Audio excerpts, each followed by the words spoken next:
末世女兵一睁眼，竟成了古代农家14岁的长姐。原主被毒蛇咬死，父母双亡，留下3个嗷嗷待哺的弟妹。此刻，极品亲戚正盘算着把刚出生的幼弟过继，把10岁的妹妹卖去冲洗。今朝，你醒了，身体怎么样？阿婆，我没事。阿姐，阿娘死了，我们没有阿娘了。不怕，有阿姐在。把弟弟抱着带启明失血出去，我和伯娘要帮你娘收拾。我是学医的，8个月男婴该有4、5斤，这孩子最多3斤。2块破板就给葬了，作孽啊！你先带弟弟妹妹回家。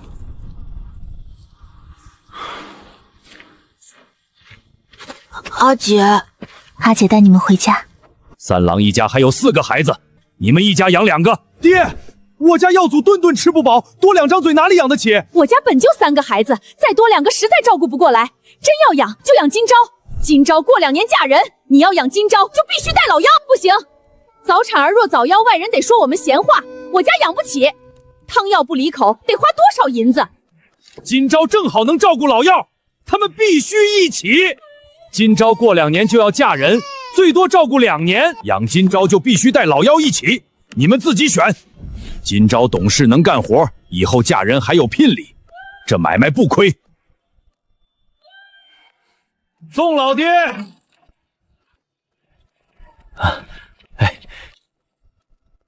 赵老爷，家中事多，你们有何要事？我想过见你家三郎刚出生的儿子。那孩子是早产的，稳婆说容易早夭，身体不好不打紧，算命的说辰时难应，能旺我。孩子是三郎血脉，我怕他怪我。爹，刘家里8成早夭，不如过继给他。对，三弟也不想孩子死。大牛，你过来又有什么事？我想让师雪给我家石头当童养媳。石头的病好了，没好，想办场婚事冲喜。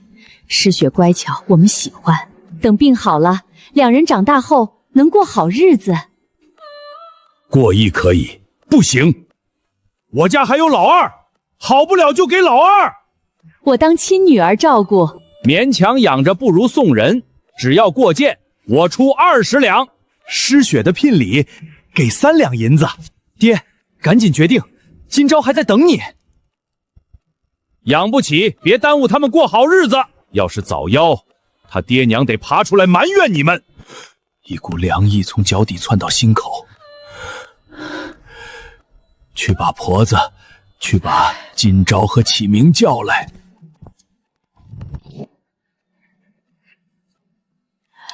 今朝带上启明跟我去老屋，把孩子给我。师雪不用去吗？不用，你阿爷只让你和启明过去。看好门，在家里等阿姐，我们很快回来。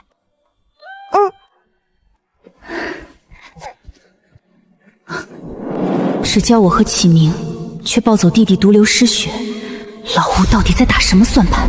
不对劲儿，这男人眼神贪婪。老幺过件给赵老爷，师雪给大牛家冲喜，你和启明留在大房。阿爷，我吃少点，努力干活，求你别把他们送走。别哭，阿姐不会把师雪和弟弟送人。我不同意，爹娘已逝，我自会照顾弟妹，不劳费心。你胡说八道，老幺留在家里只有等死。大腹便便，气色虚空，45子，怕是生不出来。有了亲儿子，我弟弟还有容身之处吗？不是亲生，谁管他死活？幼弟的命是阿娘用命换的，我绝不让他跪别人家列祖列宗。苦命的三郎，留下孩子孤苦无依，让师雪冲喜是舍亲不孝，无颜面对亡父亡母。你一个女娃怎么照顾3个？怕不是要饿死？我和师雪长大了，可以帮阿姐照顾弟弟。启明成家前，我不嫁人，就算乞讨也不拖累你们。过继冲喜之事，全当没听见。你们可以走了。这孩子不成，再找一个便是。这是县衙的抚恤银子，有我和你阿婆一口吃的，绝不让你们饿死。阿爷放心，我能照顾好家里。先看看，实在不行，再按商量的办。魂穿后力气竟远超成年的男子，明天去城里买细粮，还得找医馆拜师学医。阿姐，我和哥哥想跟你一起睡。上来，睡觉，阿姐会保护你们。小弟还没名字，就叫宋安好，平平安安，一世顺遂。只为勺尖一点，呛到立刻停下，翻过身顺气。阿姐放心出门，我们能照顾好弟弟。要出门去哪里？安好是谁？是阿姐给弟弟取的名字，阿婆是不是特别好听？本该长辈取名，可三房如今是他当家。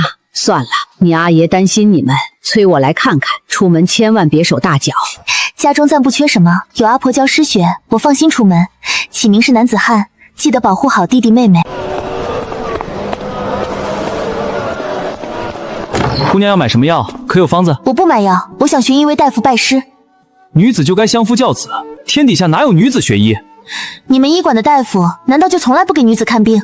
叶明，何事吵闹？他说想拜师，我说女子不行，他还不高兴。姑娘怎么会想到要学医？家中突遭变故，想找份活养家糊口。收徒需学数10年，同吃同住无工钱，你年龄也不合适。做10年白工没钱，比现代黑心老板还黑。出去，没女子给人看病，要求这么多，你能当我都能当太医。我们名声宝贵，从来不招女子。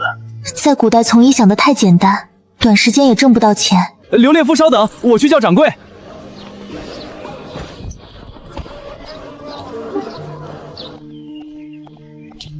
小二，你们这里收野物？野物月兔都收，去年有人猎到雄鹿卖了70两。异能特种兵训练过，上山打猎来钱快。阿姐回来啦！你娘把诗雪教得聪明，安好特别乖。诗雪真厉害。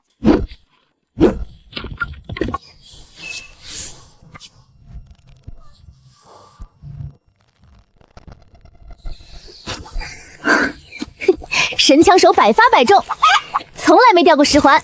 哥哥，是肉。阿姐，这些都是你抓的？对，以后打猎养你们。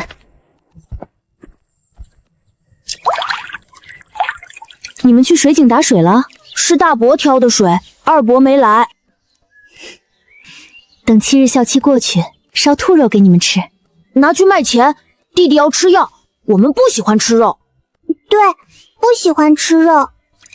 阿姐抓兔子厉害，以后家里不缺肉吃。2只山鸡，3只野兔，还活着，能卖多少钱？野鸡70文，野兔100文，白兔多给10文。没压价，460文，还差40文就半两了。只要价格合适，我肯定先卖给您。弟弟一直哭，怎么都哄不好。是米糊消化不了，他胀着难受。要是有母乳就好了。土蛋阿妈刚生了妹妹，肯定有奶。土蛋阿爷，阿娘在家吗？奶水肯定充足。想买您的奶水，1天给2文钱行吗？几口奶不需要钱，直接抱过来。不给钱不好意思，先付5日的。行，你们尽管抱过来。以后衣服我来做。阿姐会打猎，妹妹会做衣，只有我什么都不会。买母乳1天2文钱撑不了多久，粮税免3顿，省省能过。三郎和他媳妇儿死了，粮食可不得少吃一半。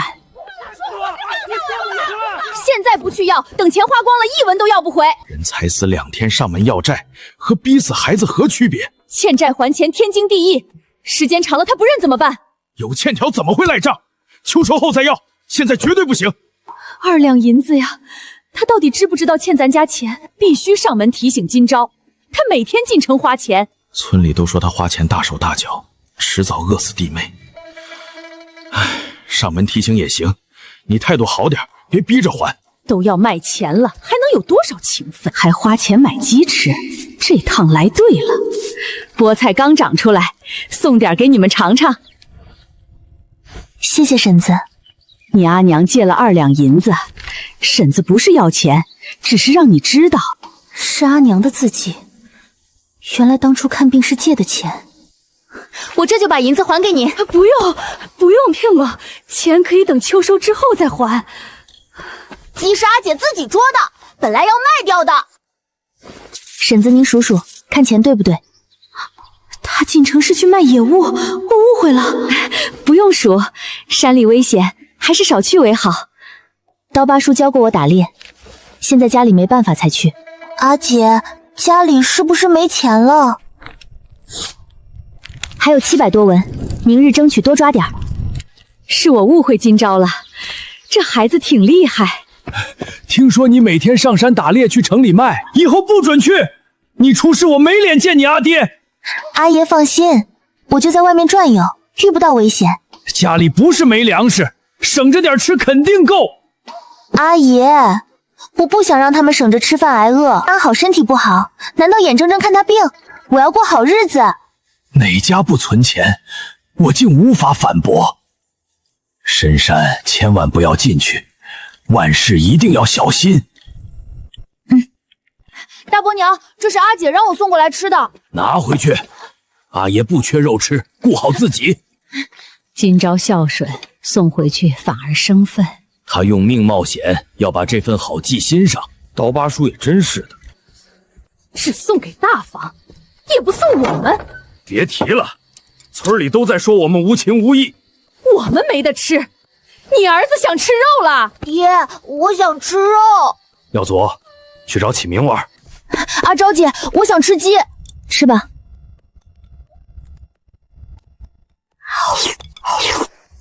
阿昭姐没了吗？为什么我家没有？大伯帮我挑水，我送肉是感谢，想吃找你爹妈买。怎么不装一碗回来给我吃？他们快吃完了，我就吃到1块肉。饿死鬼投胎，一整只鸡吃光不怕撑死。哼，你们就晓得吃白饭，不知道为爹娘分忧。真恶心！现代400-500亿斤的鸡枞菌，这里竟是黄金！宋姑娘能识得蘑菇有没有毒？小时候常吃，所以识得。这2种每斤20文，其余10文，晒干价格翻2倍。掌柜放心，没吃过不认识的，我不采。阿姐，我明天和你一起去山上采蘑菇卖钱。诗雪一个人照顾安好，我不放心。我一个人能照顾，让哥哥去多赚点。我是男子汉，要帮阿姐养弟妹。穷人孩子早当家，好吧，好，明日你跟我一起上山，挂腰间，蚊虫蛇蚁不敢靠近。阿姐真厉害，阿娘嫌我们笨，都不教识字。你们不笨，等过段日子，阿姐买书教你们。买书太贵，我还是不学了。必须学，否则被人坑了怎么办？那我明天多采点，把买书钱挣回来。就在旁边采，不要走远，容易迷路。知道了，阿姐。阿姐，这个能吃吗？能吃，但不好吃。这个酒楼收不收？不收。阿姐，这个蘑菇好漂亮。越漂亮越有毒，赶快扔掉！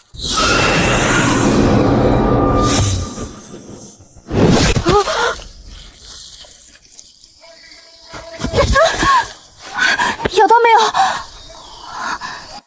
没事，阿姐，没咬到我。气味扩散有限，跑太快，毒蛇嗅不到。我不怕，我要继续采。跟在我后面，3步范围内不准走开。阿姐在这挖陷阱，你休息会儿。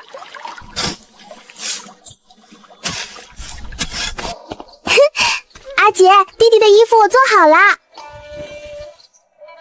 家里什么都缺，必须赶紧赚钱。阿姐，是一只小山羊。啊！阿姐，我们真要杀了它吗？先不杀，养起来，等长大再杀。赵老爷请我去当乳娘，你弟弟我喂不了了。阿婶怎么说话不算数？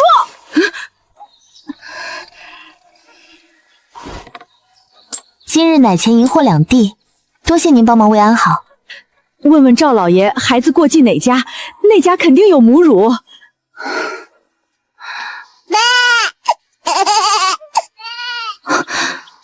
没有母乳，那就喝羊奶。母羊一定没走远。阿爷，我晚上要进山抓母羊，想让阿婆陪弟妹。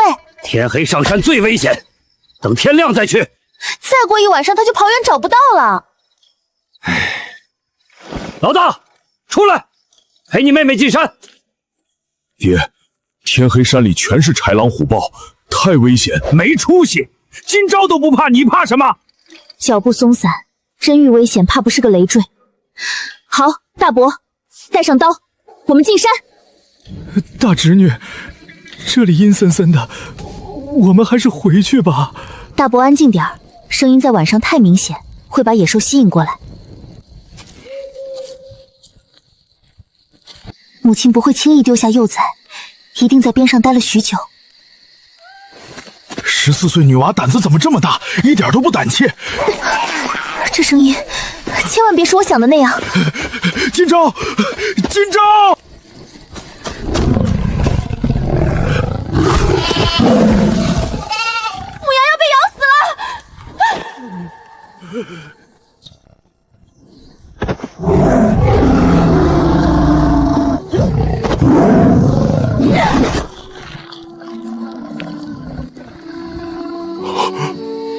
已经没了一个孩子，剩下一个他坚决不肯放弃。没救了！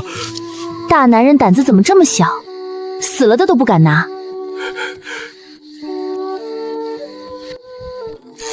谁？娘，是我和今朝。这是你们杀的？不是我，是今朝杀的，我一点没派上用场。我去烧水给你们洗洗。抓到母羊了。何止母羊，今朝还杀了一头豹子，足有1丈长，豹腿比我脑袋还粗，一斧头就被他砍死了。真的？不信明天自己去院子看。怎么这么快，都没瞧见？谁在那里？是我，大伯娘你都不认识啦？对不起，大伯娘，天太黑没看清楚。你阿姐呢？阿姐怕豹子肉坏掉，天没亮就去城里了。好像还是个没长大的姑娘。我的老天爷，这是哪个猎户这么厉害？大哥，掌柜在吗？在，我现在就去叫。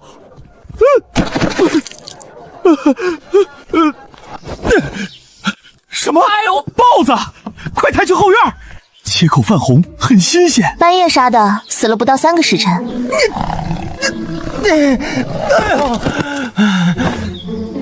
157斤，豹肉每斤30文，4两710文，加上皮毛头颅，出30两，再加5两银子。这张皮这么完整，肯定有人出大价钱。加3两，一共33两，称重没去皮毛重量。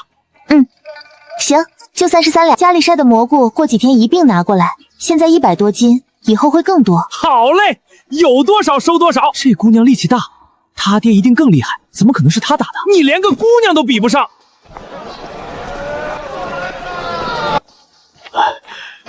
重不重？把东西给我。卖给了石有记掌柜，价钱公道。之前的山鸡野兔也是他收的。卖了多少银子？家里钱还缺不缺？加上皮毛和豹子头，一共卖了33两。有这30两银子，4年孩子不用愁吃喝。把钱收好，该花的不用省，但不该花的可千万得省。家里从来没买过这么多好看的布。以前无论谁的衣服都是深褐色、土灰色，阿娘舍不得买好看的。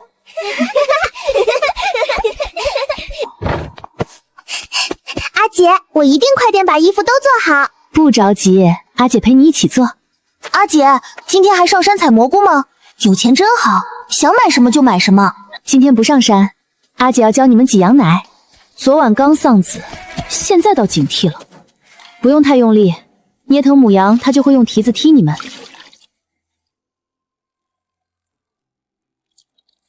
天气热容易馊，每次小半罐就行，不能直接喝，要煮开加等量温水煮沸，放凉才能喂。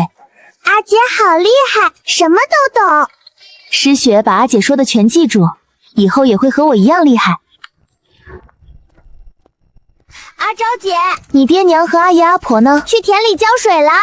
昨晚我和今朝上山捉的羊，阿爹厉不厉害？哼，你要真能抓到，下午再抓一只回来，已有肉了，不用上山。今朝一定又给老吴送肉了，捉到羊也不送点给二伯尝尝，就知道赌吃食。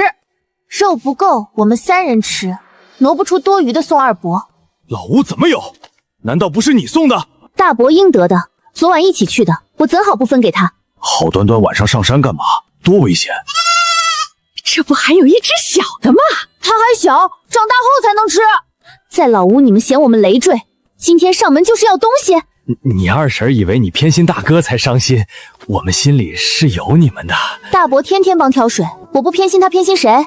你们连脸都没露过，怎么没上门问过我们有没有粮食吃？怕不是早忘干净了。阿昭姐，给我吃一点吧，我阿娘骂我没钱买肉。只能省出这点给你，带回家吧，再多不够吃了。我吃完再回去。谢谢阿昭姐，我先回去了，带回去肯定会被阿爹阿娘抢走。这么大块肉都不知道让我吃一口，得孝顺我。我想再要一块带你吃，阿昭姐不给啊。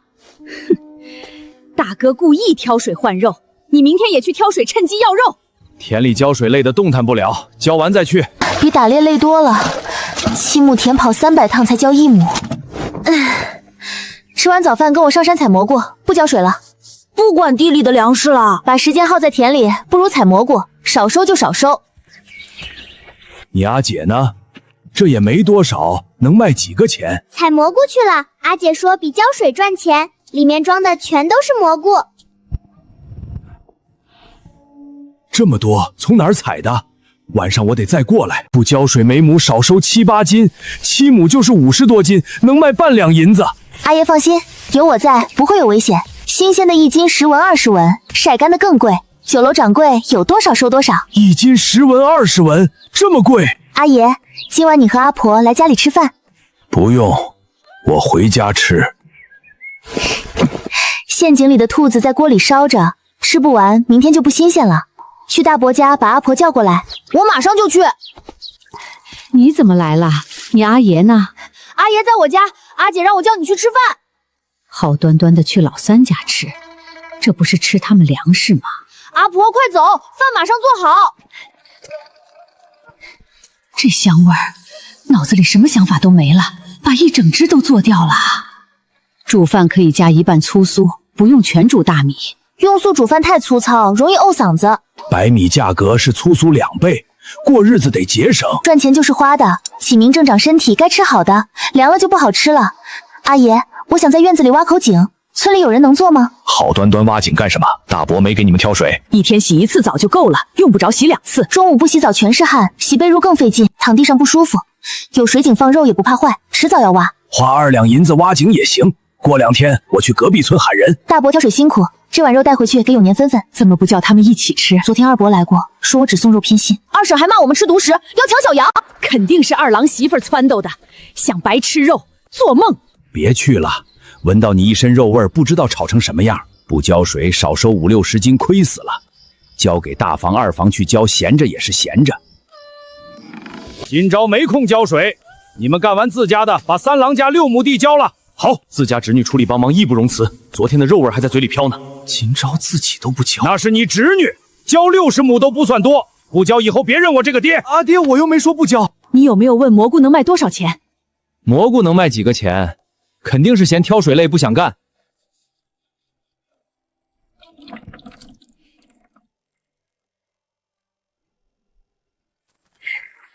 明天不上山，我去城里把蘑菇卖了。这么多蘑菇怎么运到城里？可以用板车拖，阿爷家就有。我去借。你们阿爹阿娘呢？去田里浇水，还没回来。阿爷，你们这是？你大伯二伯闲着没事儿，干脆帮你把地浇了。剩下1亩，明天浇完，你来干什么？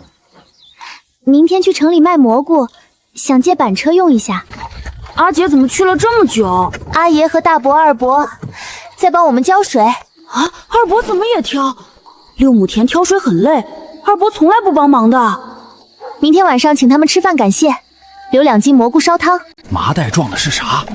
他真能撑1个月呀！掌柜，宋姑娘来卖蘑菇了。算时间，正好是今天送蘑菇。本公子倒要瞧瞧她是怎样一位女子。少东家，贵酒楼给的价钱很高，值得辛苦。一般人见我都卑躬屈膝，此女倒是不一样。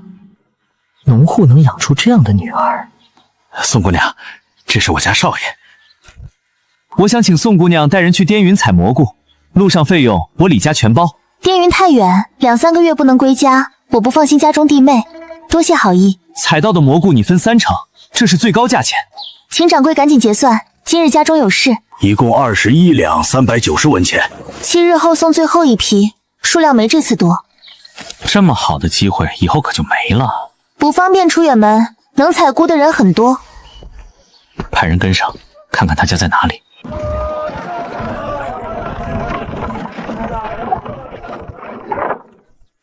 阿姐，这些都是用卖蘑菇的钱买的吗？对，而且还剩好多钱。啊？还记得每家送几个？大伯家4个人浇水给10个，二伯家2个人浇水给5个，还有请他们晚上到家里来吃饭。启明记性真好，去吧。公公也太偏心了，凭什么今朝自己不干，全让我们干？收完粮食又不分我们。你少说2句，干一样的活，就因为你一直在抱怨，阿爹瞪了我们好几次。茶都端不稳，我养你有什么用？阿爹，茶来了。出去吧，我和你阿娘需要休息，做好午饭再叫我们起来。阿爹阿娘，启明来了。他来干什么？阿昭姐让他过来送包子，真到提送祖了。真的是包子！二伯二伯娘，阿姐让我过来送包子，还让你们晚上带弟弟妹妹去我家吃饭。你阿姐上午去城里了？阿姐去城里卖了蘑菇，还买了好多菜回来，说晚上要请客。在城里买菜肯定有肉，篮子里怎么还有那么多包子？是要送到你大伯家去的吗？对，大伯家有阿爷阿婆4个人帮忙，给10个包子。二伯母和二伯是2个人，所以给5个包子。可是你大伯家只有6个人，我家有5个，不够吃。阿姐就是这么说的。晚上人多，记得让你阿姐多煮点饭。阿姐特意叮嘱过，现在二伯多拿走了2个，这就表示大伯家要少2个。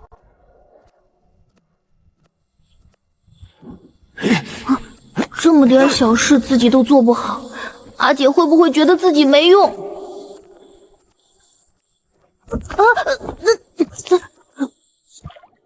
启明，怎么买这么多包子啊？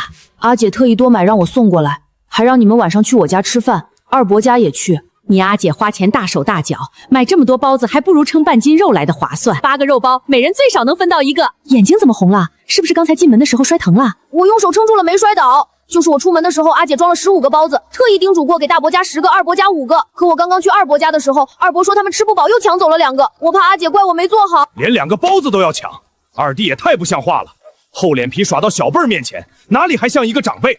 切，小事儿，就当我阿爷和阿婆一人多给了你二伯1个。天热赶紧回去，告诉你阿姐，田都已经浇完了，让她放心。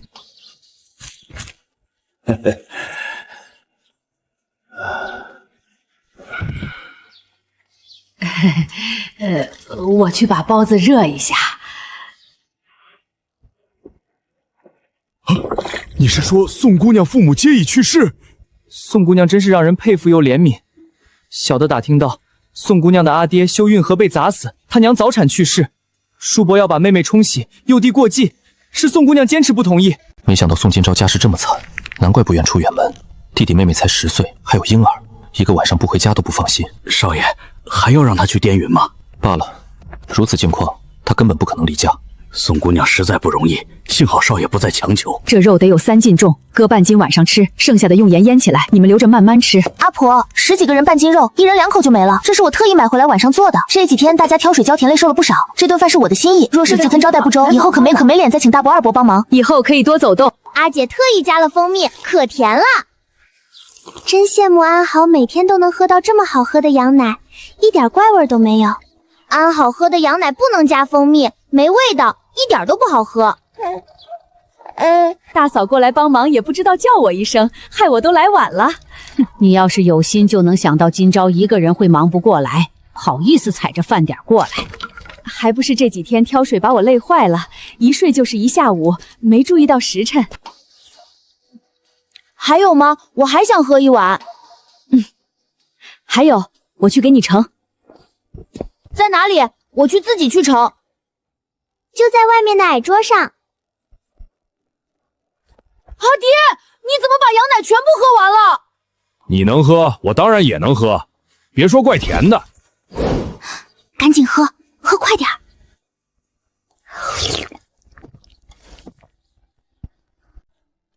早知道自己就应该喝得再快点。你一个大人好意思和孩子抢喝的？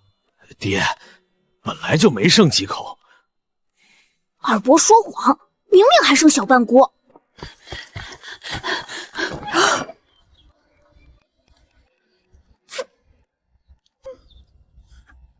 早知道自己就应该先进堂屋。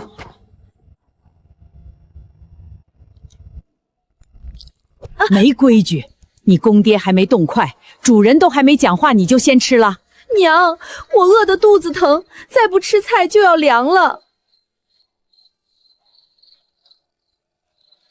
今朝为了这顿饭花了多少心思，你们也都看见了。以后别做点事儿就唧唧歪歪个不停，一家人就得相互帮衬，尤其是你们这些长辈。这顿饭油水太足，花的银子肯定不少。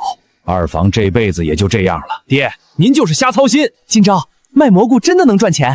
二房夫妇德行最差，自私吝啬，说到底都是穷闹的。一斤干蘑菇最少卖20文，就是9月就不长了。这么好的事情，你可不能忘记我们。下次上山把你二伯也带上。山里危险，你就不怕二郎出事？差点忘了，后山有凶兽，会吃人。有今朝在怕什么？真有危险，启明也不会上去。有危险！我第一次上山差点被毒蛇咬死，还好阿姐一斧头砍断了毒蛇的头。后山蘑菇采完了，明日去北山。大伯二伯若想一起一早过来，但我顾不上太多，危险肯定是有。今朝说的对，你们得自己想好。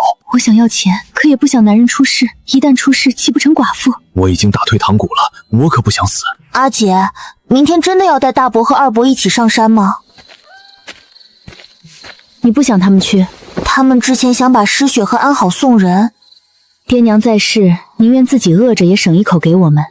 你觉得为什么？我们是爹娘生的，他们疼我，舍不得我们吃苦。那如果你只有1块肉，你会舍得分给永年和耀勋吃吗？不舍得，但我会分给阿姐和诗雪。如果有1盘肉，可以分一点。他们帮我们挑水，我们请吃饭带采蘑菇，下次遇到困难他们才会帮，心里没怨言。要相互帮忙，有来有往，不能吃亏，要不然心里会不舒服，闷闷的。没错，就是这个道理。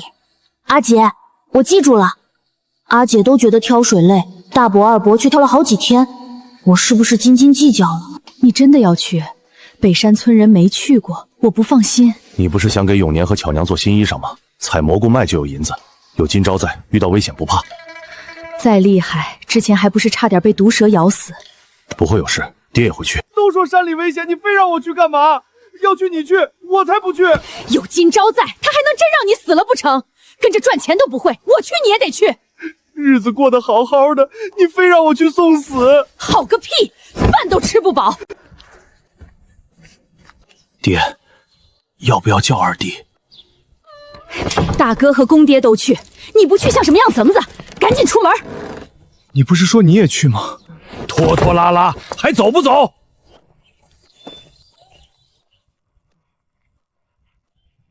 大清早这是去干嘛？上山采蘑菇。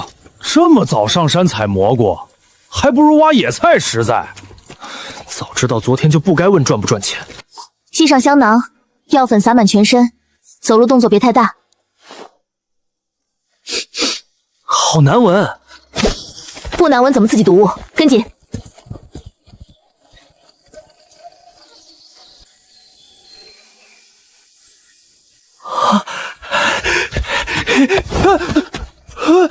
越漂亮的蘑菇越有毒，除了我给的那3种，其他全不要碰。不要离我太远，否则遇到危险来不及救你们。今朝吃点。不用，我和启明带了午饭。二伯，给。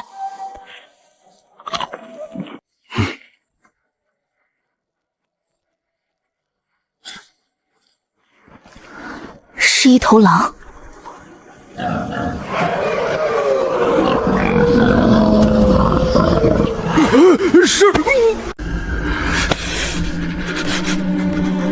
是狼，不止一头。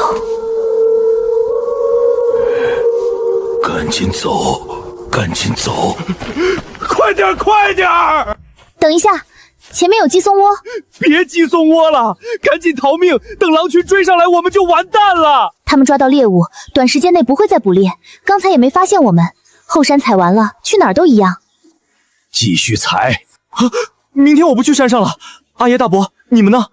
虽说下午没发生危险，可狼群在那里，谁知道会不会过来？你明天还去北山吗？今天没采完的地方，明天需要继续采。我去，我也去。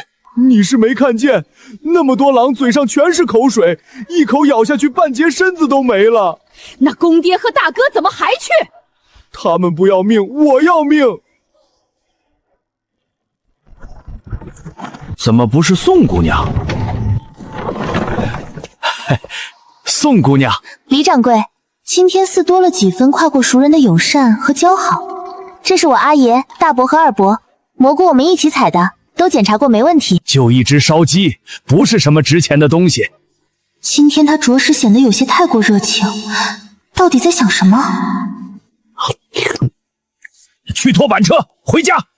爹，我去买几个肉包带回去。姑娘要买什么？2套笔墨纸砚，3字机百家姓千字文，各要2本。最便宜一套50文，手抄版30文，印刷版100文。有好点的吗？这套要100文，就要这个2套，只再多拿50张。手抄版书法有功底，印刷版字迹时浅时深，印刷术还在起步。我要手抄的。真舍得花钱，没想到自己看漏眼了。早知道这么赚钱，就应该早点去。之前忙着挑水，哪有空？都怪你中间歇了一天，要不然就有无量银子了。哪里这么好赚？山上都是野兽，我差点丢掉小命。井台修高一些，家里有孩子，太低不注意容易掉下去。就像村里的井口一样，修一圈围栏，孩子就不会掉进去了。围栏不坚固，还是用砖砌，再装一个井炉炉，方便提水。那得多花200文钱。可以，麻烦帮我修得牢固一点。挑水的活没捞着，倒霉透了。笔要握直，慢慢来，不要急。阿姐，我写好了，写得不错，非常棒。这是在做什么？阿婆，阿姐在教我们写字。这些东西哪里是农户生出来的孩子能碰的，全浪费了。我刚才过去的时候，今朝正在教启明和诗学写字，正正经经一笔一画的写，想必花了不少钱。三郎媳妇识字，今朝是他教的。真要学启明一个就够了。诗雪是个女娃，读书又没用，什么东西都买2份，多浪费银子。谁说女娃没用？今朝就特别有出息。来就来，带什么东西？这孩子养得真好。阿爷，我准备过2天给安好补办一个满月酒。二房来吃饭的人最多，还这么抠门，打发谁呢？你教启明读书写字，是打算让他考科举？是有这个想法，能走科举的路子最好，考不上多读点书也有好处。城里私塾1年要花10几两，镇上童生开的只收2两。启明真想读，可以先送到镇上。我再想想，镇上便宜但远，城里先生学问更好。今朝水又深又急，赶紧上来！我不到中间去，中午的满月酒还差2条鱼。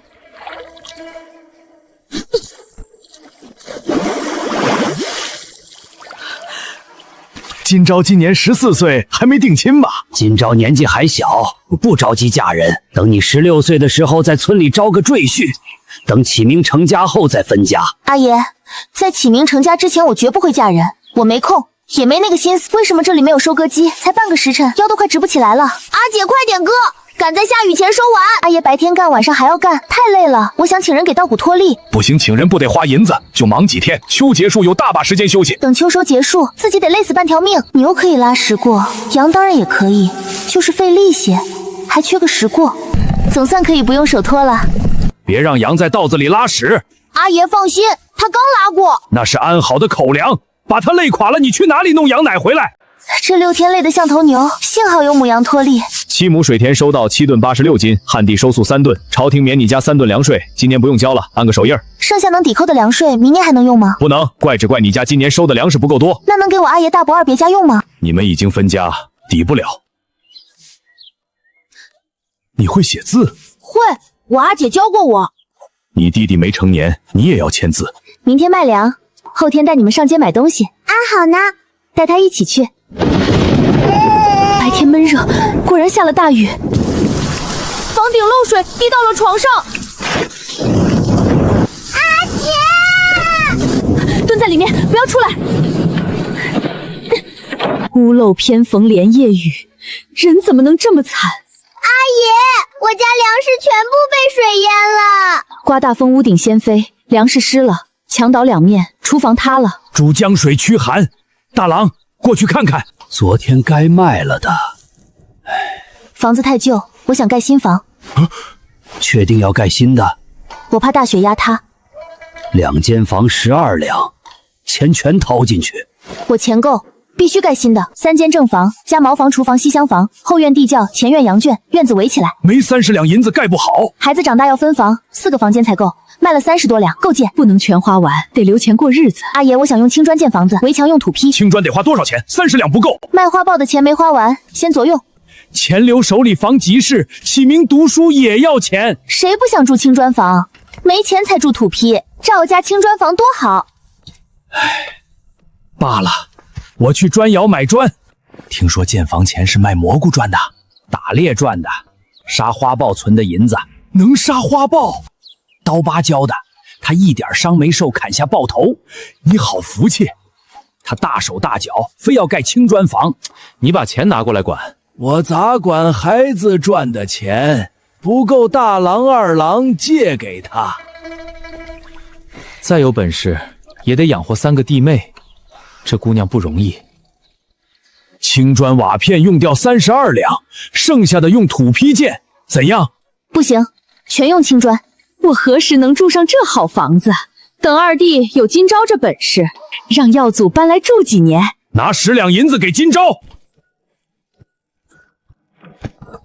姑娘来此有何事？买一把弓，再要一个匕首。弓2两，箭15文。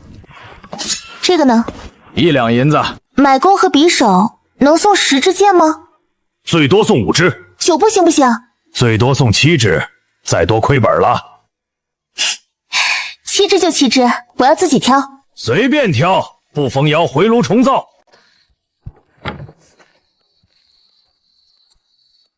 建房子是不是用了很多钱？几10两银子，把钱都花光了。太费钱，让阿姐好辛苦。父亲没狼群，好机会。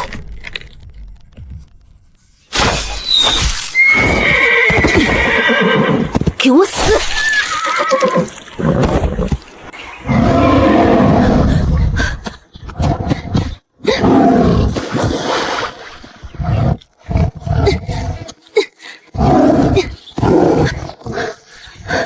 似乎体型太大，赶紧出林子。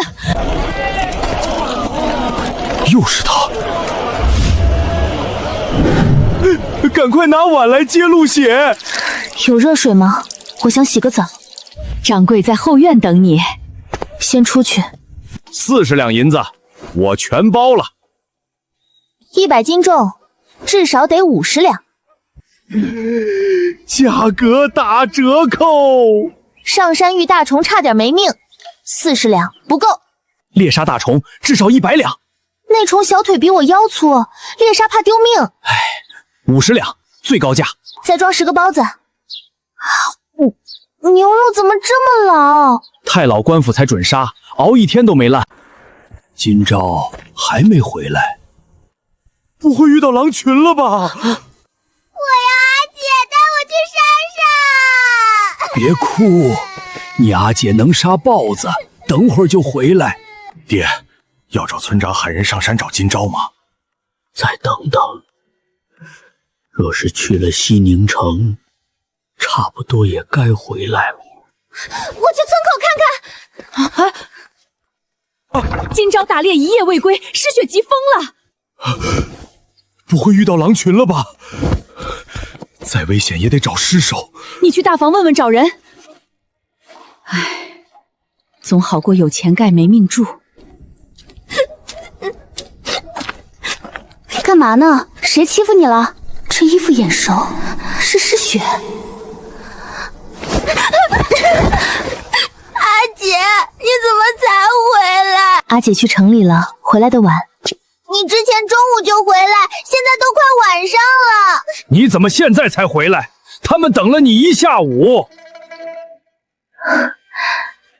原来这就是有家人等的感觉。我想让你阿婆搬过来住，方便照顾。今年我不打算再上山，在家陪他们。既然这样，你阿婆就不用过来了。知道有狼还往那儿跑，看把孩子急的。若不是大狼提灵群，孩子也不会急成这样。阿姐，我好不好看？好看，像个小仙女。这是要出门，带起明诗雪去城里逛逛。今天法安寺有庙会，一起去上香求佛祖保佑。那就去庙会。庙尾有便宜料子，多买底。姨爸娘嚟睇攀低唔起媽媽，他们又干活冇空。我也好想去。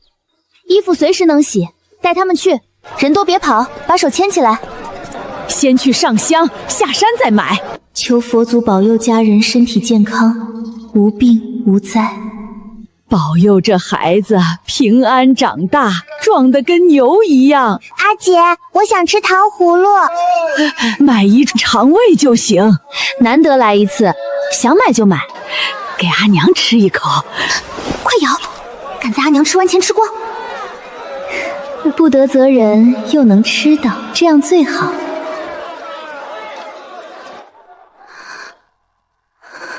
阿姐，有好多字我都不认识。你才学了2个月，肯定有字不认识，等再学2年就都会读了。跟着阿昭姐就能蹭到吃的，我得继续撑着下巴等。阿姐，这个字怎么读？药，这个字读药，是能治病的药吗？老板，就只有这3本医书吗？就这3本，多年前的，想买算便宜点，50文就行。阿婆说要回去了，我还没喝到糖水呢。快到中午，得回家做饭了。阿婆，就在这儿吃吧，糖葫芦开胃，越吃越饿。你阿爷大伯还等着，哪有男子进厨房？阿婆，我是男子汉，我会进厨房做饭。我肚子好饿，饿得有点疼。婆婆，要不就在这儿吃吧，这么多人得花多少钱？阿昭姐，对面糖水特别好吃，去年一直想着。带永年和耀祖一起去买，1人1碗。不用，1碗馄饨就饱了。大伯娘，我胃口大，能喝得下。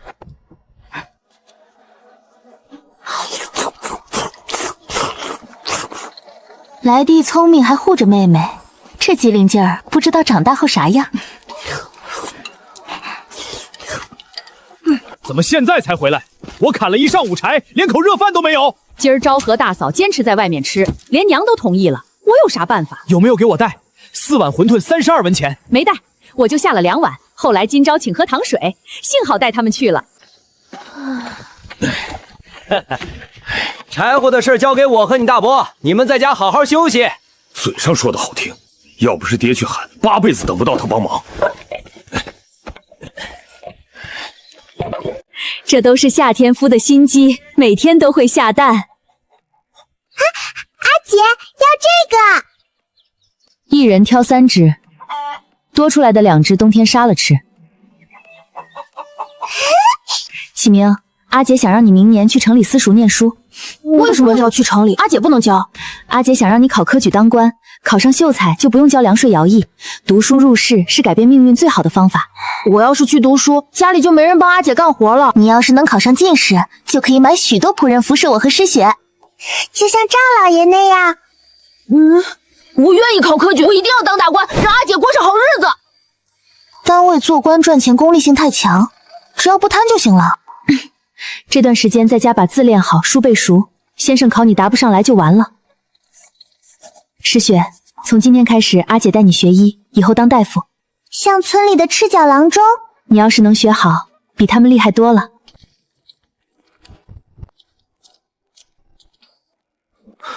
这张纸上所有的药材都给我来半两。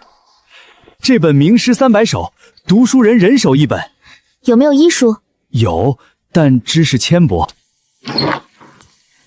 青砖房就是保暖，这日子真舒服。大婶，你看，明天冬至，4时去墓前祭拜，接着去我家吃饭，饺子、杀鸡、纸钱、米酒都备好了，是不是就行了？够好了，你爹娘在世都没吃过这些。阿爹阿娘，等明年清明给你们换柏木墓碑，可气派了。三郎，放心投胎，今朝他们日子好过了，住青砖瓦房舒服得很。这么肥的母鸡舍得杀，留着下蛋多好。那是今朝孝顺，你逢年过节空手，鸡毛都没见过。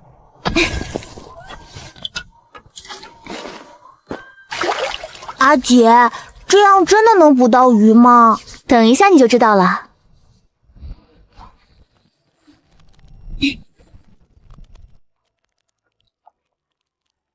阿姐，好多鱼，别人肯定也想吃，干脆多捕点去城里卖。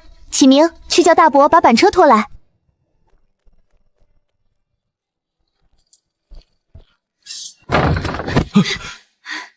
跑这么快干嘛？小心滑道。阿爷，阿姐捕了好多鱼，木桶都装不下，让你们拖板车。大冬捕什么鱼？冻死了！你去叫二郎一起拖车。雪这么厚，怎么拖得动板车？废话这么多，今朝让你去你就去。拖车有鲜鱼吃，可屋外实在太冷，真不想出门。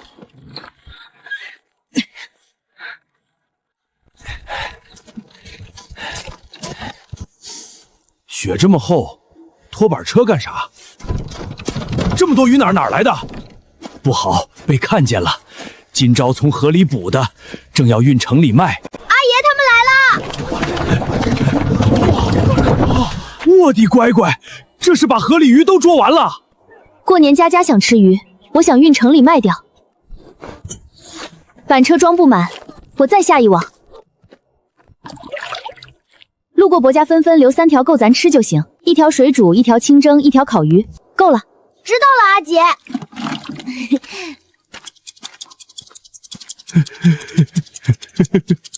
老叔家好几天没见荤腥，能不能卖我1条？城里卖15文，村里人给您10文1斤。嘿嘿，什么理？我挑1条大的。怎么称？用手掂掂，按少了算。去城里，我找李掌柜借秤。接近8斤，按7斤算怎样？按7斤算，我身上没带钱，晚点送家去。嘿嘿。快走，可别再来人了。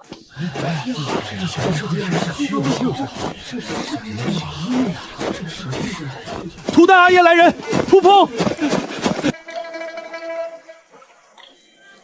哎呦喂，怎么就走得这样快？雪天入城，每人交3文，板车算10个人头。官爷，去年入城没这规矩。城门一直开着，谁给你胆子私下收百姓钱？闲敢动城？小姑娘长得好看，送半车鱼到我家，本官爷饶了你。军爷，我孙女不懂事，我去送鱼。滚开！我要她亲自送。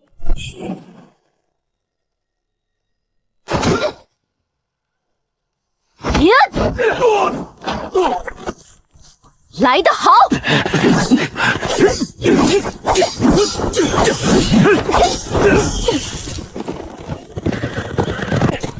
何人在此闹事？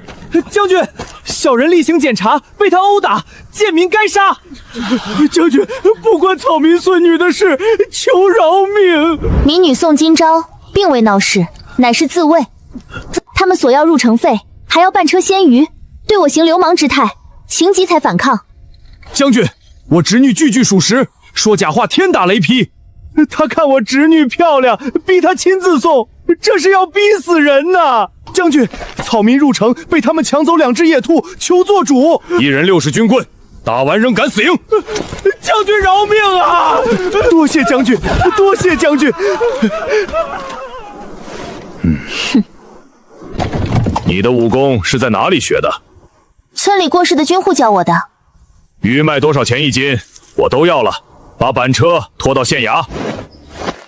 大概能卖15两，这给的太多，因祸得福。你怎么胆子这么大，敢和官府作对？县太爷似有贤名，那4人不是我的对手，就算将军没来，也不敢闹大，何惧之有？今朝给了多少银子？赶紧过来推车，从后门走，前门板车上不去。官爷怎么不在城门站岗？这是升官了？边关13城被惊雷军接手，日日巡逻，累个半死。这是要打仗了？是游走边关的盗贼，成不了气候。近些天少出门，别去云中城。当年朔北贼子冬季洗劫村落，亦粒米不剩，村民饿死凄惨得很。这些天别出村子，难免不会有人像6年前那样。这是辛苦费，谢谢阿爷帮忙拖鱼。你送过鱼，银子不用给。下次有这种事儿，记得找我，我会回家吃饭了。给你2个饽饽就行，阿爷不要。跑一趟能挣2两银子，发财了。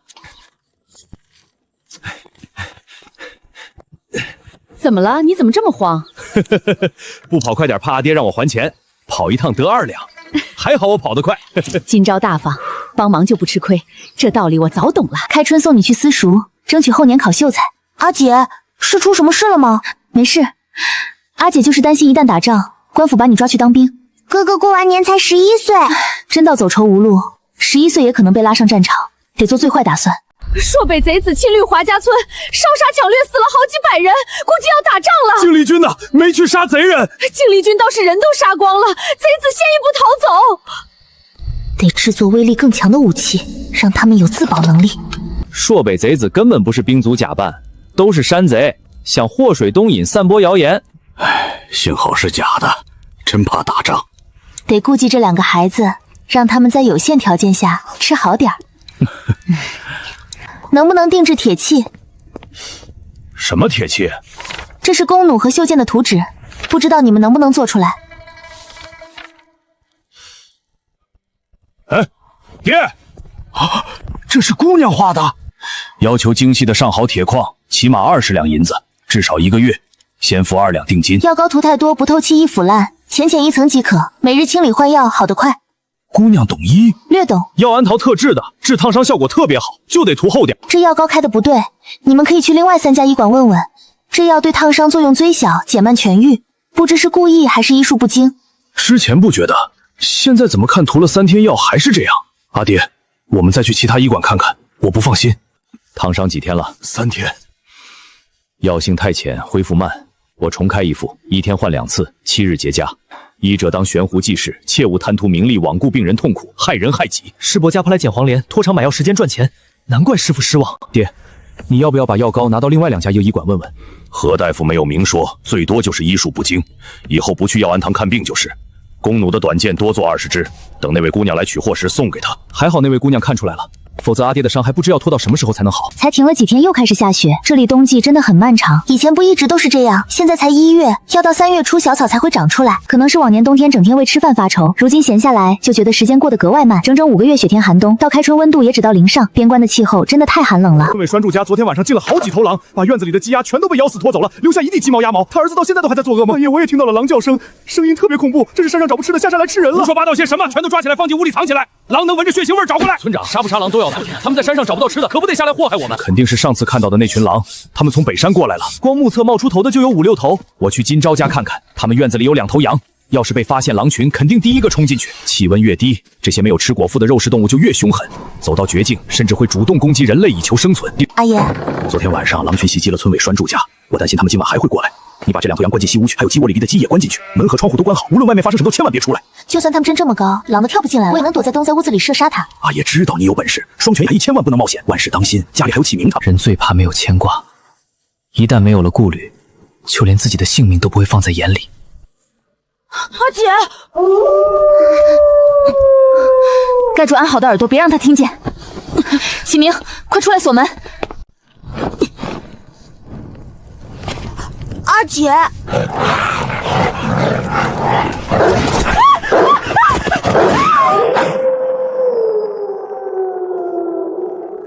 死！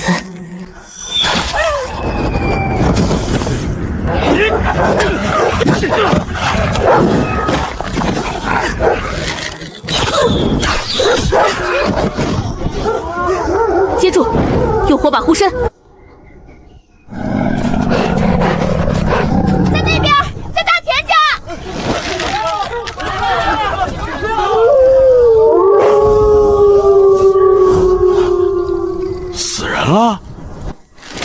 爷爷受了伤，还活着。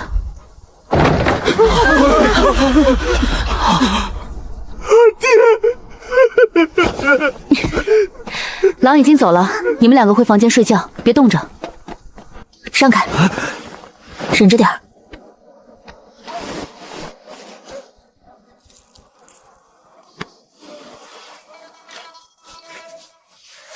止住了，那些狼会不会再来？死掉的5头狼对他们的损失很大，在确保能将我们全杀了之前，他们应该不会再下山袭击我们。昨天晚上多谢你出手相助，要不然我阿爹肯定不行了。不用，家里没什么收拾东西，给启明他们补补身体。昨天晚上肯定吓到了，伤口太深，一时半会儿好不了。我再给你们拿点药，每天换2次，半个月伤口应该就能长好。今朝，昨天晚上死掉的5头狼，现在就放在祠堂里，你看怎么处理比较好？有2头最后是水生树用棍子敲死的，给我3张狼皮，再加10斤狼肉，其他的村里看着办。好，我让人把皮剥了给你送过来。村里好些人家过年都没沾到荤腥，正好家家户户都分一点。几百斤狼肉本来都应该是你的，现在就分到了10斤，你大伯家也才20斤。今朝，要不你去找村长说，多分点肉给我们。狼肉太柴，启明和诗雪都不喜欢吃，家里剩下的二伯带回去吃吧。折叠弓弩上的机关做起来太费劲，中间失败了1次，好在最后我用铁皮包住2边木头，才没让它断开。这20支袖箭是送给姑娘的。去医院看了？何大夫没有明说，不过我大概猜到了，多谢姑娘提醒。小事，医者仁心，我看不下去罢了。要说西宁城的私塾可就多了，这还有2家同生开的小私塾。最好的是哪几家？郑家私塾、刘家私塾和王家私塾都不错。3家哪家考上的学生最多？那肯定是王家私塾，教书的是王举人，私塾里还请了一个袁秀才，城里好些人家的孩子都在那里读书。毕竟另外2家都只有一个教书先生，还都是秀才功名。这位王举人性情如何？可有喜欢的东西？这姑娘懂行。王举人喜欢收富贵人家的孩子，从来不收穷人。每年数学要交10两银子，逢年过节的诗礼都要挑最好的。另外2家呢？郑秀才和刘秀才都不错，秀才没有举着学人寥寥无几，大多考上童生后，要么转到王家私塾，要么放弃读书找个活干，一辈子也就跟我差不多。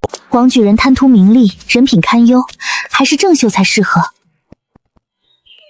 可读过什么书？读过《三字经》《百家姓》和《千字文》，名诗300首也读过几篇。可会背？会背《三字经》和《千字文》。将《千字文》背给我听。天地玄黄，宇宙洪荒，日月盈仄，辰宿列张。会背僵化数列张。没有一丝拖沓结巴，太熟了。资父弑君，约言语敬，应犹犹勿敬。停下，可会写字？不会。会写。月儿，拿笔墨过来。笔画字字有力，刚健柔美，比读过2年书的小孩写的还要好。11岁才来读书算晚，但这孩子有天分。从什么时候开始在家里读书的？去年9月。半年自学成这样，不仅需要天分，更要刻苦。这姑娘眼界高。我有个学生也是宋家村人，不知你们是否相识？听闻我们村村长的孙子高丽就在城里读书，难道郑先生的学生？是那孩子，3月初1带着数分来入学，辰时上课，切勿迟到。多谢先生。运气不错，没想到宋高丽也在郑秀才的私塾里读书。阿姐，我上下学是不是可以搭村长家的牛车？是，不过我们得去村长家求人带上你。郑秀才收启明了？收了，让3月初1去上学。老宋家终于有人要读书了。启明，机会难得，你阿姐为了让你读书费了不少心思，你可得好好念，争取早日考个功名回来。我一定会好好念书，让阿姐和妹妹过上有人服侍的好日子。都是宋家的孩子，启明能去读书，勇气只能种地，命不一样了。宋高丽就在郑秀才的私塾里读书，想让启明上下学做村长家的牛车。启明年纪小，难免需要大壮叔多照应，我想提点东西去村长家打个招呼，把事情定下来。你说我们要不要也送永年去私塾读书？1年束修6两银子，我们哪出得起？家里现在了些钱，今年种田采蘑菇还能存10几两，够永年去读书。今年还要再生一个儿子，把钱都花在永年身上，其他的孩子怎么办？爹娘手里还有银子，可以拿些出来给永娘读书。爹娘手里的钱是他们的养老钱，给永娘读书，二弟肯定会闹。哼，二老现在和自家住在一起，拿点钱出来又怎么了？宋高丽读了3年都没考上，我看今朝也就是图新鲜，要不了多久就会放弃。启明要去城里读书，昨天我带他去郑秀才家拜访，让他3月初1去私塾上学。今朝要干活，家里还有2个小的需要照顾，所以我们想让启明早晚搭你们的牛车，一来一回给2文钱。就是这孩子年纪小，难免需要大壮多照顾。1天2文钱，1个月60文，这钱白赚。这都是小事儿，以后他们就是同窗，平常就应该多走动。这是一点心意，给大壮叔添点韭菜。宋永年不读书，反倒是丧父丧母的宋启明。宋老爹家也是奇怪。那要看谁出钱。宋老爹3个儿子早已分家，说到底还是宋金元有本事，供得起宋启明。那日历正在的时候，2个孩子就已经会写自己的名字。宋家3房怕是要起来，以后接送你费点心，让高丽和启明多相处相处。每日白得2文钱，对自家也有好处。启明要去城里读书，你是不是也要去？我从来没想过读书，可现在听到别人问，心里空落落的。我比启明哥哥年纪小，现在还不用读书。阿娘，等我长到11岁，是不是也可以像启明哥哥一样去城里读书？对，等过2年，阿娘也送你去读书。说什么胡话？我们哪有钱供耀祖读书？我们没钱，爹娘有钱。他们种田多出来粮食，都补贴给了大哥大嫂。去年采蘑菇也赚了好几两银子。你我要是不想，等以后他们走了，就全是大房的了。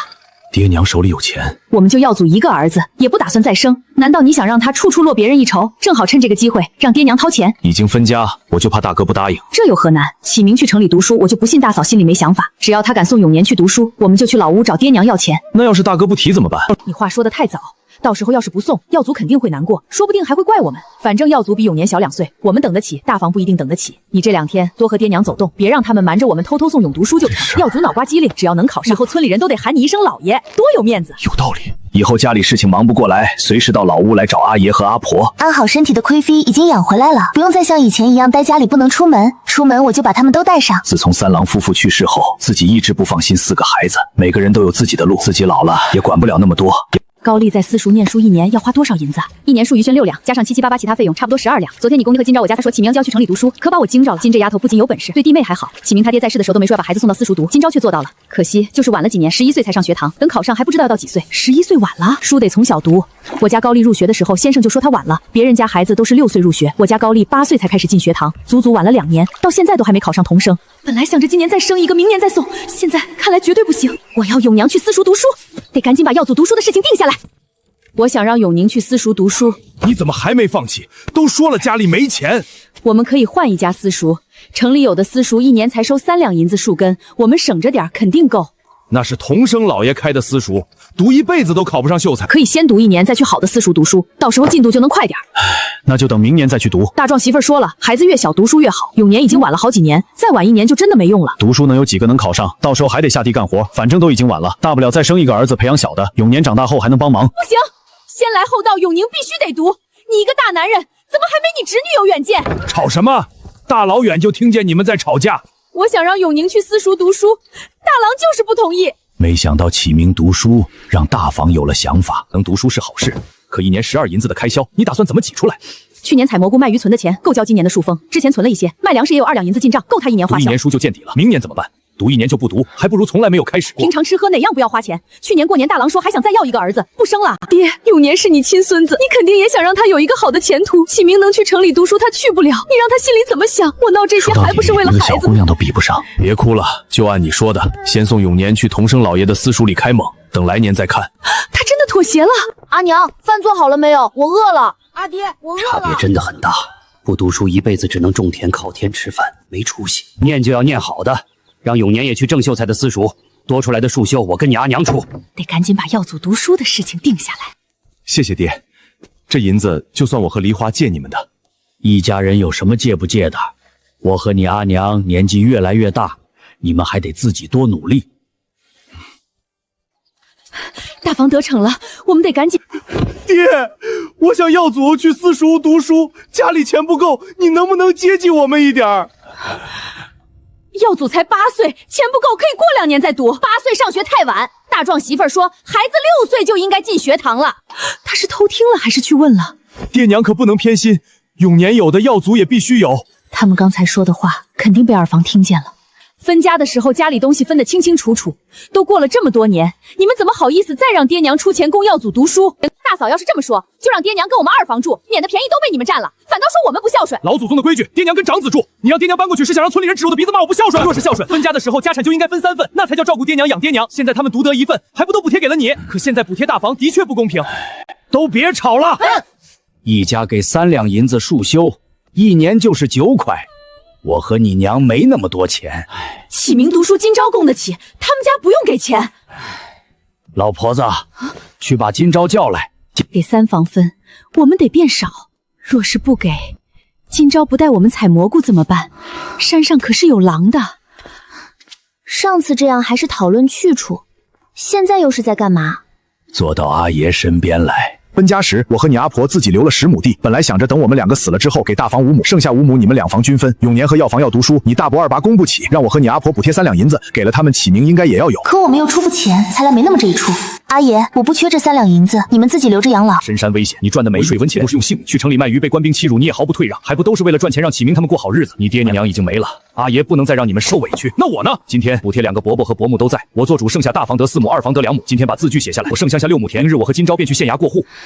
凭什么我比大哥少？就凭等我和你娘老了动不了的时候，要你大哥大嫂照顾养活。哼！爹娘的意思是，以后养老和我们2房再没关系。我一把屎一尿把他拉扯大，到了年纪给他娶媳妇儿。你生孩子的时候照顾你坐月子，现在就想甩开我们老两口了。分家的时候田地房子一样不落，老了就说没关系。你良心被狗吃了。没娶你之前，二郎乖巧听话，把你娶进门后他就变了，肯定是你私下撺掇的。什么乖巧听话，分明就是自私胆小，还懒惰。有没有关系？要看你们孝不孝顺。我总不能拿着碗去你们2房门口要饭。就按照爹说的来，4亩田我没意见。无非少半亩田，能抠出9两银子，总好过只便宜大房。怎么会？大哥要是不给爹娘吃饭，我肯定给。老二被二儿媳拿捏得死死的，以后怕是没指望了。1年花费12两，除去补贴还有9两，大伯二伯负担得起吗？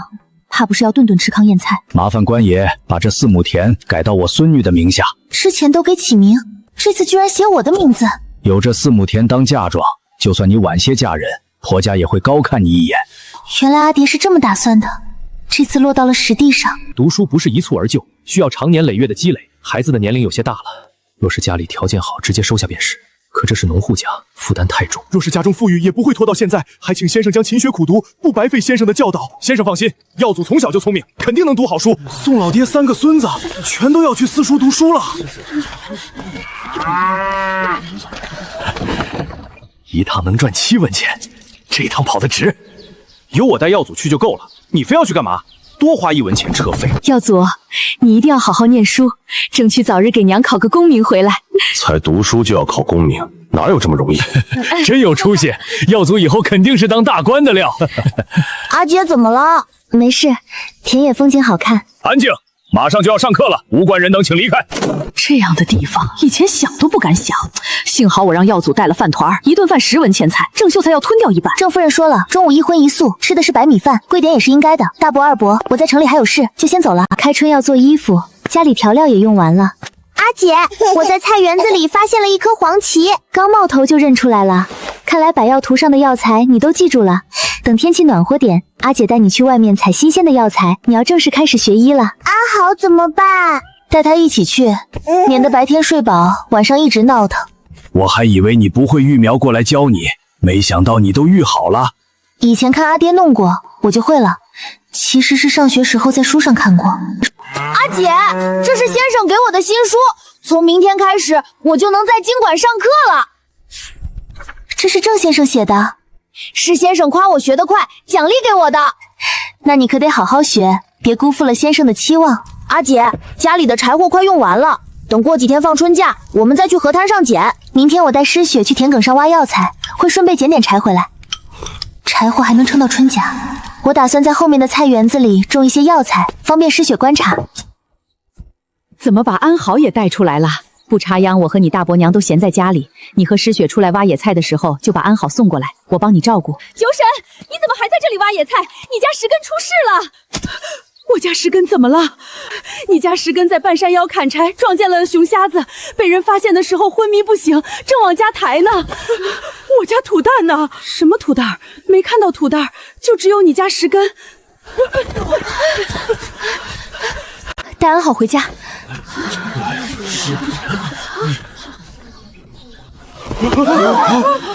石根，你醒醒，别丢下阿爹！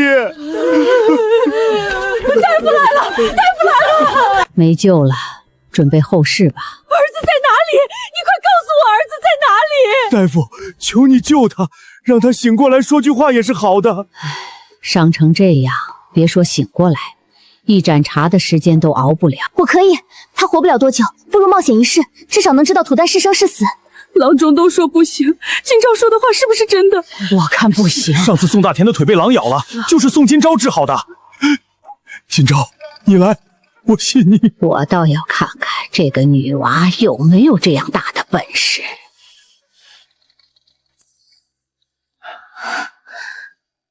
一定要醒过来！竟然止住了！让我来，手臂断裂，内脏受损，救不了，但希望能问出土蛋下落。你个女娃子在说什么胡话？人都要死了，你要干嘛？可以用银针刺激他的大脑，如果意志足够坚定，或许能短暂的清醒过来。这样的医术没人能做到，刺不好，当场人就会毙命。宋世根，你再不行，你儿子就要死了，土蛋要死了！儿子，你快醒醒，土蛋等着你救命呢！你得救救你儿子，你得救救他！土蛋，快跑！快上去救土蛋！土蛋在山上的树上，我让他爬上去，千万别下来！救土蛋，救儿子！他竟然能把握得这般精准，真让人醒了过来。村长，求求你救救我儿子！求求你救救我儿子！大家回家拿上家伙，马上上山救人。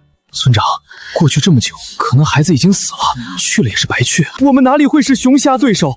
上次逃走的狼群还在山上，若是撞在一起，怕不是有去无回。野兽怕火，可现在是白天，只要我们不去山上，熊瞎子就不会下来。那棵树很高，熊上不去，土蛋一定还活着。别动！求你救我儿子！我引开熊的时候，他就待在树上哭，救他！金朝，你有本事，你一定能救土蛋！我错了，我不该为了钱不该好喂奶，求你原谅我！只要你肯上山，我以后当牛做马不别磕了，比我大几十岁，受不起。金朝丫头，我家就土蛋这一个孙子，要是他没了，这个家也就散了。宋金钊能猎杀花豹，一人能杀5头狼，他要是能上山，我们肯定能打过熊瞎子。金钊，救人要紧，我回去拿弓箭。金钊，我跟你去。我也去。你去只会给我拖后腿。等我，我也去。大壮，你马上回家拿刀，跟金钊一起上山救人。土蛋是乡亲们从小看着长大的，只要有一丝希望，我们就不能放弃。敢救人的就一起上山，人多力量大，碰到熊瞎子就杀。村里人都去，不会有事。在家里等我，阿杰马上就回来。宋世根就是从这儿逃下山的，声音撕心裂肺，像是要了命。熊瞎子和老虎！别下来，给我在树上待着。侄女，要不跑吧？晚了。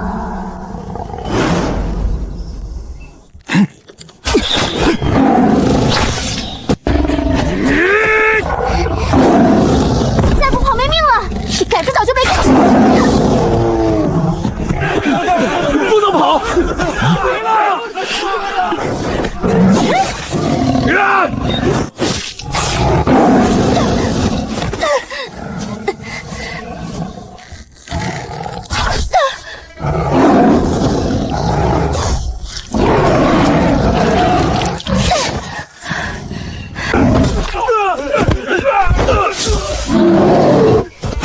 宋老虎，打他的腿，别让他抬腿！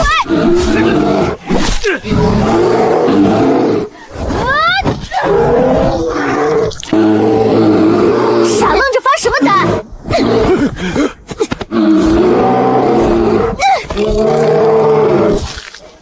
死了！下来，把尸体抬起来，马上下山。快，搭把手！就怕再碰到其他野兽。太险了，他们下来了！土蛋，阿娘，受伤了。老虎的爪子划破了衣服，没伤到肉。爹，受伤的是我。痛吗？痛，没刚才痛。这样呢？啊！我手要断了，不疼了。这些你都是从哪里学的？刀疤叔教我的，我还看了医书。你们杀的老虎是金钊杀的，熊瞎子是我们一起杀的。你们走了没多久，石根就咽了气。石根叔刚去世，我还是不进去了。肉放久了不新鲜，要不我们马上去城里把它们卖了。这么多人等着，还是赶紧称重算钱。这头老虎100两银子，棕熊80两，我出190两。宋姑娘，在下姓马名百川，乃是停云楼的掌柜，有你什么事儿？宋姑娘已经决定卖给我了。好东西自然是价高者得。我早就听说宋姑娘腿脚功夫惊人，今日一见，果然非同凡响。190两，我也出190两。这下要发财了。县太爷在停云楼订了厢房，你就当卖我个面子，把这些让给我。这张虎皮我家老爷惦记了好几年，不能让。今天这东西不是我一个人的，谁开的价格高，我就卖给谁。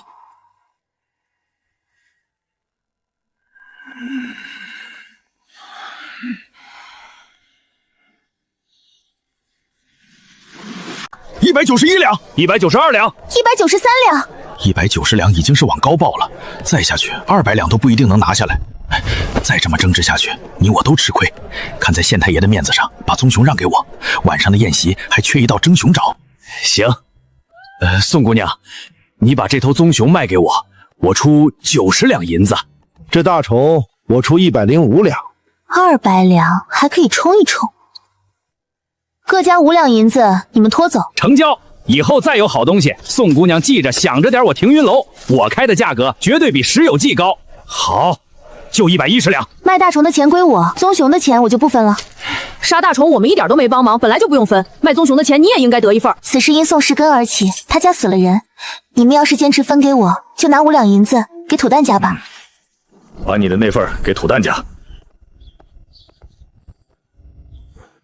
行，丰收丰收。早知道我也去了。去什么去？听到熊瞎子恨不得躲床底下，嫁给他倒了8辈子血霉，那可是耀祖1年的书用。7两银子啊！今天他们背书没背出来，被先生留堂了。我不想上学了。你游艇是什么？土儿阿爹死了？我都去磕过头了。这狼嚎声怎么离村子越来越近了？最近让村里人不要上山，山里不安分。今年也不知道怎么回事，以前在外围根本看不到豺狼虎豹，应该是山里野兽争地盘被赶出来的。去年入冬前，我在北山看见了一头雌大虫，比昨天杀的那头还要大。群山对面是云中城，联想到年关朔北贼子横行之事，或许在那个时候发生了一些事情，导致野兽离开了原本的地盘。那得有多大？不会下山吧？就连山脚都没人敢去，怕野兽窜下来。下官拜见庆国公。秦将军不必多论，近日朔北情形如何？从年关开始，朔北兵卒假冒莽寇，频频侵犯我国边关。还下官带领精灵军将人抓获后，发现他们使用的刀剑上刻有朔北官府的遗迹，才知道他们不是盗贼莽寇，而是朔北兵卒假扮的。前年旱灾颗粒无收，朝廷下令开仓放粮，粮仓里的粮食全都用完了。去年虽是丰收，可也才入库不到30%。下官已经让各府县衙催促商户从南方购买粮食，还未曾有成效。边关不仅百姓穷，就连官府都穷。这是下官犬子允谦，对边关十分熟悉。若是国公爷不嫌弃，出门时可将他带上指路。拜见国公爷。早就听闻令公子年纪轻轻便效力沙场，今日一见，果然颇有秦将军年轻时的风范。国公爷谬赞。华家村只有23人侥幸活下来，他们家破人亡，寒冬腊月靠乞讨为生。人就是从那个方向逃走的。山里地形复杂，我爹带领精影军在山中搜寻了5天5夜，才找到他们的踪迹。我们去西宁城。怎么就这点人？大军都在寒崖城和云中城驻守，其他城池只有县衙的衙役。现在城墙上的100人是我爹临时调过来的。怎会如此？据我所知，边关13城每座城池有500守军。前几年朝廷发给边关的军饷年年锐减，兵部说边关安稳，把原先各城的守军都裁撤了。恍然想起3年王朝会上，兵部和户部为军饷之事吵架。不仅是各城守军，就连精营军40岁以上的兵卒都被解散回乡，军营少了近2个人。是3年前裁撤的吗？国库空虚，户部嫌兵部花钱太多，最后皇上裁撤。2位贵客进来歇歇脚，我们酒楼后院有上好的草料。他们这里的烧鸡味道一绝，现在正是午时，国公要不要先进去吃饭？不用，就走下面。贵人一般介意和平民坐在一起，难道是我误会了？宋姑娘是又猎到什么好货了？没有猎物，我这次是来买东西的，麻烦马上帮我打包1只烧鸡和蝉花兔。烧鸡还有，可这蝉花兔已经断货好几天了，开春后没人来卖兔子，我们掌柜也正为这事发愁呢。一个猎户都没来，就连刘烈父都已经1个半月没来了。那烧鸡分开装，难道出事了，还是不敢上山？边关的女子大不一样，说起话来干脆利落。边关女子性格爽朗一些，但也不全是这样。瞧穿衣打扮，是富贵人家公子哥。宋姑娘，你的烧鸡好了。不是冷，是警觉。你我要是再多看上几眼，他就要把插在后腰上的匕首拿出来对着我们了。刚才那个姑娘的眼神，好人家的姑娘出门到酒楼买烧鸡还要带武器。小二，刚才买烧鸡的姑娘是哪家的？别是这2个富家子弟看上了宋姑娘的美貌。宋姑娘不住在城内，她家住城外。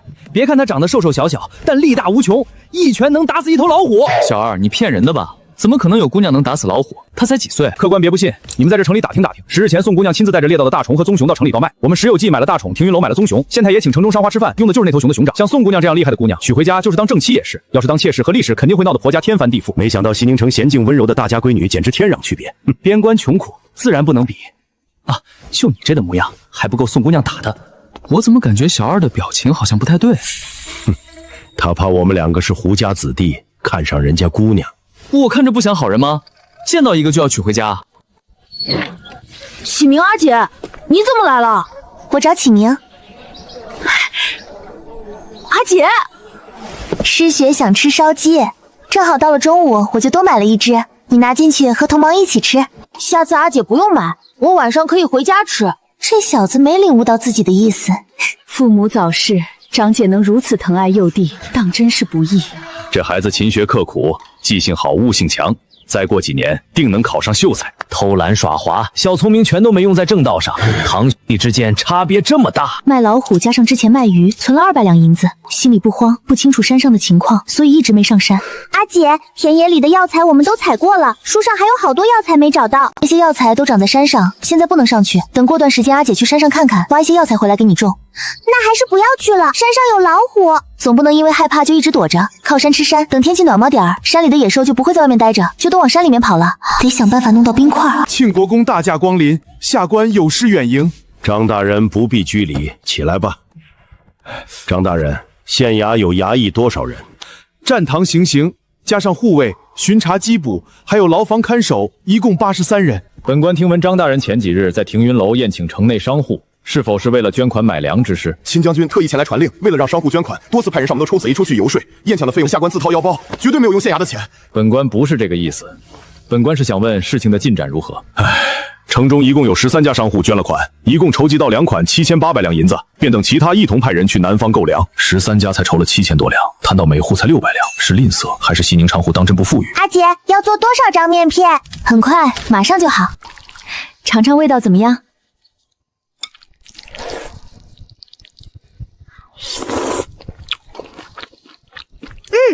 好吃，特别好吃。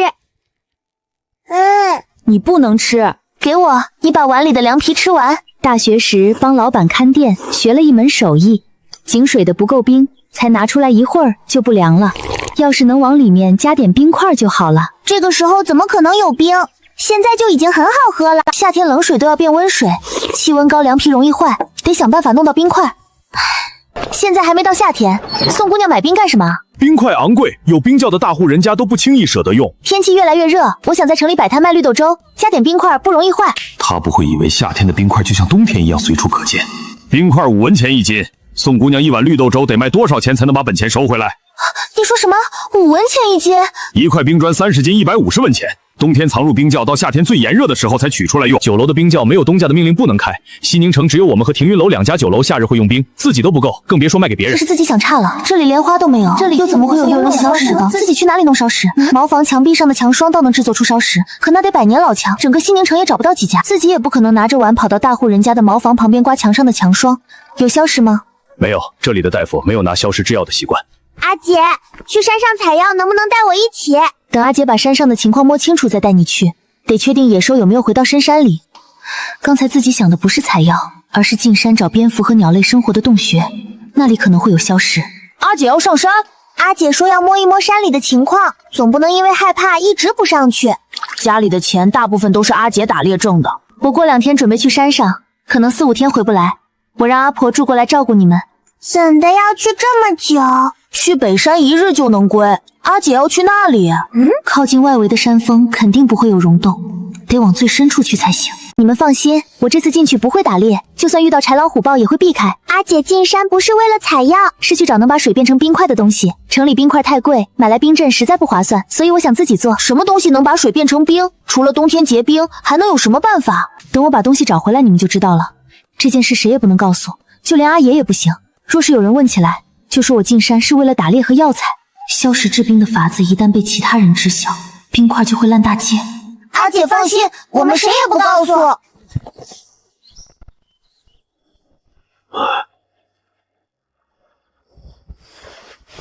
怎么要去这么久？我想摸摸山里的情况，总不能一直不打猎，不摸清我不放心带人上去。这次往里去些，我还想挖点药材回来种在后院。你就不能歇歇？手上有那么些银子，在家里待几年都不怕。坐吃山空怎么行？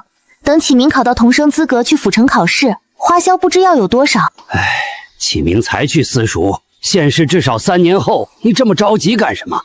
总不能告诉他自己打算让启明明年下场。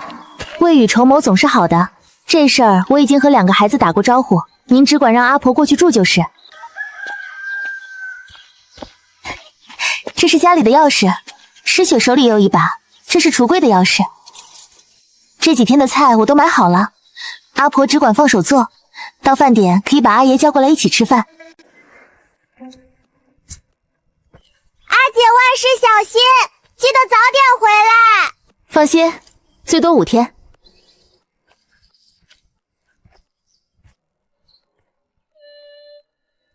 连翻4座山都没看到熟悉的地貌的特征，若不做记号，真怕回不去。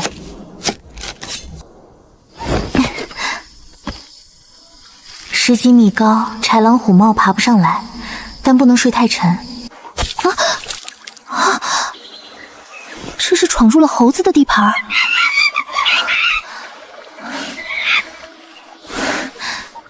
不吃猴子，杀了不利于赶路，不纠缠。典型的喀斯特地貌，这样的地方最容易形成蠕动，瀑布水流骤减，流进了地下暗河，入口就在这儿。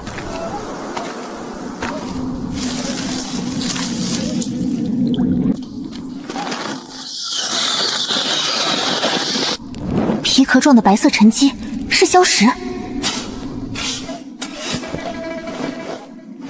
深山老林一旦出事走不出去，速速离开。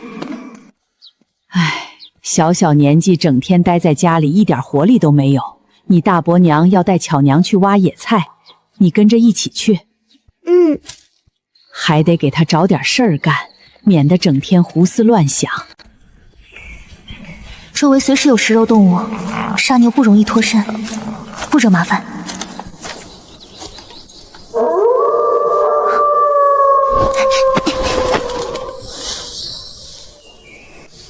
他们不是东赵国人，浑身血腥气，定是朔北贼子。分开跑！3日后，西宁城外破庙会合。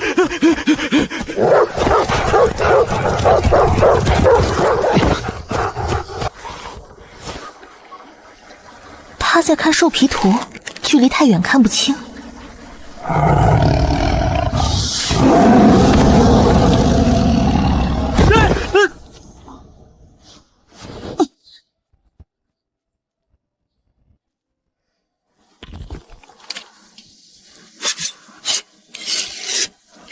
不是黄金，里面是黑的，但这作为证据足够了。这是第8座山，天黑赶路，晚上能到家。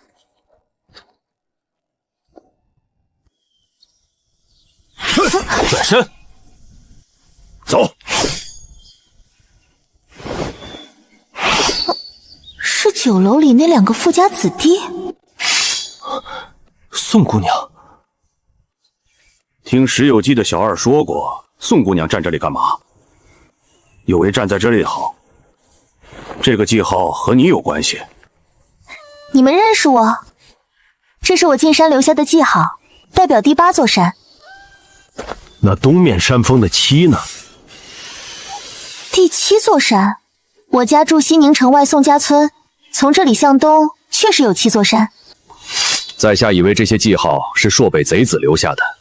误会了姑娘。你们是什么人？怎会想到朔北贼子？我们是军营里的兵卒，难免多留心血。金类军统帅秦国将军，你们认识吗？姑娘何出此言？秦国是我爹，在下秦允谦。怪不得眼睛长得有点像。这是朔北人身上的东西。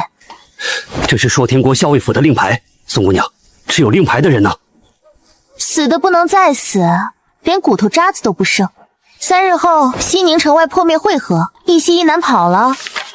他们真的打算走山路？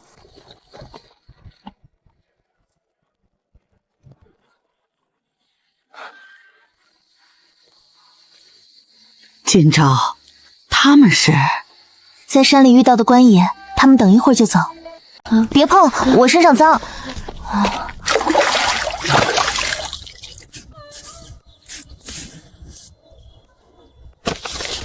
你们抓到人，我有奖赏吗？宋姑娘想要什么掌数？我想要1匹马。抓到人，我送姑娘2匹。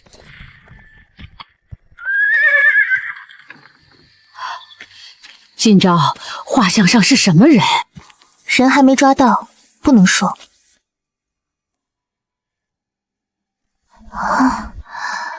中午想吃什么？我去做。清淡点都行，谢谢阿婆。不是说去打猎挖药材，怎么竹篓里全是白啥？石头也能用来铸药，我找了好久才找到。石头还能吃？可以做成药膏外用，内服有忌讳，吃太多对身体不好。现在的消食杂质太多，得先提纯。去端个小板凳过来，现在我们来制冰。阿姐，它真的结冰了！消食可以重复使用，晒干后剩下的就是消食。阿姐，我们什么时候去城里卖凉皮和茶？再过2天，等弄到牛车或马车再出摊。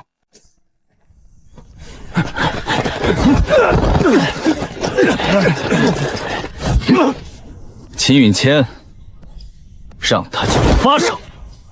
还有一个人呢？带人继续守着，其他人跟本官把人押回去。我们全是朔北国校尉府的暗探，绘制行军路线图。已经过去4天，那个人可能来不了。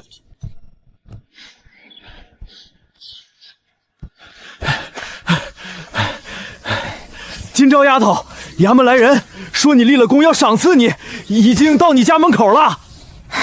是不是还带了2匹马？据查，宋家女郎宋今朝协助捉拿朔北贼子有功，特赏赐骏马2匹，马车1架。这捉拿朔北贼子，还奖励2匹马。这是惊雷军刚退下来的战马，比集市上卖的家养马好得多。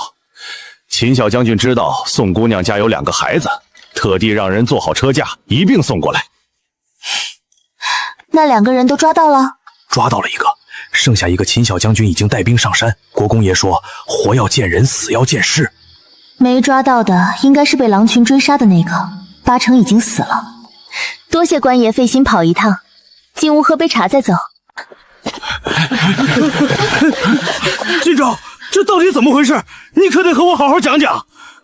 我去山上采药，正好撞几个朔北贼子，就把消息告诉了官府。山里怎么会有朔北贼人？可惜是个女娃，若是个男孩，肯定最有出息。唉，1匹马能卖50两银子，2匹就是100两，这下发财了。战马的价格更贵，肯定不止100两。大伯、二伯会驾马车吗？我们连马都没碰过，怎么可能会驾？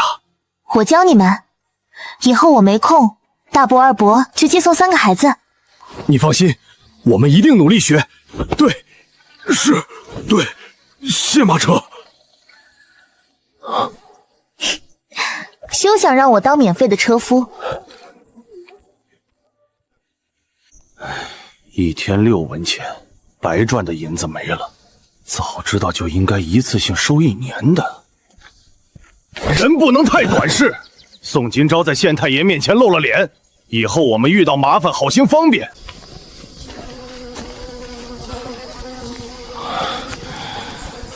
少将军，估计那个人已经被野兽啃得连骨头都不剩了。继续找，就算是1根骨头，我们也得带回去。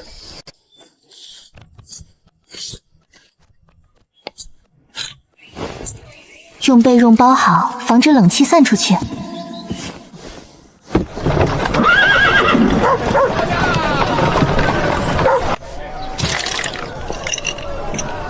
姑娘，你这卖的是什么吃吃？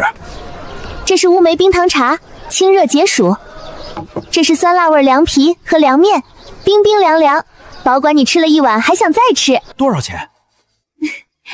乌梅冰糖茶5文钱一杯，凉皮凉面一杯茶5文钱，这也太贵了。这茶加了乌梅、山楂、甘草药材，还有冰糖冰块，不信你摸摸。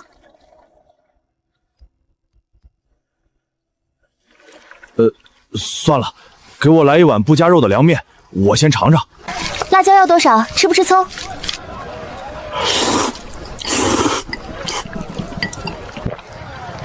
越吃越饿，没肉怎么这么香？再给我来一份加鸡肉的凉皮，多放点辣椒。好嘞。这也太费钱了。一碗凉皮，一杯茶。我自小这村子里长大。啊，5文钱一杯茶，太贵了。一碗凉皮，乌梅冰糖茶清热解暑，真的不贵。小姑娘，他们一天只赚70文，你这10几文钱还不能续，没人舍得买，你得降价。可我材料贵，成本高，还有冰块，5文钱已经够便宜了。你要是不降价，就拖回去自己喝吧。里面是加了冰。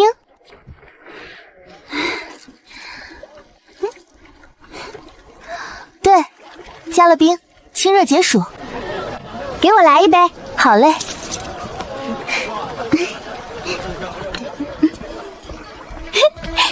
再给我来一杯。客户群体不对，等多久都不会有人买。阿姐，是一杯都没卖出去吗？我自己喝了一杯，错误估错了码头角工的消费观，5文钱他们舍得花，但不舍得买茶。那为什么不能卖便宜点儿？便宜了，他们觉得不划算，认为我偷工减料。我准备改良配方，直接卖乌梅汤加冰块，或者换个有钱人多的地方。阿爷，我带了茶水过来，你们快来喝。今朝就是孝顺，下次别放这么多东西，弄点茶叶沫子煮煮就行。那个脚夫估计也是这么想的，一天赚600文，1个月18两，这已经很好了。刚开始大家图新鲜，等吃厌了，生意会变差。我再想想办法。今天试试改良配方。大哥，乌梅汤3文钱一碗，要不要来一杯？降价了？让我们攒了一上架版，我在宋今朝买一汤宋朝买会碗，叫2版乌梅汤。昨天那个不好卖，我改了配方，冰块没少。给我来一碗加鸡丝的凉面和一杯乌梅汤。哎，就是这里，凉面比汤面好吃多了。姑娘，来碗凉面，多放花生米。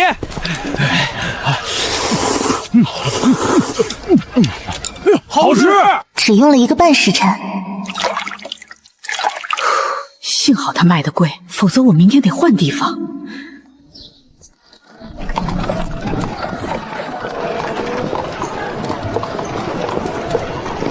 店家，你们在这里摆摊，每天要交多少钱场位费？我这个摊位小，1个月这个数。老大，试试。这个菜。 50文钱？想什么呢？50文连门槛都摸不到，500文。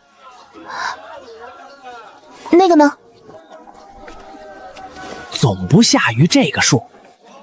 具体你去县衙问。梁书立，这是协助捉拿朔北探子有功的宋姑娘。原来是宋姑娘，久仰大名。梁书立，我想在中界租一个摊位。 不知道还有没有地方？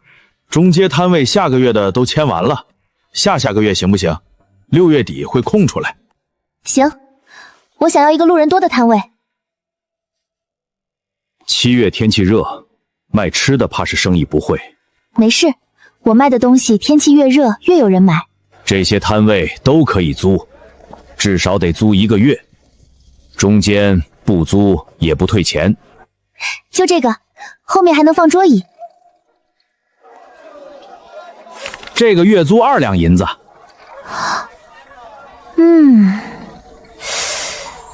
好像有点贵。这个位置在中间，靠近街尾的能少一半。夏天热，人少，能便宜点吗？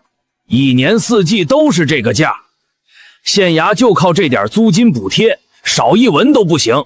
既然衙门穷，为什么不在其他街道多摆点摊位？朝廷有令，边关13城道路必须时刻畅通，除了中街，其他街道不能摆摊儿。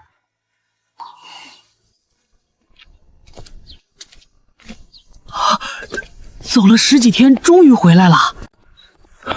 剩下的那个朔北探子找到了吗？秦小将军带人把山翻了个头头，一根骨头都没找到。连骨头都没找到，很有可能那个人没死，已经逃出去了。让画师照着这张画像画100张，贴满西宁城、云中城和寒鸦城的大街小巷。只要朔北探子还活着，就不能让他逃出边关。大家都看一看，这是朔北贼子，一旦发现，立刻报官。这好像是今朝那天晚上画的。这个时候还煮什么面？那个朔北贼子逃了。我昨天在城里就已经知道了。要是朔北贼子知道是你通风报信，报复你怎么办？不会，首先他们没见过我，不知道我长什么样。其次，县太爷恩赏没有张贴公告，他现在只有一个人，躲都来不及。我们在煮凉面，中午阿姐要去城里卖。你要去城里做生意？运河码头现在不用交摊位费，生意还不错。7月前我就先在码头摆摊。大孙女挣钱花样多，我有点跟不上了。怎么了？今朝怎么说？今朝说没事儿，这几天他没下地，大郎二房也没事儿，让他们帮忙一起拔草。让让让让！宋二郎，马车能坐人吗？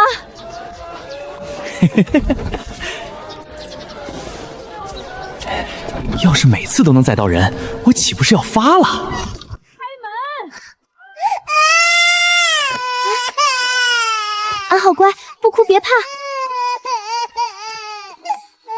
谁在外面？是我，柳郎中。你长姐呢？快让她出来！阿姐回来了。宋今朝，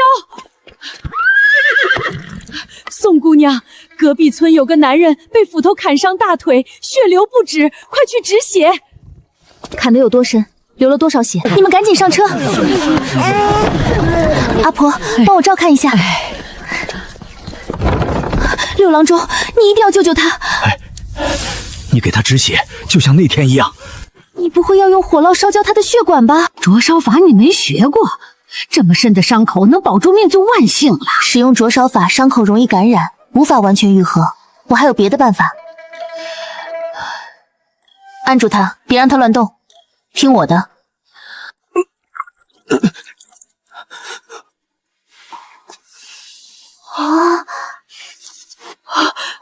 世上怎么会有人想到用针线缝合伤口？就像缝衣服一样，我想试试。7天不要动，防止伤口裂开。宋姑娘，这些都是谁教你的？半年前遇到一位走方郎中，非收我做徒弟，不过他现在已经去世了。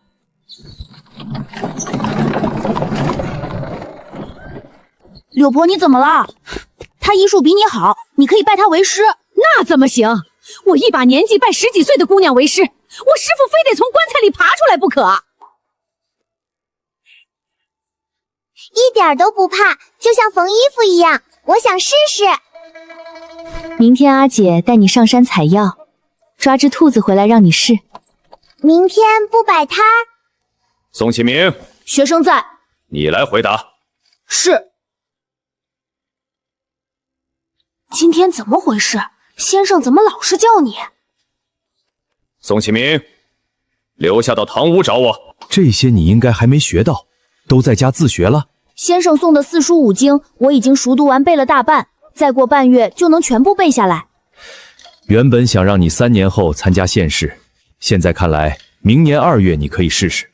这是历年院试题目和策论，带回去好好看。启明也被郑秀才留下了。先生抵点了我2句，让我尽快赶上学习进度。老二，耀祖整天被留堂，你得盯着点儿，3年后肯定考不上。干嘛只说我？启明哥也被先生留堂了。大伯，我好饿，阿姐肯定做好饭了。先生让我明年2月参加县试，说院试很难，要给我特训。鱼海战术，谁都逃不掉。看完后试着写，写好交给先生指点。既然确定下场，就得更加努力。到现在都没找到人，他还能飞了不成？画像贴了几天，城外村庄都问过，一点消息都没有。国公爷，人找到了，就在外面。下官已经命人把尸体抬回来了。这么死便宜了他。抬走。明日出发韩约城。张大人，边关13城筹措的粮款已到位，尽快买粮。下官遵命。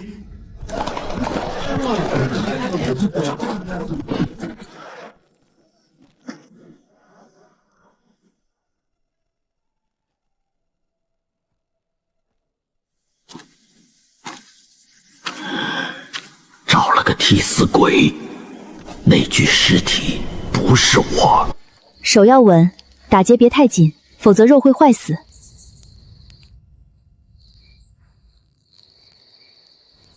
阿姐，缝好了。没练过能做成这样已经很好了，明天买点猪皮回来多练练。驻殿，要天子1号房。贺兰大人，您不是死了吗？不能让他们筹措到粮草。半个月后粮食上岸，我们扮作脚夫潜入船舱，将粮食全都烧毁。3日后我们伪装成脚夫，就能顺理成章进入船舱。防卫如何？事成之后，我们沿运河游出城。这些每样给我来2份。宋金章，葱不要，辣椒多放。这声音有点耳熟，好像在哪里听见过。那是刀声。宋姑娘，大后天码头戒严不能摆摊儿，县衙买了粮食要靠岸。是那个喊破庙会合的朔北贼毒，他没死。赵捕头，您慢走。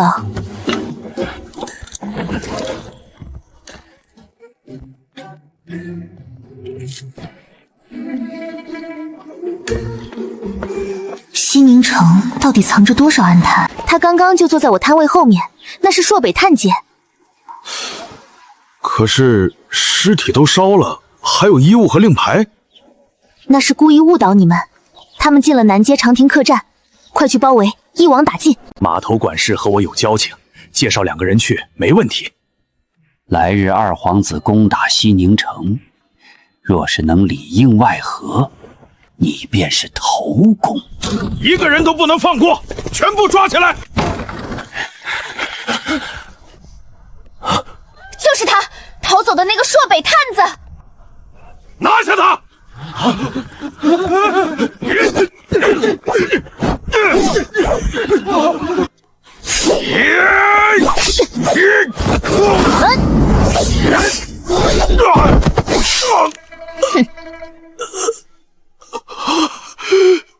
刀下留人，留活口。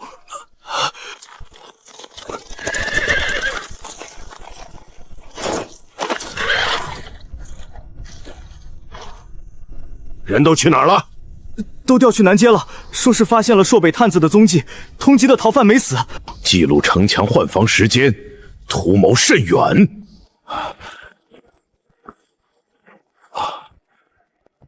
下官拜见国公爷，多亏宋姑娘发现踪迹。宋姑娘怎么在这里？贺兰小武功不弱，姑娘几下便将她擒住了，厉害。不过是些粗笨的腿脚功夫。若无他事，我先走了。若是男儿身，定能在战场以一当十。若不是宋姑娘，2日后粮食靠岸就完了。所有相关人全部抓回来审问。要是当初没分家就好了。山里的蘑菇长出来了，今年还采不采？我去问问今朝。7月我要摆摊，没时间上山采蘑菇。今朝要去城里卖东西，那怎么办？耀祖明年的束缚还没着落。今朝不带我们，耀祖读书的世虚怎么办？没有今朝你敢上山？救土蛋时你当缩头乌龟，整天就知道靠别人，给我滚出去！供不起就让他别赌。阿婆，我想请你去运河码头帮我看摊子，一天30文工钱，你俩做公契。让我去摆摊儿，让我去摆摊儿。一家人帮忙还要什么工钱？不用给。摆摊是好几个月的事，不能让阿婆做白工。那也不用40文，太多了。那就30文，我没有骗我哩。阿婆，你愿不愿意？行，我试试。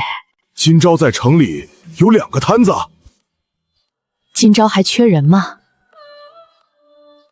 就2个摊子，你说还不缺人？宋姑娘，我想买凉皮和珍珠奶茶的方子。不行，除了中街，西宁城内还有其他地方能摆摊吗？你可以去码头，那里人多不收费。马掌柜在糊弄我，码头谁买得起20文一杯的茶饮？2张房子100两。马掌柜好生吝啬，本公子都听不下去了。我出300两，凉皮和所有茶选方我都要，而且你可以继续摆摊儿。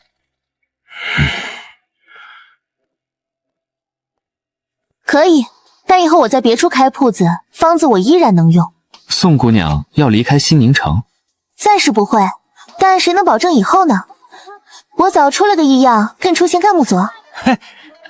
那想收钱啊？成交。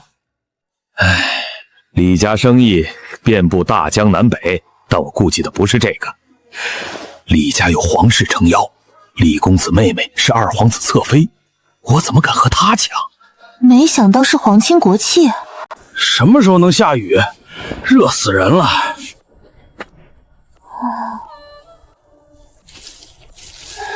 再不下雨，庄稼要干死了。这是缺水的征兆。阿爷别挑了，浇再多的水也没用，一晒就干了。不挑庄稼只能干死，说不定熬2天就下雨了。爹，我实在是挑不动了。买这么多干嘛？张大人让巡视稻田，再不下雨，今年收成没了。再不行，你妹说什么？西宁城不下雨，其他地方也不下雨吗？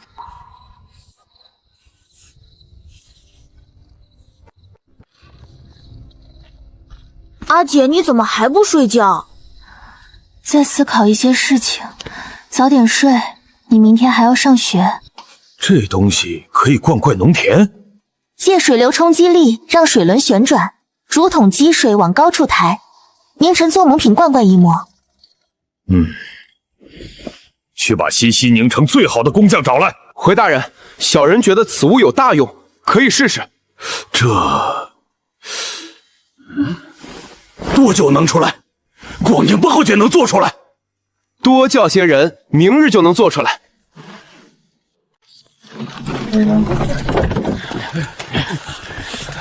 今朝，这水车真的能把水引上来？说不定真有神物。来了，材料车队到了。将有。草民拜见县令大人。谢少爷。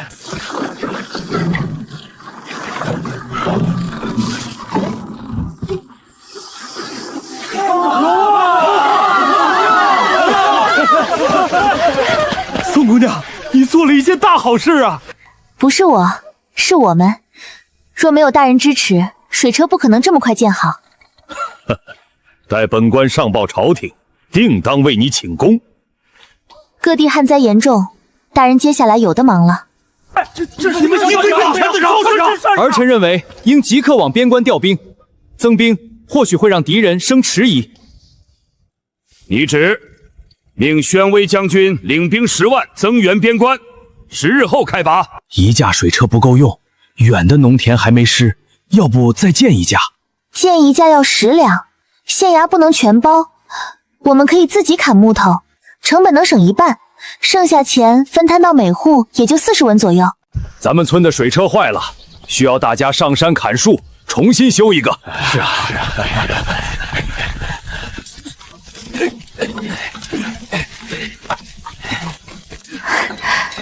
有救了！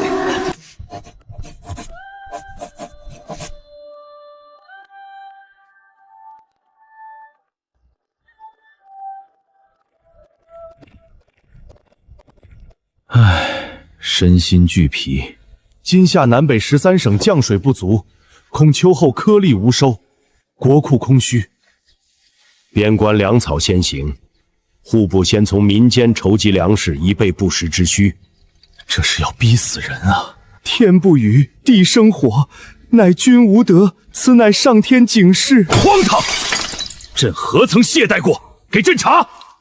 民间说皇上未亲自登坛求雨，或许让皇子代劳。萧承景，谁去？启禀皇上，安阳吴云皇上前所发人500里加急，献上救汉良策。难道朔北提前开战了？好，好，好！能有如此神器，乃是东赵之幸也。无需人力，将低处河水抬到高处。微臣认为此物确有奇效。宋今朝，一个民间女子都有新奇想法，你身为3品大员，为何无能？臣领旨谢恩，罚你1年俸禄。农女宋今朝赐锦缎黄金，赐匾额。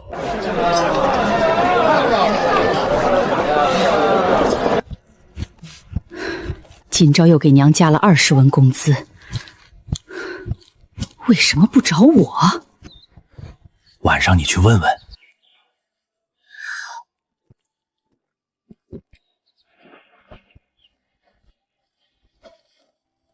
二伯娘有什么事？我看你瘦了，是不是忙不过来？给你送点茄子。阿爷也送了茄子，你拿回去吧，摊子上忙得过来。要不来帮忙？不用，二伯娘照顾3个孩子，哪有时间？你们聊。阿姐，摊子忙不过来，我可以去帮忙。我打算买个铺子，把你们带过去。中街铺子紧套，不过宋姑娘运气好，前几天有家要卖，就在布庄隔壁胭脂水粉铺。主家急着出手，7日就能空出来。前面铺面，后面库房，带小院子，上好松木，冬暖夏凉。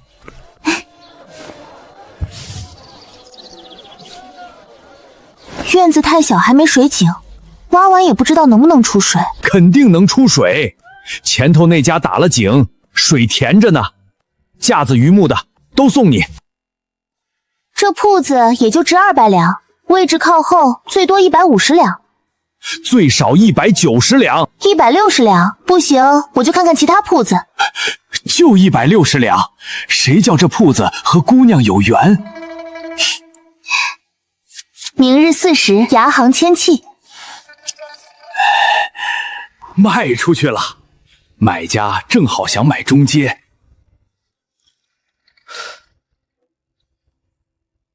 不知买家是做什么呢？吃食生意，就是前头卖珍珠奶茶的，他卖方子赚了几百两，早知道该定高些。谁说不是呢？铺子卖贵点儿，宅院就不用卖了。160两不行，他非买不可，反悔要赔双倍，但我不卖。卖家还没来吗？卖家说铺子是共有的，表亲嫌价格低，反悔不卖了，除非再加100两。前几日才卖，今天就嫌低，骗鬼呢！告诉他我不买了，赔双倍定银。买家说260两太高，按照定帖，您要赔钱。你是不是我王故意了？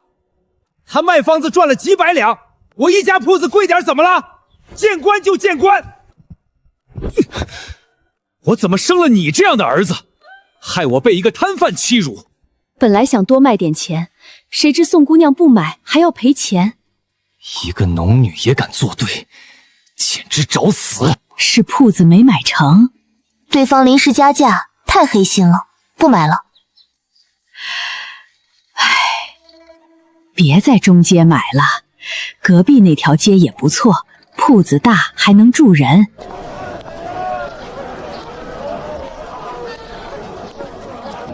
你弟弟在私塾念书，那里没几个能考上秀才，最后得求我收留。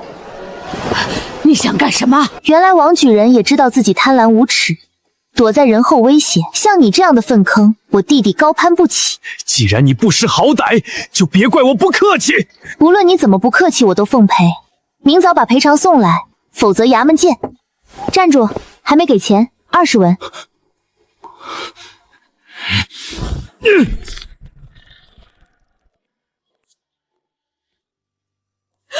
一下子加100两，抢钱啊！以后离那个王贵子远点儿，那不是好人。他敢威胁阿姐，我明年一定要考上，狠狠打他的脸。有人跟踪。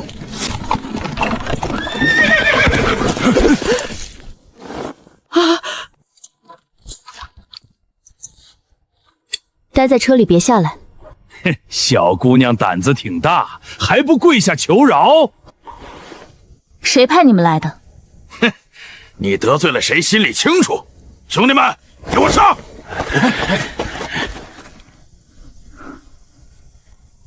宋金钊，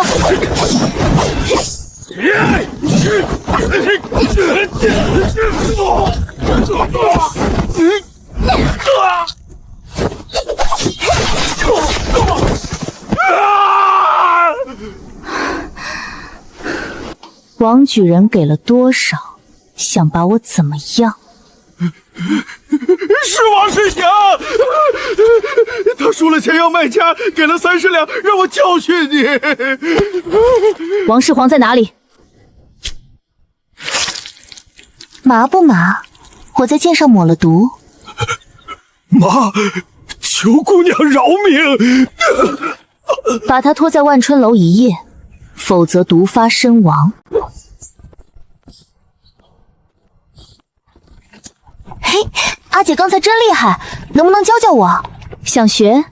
每天早上绕院墙跑30圈，坚持1个月我就教你。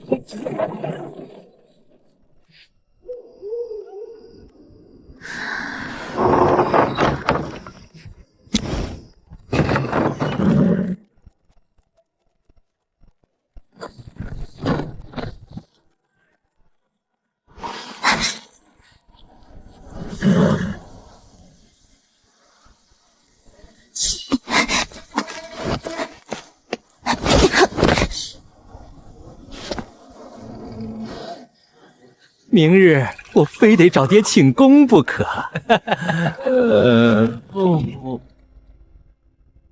赶紧滚！这里不用你伺候。刀爷可不能叫别人。他会不会碍于王公子的身份不来了？呸！那姑娘那么狠，怎么可能不来？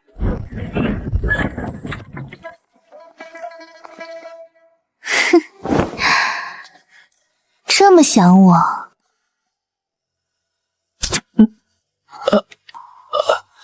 哪里来的小娘子？万春楼来新货了？哼，清醒点了吗？姑娘饶命！是我爹要坑你银子，不关我的事儿。原来是我误会了，你走吧。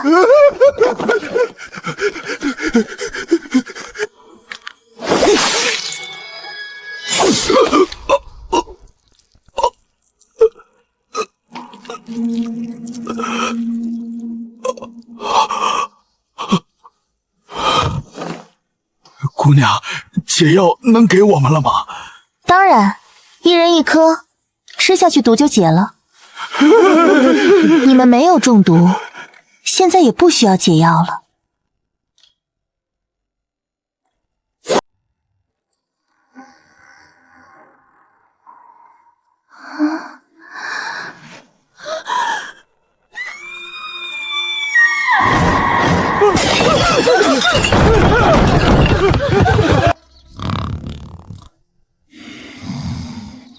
大人不好了，万春楼死人了！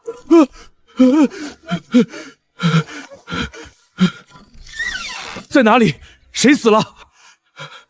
就在万春楼，7条人命，尸体都凉了，其中还有王举人的儿子王世章。7条人命，王世章。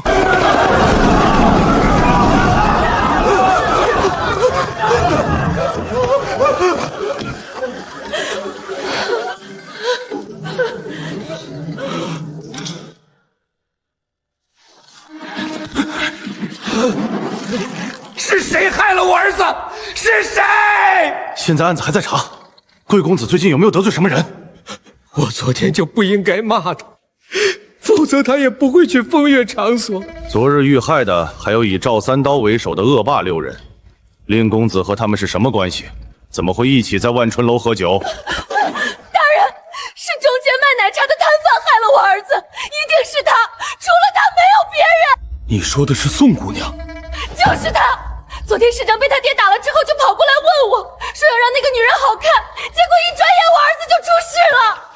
这个案子怎么还会牵扯上宋今朝？这么重要的事情，你怎么不早点告诉我？我没当回事，我不知道会变成这样，不过是个无权无势的普通农女而已，谁能想到儿子会出事？听月觉得不对劲。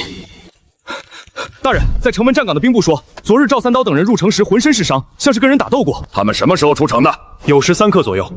宋今朝每日有收摊，如果王世峰买凶赵三刀等人在城外教训他，时间刚好能对上。你带人去请宋今朝来堂前问话。怎么感觉县令对那女人的态度普通摊贩，还用上了请字？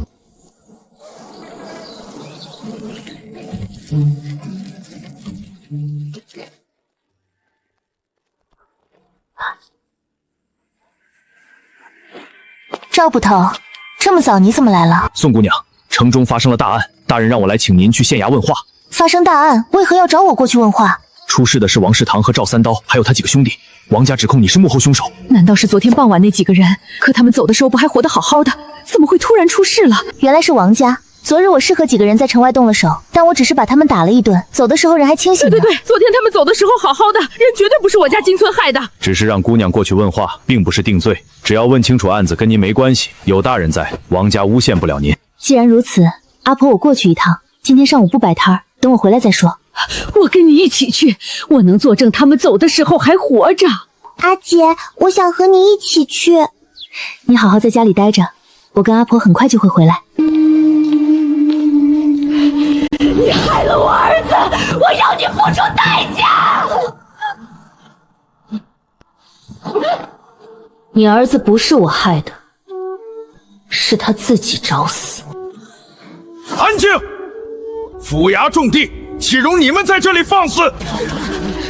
宋姑娘，昨日你是否与赵三刀等人在城外起了冲突？是，可我没害他们。回大人，此事还要从民女买铺子说起。前日民女在衙人的推荐下看中了王举人，原是约好昨日上午后县衙签红定妾，却被临时告知那间铺子乃是王举和琛体供应。宋金明说的话可是真的？回大人，我没有威胁他。胡说！你说启明在郑家私塾念书，考不中秀才，过几年还得去你家私塾念书，不买铺子就不让念，买了铺子明年就可以去。我孙女嫌弃你言而无信，品德败坏，直接就给拒绝了，你就威胁说要找人动手。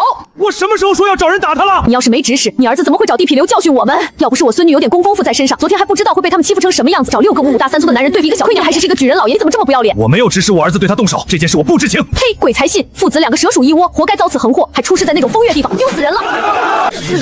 肃静！大人，民女昨日只将那伙歹人教训了一顿，并没有害他们，况且从来没见过王举美的儿子，又怎么会看出知道他在万春楼？我能证明他们走的时候，我孙子都看见了，不仅就在郑家私塾读书。大人若是不信，可以把他们叫过来问。你们是一家人，肯定会包庇他，哪里还会说实话？大人，守城门的兵卒是见过赵三刀他们入城的。如果之后宋姑娘没有入城，她就不可能半夜在万春楼行凶。去把昨日守城的兵卒叫过来。昨天这位姑娘驾车出城后，赵三刀等人紧随其后。现在想来，好像是有意跟踪。宋今朝出城有没有再入城，并未见到，会不会是你们看漏了？那个时间很少有年轻女子出入，若是看见，一定印象深刻。会不会是从运河潜进来的？不会。1个月前，本官已命人在水门下方安装了铁网，岸上还有看守的衙役，只要有人从水下偷偷潜入，就一定会被发现。王举人如此清楚运河的情况，莫非是亲身试过？除了他，还有谁会害我儿子？我们只和你结了仇。只凭动机就判定人是我害的，如果是这样，王举人也有嫌疑。满口胡言！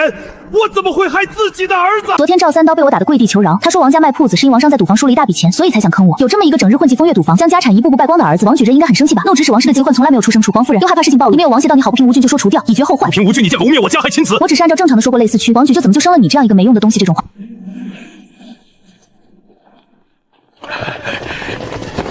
拜见知府大人。可是在判案？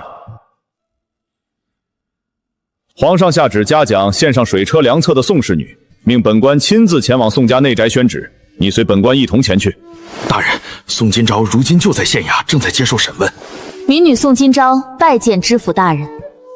这是怎么回事？本月初3，王世章遇害，王家一口咬定是宋金云所为。皇上下旨恩赏宋今朝，水车还是他想出来的，这怎么可能？既然有人能证明宋今朝昨天晚上没有入城，说明另有他人所为。皇上下旨恩赏，若是受赏之人卷入重大案件，岂不是在打皇上的脸？这种事情绝对不能发生。王家人口口声声说宋今朝有嫌疑，下官只好将人传来询问，正打算退堂，大人便来了。那就赶紧让他回家，切不可耽误接旨。知府大人，宋今朝是最有动机加害我儿的人，怎么能就这样将他放走？宋今朝曾2次协助官府抓捕朔北贼子，立下大功，发明水利政也，物正同，凭空万民，干旱之人。光凭这一点，本官就能杖责你30大板。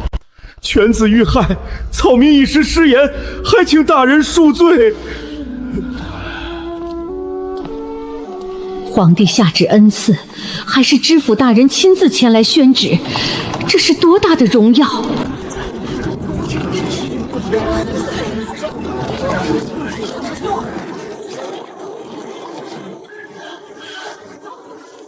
奉天承运，皇帝诏曰：今有宋氏之女宋今朝建造水车有功，特赐锦缎20匹，黄金100两，另赐匠心独用匾额，以彰其功。钦此。民女叩谢皇恩。听闻宋姑娘的弟弟如今正在私塾藏书，是哪一个？学长遇到什么时候下场？回大人，学生打算明年下场参加2月的县试。甚好，希望下次见到你是在府试的考场上。学生才疏学浅，蒙大人垂青，必当竭尽全力，不负大人所望。宋姑娘把令弟教得很好。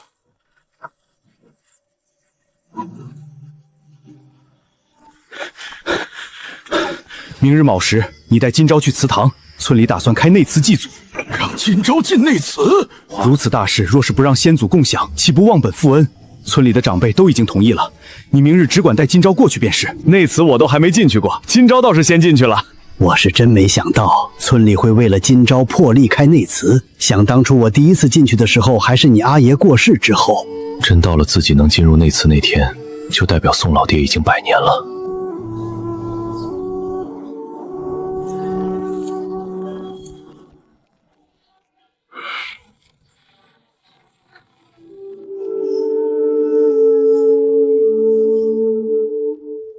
若是皇上的圣旨能提前2日送到，王举人根本不敢反悔。加害王世章7人的幕后之人找到了吗？像赵三刀那种人，仇家一大堆，与他结怨的人10根手指头都数不过来。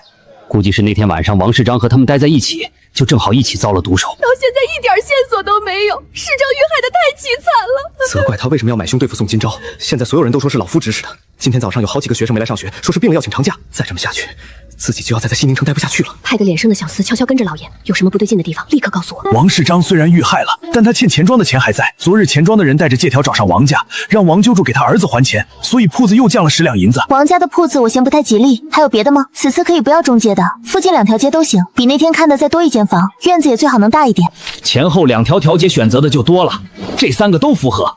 虽然只和中街隔了1个路口，但只要100两银子。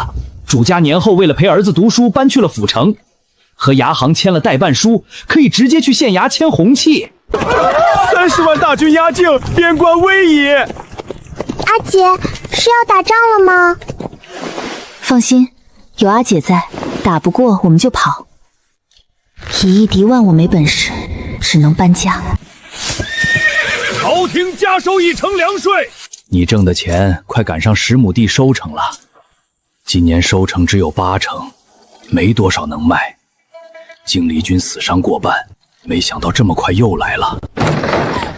朔北大军不日抵达边境，有流云哥哥的消息吗？庆国公骁勇善战，定能大胜归来。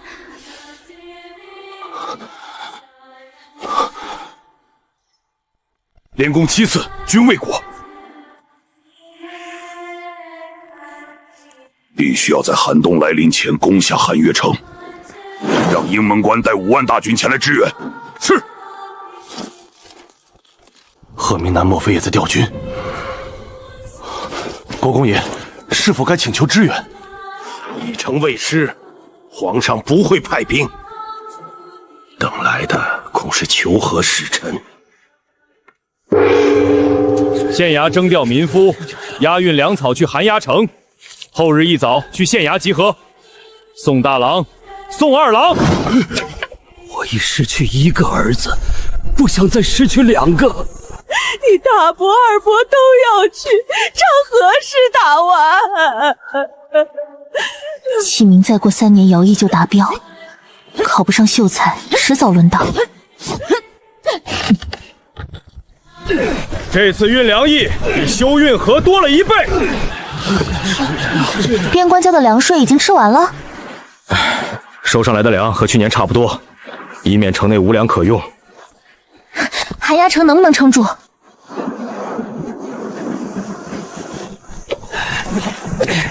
该下不下，老天爷折磨人。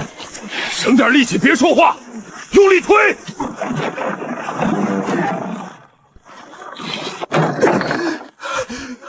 贺明南调了5万大军，5万大军一到，他定会攻城。夜袭铁甲城，打他个措手不及。今夜3更，夜袭铁甲城。张姐，张姐，我想住先生家，再努力一把。铺子里烧炭不碍事，要不了几年，贺明南定会卷土重来。宋启明的姐姐今年16了吧？我觉得不合适，她不会远嫁。她家里还有祖父母，总不会拖着不让嫁。她应该暂时没有嫁人的打算。好好考，照常发挥就行。阿姐放心，我一定会通过的。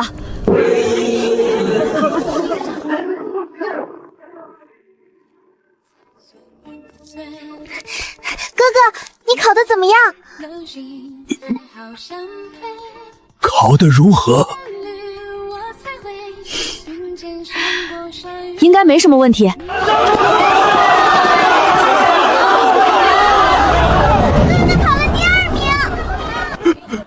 是考上了吗？我考上了，阿爹，我考上了！走，买纸钱去，让爹娘马上知道。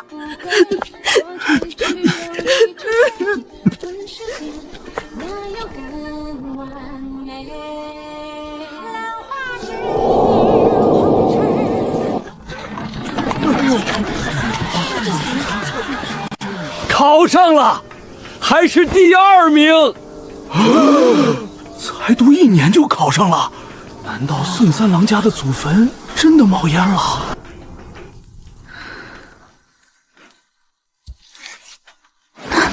安好，喊爹娘。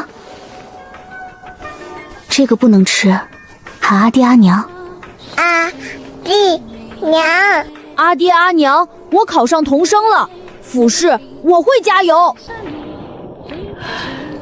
启明考上童生，要不要摆宴庆贺？4月就要府试，先不摆了。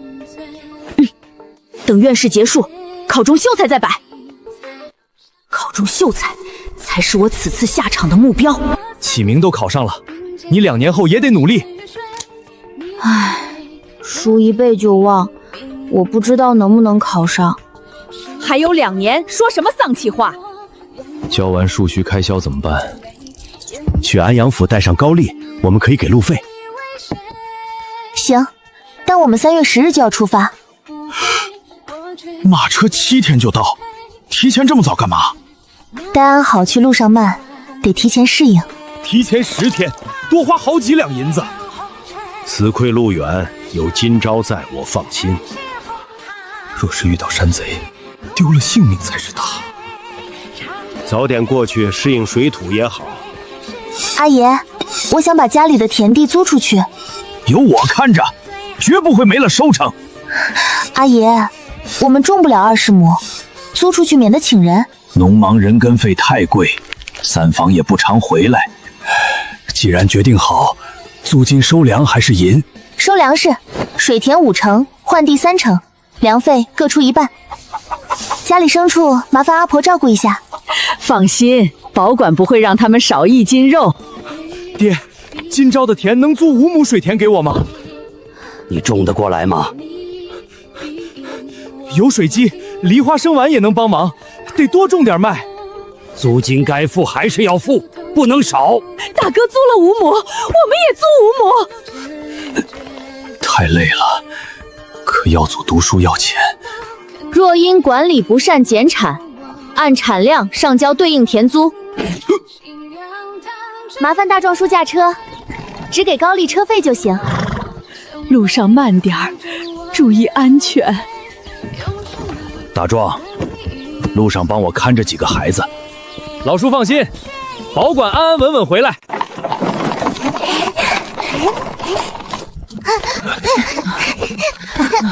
不用走路也这么累，脑子像装了浆糊。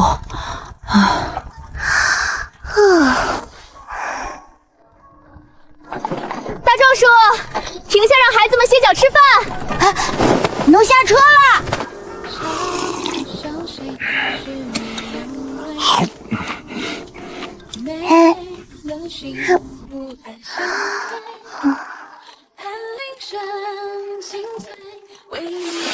想睡就躺下来睡，哥哥把帘子拉起来。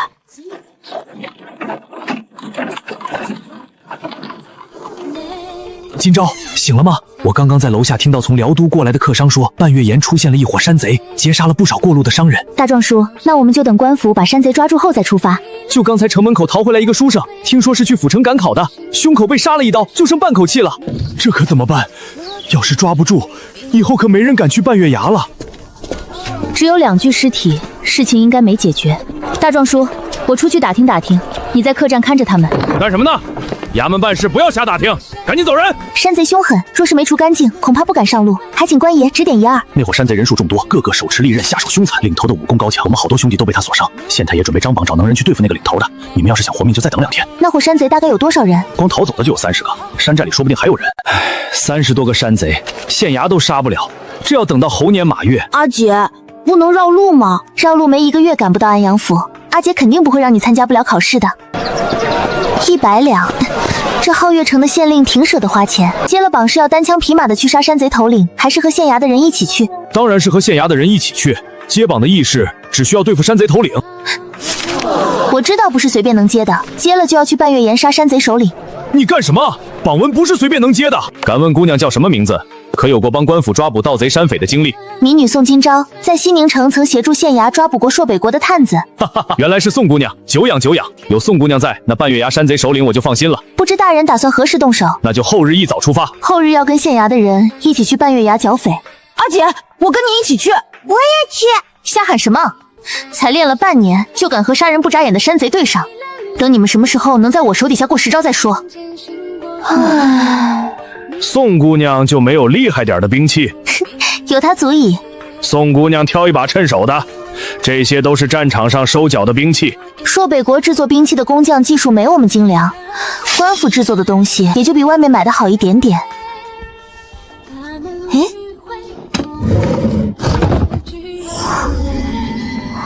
里面装的什么东西？好枪！大人，我选这个。你确定？他都快要有2个你那么高了。我确定。刚才大人让我选兵器，是想送给民女吗？这杆枪不像是俗物，有点舍不得了。从哪里冒出来的？周围太安静了，心里有些发慌。眼神放平，不必拘谨。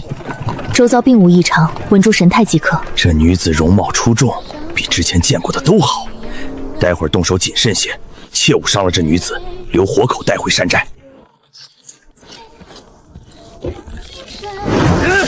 留下买路财！姑娘容貌出众，不如随我回山寨，保你安稳度日。只怕你无福消受，还要白白断送性命。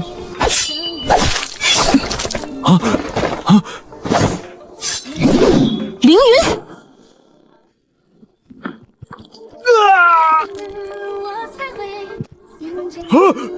不好，中计了！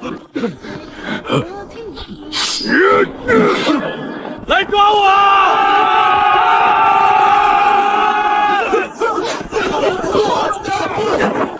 老实交代，山寨之中还有多少人手？官府行事如此卑劣，竟用女子设局诱骗我等！费尽心机设局，尚且不敌一介女子，你有何资格叫嚣？别杀我！我说寨里只剩20几人了。聒噪！大人，山寨坐落于另一侧山头，半个时辰路程。贼首段山狼此刻正在寨中，押一名山贼带路，其余挑断手脚筋押回。前方榕树上设有瞭望哨，一旦发现乡人，便会敲钟示警，务必一击必杀，不留动静。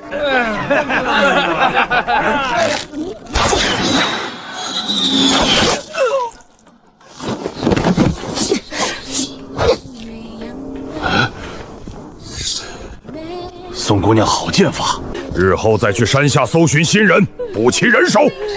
老大，不好了，衙役攻上山了！区衙役也敢闯我山寨，今日定要尽数斩杀！不知死活！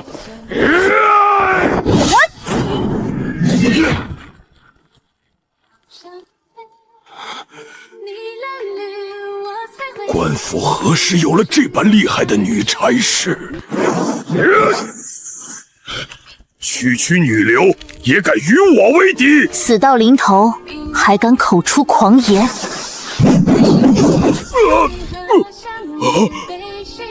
我的钱！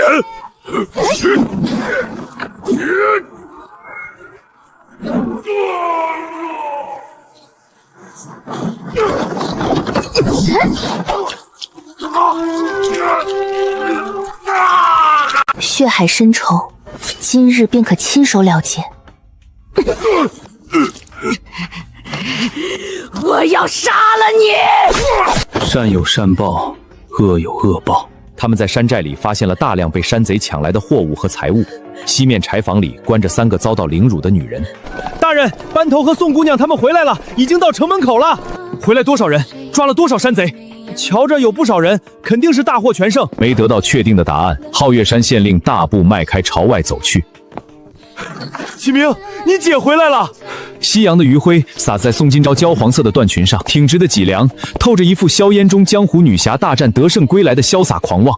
张姐，你阿姐好帅，要是我姐姐该有多好。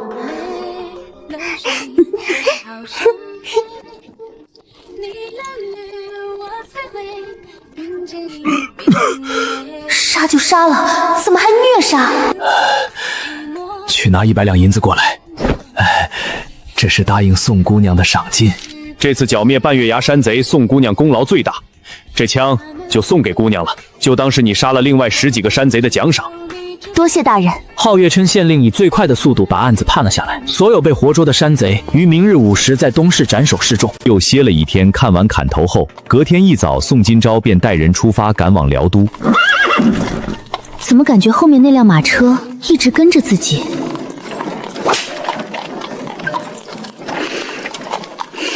听闻宋姑娘乃是剿灭山贼的女英雄，苏某心生敬佩。今天这顿饭在下请了。苏公子跟了我们一路，有何目的？苏某要去安阳府，和宋姑娘的目的地一样。为省之言从何得来？不过是顺路罢了。我什么时候告诉过你我要去安阳府？自己放慢速度，他就跟着放慢速度；加快速度，他也跟着加快速度，这还不叫尾随？不瞒宋姑娘，苏某是安阳书院的学子，所以才和姑娘同行。所以你鬼鬼祟祟跟在后面，是想让我给你当免费的镖师？自然不是，苏某始终找到合适时机向公开口，无奈才一直跟着。若是姑娘愿意同行，苏某愿意付镖银。你能给我多少银子？不瞒宋姑娘，在下大部分盘缠都用在了租马车上，囊中有些羞涩，只能给1两银子。听说古代有穷秀才，没想到眼前这位就是。宋今朝的迟迟不语，让苏洛白以为他会拒绝。苏公子什么时候进安阳书院的？苏某进书院已有2年。能在安阳书院读书，想必苏公子的才学一定很好。姑娘过奖，在下的才学在书院勉强够得上中等并偏上，比起才高8不斗的同窗学长还差得远。接下来，宋今朝从苏洛白的先生同猫问到上课情况，到最后至连衣食住行都没有放过。若苏姑娘觉得1两银子太少，等到了安阳府，苏公子和舍弟都是书人，来日说不定还是同窗，我怎好说太多？1两银子足矣。那个苏公子2年前考上的秀才，在书院才学能到中等偏上，想必还不错。一路同行，等会儿阿姐找个机会把你换到她的马车上，该问的问，该请教的请教，把少收的标银赚回来。等你考中秀才，8成也要进安阳书院读书，趁这个机会先搭上关系，等到进去的时候有人带着，不至于一头雾水。阿姐，我知道了。苏公子，宋姑娘有何事？午睡醒来后幼弟有些闹腾，2个孩子看不下去书，能否让他们坐到苏公子的马车上？府事在即，片刻都耽误不得。宋姑娘让他们过来吧。多谢苏公子。也实在不易。阿姐要不要进来休息？太阳快要落山的时候，天色还是迅速变寒，大片的乌云从远处飘过来。前面有一家客栈，要不今天晚上就在那里过夜。一天吃多少才能长这么胖？立刻从里面跑出来一个膘肥无壮的男人，腰围比百年老树的树坑还要粗。启明读了不到2年书就能考上童生，下午苏某考教了他的才学，学习速度连我都自愧不如。启明比别人起步晚，难免要多用功些。路上还请苏少爷多指教一下他。几位客官是打尖儿还是住店？住店，要2间相邻的房间。太阳快要落山的时候，天色还是迅速变寒，大片的乌云从远处飘过来。前面有一家客栈，要不今天晚上就在那里过夜。一天吃多少才能长这么胖？立刻从里面跑出来一个膘肥体壮的男人，腰围比百年老树的树坑还要粗。启明读了不到2年书就能考上童生，下午苏某考教了他的才学，学习速度连我都自愧不如。启明比别人起步晚，难免要多用功些。路上还请苏少爷多指教一下他。几位客官是打尖儿还是住店？住店，要2间相邻的房间。要1间，也要1间。瞧那姑娘像是练家子的，晚上做菜的时候别用这个肉，用猪肉。放心，等晚上他们睡熟再动手。再厉害中了迷烟，他也醒不过来。此刻正是吃饭的时间，楼下却一个人影都没有，桌子空荡荡的。几位客官要吃点什么？老板娘，客栈里就只有我们这些客人吗？昨日过夜的客人今早便走了，现在客栈就只有你们几位客人。你一个人在这里我不放心，去隔壁房间睡，有事吼一嗓子，阿姐在隔壁能听见。明天早上辰时出发，别起晚了。客栈可能有点不对劲，晚上清醒一点。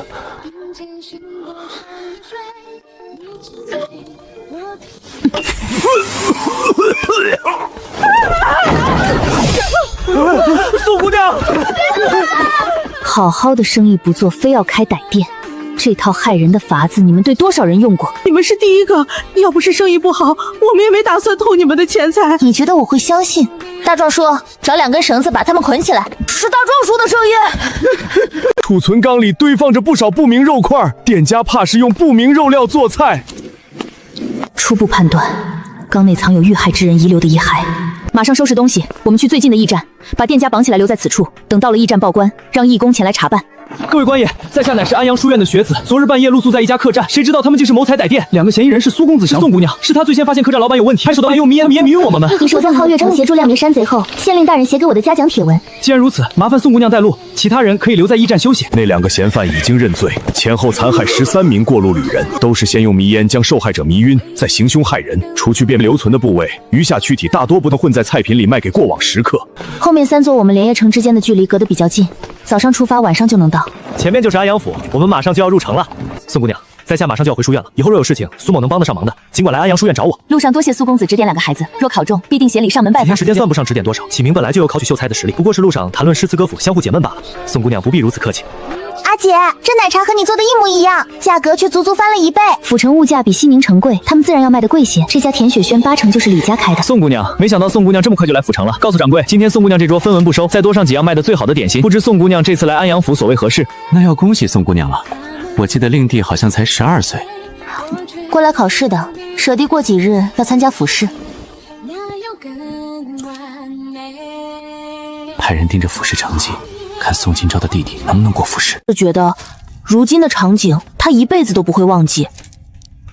到了此时，就算再有自信，宋启明还是感觉到了紧张。哥哥，好好考，阿姐相信你一定没问题。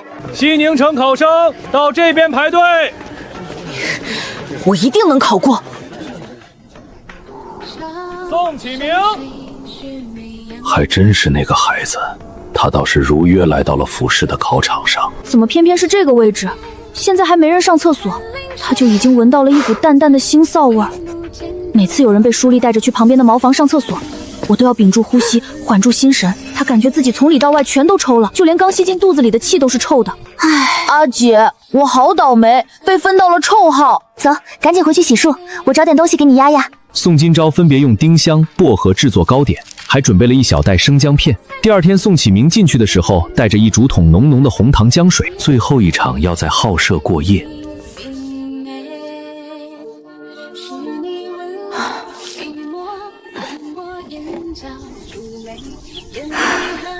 只觉得一切都风轻云淡，过去了。你真不出去？这是阿姐特意找苏公子给我拿的10丈文章，全是安阳书院里的学生写的。好不容易来府城一趟，测例那天我觉得我发挥的特别差，这几天越听我越觉得过不了。我看你是杞人忧天，想再多有什么用？最后还是得等成绩出来。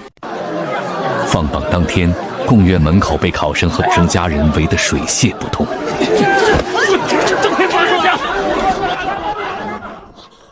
阿姐，我过了，第36名。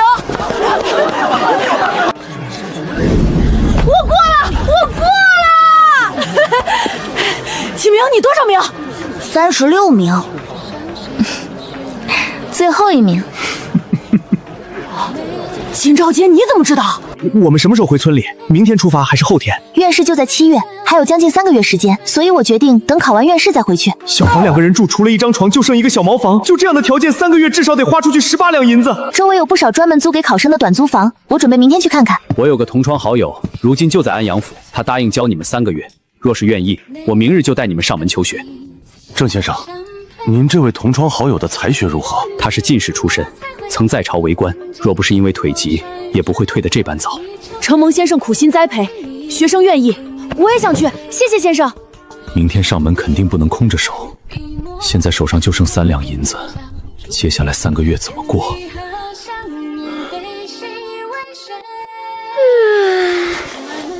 今朝你能不能借点钱给我？回村后我立刻还。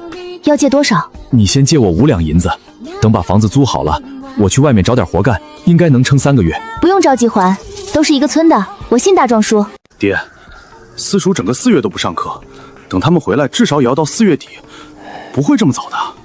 也不知道启明考得怎么样，提前来个信儿也是好的。爹，你就放心吧，我看启明挺有信心，就连郑秀才对他都是满口夸赞，府试肯定没问题。稍有不慎就会从窗户一头栽进池子里。院试前每日辰时，到老夫这里坐坐，5时便可回家。读书守在明理正心。这位叶先生说话的声音一点精神气都没有，透着一股死气。当初自己考取秀才时也是这般年少，可惜光阴如梭，早已将来时路全部淹没。读书守在明理正心，今日便到这里，明日按时过来，带上你们的家人回去吧。多谢叶先生，学生明日再来。这是不打算见我们？估计是因为双腿有疾，所以才不想示人。你感觉那个叶先生怎么样？他看起来要比郑先生年长许多，头发全白了，一点黑色都瞧不见。我觉得不像是老的，倒像是书上说的一夜白头，整个人恹恹的，好像心里压着很多事，连笑都笑不起来。你一直躲在家里闷闷不乐，心病怎么能好？明明比我小几岁，现在瞧着都能当我爹了。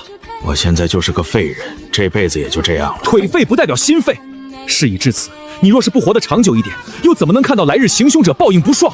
或许他们将来有一日也会走进那吃人不吐骨头的地方，到时候朝堂之上会不会有人想起我，就像个无足轻重的人一般，浮云飘散。别怕和他讲话，他这人性格温和，就是脾气有点轴，但从来不会把自己的脾气发在别人身上。先生，叶先生的头发是愁白的吗？我上次见他是在2年前，中间也就通过1次书信，当时他的头发还是黑的。大壮，宋高丽。阿姐，还有多久琵琶才会熟？估计要到6月底，租期结束前肯定能吃上。前几天就听同窗说书院附近开了一家卖凉皮的小摊，没想到是宋姑娘开的。启明过一会儿就会回来，他很喜欢你送给他的时尚文章，在我面前经常夸你。改天我再拿些过来。是隔壁的叶府，那个人是不是叫叶良义？我不认识，但我知道他。叶良家这是永元3年恩科2甲进士第7名，御史台从3品御史中丞，当今圣上的亲信。没想到他竟然会屈尊降贵，指点几个要参加院试的学生。就算要指点，也该是举人起步才是。据我所知，叶先生好像已经辞官了。听说是今年春猎被刺客所伤，双腿变残废，无奈只能辞官归乡。叶先生的妻子儿女还都留在京城。叶大人一生从未娶妻生子，爹娘去世后就剩他一个人了。那刺客抓到了吗？这个我就不知道了，书院里没人说过。陆白哥，最近学得怎么样？名师教导有何感悟？遇事上见君王之师，下察百官之过，平时肯定没少得罪人，怕不是就是冲着他去的。到时候在街上买个铺面，对田雪轩的生意肯定会有影响。爹，你最近一直在打听宋金钊和他弟弟的事情。我以为至少得等3、4年或者更久，毕竟像他那样的出身，大部分人永远都走不出西宁城。院士连考3天，衣食住行全在豪舍，熬人啊！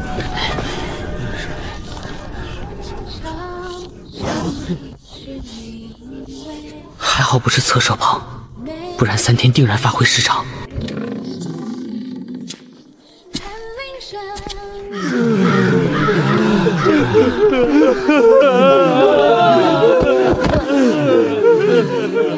丽儿，爹背你回家。只乃下院士功名远远不够，你要以2年后的乡试为目标。这些书烧拿回去熟读钻研。优评列初筛完毕，见卷交学政定榜。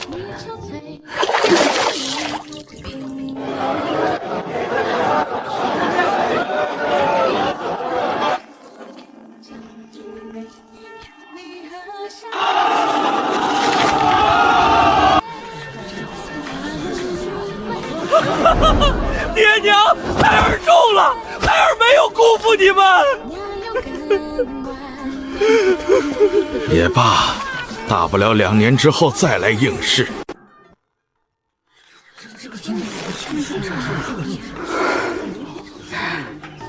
阿姐，我考上了，拿下按手第1名。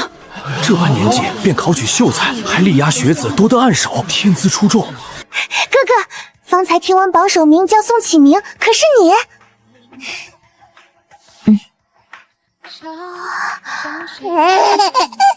我就知道我哥哥最厉害！不要让他！我考中了！瞧见你的名字排在榜首，我当场大吃一惊。你们各自位列第几？第30名。没错，我再次踩着录取线上榜。恭喜宋公子高中按手。有劳诸位辛苦，不妨进屋小坐饮茶。公务繁忙，需即刻返程复命。是。你们3人全都榜上有名，我总算不负郑老友生前托付。全凭先生悉心教导，方能登科。先生恩德没齿难忘。明日簪花宴多看少言，不论攀附交好或刻意寻衅，都要沉住气，科举慢慢，秀才只是起步。学生谨记先生叮嘱。叶先生，腿上切忌负重走动，闲暇可坐轮椅出门散心调养。簪花宴后，我同启明准备回乡小住。何时能够开始肢体复健锻炼？调养不可急于求成，骨伤矫正方才半月，依照恢复进度，至少还要2个半月方能循序渐进练力。定是他仕途极大助力。簪花宴在翠竹轩，3位秀才老爷这边请。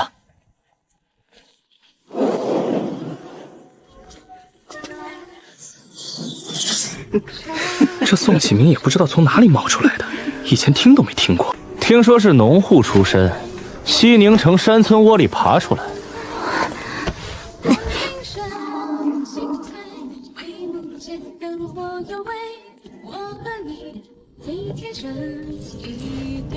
听闻宋案们家境不富，凑齐这身蜀锦缎袍，想必费了不少功夫，不知折价几何？御赐之物岂是金钱可以衡量？便是万阴也是不够的。宋按手这身衣裳是御赐的。袁大人宋启明是宋今朝的弟弟，就是那位制作水车被皇上下旨恩赏的宋氏女。怪不得年纪轻轻便能考中暗手，原来是有其姐必有其弟。多谢学政大人赞誉，比起家姐，学生自愧不如。你姐姐是宋今朝，那个制造水车、剿灭朔汤国暗探的宋今朝。在下赵金民，祖上4代都是工匠。令姐发明的水利统车实在精巧，不知令姐可在府城？明日我便要和阿姐一同归家，不方便招待赵公子，还请见谅。安阳书院8月下旬开学，不知宋兄几时归来？还未确定具体时间，离家良久，此次回家想必会多待些时日了。没事，等进了书院，我们就是同帮，来日方长。哼，祖上钦佩也就罢了，他要是敢有其他非分之想，绝对不行。此人配不上阿姐。不过是给农田灌灌的水车，我还以为是什么稀罕物样。一个女人整天打打杀杀，抛头露面，农户出身没规矩。若放在我们严家，早绞了头发当姑子去。少爷用不着为这点小事生气，丁府子已经答应收您为徒，以后宋启明绝对不会是您的对手。平民终究是平民，入不了达官显贵的圈子。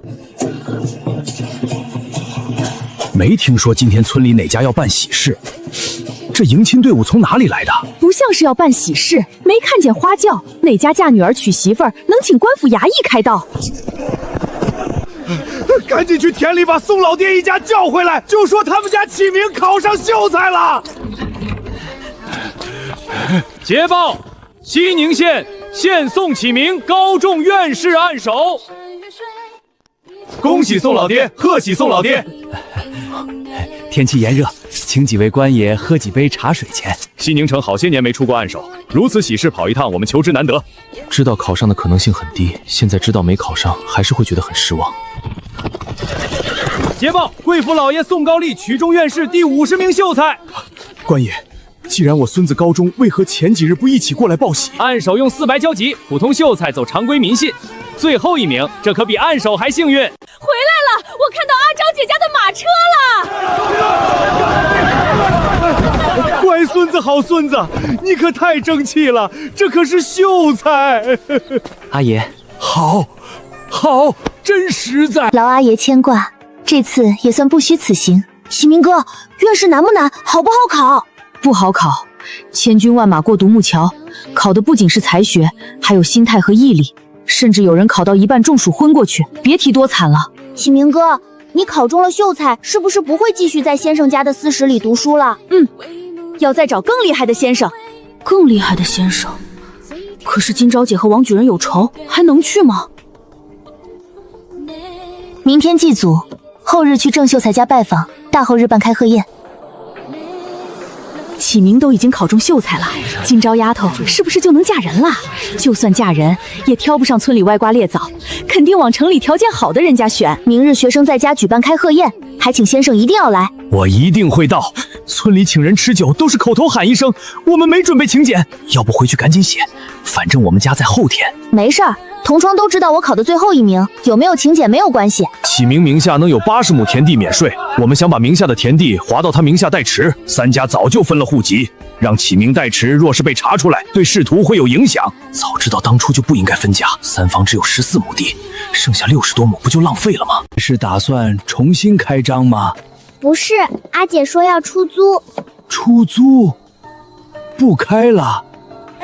哥哥要去府城读书，阿姐说要搬家，铺子空着没用，不如租出去赚租金。铺子租出去了吗？没这么快，已委托衙行处理，之后只管收租金。诗雪说你们要搬到府城去，以后过年还回来吗？书院放假有空就回来。回来就好，就怕离开之后再也见不到。你们在安阳府没房子，是租还是买？钱够不够？要不要让你阿婆跟着去？房子临时租，之后从长计议。我长大了，不用阿婆去。书院8月下旬开学，我计划8月10号再走。启明考上秀才，租出去的田地粮税免了，租户的1半粮税，你打算怎么处理？我名下的4亩田已转到启明名下，粮税全免。原是2家粮税各1半，现在干脆就免了。租户把租子卖掉换钱交给衙行，他们会定期把铺子租金送到府城。这样也行，到时候阿爷帮你盯着。你给我听好了，2年后一定要考上童生，再考上秀才，给阿娘争一口气。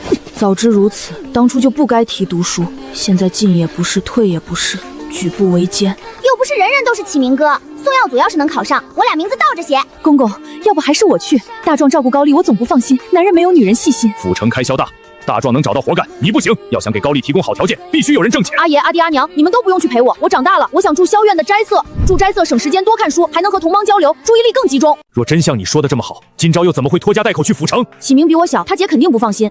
今朝姐有本事能做生意，可若是阿爹阿娘跟我去，租的屋子小，每日来回不如住斋舍方便。我一点都不嫌弃家里穷，只是觉得没必要，那么多同院住斋舍，我一样也可以。这次多挖点药材带到府城，我打算开个药铺，顺便给人看诊。我非得在这个全是男女中的世界里闯出一条路。光学不动手，纸上谈兵终究不如沙场见血。靠近阿姐多一点儿，才会有心脏落地的安全感，仿佛一切都有了依靠。记得经常写信回来，回家之前报个消息。今朝丫头，高丽习惯报喜不报忧，她若遇麻烦，拜托你一定写信告诉我。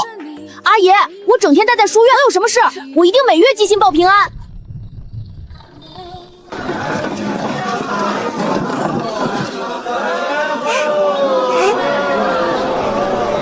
没有用废物，敢抢老子的东西！阿姐，阿姐今天要教你一件很重要的事，路边的男人不能捡，能躲多远就躲多远。哦，否则会引来杀身之祸。手握2000两，铺子租金加田租，1年固定收入55两，启明名下还有66亩免税额度，买地。宋姑娘要买60亩，是打算自己种还是出租？出租，少部分租金用粮食代替，其他给银子。这片土地原是富户的，佃户现成。宋姑娘若是看上，直接改契约。这片不是上等的水田，上好水田，主家根本没人出手。如今有水车新挖沟渠，收成不差，1亩7两，50亩350两。现在买，今年租金怎么算？预付租金主家已收，分成租佃，秋收后佃户直接交给你，粮税全是佃户交。我家不用交粮税，粮税部分直接交给我。这是自然，这是自然。2月卖了123辆轮椅，按契约分成，这是32辆。安阳府该买的都买了，有没有外省商人看中想进货的？南方商人想买300辆，但压价太狠，每辆只愿出1两5钱，利润少500文，运费人工200文，南方价格绝不止2两。售卖归你们，我建议再加150文，否则传出去以后不可能再比这高。行，回去我再找他谈谈。尝试联系其他南方商人主动推销，给他点紧迫感。周围百姓消费力不强，我的吃食就没人买。这条街挺好，周围没药铺医馆，这里有铺子卖吗？这条街商铺只租不卖，整条街都是李家的，李举人从来没松过口。李举人，他儿子是不是叫李子恩？女儿嫁给皇子的那个？没错，就是那个李家，他们不缺钱，出多少银子都没用。在下李天崇，是李子恩的亲爹，我们2家生意做过不少，面倒是第一次见。一次没见过都能一眼认出我，想来是特别不愿意在府城看到我。小儿年轻不懂事，还请见谅。建燕街正好有个铺子要卖，我带你去看。不了，这条街不符合要求，告辞。李举人都说要卖铺子，你怎么还拒绝？位置不合适，主家不合适，只有一间更不合适。与其防着被算计，最好避开圈套。瞧这瘦瘦小小竟然会武功，数次在山贼窝杀个7进7出，弟弟还是暗手，怪不得李举人对他态度不一般。2个铺子600两，小的做吃食，大的开药铺医馆。宋今朝会医术，开医馆？应该会吧。不过女人开医馆恐怕没人看病。开业送2件招财摆件，态度好点，娶她当妾室的想法给我彻底打散。外舍同桥都绕着你走，等到了内舍丁夫日交，你得找个比他地位还高的先生拜师。曲意逢迎之辈本不值得结交，我想拜叶先生为师，他还没答应我。叶先生还在教你，你要是能拜他为师，他们绝不敢欺负你。老爷，休息一会儿吧。不行，还没到时间。你现在做的和师傅差不多，为何迟迟不肯答应收宋启明当弟子？这孩子走得太顺，我想磨磨性子，也不想让他认为是因为他姐姐治好我的腿才收他。可您收他当弟子，应该是有宋姑娘的原因吧？原先是有的，但只想多照应一些。后来是真的觉得宋启明有前途，康复漫长难熬，收个弟子培养一下也挺好，至少脑子不会僵住。等腿好了，您是不是又要回到那个吃人不吐骨头的地方？是赵衙人吗？我是金玉牙行介绍过来的。姑娘是要买奴仆还是卖奴仆？我想买2个仆人，1男1女，成年可以干活的。姑娘这边请，好好挑挑。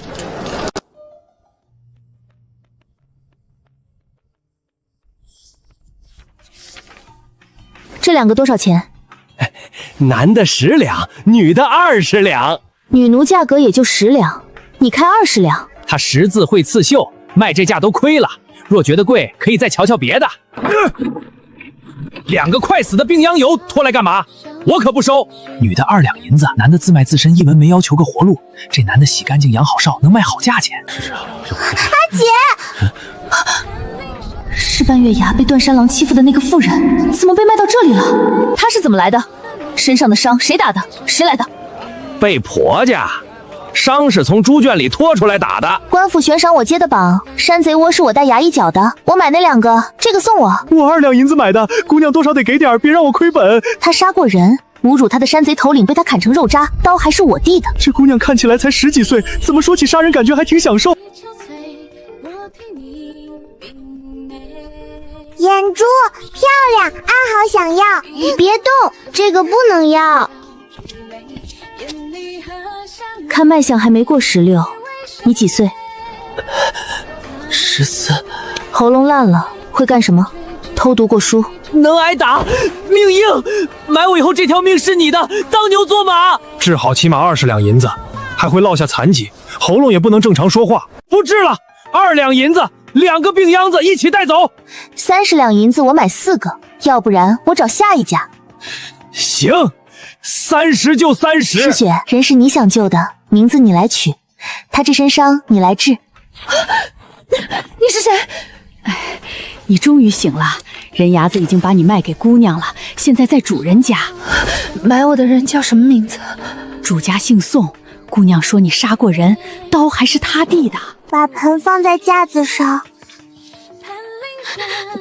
多谢姑娘2次救命之恩。那日在山下手不是个很果决，面对打你卖你的人就下不了手。我儿子脑子装坏了，3代单传，我不能反抗。还想回去吗？我不想回去，我做梦都想成为像你一样的人，没人敢欺负我。既如此，那便留下，取名清霜，把以前的张夏莲彻底扔掉。清霜愿誓死效忠姑娘，永不言叛。花轿就便到了，制作凉皮凉面和茶饮奶茶，还打算上卤货。老爷，是宋家传过来的，他过几日赤石铺子开张，可能试菜，还要开医馆。太医治不好的病他能治，还会赚钱，这样的女子世间找不出几个。先生，这是我阿姐新做的吃食，想着您可能会喜欢。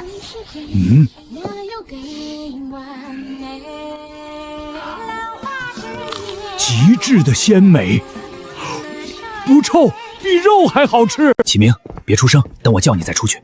你再快点就犯。我现在禁酒，还差得远，至少需要1年才能走得跟正常人一样。御医诊断永远站不起来。哪位神医治的？是宋启明的姐姐，住在隔壁的宋姑娘。启明，出来见过你们院长。你倒是不客气，趁我不在，把今年的暗手抢走了。月底考核进内社，比朝阳楼的酱柳肉还好吃。学生定当竭尽全力，不负老师和院长所期。这是猪内脏，你不嫌弃？我看你吃的挺尽兴的。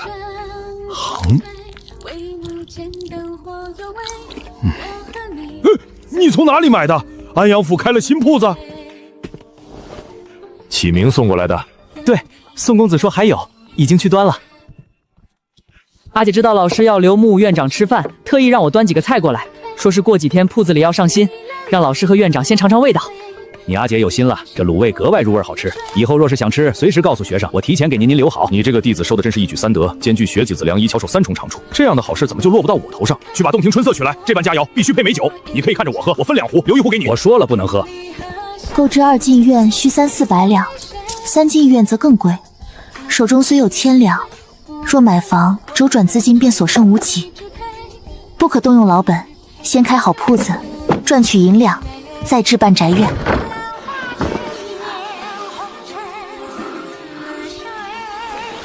老师请喝茶。年近50，终读懂恩师心境。今日引你拜师茶，正是收你为徒。谨记，君子务本，本立而道生。博学慎思，笃行之。穷则独善其身，达则兼济天下。启明日后若身居高位，我需暗中培养可靠人手，以备不时之需。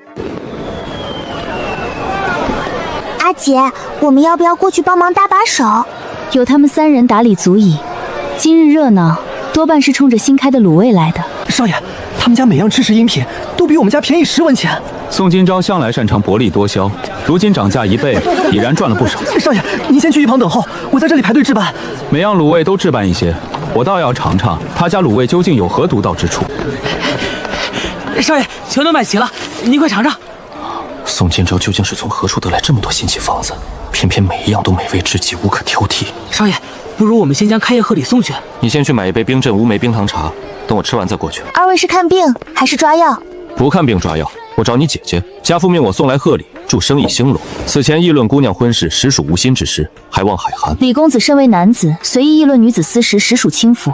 日后谨言慎行，免得招惹是非。宋姑娘家卤味风味绝佳，不知是否有意开设分店？若周转不足，我李家可与姑娘合伙。新店初开，暂分店打算。日后若有规划，我家银两也足够周转。当朝二皇子英王殿下是我妹夫，你弟弟若与我李家携手，有英王照拂，定然仕途坦荡。李公子好意心领了，另寻他人合作吧。既然姑娘无意，我不勉强。李家大门永远为你敞开，日后愿遇难处，随时登门。李公子客气了，寻常难处府衙便能解决，不必劳烦皇亲贵胄费心。哼，一个乡间农女，竟敢不把我放在眼里！我早说过，此女绝非寻常闺阁女子，威逼利诱，难以让她妥协半分。那如今该如何？我们一心想要拉拢宋启明，总不能一无所获。宋启明得罪了严宝义，此人可是丁惟的弟子，硬放过他。明日我拜访杨芳再次陷入困境，让杨父子出手收徒，他自会感念恩情，为我们所用。爹，笼络学子等入仕太耗时，不如直接向京城输送银两，结交县城官员更快。糊涂！贿赂京官是私授受，提别学子是知人善葬，天差地别。若被英王收，我李将彻底失去信任。我只是随口一想，又没真做。晚了，好好打理生意，权谋算计无需你插手。让我收宋启明为徒，正是他姐姐性子强硬，难以交涉，只能从他身上着手。他10岁开蒙，不到2年便中暗手，必成大器。正因如此，才有可替结怨。我若收他，势必得罪严家，引着丁惟征不满。可他与杨峰、宋探远胜锦上添花，危难时施以援手，他才会真心感见。杨兄，信我一次，明日我便去考察他的真才实学。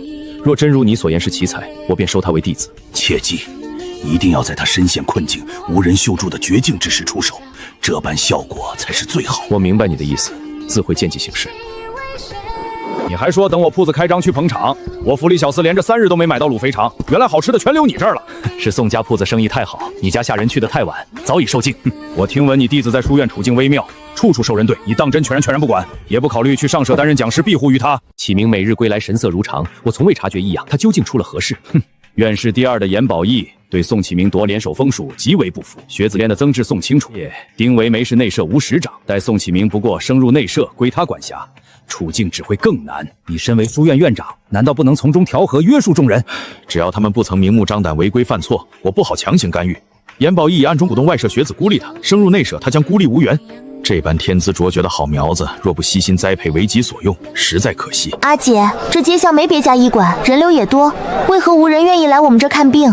医馆新开，百姓心存疑虑实属正常，行医志在长久，不必急于一时。阿姐，兰溪失明的是后天外伤所致，骨骼我能修复，唯独这眼睛，我全然无从下手。你为他诊治多日，可看清他的品性为人？你觉得他这双蓝眸好看？他忍耐力极强，性子偏冷。他瞳孔是淡蓝色，情鼻还像剔透的宝石。他是头部受创，淤血堵塞眼周经络，需内服汤药，外加下针，双法丰用修复。我劳诊法发秸短治治，凡事皆有手次。你开药方，是真实我全程指导。姑娘可是要看病抓药？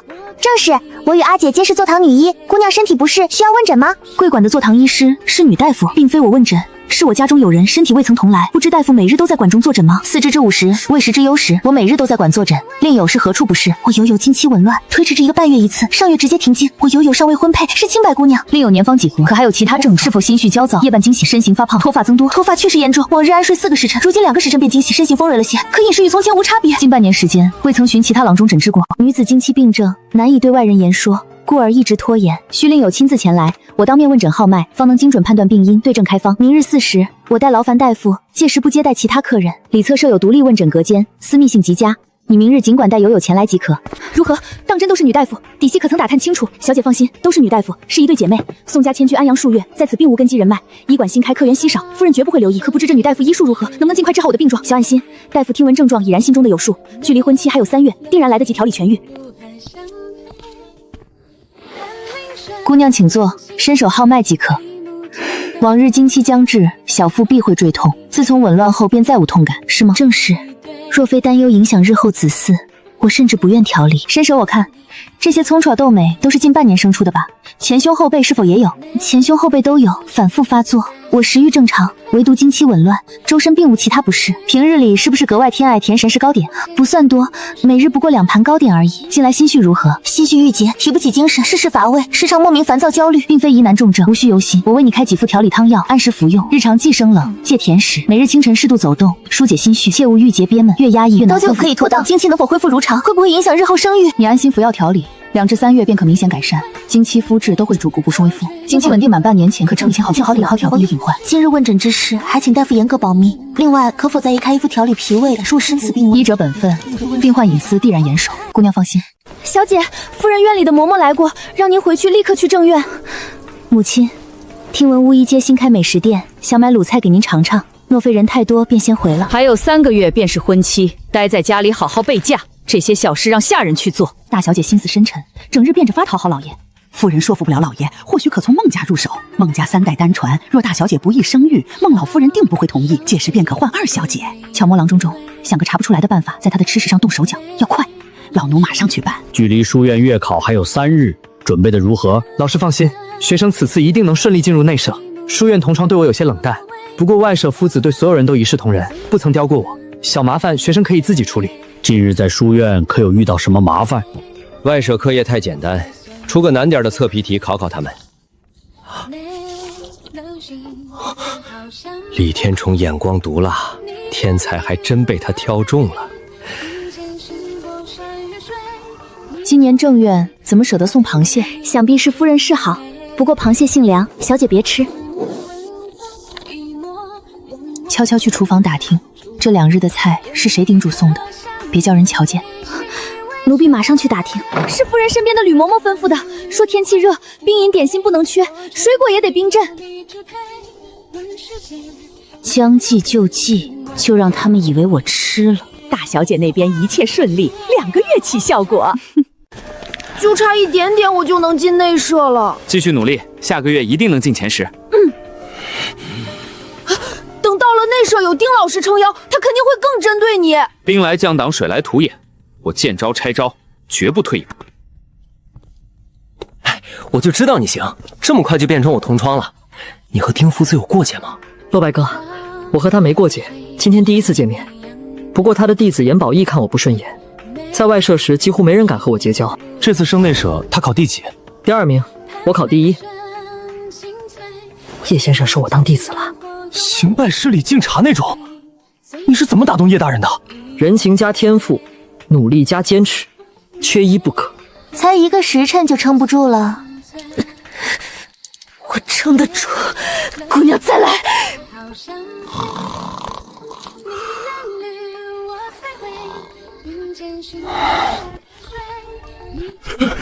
姐，来病人了！大夫，你们这儿还有其他郎中吗？我们这里全是女大夫，治不治？治。别动，头现在是什么感觉？还晕不晕？有点晕，昏昏沉沉的。目光跟着动，能看清楚吗？能。把伤口清理出来。失血，你去看看。别动，很快就好。诊断没问题，方子你来开。连翘和牛拔子各加1钱，服用3日后再改药方。慢症拖成急症，需快刀斩乱麻。今天病人怎么忽然多起来？会不会还有？撞到石狮子，隔半个时辰才来。附近应有医馆，为何舍近求远？城内郎中都被请去孟府廖府了，只留药童，惠君堂也忙不过来。大娘，可是知府和同知大人的府邸？对，谁家能豪横请这么多郎中，好几个时辰都没回来。阿姐，你说他们怎么不请你上门看病？是看不起我们吗？我们刚来没名气，不请很正常。换个想法，幸好他们没请，否则今天这么多病人怎么办？阿姐说的对。长姐、二姐，你们怎么才回来？我好想你们。下午在家干什么啊？有没有睡午觉？和兰溪玩拍手，睡了好久。他手好了？我去看看。吊着绷带玩拍手，骨头别移位了。你脸怎么回事？不小心碰到柴火，划到了一点。你现在还不能乱动，安安分分待在家里养伤。等你伤好了，想怎么壮游就怎么壮游，不必急于一时。大晚上谁敲门？老夫人病情紧急，请宋大夫立刻随我过去。稍等片刻，我这就去叫大小姐。把马牵出来，看好小少爷，我和二小姐出去一趟。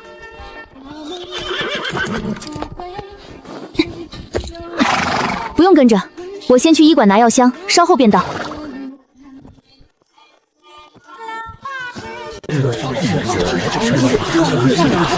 女大夫走投无路，什么人都找。家母腹痛不止，谁能治好，孟家必有重献。这里疼不疼？从上午一直这么疼，中间有减轻过吗？没有，就没轻过。腹痛开始后是否恶心呕吐？以前有过这种情况吗？吐过2回，1年多前有过1次，开一样的药没效果。药方拿给我看看。宋郎中，你可有治疗的办法？是阑尾炎复发，属于急性的，就是肠子末端的器官堵塞感染发炎。怎么治？麻烦宋姑娘立刻开方子救命。普通汤药无用，要彻底根治，最好的办法就是将阑尾切除。你们考虑考虑。切除阑尾是要开膛破肚后切掉病患？不是开膛破肚，只是在右腹划一刀这么长的口子，将阑尾割掉后，再用长线缝合伤口。这怎么行？开膛破肚哪里会有？从未听说过有人这样治病的。怕不是刀刺进去人就没了？身体发肤受之父母，怎能毁伤？就不能割连尾？老旧思想，岂能轻易让我动手术？若不及时割除，盲肠粘连会越来越严重，术后感染概率大增。让刘大夫和古大夫进来，其他的给银子，让他们回去。这是用刀刨开肚子，你医术哪儿学的？没见过这么离谱的办法。躺在床上的不是牲口，你这是拿人命开玩笑。身为医者，我绝不拿人命开玩笑。你没见过不代表没有，拿出你的方案。割开小腹血流不止怎么办？肠子上的线难道还要再开一刀拔出来？胃穿孔脓肿出血不大，银针可止血，缝合用羊肠线自属吸收，无需拆线。听他胡言乱语，这和杀人有何区别？我阿姐从未失手，你不行不代表她不行。汤药无用，你还有别的办法吗？我师父在寒山寺，若我去求，或有一线希望。穆郎中能请下来？若我去求，应该会下山。阿姐，你是天下最好的大夫，他们迟早后悔，你一定能名扬四海。阿姐没不高兴，天下病人多，治病看缘分，不必强求。古仲恒的师傅真能治好他。快醒醒，大小姐回来了！回来了。阿姐，孟家人的病治好了吗？病症复杂，他们找别人治了，给了诊金让我们回。赶紧去睡，明天没精神。宋启明问题最多，真不知道按手和第1名怎么考的。重写，否则罚抄100遍。夫子不如去问学政考官，我也想知道怎么考来的。太自傲不努力会退步，要多请教同窗，不耻下问。夫子放心，下课我定拿着文章挨个请教，毕竟我可不想手废掉。以小见大，通篇亮点，按批注改，岂不成了裹脚布？宋启明，不把你赶出去，我以后怎么待？宋启明故意为难您，他一点规矩都不懂。我已有对策，定将他赶出书院，再无翻身之日。若他在考核中抄袭作弊，便会被赶走。等我计划好，你只需配合。只要赶走他，我什么都做，彻底结仇了。丁维墨自己都要对付他，我要尽快收宋启明为徒。宋启明确是人才，不过最好再等等，下次刁难再出手，效果更好。人才难得，今日事后众夫子都看了那文章，不尽快下手，恐被抢先。丁维言一整天脸黑如锅底，没散学就溜了。下个月我去书院教书，先教内舍。以你才华教内舍，上舍没法交代，我不管，不让人欺负他我才去。只要你在，谁敢欺负你弟子？我回乡就想怎么来怎么来，不同意我就等上舍再去，明天就下帖敲打夫子。别啊，内舍就内舍，3个月就年考了。一辈子孤家寡人，这是把启明当儿子护啊。穆院长，穆院长，启明，我每派人去你家铺子买卤肥肠，5次有4次都跑空，要不是你师傅这里有，我吃上一口都难。近日阿姐已经在考虑扩充货源，过段时间可能会好些。下月我去书院教书，先内舍后上舍。师傅都知道了，我没错，却遭欺压，真想将他们暴打扔河里。师傅才学当副院长都绰绰有余。腿好后，我可能离开安阳，回京城找个答案。时间还长，届时你要相试了。师傅，我会考上的。那是当然，我叶良玉的弟子怎会考不上举人？再等下去，真怕熬不到谷仲恒把穆老先生请过来。同样的病症遇到过7次，从未根治，而宋金金却提出了能完全根治的办法。可惜最后孟家人没答应。若是真能成功，这辈子也算值了。穆郎中，我母亲的病就拜托给您了。知府大人，老朽需要先看看孟老夫人的病症，才知道该如何治疗。病人年纪已过6旬，又是复发，拖了3天时间，情况已经非常糟糕的可能性，一次比一次严重，一次比一次难治。穆大夫，先让我母亲挨过这关，若再复发，那就再治。老朽立刻开方，若是能熬过今晚，尚有治愈的希望。我师父医术高明，这次肯定没问题。穆老先生说，下次复发病情只会更严重，无法根治，终究不是长久之计。孟老夫人能度过这一关，就已经比大多数人都要幸运。你想这么多也没用。刘大夫、谷大夫，我家老夫人肚子疼。哪里疼？肚子怎么个疼法？这一块都疼，我快要痛死了。恕老夫无能为力，太晚了。穆大夫，你再想想办法。要不试试宋大夫的办法？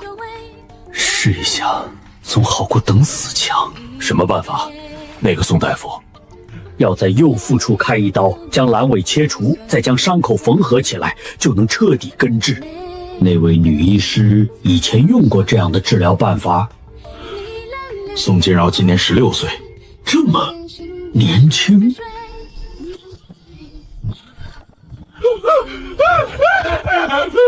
怎么又来？孟府的来找宋大夫去看病，不是说找别人治吗？怎么又半夜过来？估计是没治好。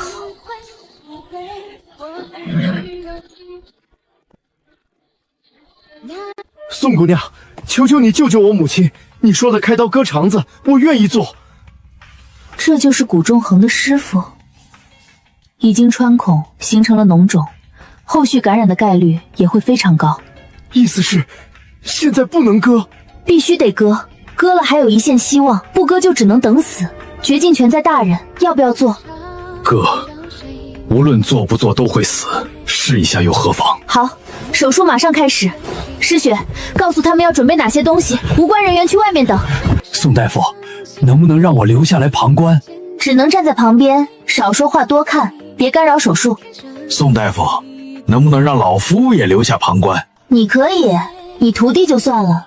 我真怕刚把病人右腹剖开，他就嚷嚷我杀人。阑尾发炎，大羽毛和阑尾粘连已经形成了炎性包块。给我15号手术刀。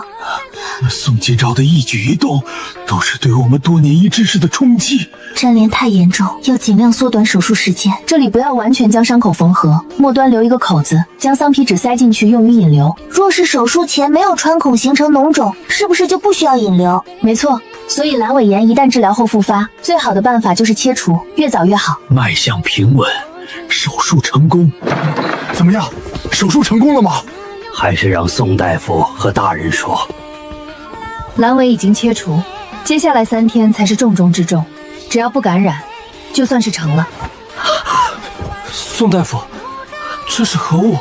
这是你祖母的阑尾，把它烧掉，等100年之后一起放进棺材里，也算浑身上下所有器官一个不少。之前是在下失言，多谢宋大夫为我祖母考虑。老夫人大概半个时辰后会醒，3个时辰内进食进水，可以适量下床走动。宋姑娘能不能暂时留下，以防不测？像是从地狱爬回来的一样。疼，能不能不走？躺着没那么疼。不行，在房间里面来回一遍，躺着腹内容易粘连，会死。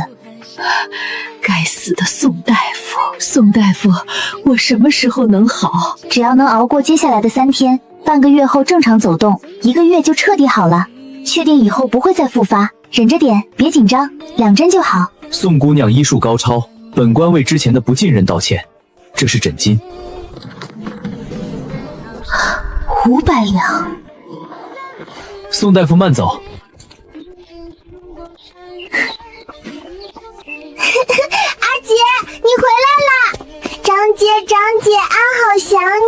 宋大夫，我听说孟老夫人情况大好，是伤口没有感染，命保住了吗？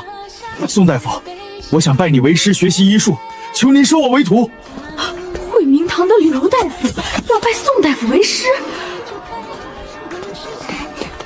拜师就不必了。你若是想学医术，可以拿几本我写的医书回去看。师者，传道授业解惑也。光看医书，哪有手把手教来的效率高？求宋姑娘收我为徒。实不相瞒，老朽今日也是来拜师的。爷爷不够，太爷爷还差不多。孟老先生，您还是算了吧。做手术要求眼睛好，您现在的身体条件已经不太行了。生不逢时，偏偏大了几十岁。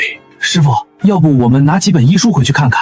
拜师我看就算了。这么好的机会不抓住，自己教出来的徒弟怎么就这么蠢？第一，我没时间；第二，你年纪实在是有些太大了。她是宋今朝的妹妹，也是她徒弟。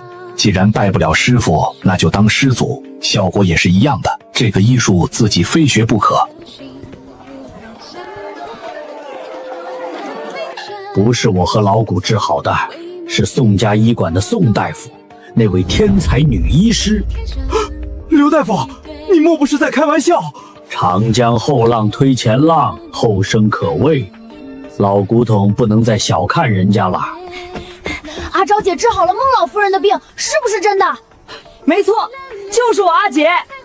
锦昭姐太厉害了，她若是男子，比你要厉害100倍。我阿姐若是男子，武能横扫千军，文能高中一甲。昨日让你做的事不要做了，宋家搭上了孟知府，难道就这么放过他？强行赶他出书院，只会让孟知府对我们不喜。倒霉的是你我。抛头露面钻营的女人，真是碍事。比整个安阳府大夫医术都好的天才，到底长啥样啊？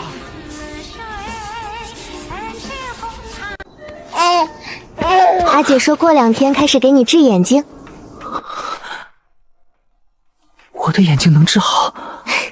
这么漂亮的眼珠子看不见多可惜。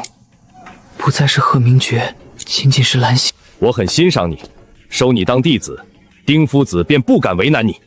多谢夫子，学生已有师傅，不能再拜。你拜师了？是书院里哪个父子？叶府的叶先生，叶良义。李兄，你眼光太好，害我翻跟头。他不愿拜师。谁？刚退下来的御史中丞叶良玉，有这靠山你拉拢不了了。帮我物色几个贫寒学子，多撒网，矮子里面拔高的。刘大夫，你这是干嘛？惠平堂生意不好，我给你当徒弟，留这里问诊怎样？看不看病等好一会儿了。看看看，一个个来。老夫人从早上就紧张，一直问疼不疼。不用涂麻药吗？从肉里抽线一定很疼。咬咬牙子，闭上眼，睁开就抽出来了，不是很疼。这伤口跟蜈蚣似的，有没有药膏能去疤？没有，涂什么都很难去掉。他说要拜我为师。刘大夫到这里坐诊，惠明堂呢？惠明堂少我没关系，若宋姑娘介意，我关了惠明堂。全都过来拜师吗？我们可塞不下。师雪，你愿收他当徒弟吗？哼，我收你，但没工钱，得干白工。10年20年理所应当，徒弟拜见师傅父祖。宋今朝答应收你为徒了？他没答应，但我拜了他徒弟，我是宋今朝的徒孙。12岁当师傅，16岁当师祖，传出去怎么笑话？别人能治好的病我治不好，我不甘心。我若不往前走，定死不瞑目。都这把年纪了，实在没必要。现在应该享福了。有你和仁义仁宗在，我放心。惠平堂就劳你多费心了。你2个儿子得喊小20岁的宋金臣叫曾祖叔了。60岁郎中拜12岁小姑娘，刘老爷莫不是疯了？这人怎么就这么执拗？有必要吗？曾师祖医术比师祖更好，他叫什么？是走方郎中，临死前收的阿姐，不知名字。靠近书院的宅子26座，买下立刻能住。先看靠近书院的，佣金可得少些。有叶良玉教导，不知能考什么样。啊，第9名，我能进内舍了。第7名，我也留在内舍了。修母来我家吃饭。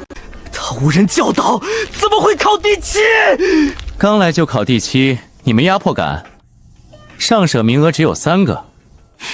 严宝耀是蠢蛋，和宋启明不是一类人。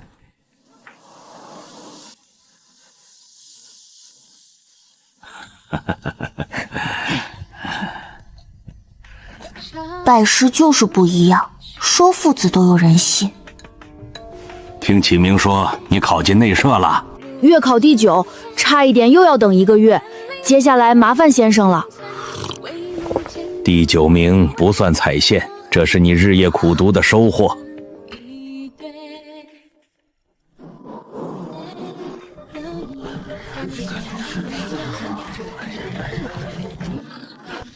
叶公总算是来了，以您的才学，定会教上舍吧？内舍也不错。叶公暂时教内舍。啊，这叫教内舍，岂不是贬低？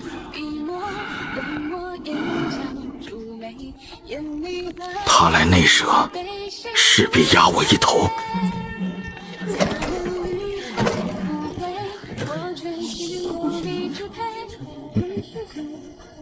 启明，你跟为师出来一下。按月考成绩重新做，从第1名开始选。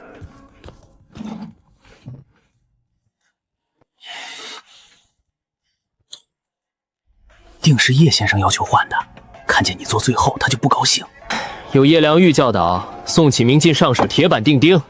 哼，若非宋启明在内舍，他怎会自讲身份？3个名额，你我宋启明抢2个，谁胜？各凭本事。为何不让叶老师来上舍？他弟子在内舍，是院士暗肘宋启明。哼，他考了第几名？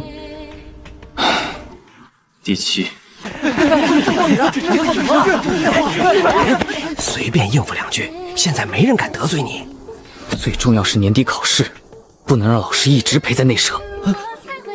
第7还这么卷，让我们怎么活啊？就这样让他压在我头上？压你的何止他，把心思花在读书上。严家的钱再多，我也不值得跟叶良玉作对。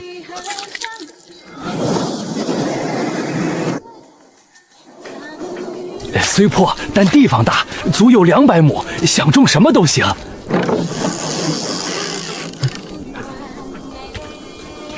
疏水性极差，这庄子以前能种出什么？后来干旱没收成，一空就是好几年。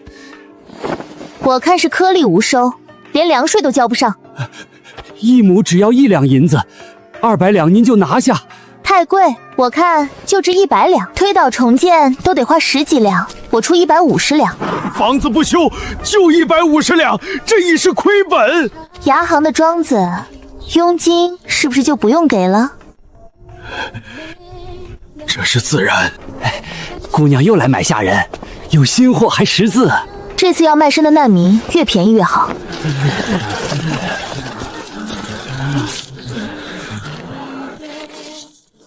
这20个，带走。放轻松，失血动手。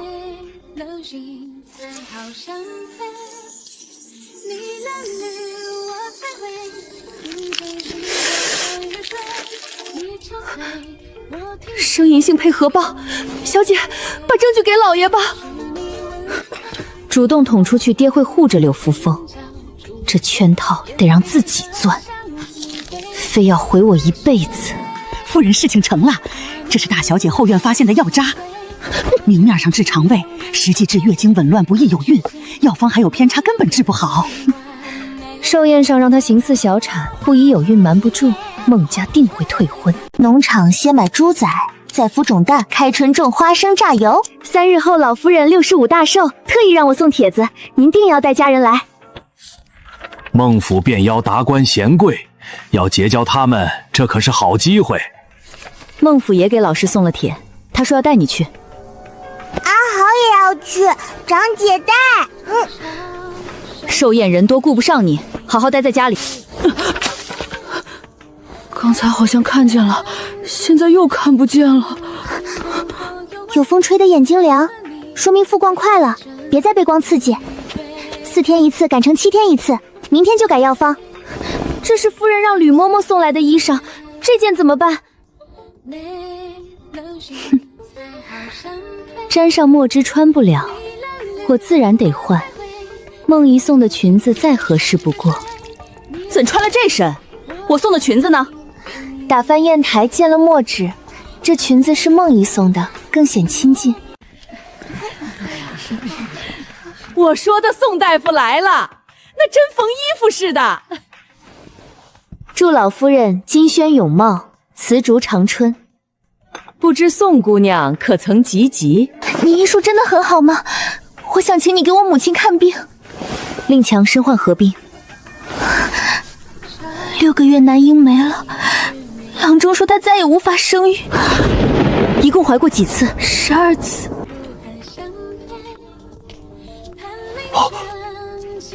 叶公能赏脸，孟府蓬荜生辉。老夫就收启明一个弟子，他天分又努力，我实在喜欢。阿姐，我想去茅房。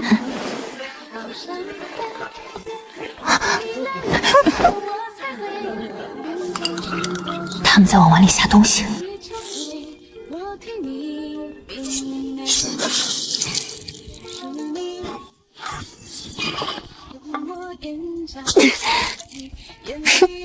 局中局，有好戏看了。柳夫人，郭小姐下面流了好多血。2个月没来，怎么偏在这个时候？可我听说易遥已经2个月没来阅信了。郭大小姐不会是小产了吧？不过是月信不调，一直在府里备嫁，怎么可能怀孕？郭家女儿绝不败坏家风，若不信，可随我查看。婢女说你来阅信，可有哪里不舒服？我没来阅信，谁说我来阅信的？不是来阅信，难道是流产了？母亲慎言，事关清誉，怎能污蔑我有身孕？我没来阅肾，也没小产，是花瓶碎片割的。这么大口子，梦怡这就请郎中。伤口深别留疤，赶紧请郎中瞧瞧。宋大夫就在府里，请他过来一趟。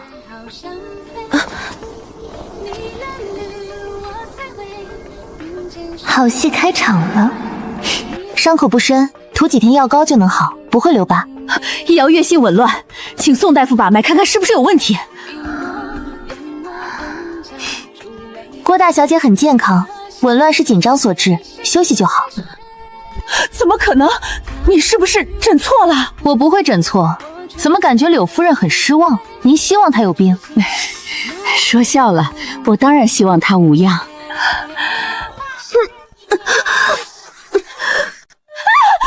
血！郭二小姐流血了！娘，我肚子疼，快把舒儿扶到床上。宋大夫，麻烦您再给看看。强行催经伤气血，她是吃了东西导致来月信，甚至可能导致结晶。寿宴上怎会有这种东西？给我查！就是这碗汤，有红花牛膝桃仁，幸好没血崩。敢在孟家下毒，必须把人找出来！只有这碗下了药，肯定是故意的。大人冤枉啊！大人冤枉啊！汤羹可离过你的眼？奴婢中途上了茅房，汤离了眼。死无对证。但凡搜出可疑药料，速速回禀。夫人冤枉，这不是奴婢所有，是栽赃陷害。只有银子是吕嬷嬷给的，下药全是她制胆贱婢，无端攀扯主母。目标本是郭一苗，毁他名声，好让郭一书顶替婚约。不可能，母亲绝不会算计我。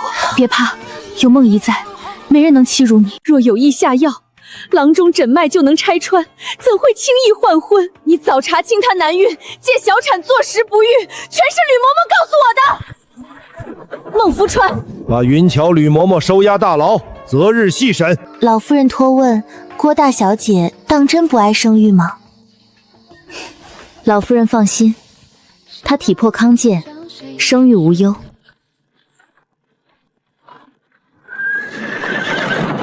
幕后主使定是柳扶风，吕嬷嬷是替死鬼。日日投喂相克之时，筹划换亲，寻常下人怎敢？那碗被换掉的汤药又是怎么回事？难不成是她自己调换的羹汤？家母对小产心存抵触，问诊若失礼，望多包容。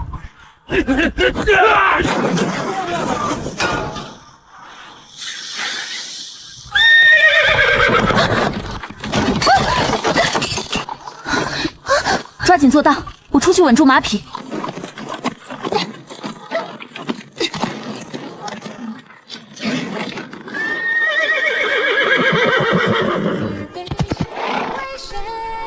宋姑娘马术超重，往后可否教我骑马？医馆繁忙琐事缠身，实在抽不出空闲。啊，许是容貌出众，引人侧目，下次戴围帽便是。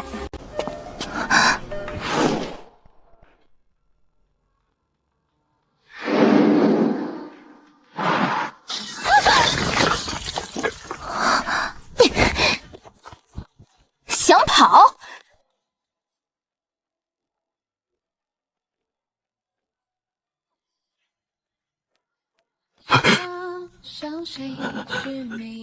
宋姑娘有何事？你怎么知道我姓宋？王忠，你怎么在这里？苏姨娘让奴才来买烤乳鸽，刚坐下，宋大夫就来了。为何不去皓月楼？姨娘差遣护卫，这料府不简单。苏姨娘有子嗣吗？我大哥就是他生的，阿娘一直失望我不是男孩。他也有过小产，怀过3次都流了。郎君说是伤到了身体，事可办成了。他警惕性太强，马诗经也没伤到，花盆差点被发现。人现在在哪儿？废物！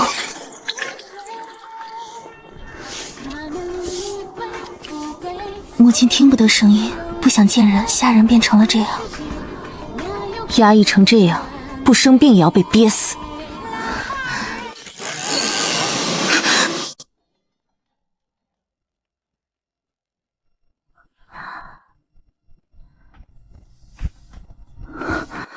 脉象极弱，已是油尽灯枯。之前郎中开的药是不是都没吃？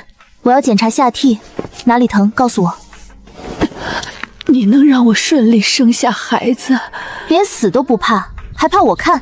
不检查怎么知道有没有救？希婉，你出去。出血发黑，异味极重，胎盘残留体内。小产12次，根本不适合怀孕。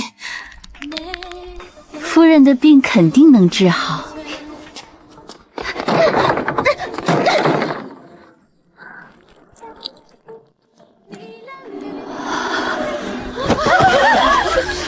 快去请郎中，里面就有大夫，等他看完就能给洪桃看。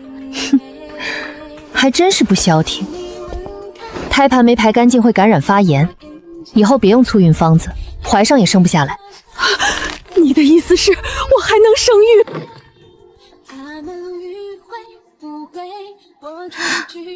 蔷薇香混着麝香，昨晚用过。宋姑娘，我母亲病情如何？拖得太久，先保住命再说。伤口很深，先抬进去。母亲饿了，她的不孕之症能治好吗？你想要一个弟弟，相差20岁的弟弟撑腰，别变成伏地魔就行。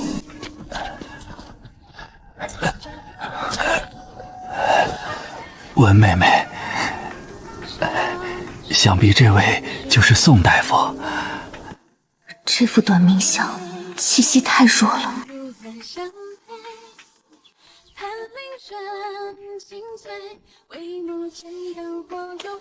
把外面衣服脱掉，只留里衣。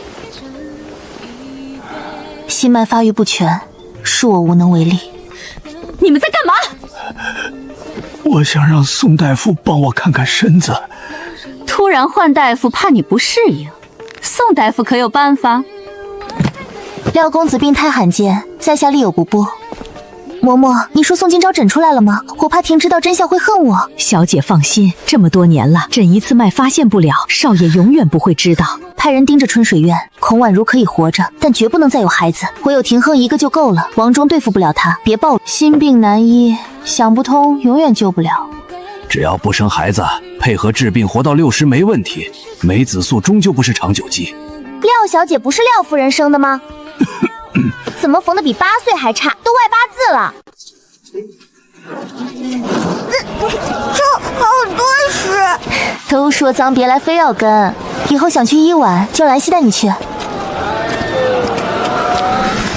我一定会保护好你们。贵客临门，姑娘要买鸡鸭还是猪羊？听闻杨爷货最多，200只猪仔，50头幼羊，10头耕牛。500母鸡，500母鸭，5000蛋，还得7日内下的。数量太多，3天凑不齐，至少得7天。刚才还吹牛3日必到，这就不行了。6日怎么样？我再让1分利。让2成利，先付3成定金，5日后送货。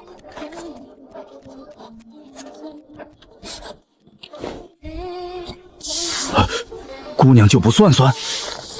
已经算过了，没问题。这是什么算术方法？怎么会这么快？你不该拄拐去寿宴，京城那帮人若不放过你怎么办？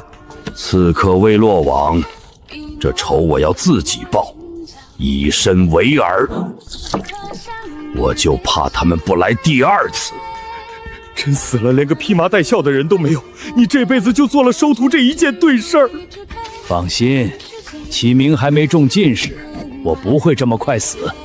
马上安排人送出去。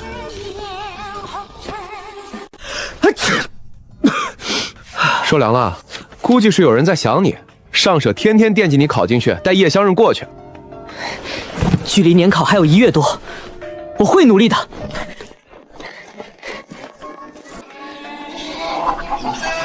就没见过去会住这么好的地方，养鸡鸭都这么讲究。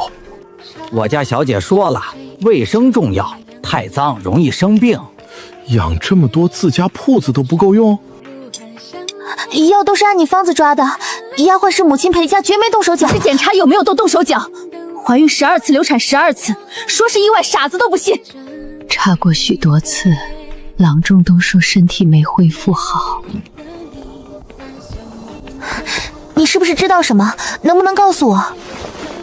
我只是心有疑虑，廖家内宅阴私，我一个外人不方便插手。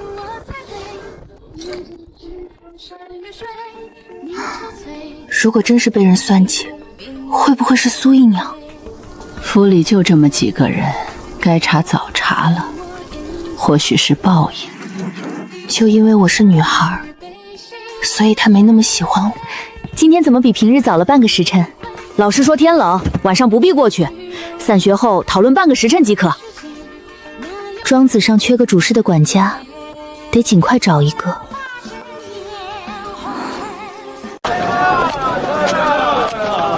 这种人稀缺，您降低点要求，刚才那俩就不错。像刚才那样的家里有，用不着买。我要能主事的人。哎，这得看运气啊。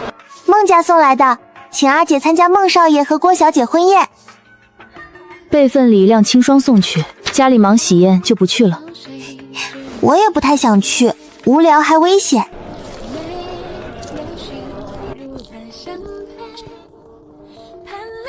我叫徐高，张夏莲是我阿娘，现在叫清霜。你脑子好了，想把你阿娘带回去？求求你好好照顾阿娘，等我有钱了，一定来接她。别告诉阿娘我来过，她知道会难过的。来日总有见面之日，现在的他还护不住人。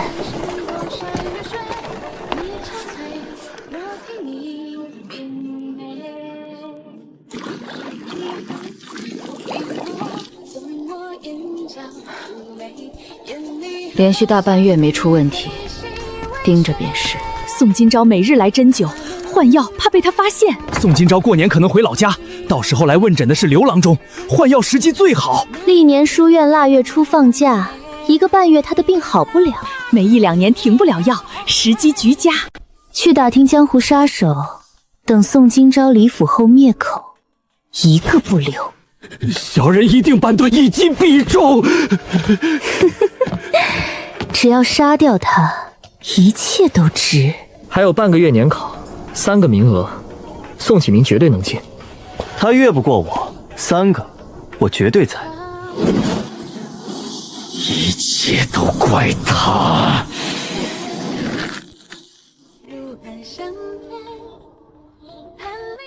冬季大棚种植终于搞出来了，年前可采收第1批，想吃嫩的10日后就能掐，稍微长大再摘压秤，价格不能低于这个数。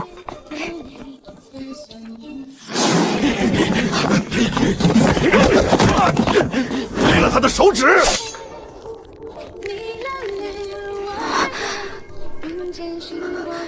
你们是谁？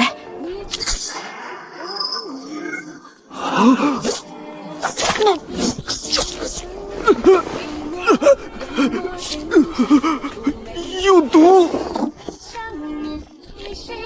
谁派你们来的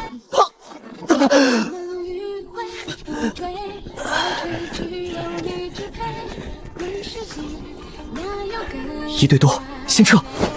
别让他跑了！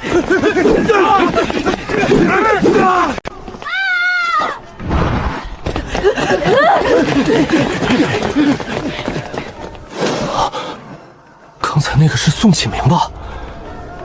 快追！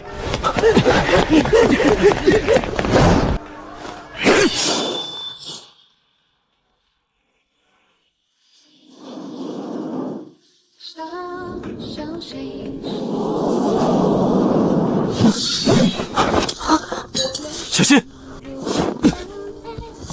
年纪小的站最后！你完蛋前我们不会走，3个全废了。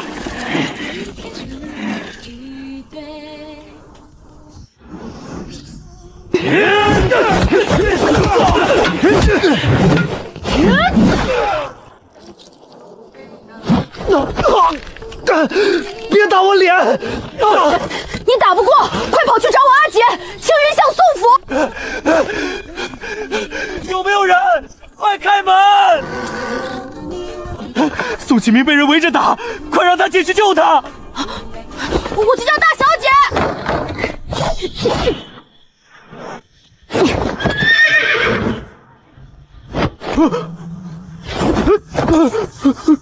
就这么提上来了，前面第2个巷子右转。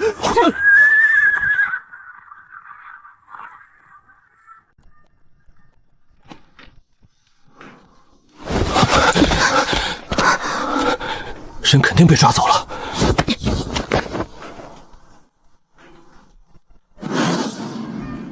是这个方向。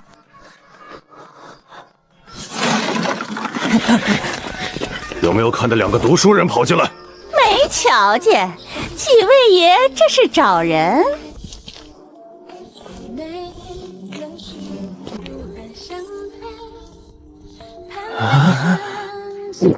老鸨，这是新来的姑娘？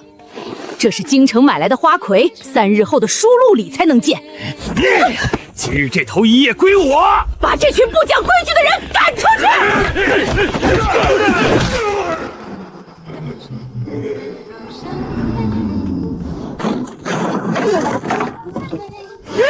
老大，人在这儿！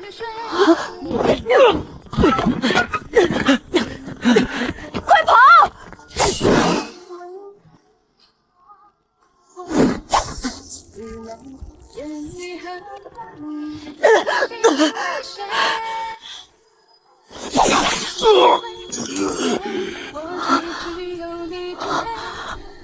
阿姐，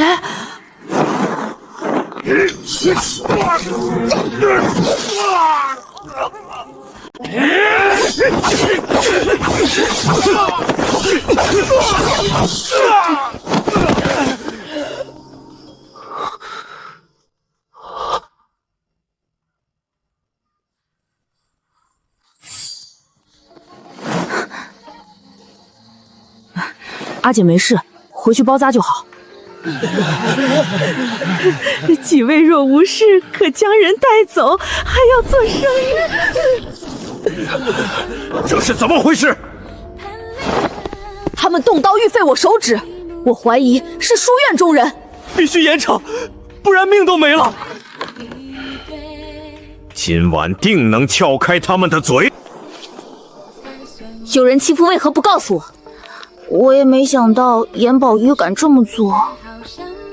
姐，宋姑娘，报信的胡枫叶在哪儿？不能喊妹妹，得叫宋姑娘。这马不听我的，人救到了没？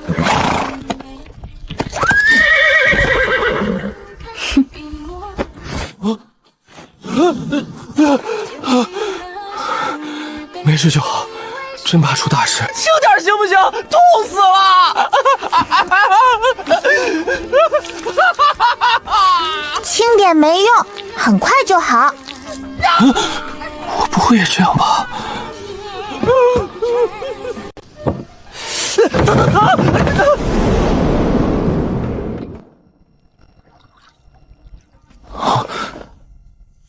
这么烫，怎么端过来的？宋家连下人都会武功。今日多谢仗义辅助，没齿难忘。好，同窗举手之劳，算不得什么。论身手跟你比差远了。长姐当家，宋家真不简单。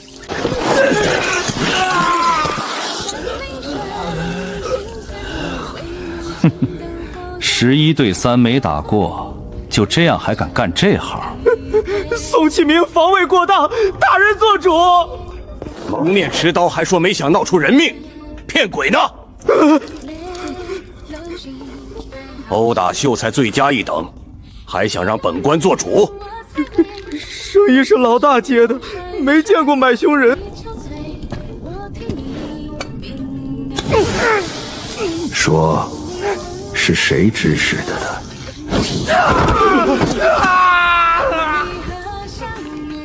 不说就接着浪。什么？启明被人打了？老爷别急，没伤到筋骨。孟知府亲自接案，很快能抓到主使。你去府衙盯着，看是不是京城派来的人。属下这就去。颜宝义是家中独子，傲慢势利，看不起穷人。丁维墨又是什么来头？买官出身，学生中有2个进士在江南，碰不到北边。严父年前必回，府衙那边嘴很紧。你们打架了？路上有人想废我手，他们是为救我才挨的打。还好手没事，不然叶先生可就留不住了。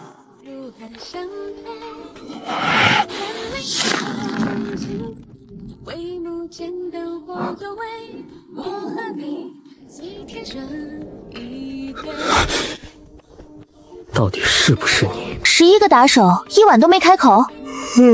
审了一宿没回家，您下午再来吧。哼，钱财不过鬼门关，难道还有软肋？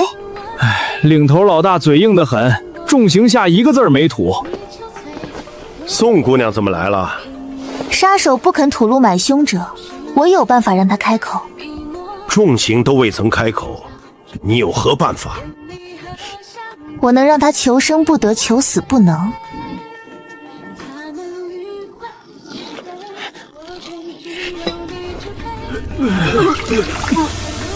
给他灌下去。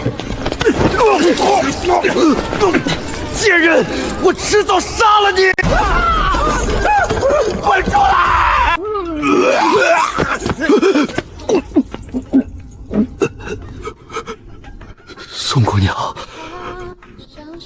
这蜈蚣有毒吗？微毒不致命。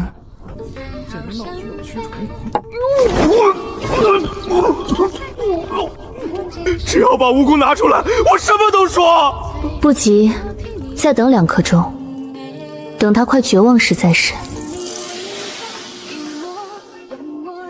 是严保佑，500两银子废掉宋启明的手。果然和启明猜的一样。什么时候找的你？银票在哪儿？3日前傍晚，银票在红云客栈地板隔层，他带了个老鼠眼书童。大人，人证有了，可以抓人了吗？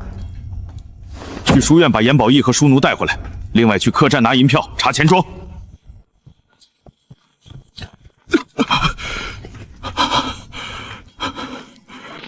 严宝义涉嫌买凶伤人，抓捕归案。丁为专。或许有误会，今日年考，可否考完再传唤？哼，知府大人之命，不可违抗。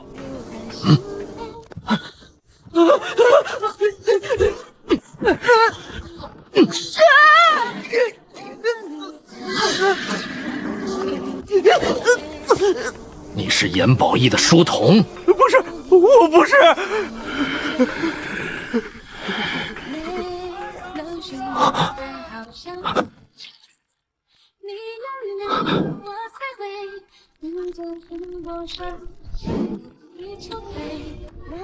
还剩2刻钟，没写完的抓紧。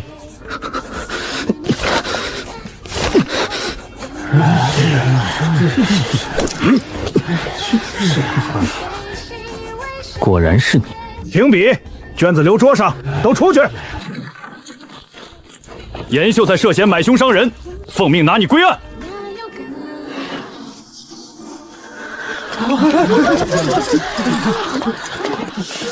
严宝义状态不对，到现在都没出来。我看见衙役带走他书童，8成是他派的打手。嫉妒心这么重，买凶伤人也敢干。哼，恐怕这次丁树子也没想保他。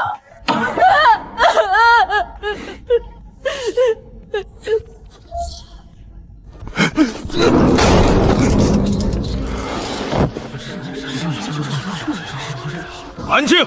下午考试开始。严宝义革除功名，流放3000里。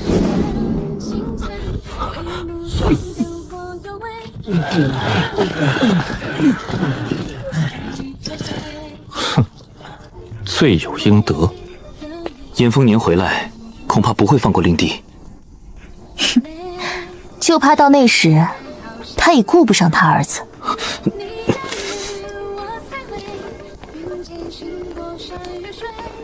明日启程回老家，铺子医馆还请老师多照看。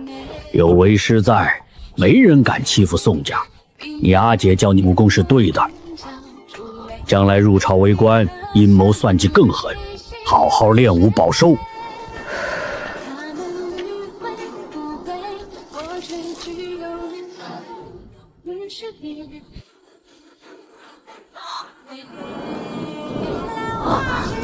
他怎会来安阳府？生意上的事拿不准，商量着办，解决不了找叶先生。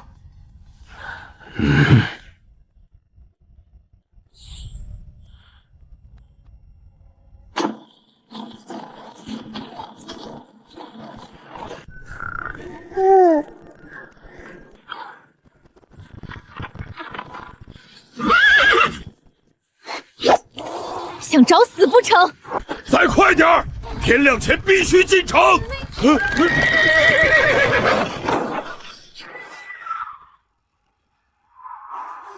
躲开！锦州姐，快跑！撞上来了！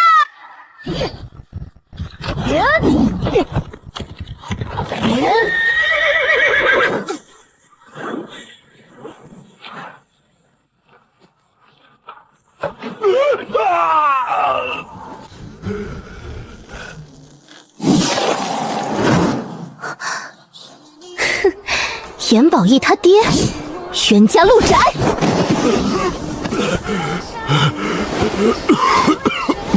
弄坏我家马车，还差点摔死我！你想害命不成？驾车不看路，还倒打一耙，活该刚才摔死你。没用的东西，回去非发卖不可！老爷饶命！100两，你的马车我买了，不卖。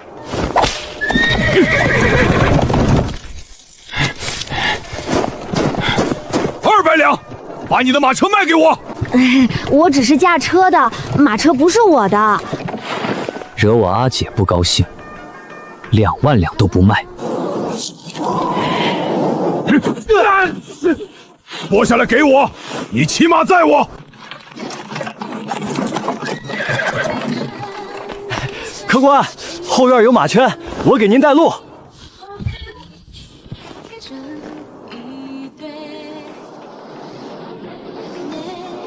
要2间上等房。严家商队今日过夜，老爷连夜赶路走了，只剩2间。羊肉豆腐锅、肉末蒸蛋送房间。28道。严家老爷走了，正合我意。严府是严宝一家吗？他家做布料生意的。山道遇到的主仆，8成是他亲爹。他爹能让孟知府改判吗？判决以下，有老师盯着，没人能救他。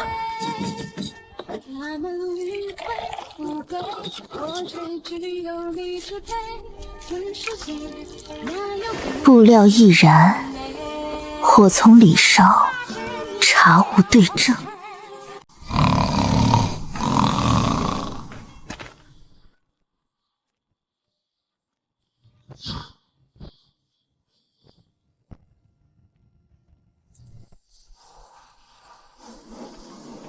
大人，求您饶犬子一命，别流放。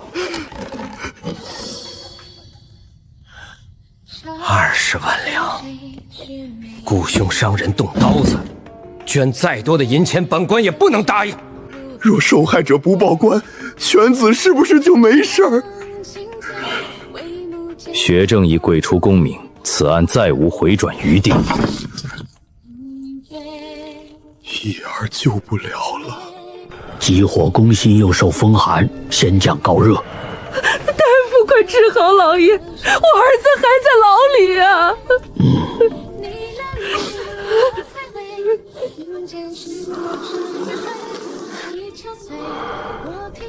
老爷，一儿明日一早就要被流放了。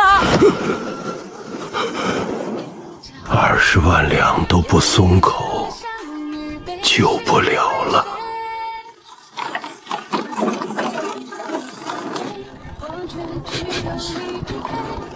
你有没有闻到烧焦味儿？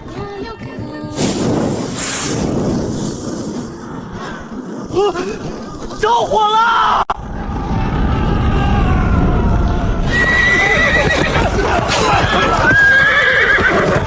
是天火，老天爷降罪，10万两银子，怎么救？天火太快，只救下这点残部。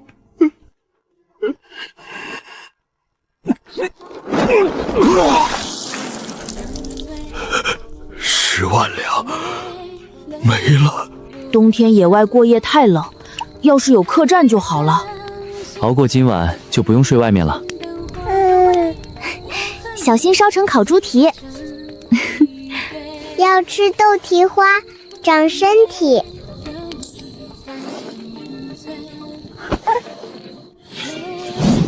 启明，失血，拿剑。启明，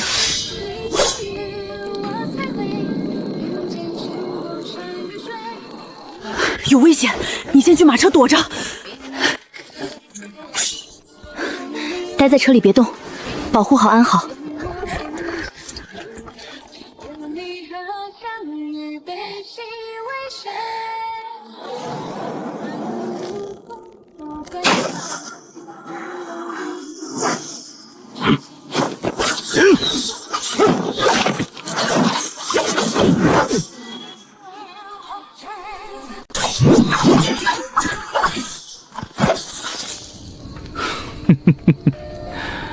5000两银子的买卖，果然有点本事。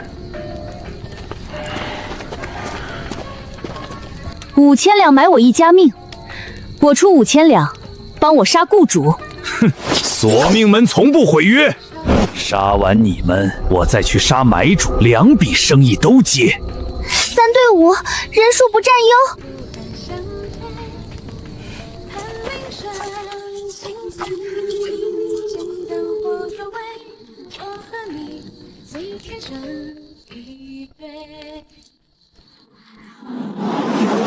看来这门生意是谈不成了。阿姐一定是发现了什么，否则不会提出给他们5000两银子了事。我的小祖宗，你胆子怎么和你长姐一样大？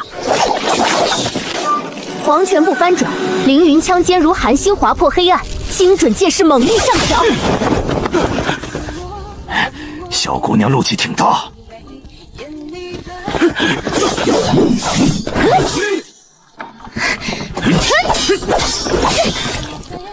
可不能看，吓到你晚上做噩梦，你哥姐得撕了我。有过一次经验的宋启明眼神相对坚决，现在这个情况，今天不是你死就是我亡。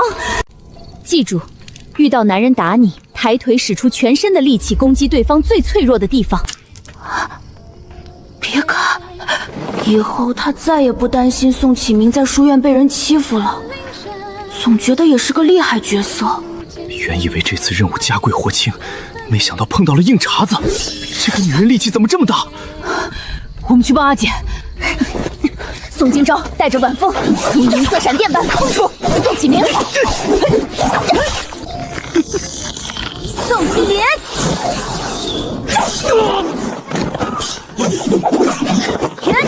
金色残影。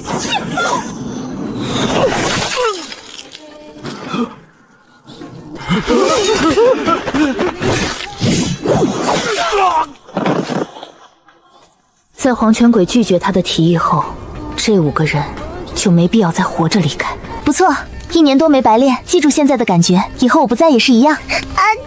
阿姐，此处距离开康城还有1日路程，闹出人命，我们得先报官。组织出身一般都无父无母，就算丢了命，也无人会报官。只是索命门收钱接了刺杀任务，恐怕还有下一波。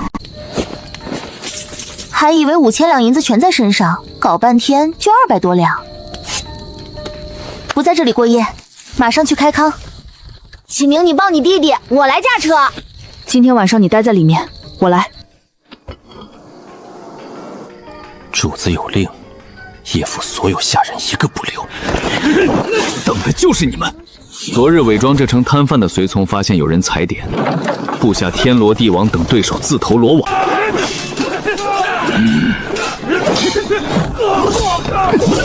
中计了！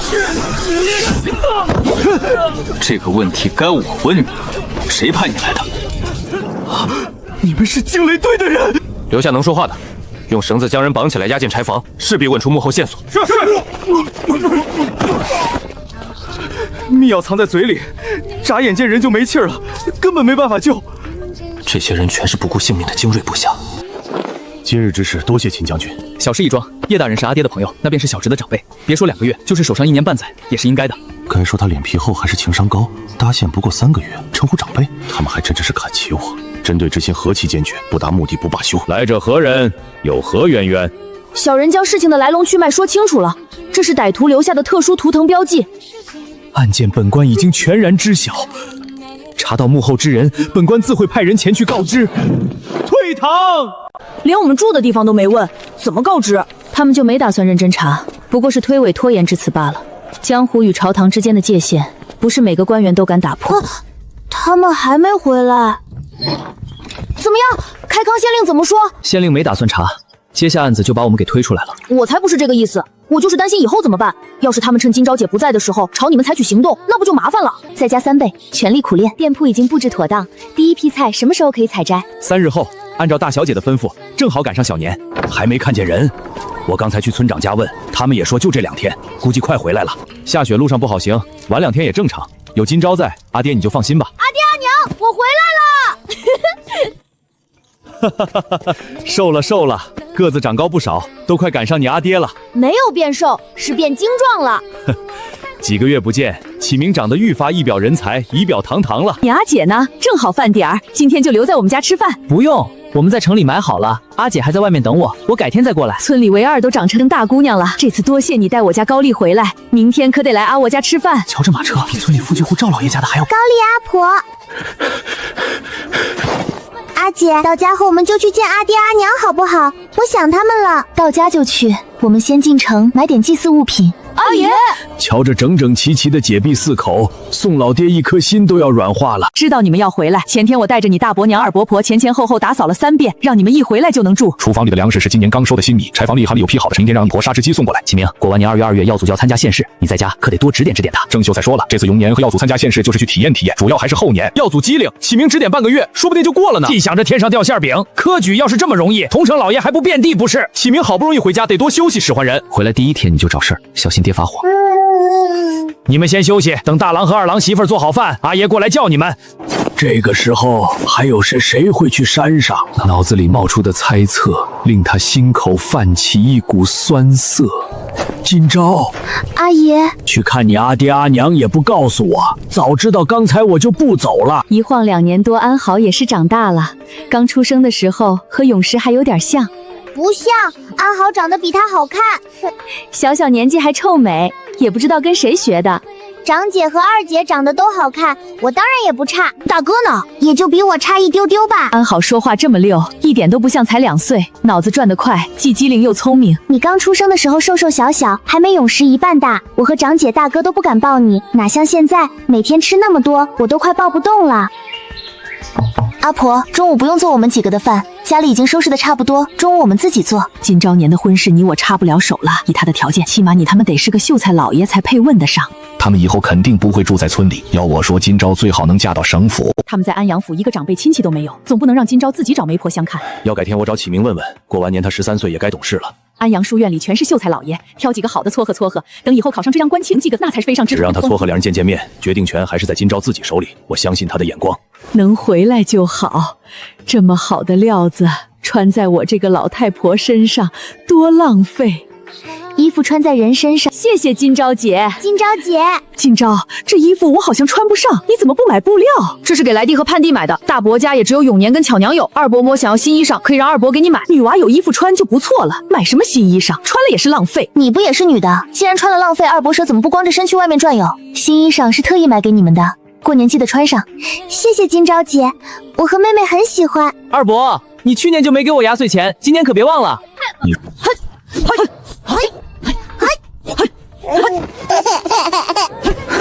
点到为止，杀气不足，还是得多来点实战才行。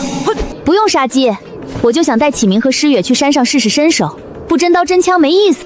我在书院真的过得挺好，启明3天2头给我带他家的卤味，还时不时叫我去他家吃饭。我就是想吃阿娘做的饭。启明一家在府城很照顾你。今朝姐在府城开了一家卖卤味和饮料的铺子，一个卖吃食，一个开医馆。现在整个安阳府都知道他医术最好，都称他为神医。他家还买了仆人，还买了庄子。这么冷的天去山上干嘛？前几天我还听见狼叫声，可不能去。不用杀鸡，我就想带启明和诗雪去山上试试身手。除了鲜冷的白雪味，就是枯草的土腥味，其他什么都不闻到。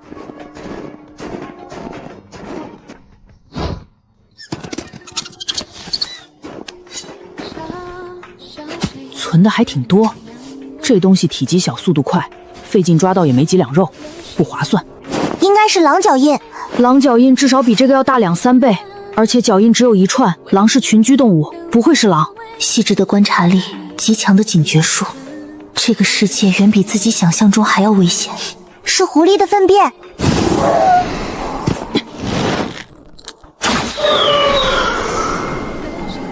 哎呀，不错，知道提前预判猎物前进方向，比你哥好。漏网之鱼，有只兔子跑了。啊，应该是，看颜色有点像。肯定还在附近，把它找出来。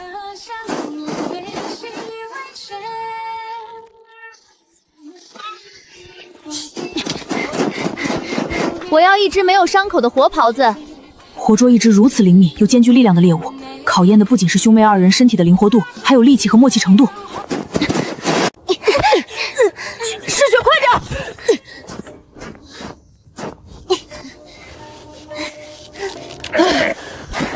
做得不错，反应速度很快。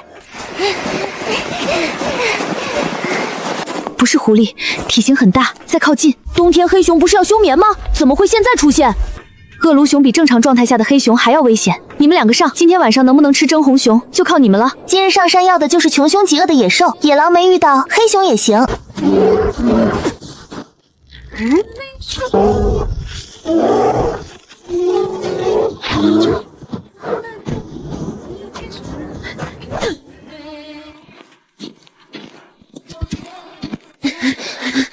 这么重，你一个小姑娘怎么拖得动？松手，我来。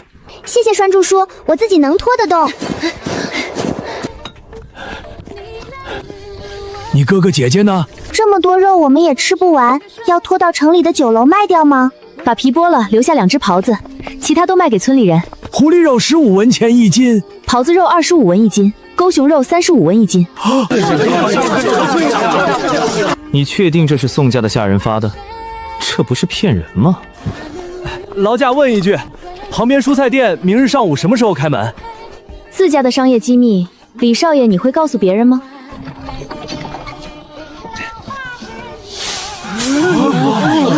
绑好蔬菜的不能拆，只能一捆一捆的卖。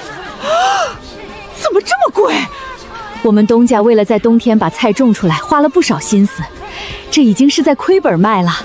2个菜花掉1斤肉钱，是真吃不起。每样给我先来100斤。本店蔬菜数量有限，每人每样限购，大批采购请到隔壁登记。喊什么喊？吓我一跳！进来。少爷，蔬菜是真的，店员说第一批只有20万斤，不买就没了。你不早说，赶紧去账上支银子，先支1000两。等你们过去，黄花菜都凉了。这个天能把菜种出来，当真是神迹。南方冬日气候暖和点的地方能种出菠菜、韭菜，可在北方绝对是前所未闻。听说铺子里卖价很贵，想必种植成本相当高。若是将此事上报朝廷，绝对是大功一件。可如果这样，宋金清明年就很难赚到钱了。这是新鲜的豆子，宋家上午送过来的，说是他们自己种的，很嫩，和7、8月吃的没什么区别。这些菜是怎么种出来的？宋家送过来多少？20几种，该找谁去问？你们东家不在，现在府里谁做主？回大人，大小姐让我们4个商量着来。蔬菜店里的蔬菜都是当日采摘的，本官想去看看。那是什么？回大人，那是蔬菜大棚。这是油脂做的。我家大小姐说油脂透光性、防水性和韧性好，适合用来做蔬菜大棚。这是暗道，烧炉子，热刺顺着竹筒飘进来，温度自然就上去了。你今日带本官过来看大棚，还将原理一一说明，就不怕本官将方法泄露出去？天下之大，不只有一个安阳府，此种植方法虽成本不低，但若普及，对百姓来说也是一件好事。离开前还真是写好了信，那是因为小姐大人颗勤政为民的人心，只要是为了百姓好，您都会去做。都过去这么多天了，四堂主怎么还没回来？属下领命。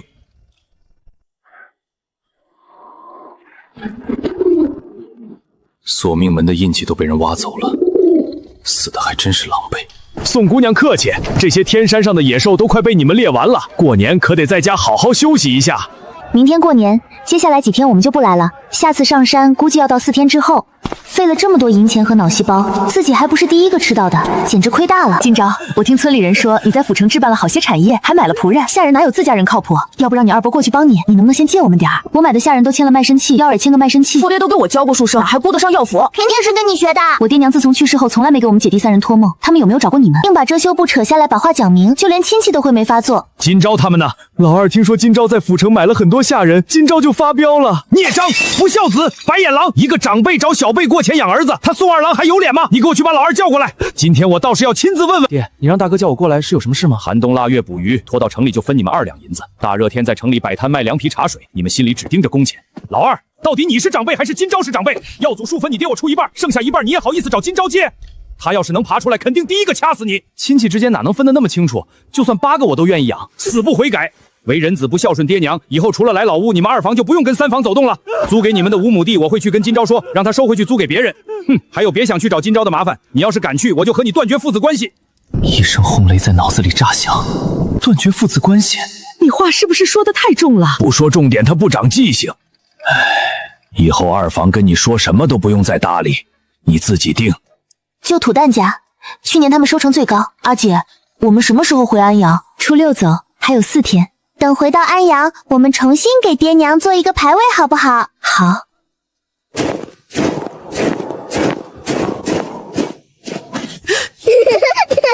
那头雌虎的体型比一般老虎要大将近1倍，平跳能达数10米。过去看看。没有呼吸，刚死不久。阿姐，你看这是什么？这是难产了。怎么是白色的？应该是基因突变，你们可以理解为抄菜书写错了字，本来要加盐却写成了砂糖。抄菜谱。糖鸡，阿姐，我们把它带回去好不好？扔在这里肯定很快就死了。如果之后发现它有斗鸡眼，到那时候再抛弃，还不如一开始就不养。你们慎重考虑，要养就得负责。确定，就算它是瞎子，我们也会不嫌弃。既然如此，那就带回去养。现在还有奶，先让它吃2口再下山。1人1只，我们分了。嘿嘿，我还没说完，母老虎的虎皮不卖。观察玉下面才说，那不用再说了。它是这只雌虎生的，卖给我吧，白虎稀奇。不行。这个不卖，我们要自己养。怎么又买了一头母羊回来？家里的肉不够吃了。诗雪他们想喝羊奶，索性就买了一头回来。喝羊奶买羊奶不就行了？过几天你们就要走了，羊怎么办？为了喝口热的，特意买只羊，总觉得有点多此一举。二姐，我和他你更喜欢谁？5个人连个女人都解决不了，传令二长主带10名精锐前往开康城，拿下宋金鑿的人头回来复命。阿爹，我没事儿，就是打了个喷嚏。天将降大任于斯人也，必先苦其心志，劳其筋骨。启明，我按照你说的每天练半个时辰，你看我手臂是不是鼓了点？怎么感觉都是恶人？你是不是长胖了？家里人担心我在书院吃的不好，特意给我补了补。才半个时辰就开始叫苦，等你以后被人追杀，怕是跑都跑不动。我现在每天要练3个时辰。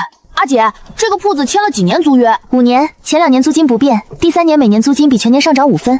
逛个青楼都能从楼梯上滚下来丢掉性命，王君主也是倒霉透顶了。是王家私塾去年死了儿子的那个王举人吗？快点，别让石有基的抢了先！才初5竟然有这么多人，要是运河能通安阳城就好了，来回走水路时间能缩短1半。几千年后，人类是真的能做到移山造海，不是仙法，而是科技的力量。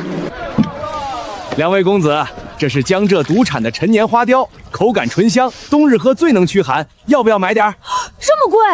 这个香味不对，颜色淡许多。2位若是不喜欢，可买这普通花雕，1升只要200文。阿姐，我想买点酒带回去给老师，再送点给先生。那就买。陈年花雕1两银子1升，普通花雕200文1升。能尝吗？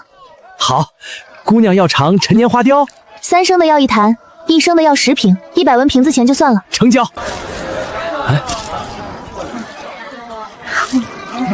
来2箱。快让开！快让开！你们守着东西，我过去看看。你们这里最近的医馆在哪里？把人放下，我是大夫。这里疼，怎么个疼法？好痛，头晕，嘴巴又烧又麻，想吐。刚才他们4个都吃过什么东西？都是些寻常饭菜，我们都吃了好几天了。多久前吃的？有剩的吗？马上端来给我看。蒸之前，这些土豆是不是都已经发芽了？你说这个叫土豆？是发芽了。快，催吐！马上找大夫来。当时肯定没发芽，把腿撑起来，让他趴着催吐。那3个人也一样，照着我的方法做。阿姐，让我来。每人先吃点巴豆，再熬甘草绿豆汤喝，直到毒解为止。早知道这东西有毒，当时就不捡了。土豆本身没毒，发芽的才有毒。你说是捡的？我们在沉船上发现的，船舱里还有2具卷发高筒骨的尸体。除了土豆，还有没有发现其他东西？对了，还有张羊皮地图，我拿来垫桌角了。这地图和发芽的土豆能卖给我吗？姑娘若是想要，直接拿走，反正都是没用的东西。团长，他们醒了。肚子还痛不痛？这是几根手指？肚子不痛，4根，没什么大问题，毒解的差不多了。这几天饮食清淡。多谢姑娘救命之恩，姑娘救命之恩，诊费必须收下。不用，那张地图和土豆就够了。把这个交给你们船长。就算这东西不能吃，也就几碗米饭的价钱，为什么要给100两？它值这个价钱。稻米亩产不过30，这土豆1亩能收上1000斤，那是8倍的收成。只要有了种子，就能养活更多人。先生，今日恰逢码头开市，特地给您送点节礼。下次来不用带东西，年前才送过。来都来了，你怎么不进去？空着手我怎么好意思进去？还是算了吧。阿姐，好了，我们现在去铁匠铺。去铁匠铺干嘛？阿姐担心回去的路上遇到危险，特意多做了些兵器。索命门，放心，我会保护你。要不找个镖队送你？那还是算了，我一个人遇到危险更惨。2把剑，1把弓弩，3个袖剑，还有72根铁针，清点一下，试试看合不合适。这声音一听就是好剑，师傅锻造的手艺又精进了。都是爹教的好，加上最近生铁质量高。回村后到我家，我教你怎么用。要是路上再遇到杀手，你就拿这个射他。给我的？我用打猎赚到的钱让铁匠师傅加急做的，你看看喜不喜欢？喜欢，特别喜欢。好兄弟，你简直送到我心坎上了。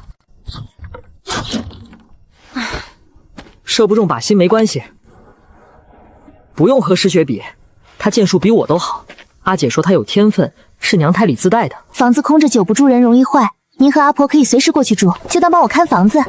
孩子大了，哪有不离家的？今朝他们不仅有戏还孝顺，你该高兴才是。孙辈孝顺有出息，剩下2个儿子没一个能看，你让我怎么不愁？今天中午来我家吃饭，带上酒，我们2个老的好好说2句话。1两银子1升的陈年花雕酒，也让我尝尝味儿。你说什么？什么1两银子？就是昨天今朝他们买回来的，听说就连皇帝老爷都喝过。你家今朝是真舍得。这孩子，我哪用得着喝这么好的酒？这也太贵了。你就不能带一点让我尝尝味儿？好歹自己也是个村长，酒坛都没开封，我自己都舍不得喝，有这个就够了。这个也不错，城里1瓶要50文钱，买了就要喝，还得喝得高兴，否则他们的心意不就浪费了？村长，你说的对，喝。我说你们为什么要带一只活母羊上令？原来是为他准备的。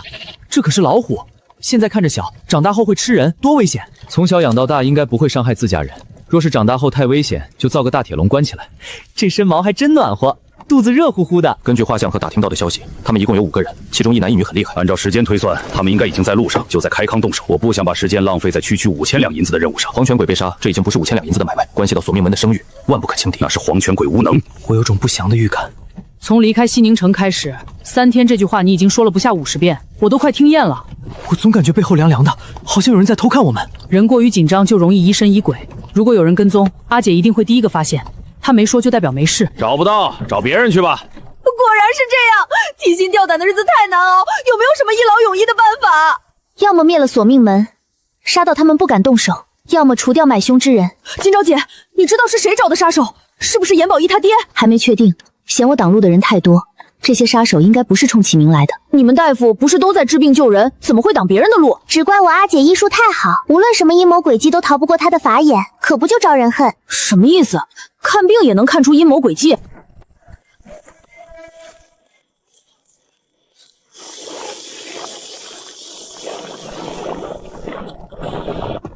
客官，你们点的菜已经做好，放这儿吧。赶了1天路，总算能吃口热的了。停下，别吃了。可惜发现的太晚。阿姐，怎么了？菜里有血腥味。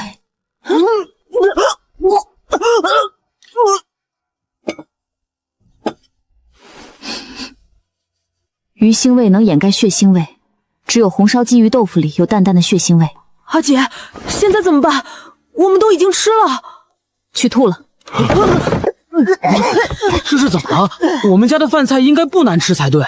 小二，刚才做红烧鲫鱼豆腐的厨师手有没有受伤？客官说笑了，后厨师傅杀了半辈子鱼，根本不可能受伤。不管怎样，我要再检查一遍。阿姐，这不会是从菜里发现的吧？应该是索命门动的手，混着血液一起放进菜里。脉象上暂时看不出来，虫子能寄生在体内进行繁殖，必须尽快把它们杀死。阿姐，古书上写过一种叫蛊毒的怪物，这个是不是就是？是不是蛊毒我不知道。走，去药铺买药。这是要逃？哼，就算跑到天涯海角也逃不开一个死。派个人跟上，别离太近。等宋金钊他们死了，直接把那个孩子除掉。真的能把虫子全部杀死吗？他们会不会已经在肚子里吃我的心肝，喝我的血了？感觉我好像没睡多久，怎么就到第2天了？没有第2天，你才睡了1个时辰。天都快黑了，麻烦按照方子抓5副药。师傅，这方子好像都是有毒的药材。姑娘，这方子是谁开给你的？若是分量不对，不仅救不了人，还会伤人。我自己开的，我是大夫，就是要以毒攻毒。两位堂主，宋今朝带人去了药铺买了熬药的罐子，现在已经回客栈了。宋今朝是郎中，难道他能解蛊？门主都没办法，不过是个10几岁的姑娘，不过是垂死挣扎罢了。这男人是从没晒过太阳吗？像鬼一样。这药香味儿，难道能解蛊？不可能，宋江怎么可能解得了？可如果真的有用呢？那药肯定没用，是无用功。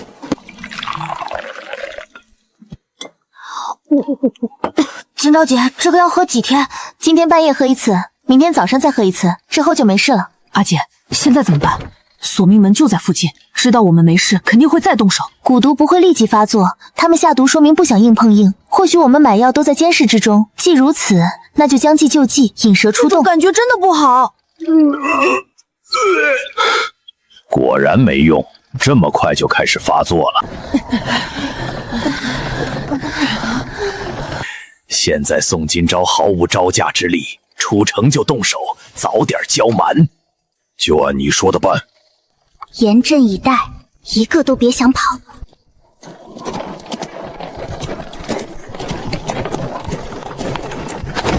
阿姐，我肚子疼，一抽一抽的，好痛。启明怎么了？动手，一个活口都不留。动手！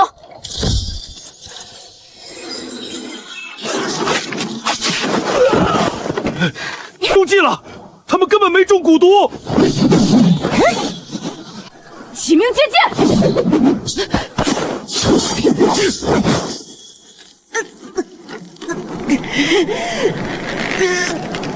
阿姐，残影，你在干什么？还不帮忙？为什么？我身上的蛊毒是门主下的，他下毒后假装救世主，用控毒丸威胁我卖命，这叫救命，可笑！把解蛊毒的药方交出来。你帮手都死了，杀你轻而易举，我为什么给？你若不给，我就去找你抓药的药铺。身为大夫，你愿看无辜者因你而死？你这药方也解不了，药材解毒需依病情选剂量，否则无用或死。你可以试试。我可以告诉是谁想杀你，只要你肯解我身上的蛊毒。你身上的蛊毒是什么时候下的？3年前。我可以帮你解，但我有一个条件。什么条件？我要你带着买凶之人的人头来找我。不过是个后宅姨娘，为何一定要让我动手？我不想脏了自己的手。哼，记住你说的话，7日内我会提着人头来找你。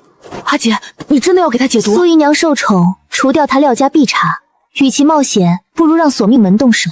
祸水东引，借刀出手。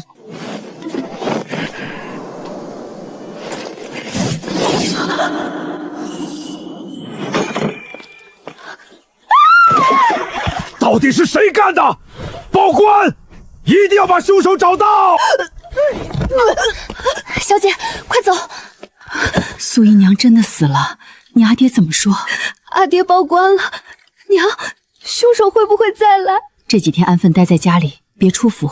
大人，昨夜府中姨娘遭人杀害，还死了4个下人，请您赶紧派人去瞧瞧。朝廷命官家中暗杀，简直闻所未闻。索命门，这下麻烦了。苏姨娘近日可得过江湖人，表妹不过是个弱女子，绝不会和江湖人有什么牵扯。她可有仇敌？近日可与人起过争执？姨娘很少出门，下人也都在做事时死了，实在不知。大人，求您立刻派人前往索命门关杀手逮捕归案，为我姨娘报仇雪恨。普天之下莫非王土，请大人务必将凶手缉拿归案，以安冤魂。既然有令牌证据确凿，就不能只抓一个人，干脆趁这个机会将索命门彻底铲除。得上书巡抚调府军队支援才行。救命啊！身为男子，怎么能这么没出息？坐下，把手伸出来。蛊毒在你体内太久，气血亏没，受不了猛药，得由轻到重。多长时间可以彻底解毒？半个月，只要严格按照疗程，蛊毒必解。怎么还不回来啊？我看到马车了，他们回来了！大小姐、大少爷、二小姐，清香味迎满口腔。这个时节，荠菜好像还没长出来，这是从哪里来的？家里种的。阿姐在庄子上建了大棚，就算是冬天，菜也能长出来。大棚是什么东西？从来没听说过。大小姐，这是蔬菜铺子近半个月所有的盈利，一共17200两银子。孟知府有没有去农庄看过？开张第3天便带人去参观了，后来他还让我去府衙说了建造方法和注意事项。你们2个先出去，清霜留下。严家情况如何？严家货在入城前被烧了，严宝年去救子未果，严宝义已被流放。严丰年一病不起，如今痊愈，元宵后又要去进货。看来严宝义是彻底被放弃了。这2个人和叶府的小厮不一样，像是军营里出来的。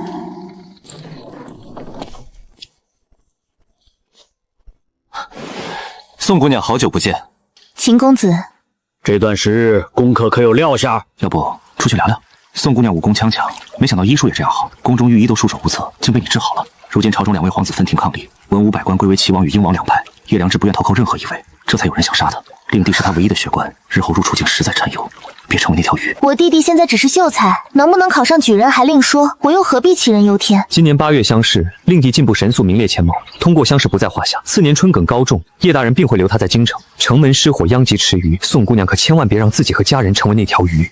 你是怎么想到请旨让你阿姐当湘君的？家中不缺银子，与其让皇上赏赐金银，不如求个湘君的封号。我阿姐有才华、武功、医术，可惜不能参加科举，不如将功劳换成爵位。阿姐说要钱不如要权，湘君虽无实权，但有正七品阶，碍于身份，别人也不能随意欺辱。你阿姐是怎么说的？史书上又不是没有女子被破例封侯拜相过，总得一步步来。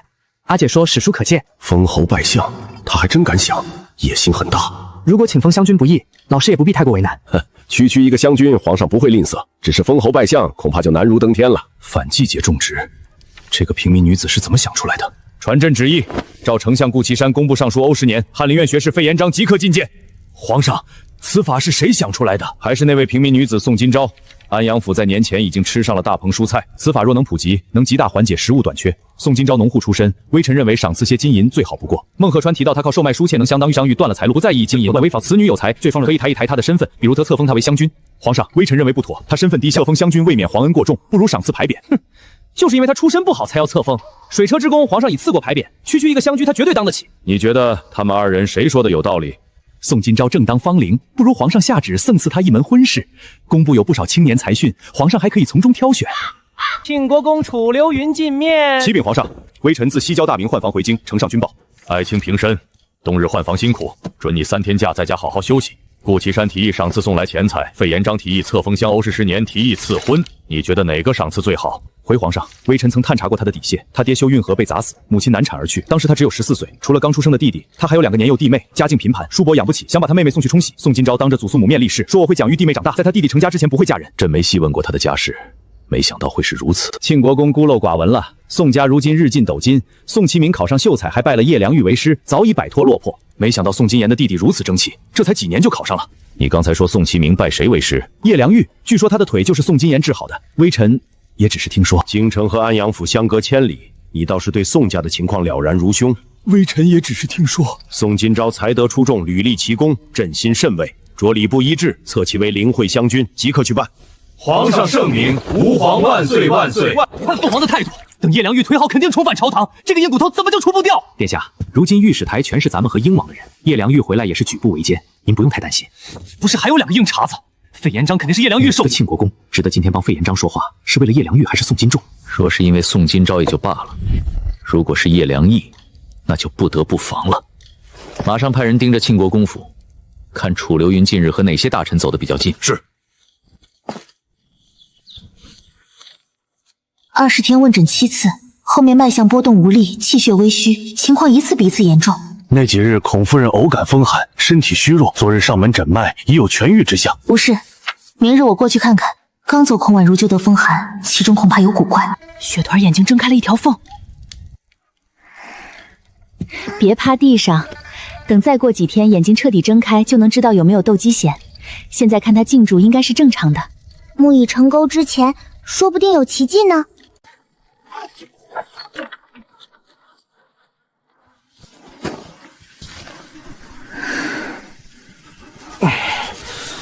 原来是宋大夫，宋大夫是来给夫人问诊的。稍等，我这就进去问问。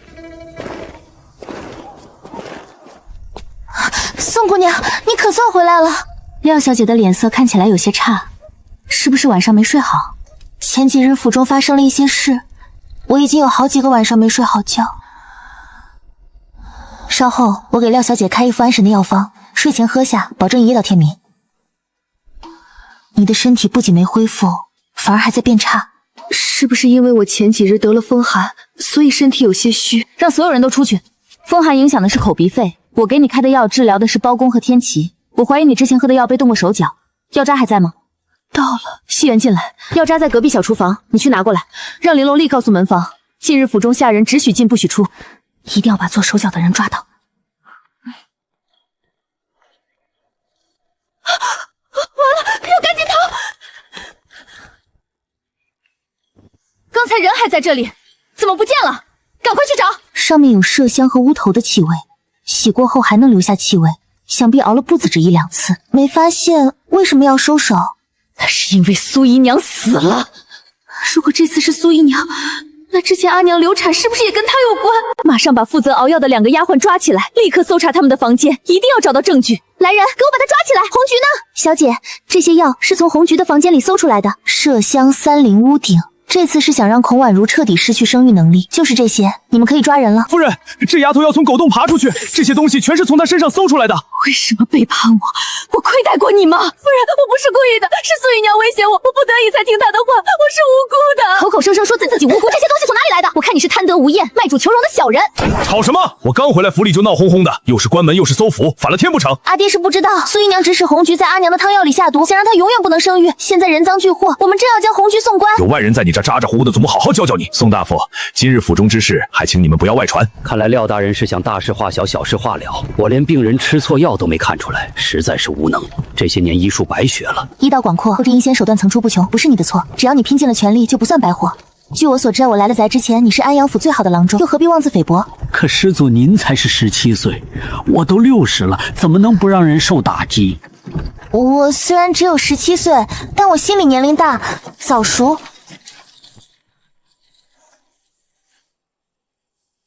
明天早上将廖府小妾谋害正妻的事情传出去，务必要让孟鹤川知道，做得隐蔽点。奴婢明白。听说了吗？廖府那个姨娘害得正妻小产10多次呢。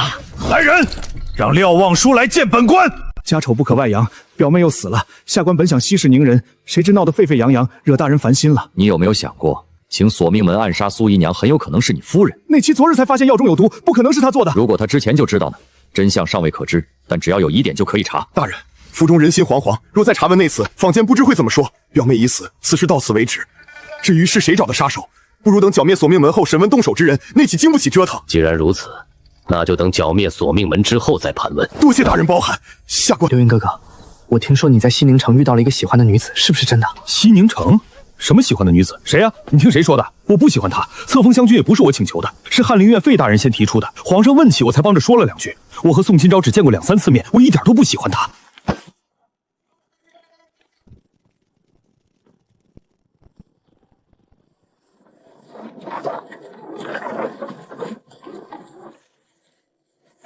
去查一下怎么回事。是。怎么也不打把伞，雪化了全是水，容易受风寒。回大小姐，官府调军队过来是为了剿灭索命门。苏姨娘的事昨日才捅破，这么快就查到索命门了？知道具体是索命门哪个杀手吗？凶手在案发现场掉了一块令牌，具体是谁不清楚。代表身份的令牌何其重要，偏偏就掉了，这事儿怎么看都诡异。难道是故意的？听说有江湖正派人士匿名送信，信上关于索命门的消息一清二楚，就连门主的样貌都画出来了。借力打力，用官府的刀报仇，他倒是和自己想到一块儿去了。宋姑娘，第3批蔬菜什么时候卖？要不提前把契约签了？第3批要到20天之后，现在签可以打9折。不到2个月入账大几万两，实在令人惊叹。哈哈哈哈，那就定了10万斤的货。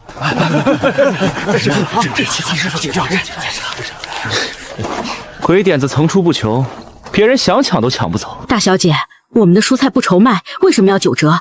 按原价也能卖出去。因为再过几日，冬季蔬菜种植技术将不会是秘密，到时候价格绝对会大跌。大小姐指的是孟知府？我已经让孟知府将建造方法献给朝廷，应该快要有结果了。所以您才会提高1倍违约金，就是担心他们违约。有了双倍违约金，就算他们违约，我们也不会亏。技术都交出去了，总要最后赚一笔。阿姐说，斗鸡眼会影响目力，时间长了另一只眼会变差，而且治不好。二姐别难过，我觉得雪团这样也挺可爱，呆萌呆萌的。我不是嫌它难看，我就是心疼。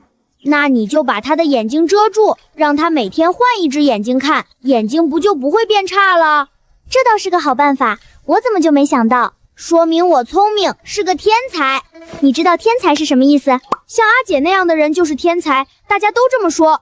等我长大，要成为和阿姐一样厉害的人。那你可得好好努力，从明天开始背书习武，说不定能赶上。没问题，我从明天就开始学。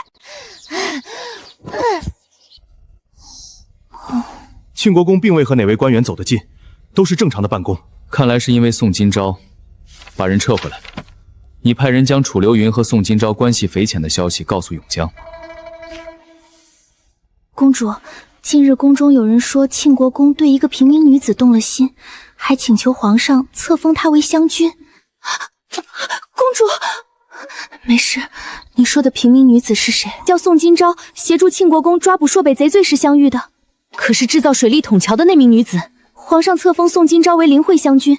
宫里人都说庆国公是想给宋金钊抬身份，等他入京后好娶她。他竟然为了她做到这种地步！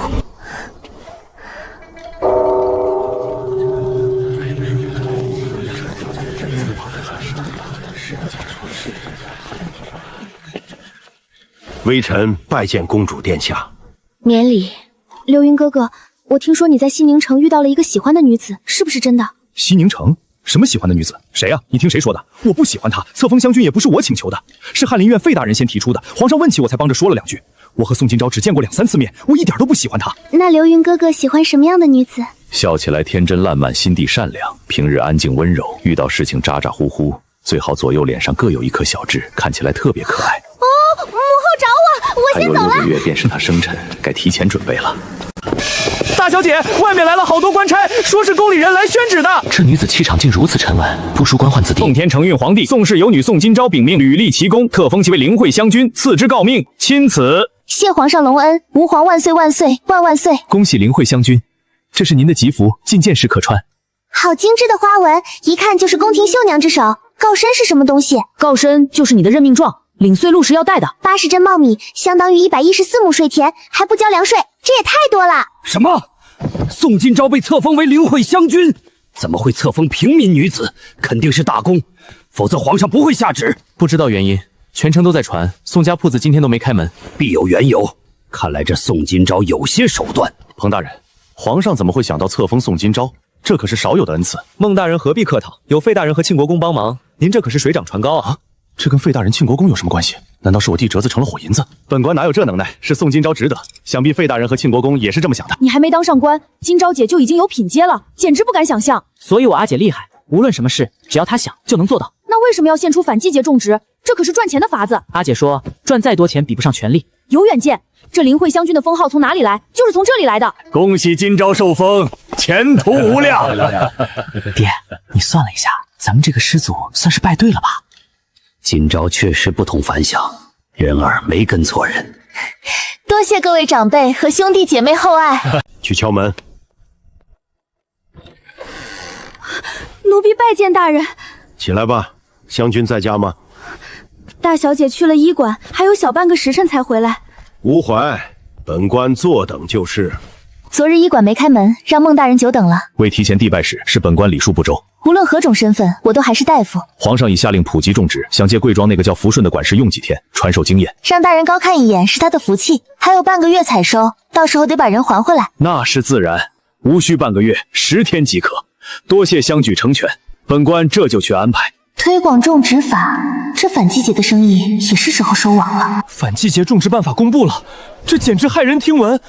爹，完了，秘密昭告天下了。我当时怎么没想，他早就算计好了，这是怕没人买菜才加违约金。爹，现在怎么办？钱都付了，哑巴亏只能吃。马上派人去报名，别让人抢了先。怎么都是些庄户，就没有普通农户报名吗？大人，建造大棚的油脂贵，很多百姓觉得负担重。告示没写吗？可以用茅草、芦苇杆代替，家家户户都有，为何还嫌贵？稻草都没了，入冬种菜问题都在等明年。既如此，所有衙役必须学会，挨家挨户去教。大小姐，是剿灭索命门的军队，看样子是成了。情况如何？有没有抓到活口？让兰溪去打听。抓了7个活口和门主，可门主杀了夏夏，自己逃走，掉下悬崖摔死了。门主武功高强，怎会无故摔死？定是那个中蛊毒的杀手在报仇。没活口，真凶查不到，苏姨娘的死谁负责？来人，告诉廖大人，今晚将他夫人的丫鬟下人全送过来，还有下药那个也带来。湘军留步，大人吩咐闭门谢客，请您过几日再来。爹，果然是最毒妇人心。苏姨娘3次小产是你夫人做的，夫人12次小产是苏姨娘做的。儿子的病竟是这么来的，为了生长子是愚蠢至极，让我自行处理。既如此，此案变成悬案。好歹剿灭了索命门，树立了朝廷威严。全是生面孔，连守卫都设了，这是要把人彻底困死。宋大夫，你以后不用再来了，不想再怀孕了，治与不治都一样。没有儿子有什么意义？女儿终究要嫁出去，不能继承家产。活该你这辈子生不出儿子。请将军安，安神药没吃，脸色这么差，心里烦没吃。爹说安犯错换了下人，有守卫我进不去。你母亲存了死意，没有儿子她不想活了，没儿子就不想活，那我算什么？农庄太远，种在花园方便照看。阿姐，这花园好好的，怎么翻成这样？种土豆，从西宁带来的，很多死了，挑还能活的试试。真的能亩产上千斤，稻谷才160斤啊！等种出来你就知道了。简直脏了眼睛！堂兄弟宋启明能考暗手，这2个怎么连初试都过不了？龙生九子各不同，林慧湘军制导出来的弟弟自然不同。宋永年，我要不要让他过？大人觉得勉强让他过复试还能过吗？那肯定不能，若被发现就是舞弊。既如此，那就算了吧。看了3遍，真没有。没事儿，明年再考，这次先试水。阿爹相信你。阿爹，我明年一定能考过。初试都没过，2年书白读了，书读到狗肚子里去了。别打了，没考上的不止耀祖，上面也没永年的名字。你转来转去干嘛？早饭都没吃，急死人了。他们夫妻都去了，我爱人眼。等等，好像回来了。这脸色，这是没过初试。完了，这怕是全完了。怎么样，有没有过初试？榜上没有永年和耀祖的名字，连初试都没过。完了，全完了。别人都能过，为什么我不行？我一定要考上。供了2年书就供出这么个玩意儿，明年考不上就别读了。怎么又有大官来了？这是要干嘛？草民拜见县令大人。宋老丈不必多礼，本官今日是过来道喜的。道喜？永年和耀祖都没考中，何喜之有？宋姑娘现反季节种植法，皇上特封她为灵慧湘军，这是光宗耀祖的大事。湘军说的是金昭吗？一个姑娘家怎么当官了？县令大人，您说的是我大孙女金昭吗？除了宋金昭，天下还有哪个平民女子能做到？这是皇恩浩畅。宋老爹，金昭被册封为湘军是真的吗？湘军是爵位，7品诰命，身份尊贵，只有皇亲国戚才能受封。7品岂不是和县令一样大？没权力但身份尊贵，县令要以礼相待。可惜你们分家早了，免徭役的好处占不到。这么大的喜事，必须开村祠祭祖，写信叫金昭回。路远，明天我先代祭，等他们回来再开一次。永年，跟你阿爷过来，给你金昭姐写封信，就说县令大人上过门了，村里祭祖了，问他何时有空回来。启明会读书，今朝更有出息。儿子，你生了个好女儿啊！3房飞黄塔，我家孩子却连童生都考不上，这心里……宋老爹，以后咱们就是一家人了，得多照顾。这套茶具和狼宝素宴倒是好东西。阿爷还说什么啦？永年和耀明献策初试没过，阿爷一定很难过。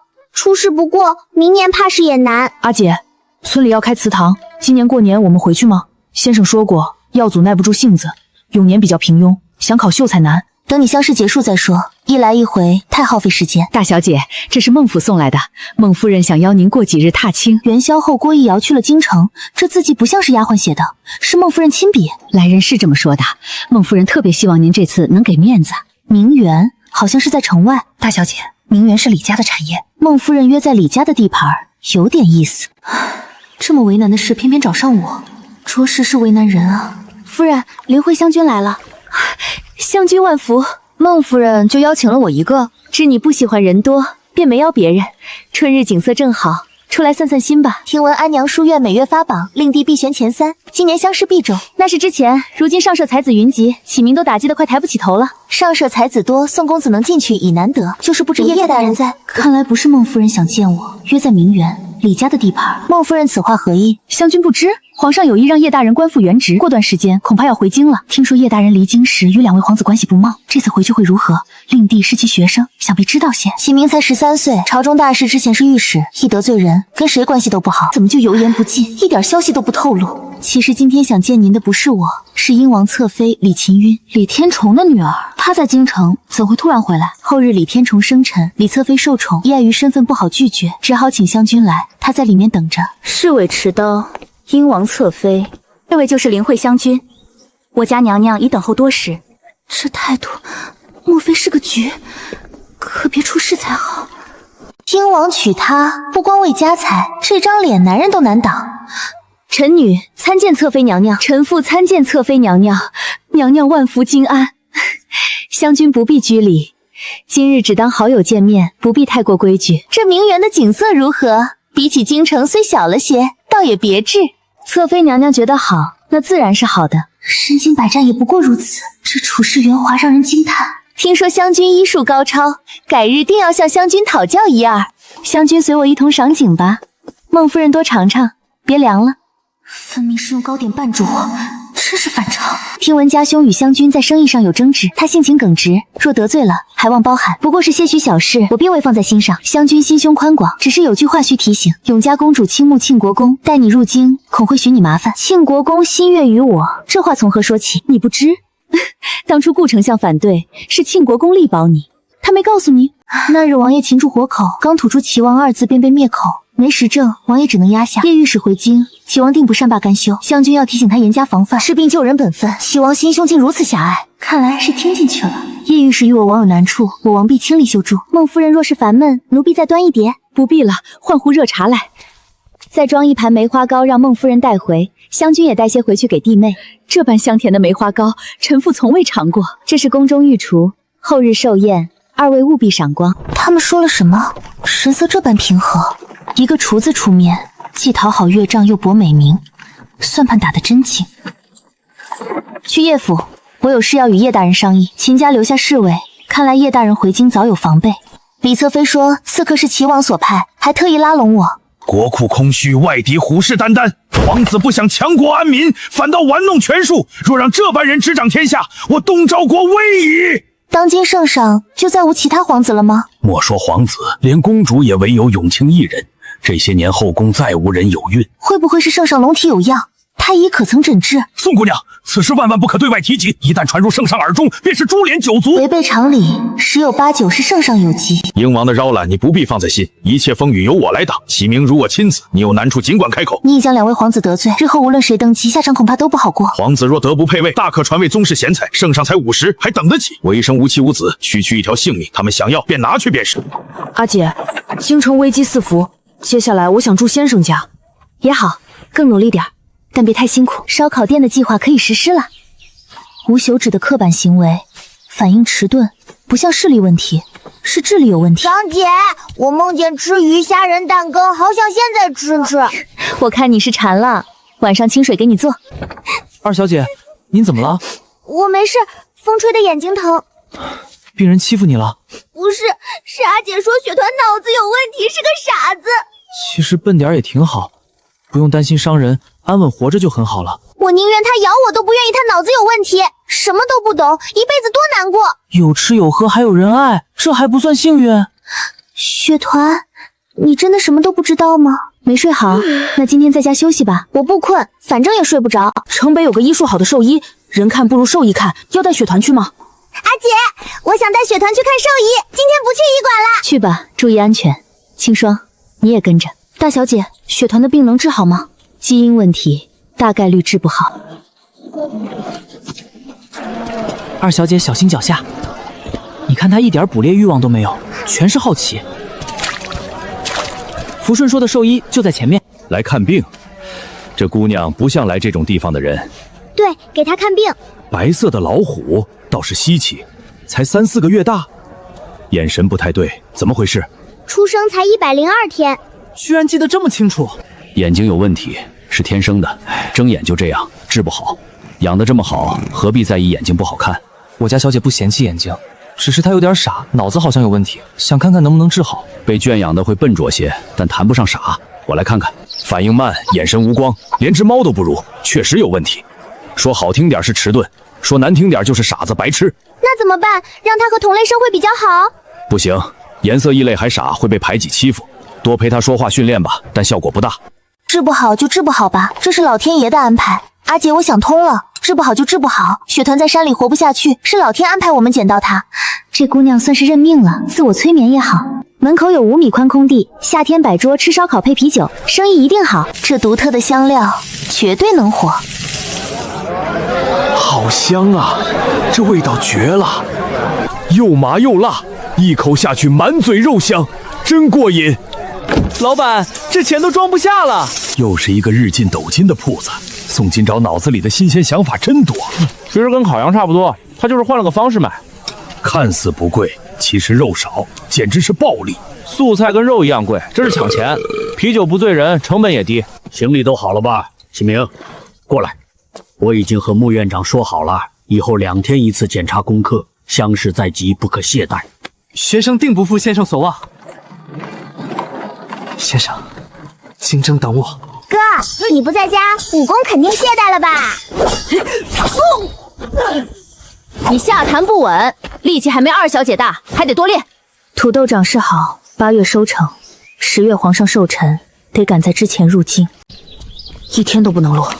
先生在京城等我。启明，我总觉得写的太浅，能不能帮我看看怎么改？这里论点可以再深入一些。这内检太严重了，眼窝都青了。不必劳烦旁人，此番我亲自陪你们上路。土豆做寿礼，献与陛下。乡试8月放榜，离圣上生辰不足2月，寻常车马恐怕太产。放榜即启程，改用双驾马车，沿途不停，定能准时抵达。来年2月便是春高，今年便不再折返。如此决绝，我定全力以赴。终于结束了，走，喝酒去寺庙求个签，看看能不能中。他们都在放松，我却不能松懈。考题已默写9成，且看院长如何评价。学生宋启明求见院长。考题与作答全在此，内容还原度应有9成。文帚老道，立意深远，这是我看过最彩的一篇。你没辜负叶良日栽培，他当真收了位得意门生。多谢院长这2月指点，学生感念于心，家师叮嘱，考完试便赴京会合，故而放榜后立刻动身。路途遥远，不先回乡辞别亲友？距春闱不到半年，我想抓紧时日精进，尽早入京妥当。纵有叶良玉照拂，前路漫漫，难保不遇坎坷。原以为我们早，没想到启明你竟已准备离开。险些追上我榜首，这天赋让人自愧不如。启明是叶御史弟子，有这层关系，院长自然照分。实不相瞒，头一回应试，心中忐忑，来此解慢罢了。看你气色红润，此番发挥定然不俗。院长只说我作答尚可，应当能顺利中举。平日水准远超此，莫非失柴了？家中等候，先行一步。祝诸位蟾宫折俊。策论论点刁钻冷僻，唯独你思路不同。世田师逢迎太重，失了风骨。按常规思路没希望，我便想另辟蹊径。这论点是听宋启明闲聊过的。那这首诗为何这般做法？打听了主考官喜好，赞颂一番总比寻常稳妥。文才不济，只能靠这个。心思太过直白，传扬出去对你的名声有损。只要金榜题名，流言蜚语算什么？总比寒窗数载，名落孙山强。也只能看机缘了。若批卷官偏爱这般，或许有一线生机。你平日不取巧，这法子究竟谁出的主意？是考场苦思无果，万般无奈想出的，全是我自己的主意。他平日与启明走得最近，定是启明的主意。若借此高中，险棋也算走对了，并无实质损失。回去等消息吧。夫子说我考中的可能性不大，要看运气。你怎么样？院长怎么说？院长说我发挥的不错，考中举子不是问题。接下来就该为明年的春闱做准备了。就算我能侥幸上榜，春营铁定也没希望，只能等3年后了。你这次若是能考中，2月春营肯定得去，就当提前适应，以免下次手足无措。放榜后你真的不回村？这么早去京城也没事啊。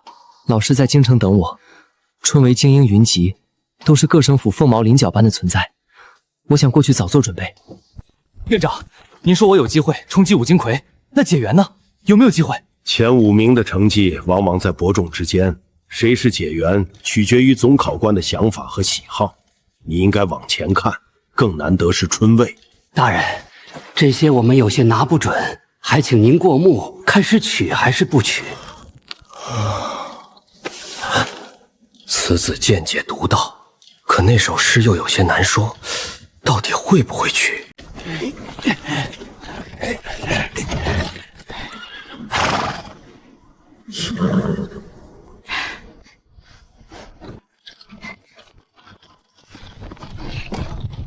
金征。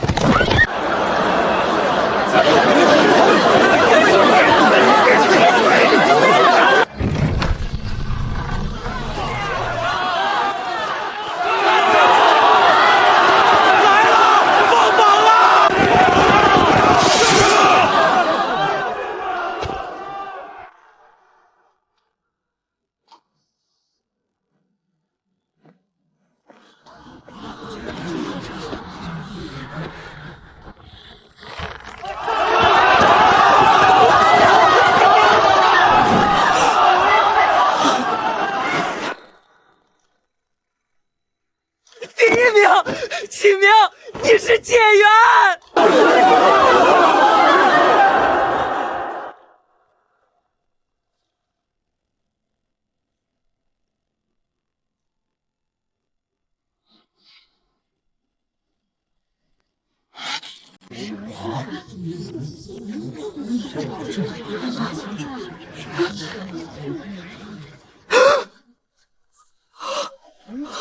我考上了！我考上了！我考上了！府试最后1名，院士最后1名，现在乡试还是最后1名。你这老爷可有婚配？小女28年华，正是花容月貌之极，陪嫁良田千亩，商铺10间，闹市3天出宅院1套。我年纪尚小，暂时不打算娶妻，可以先定亲，过2年再成婚。这位老爷，我兄弟年仅13，令金金28年华，过2年就18了。属实有点不合适。有什么不合适？女大3抱金砖，解元老爷13岁再合适不过。解元老爷，小女今年12岁，过2年成亲再合适不过。多谢各位抬爱，我年纪尚小，暂时没有定亲成婚的打算。让一让，这位举人老爷呢？我看您年岁刚好，可有成婚？家中长辈不在，亲事做不了主。2位贵人老爷，再看看其他的。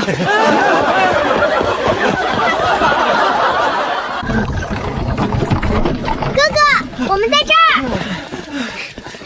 恭喜哥哥考中解元，高丽哥考上了吗？第几名？最后1名，刚好考上。明日参加完鹿鸣宴，便要启程前往京城，先回去拿礼品，去各个夫子家谢师。啊！参加完鹿鸣宴就走，这么快？对，时间紧迫，必须尽快。后天一早出发，我们已经准备好了。启明，我能不能跟你们一起去京城？当然行，你要是不回村，记得给家里写信。下午阿姐会让人带信回宋家村，你可以把信一起拿过来。我回去后我就写，多谢金昭姐。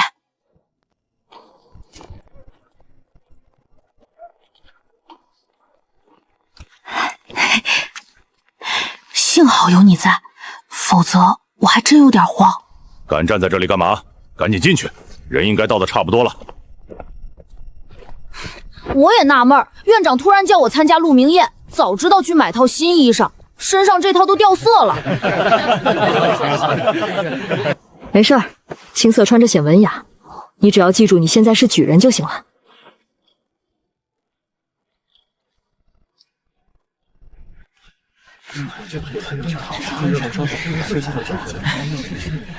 那就是今年的解元，怎么年龄好像很小？13岁的解元年龄本来就小，听说还是去年安阳府院士的暗手。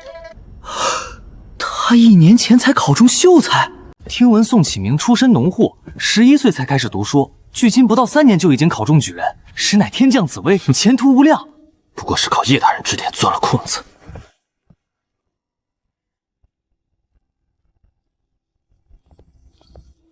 学生宋启明、宋高丽拜见诸位先生。院长叫他来，难道和段延华有关？若是不喜，直接让他落考便是。唯一的可能就是那首诗取悦了他。哎，坐下后多看段延华两眼，记住，你非常崇敬他，眼神要激动，要高兴，但也别表现得太过。好，我记住了。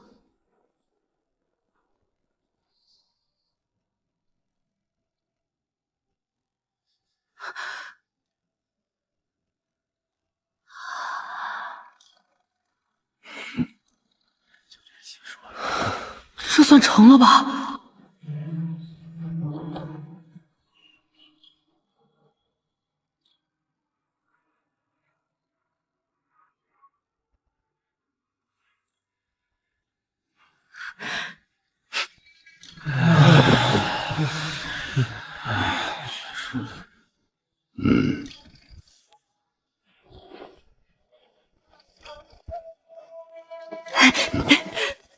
倒是比自己想象的要机灵。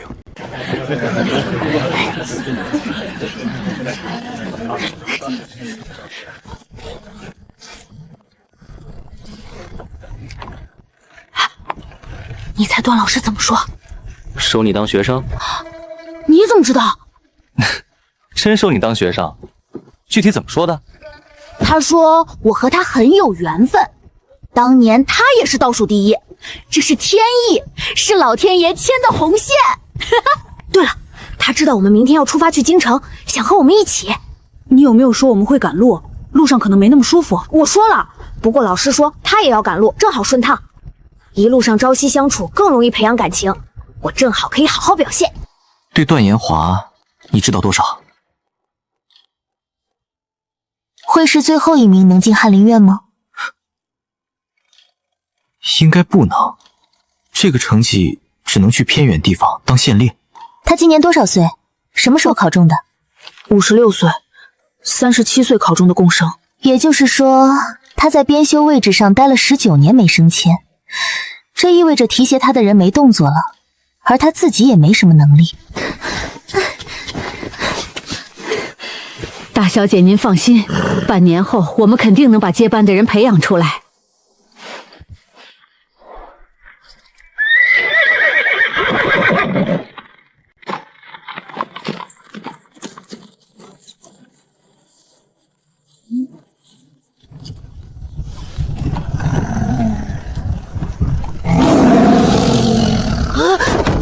好凶！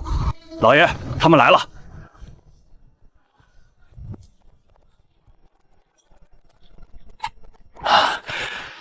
灵慧将军安好。段大人不必多礼。老师，怎么还带了一只老虎？时间不早了，我们还是赶紧出发，免得露宿野外。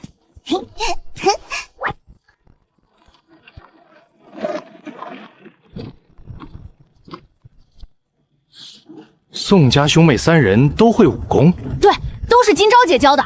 她功夫特别厉害，就没有她打不赢的人。路上这么久，得让启明教我骑马。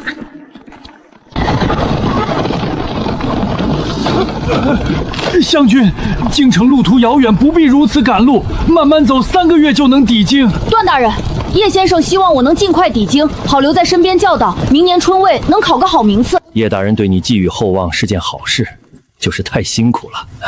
比起下地干活，风吹日晒，读书实在算不上辛苦。学生每每被捧起书，都觉得颇为享受。寒冬腊月全是冻疮，享受？只有考上那一刻才是享受。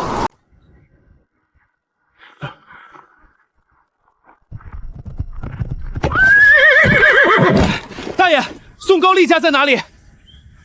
我是宋高丽的爷爷，是我孙子有信寄回来吗？大爷，我问一下，宋有谁家在哪里？看到没？最里面那个青砖瓦房就是。驾！金钊和高丽的信是一起送的，不知道启明考得怎么样。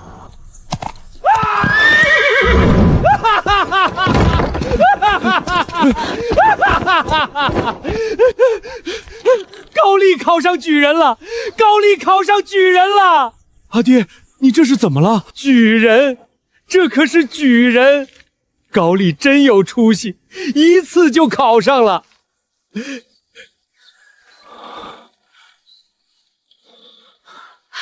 孩子他爹，你快给我读读，快读！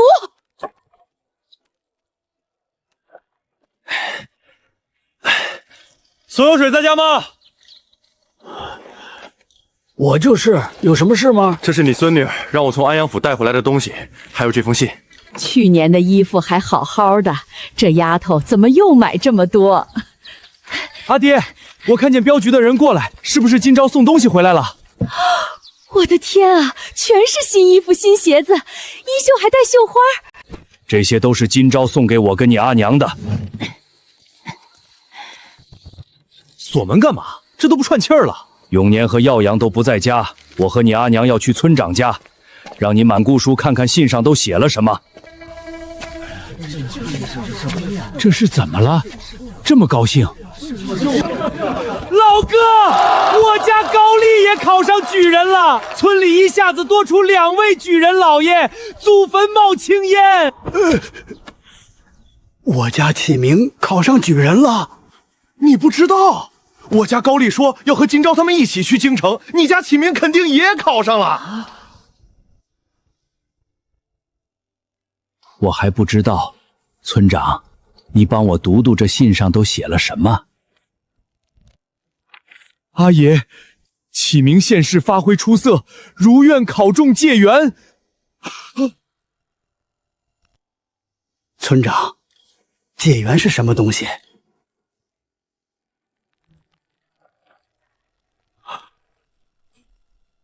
解元就是乡试考试的第1名，老哥，你家启明不得了了！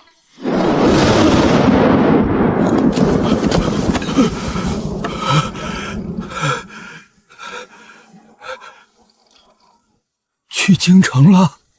对，我家高丽也跟着一起去了。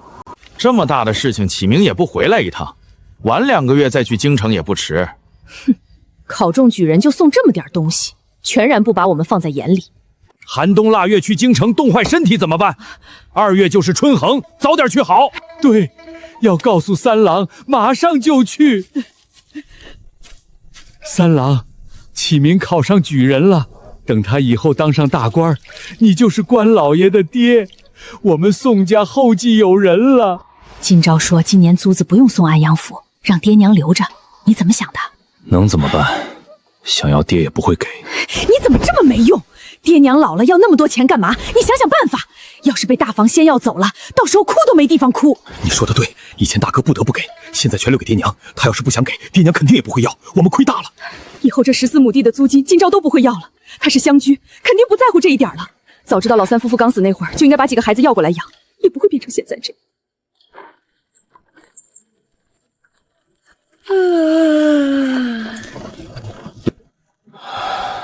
每天除了赶路就是睡觉，脑子特别胀。这日子什么时候是个头？老师，前面就是运城。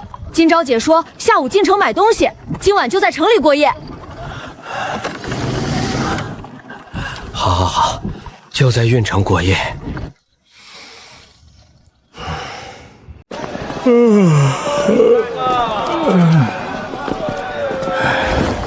我感觉我老师好像有点闲闲的，和叶大人很不一样。你直说有点懒就是。段大人年过50，长时间赶路，精力跟不上也正常。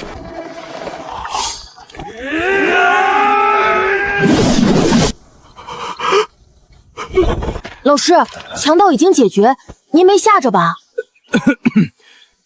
这种事为师见多了，怎么可能会被吓到？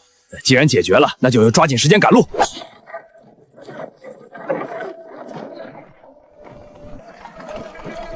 总算是到了。灵慧将军若是不弃，在京城的这段时间，可在下官的府中落脚。多谢段大人好意，学生出发前已经给老师写了信，想必住处已经找好，就不叨扰大人您了。高丽，你在京城没有住处，就跟为师回府吧，也好日日督促你学习。路途相处2个月，还是有点生疏，住过去好像不太妥当。住在府里，为师能日日指点你，你还有好几个师兄也都在，正好可以相互学习。多谢老师，那学生便叨扰了。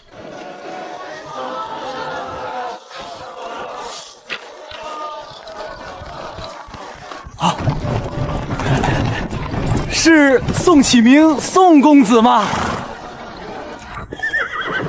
你是？我是叶府的下人，奉命在此等候宋公子和湘君，盼了几天，终于将您给盼到了。这叶府下人竟在城门口候了好几日，宋启明着实受叶良一重视。大门质朴，透着一股熟悉感，除了大小，竟和安阳府那座夜宅一模一样。快去告诉管家，宋公子他们来了。灵会湘君，宋公子，里面请。老爷早就准备好了客房，就等你们过来。这个我们自己来，你们搬其他的就好。老爷还在翰林院没回来，午膳已备好，湘君和公子可稍作休息。多谢。为师没想到你会考中解元，想来我离开安阳府后，你也没有放松功课。老师临走前为我安排好了一切，学生又怎会放松？你阿姐此次的来意我已经知晓，还有3日便是陛下寿辰，到时候我定能让你们如愿。收到信时，为师不敢信，神物现世，恨不得马上进宫，但还得计划妥当，怎么将此事的利处发挥到最大，过程很重要。昨天我进府后才知道，府里住着6个和我一样的穷学生，都比我先拜师。段延华收这么多学生在家里，养得起吗？翰林院编修每年的俸禄好像不高。还以为我是特别的那个，结果是广撒网，捞中哪个算哪个。他没钱，但他妻子挺有钱，有钱到我都有点羡慕了。当年他岳丈捐了20万两银子，皇上赏了编修的官职，结果他10几年没爬上去，银子算是白捐。他妻子嫁妆丰厚，养几个人绰绰有余。段延华养在府里的几个学生才华如何？有希望考中进士吗？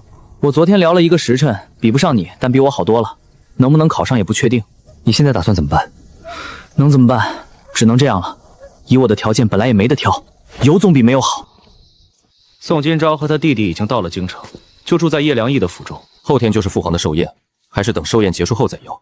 本王要亲眼见一见这位13岁的解元。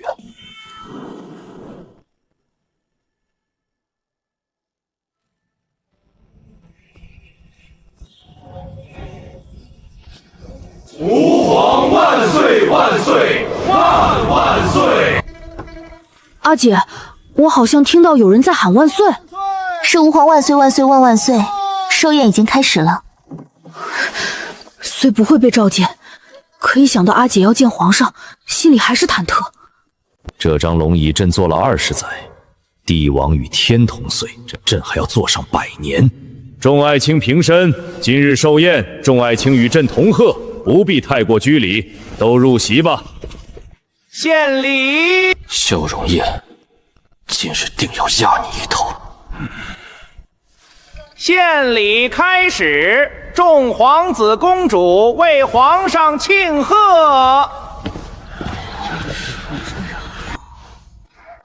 儿臣谨献皇御全览图，此图由30位名家走遍我东赵国每一寸土地，等比例绘制而成。一山一水皆为实景，儿臣仅以此图，愿父皇山河永寿，社稷长安。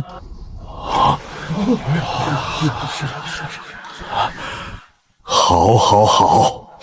你的寿山玉雕怎么可能比得过？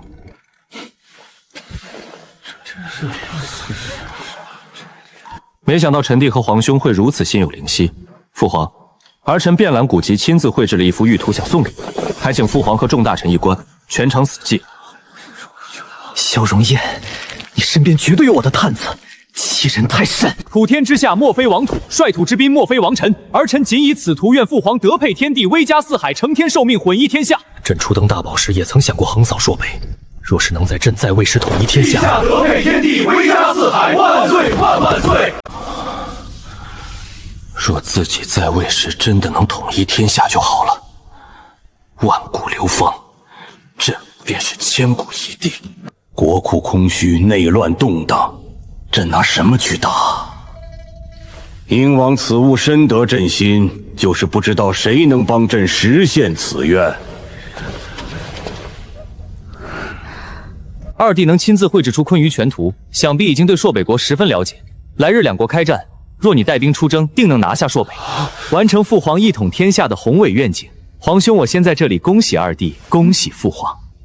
容车说的有道理，庆国公，你手底下的兵军纪最为严明，朕把鹰王交给你，一定要帮朕培养出一位能横扫千军帅才。回皇上，还请皇上收回成命。镇国公太过谦虚，朕把鹰王交给你们父子二人，1年后无论教成什么样子，朕都认。若是成不了帅才，就当锻炼身体也无妨。1年时间，皇上想干嘛？弄不好要出问题。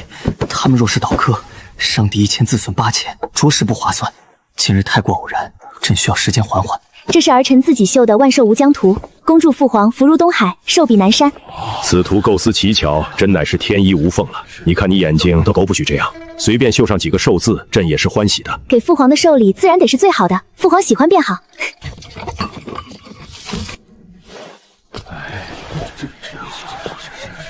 有人准备了一份特别的寿礼，托微臣献给皇上，还请陛下一尝。难道是宋金州？哦，谁送的？容臣先卖个关子，定不会让陛下失望。啊！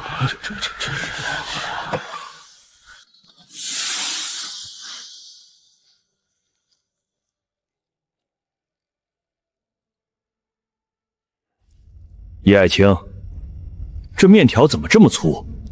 皇上，先尝尝。这面条软嫩像豆腐，却又有韧劲儿，朕以前从未吃过，是怎么做的？皇上猜这面条是用什么做的？不是面粉，这便是灵会将军千里迢迢从安阳府赶到京城，让微臣进献给陛下的寿礼，一种在场各位从未吃过的粮食。宋金钊来京城了，前几日刚到，连夜赶路，就是为了陛下献上寿礼。灵会将军真不愧是出自农家，父皇50大寿，连夜保路送粮食当寿礼，还真是别具一格。我东赵国地广物博，这土豆粉算不上稀奇。回皇上，若微臣告诉您，这土豆能亩产1000斤呢？怎么可能？亩产1000斤，真的有这样的神物吗？大小姐，有人出来了。请问姑娘是否是灵会将军？阿姐，给，我在外面等你。我是。皇上有请，我这就随你去。这里全天下权力最集中的地方，除了震撼，更多的是忐忑。亲自给这个世界带来一些良性改变，这种感觉很奇妙，让人忍不住想改变更多。灵会将军觐见。这女子不识抬举，土豆这么高产的粮食，就该提前献给我。真的很年轻，才10几岁，做的事却不敢相信。可惜是个女子。臣女宋金钊参见皇上，吾皇万岁万岁万万岁！平身，灵会将军，盒子里装的是不是土豆？快拿给朕看看。是。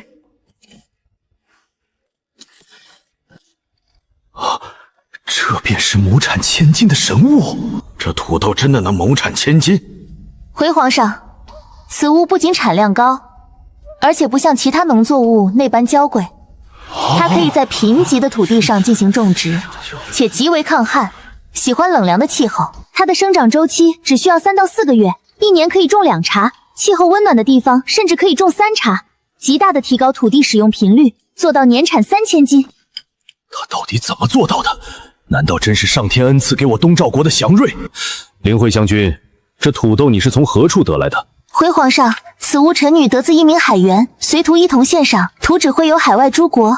一望无际的大海之外，竟还有朕不知道的人和地。灵会将军，这土豆你还有多少？回皇上，臣女8月一共收获土豆270斤，此次进京一共带了150斤。150斤便是4000斤，继续种就是11万斤，要不了几年就能形成规模。火候差不多了，该提公斤封赏了。2年前的农家女会走到今天这个位置，湘军恐怕只是第一步。灵会将军宋金钊上前接旨，朕承天命之责，重黎民温饱，为彰此功，特封你为灵会县主，赐黄金1000两，良田1000亩，府宅1座。赶紧坐下，用不着我们操心了。臣女接旨，谢皇上隆恩，吾皇万岁万岁万万岁！吾皇万岁万岁万万岁！一介平民女子封县主，这可是郡王之女的封赏。剩下的120斤土豆，朕即刻命人去安阳府取。回皇上，那120斤，臣女已经让人种在农庄，并建造了蔬菜大棚，预计12月初才能采收。很好，那就等采收后再全部送到京城。来人，给灵会县主赐座。不动如山，如过往浮云。这么大的功劳，若是放在我身上，太子之位肯定稳了，全被这女人毁了。灵慧县主以后要长居京城了吗？回公主殿下，臣女暂时会在京城待一段时间。你既喜欢，来人，将朕的这盘也端给县主。臣女很喜欢，多谢皇上赏赐。听闻你弟弟年仅12岁便考中秀才，不知今年乡试发挥的如何？幸蒙天恩祖德，家弟此次乡试侥幸考中解元，此次也一同上京，以备来调会旨。13岁的解元，没想到你不在朝中的这段时间，还能为朕培养出这样一位少年英才。你如此会教，理应多收几位学生才是。启明聪慧过人，日日苦读到深夜。长姐以身作则，想必弟弟也差不到哪里去。朕很期待他明年会试的成绩。一唱一和，真让人恶心。宴席上朝你敬酒的是工部尚书欧十年，他之前因水车之事被斥责，这是在向你示好。也不知道阿姐有没有达成所愿。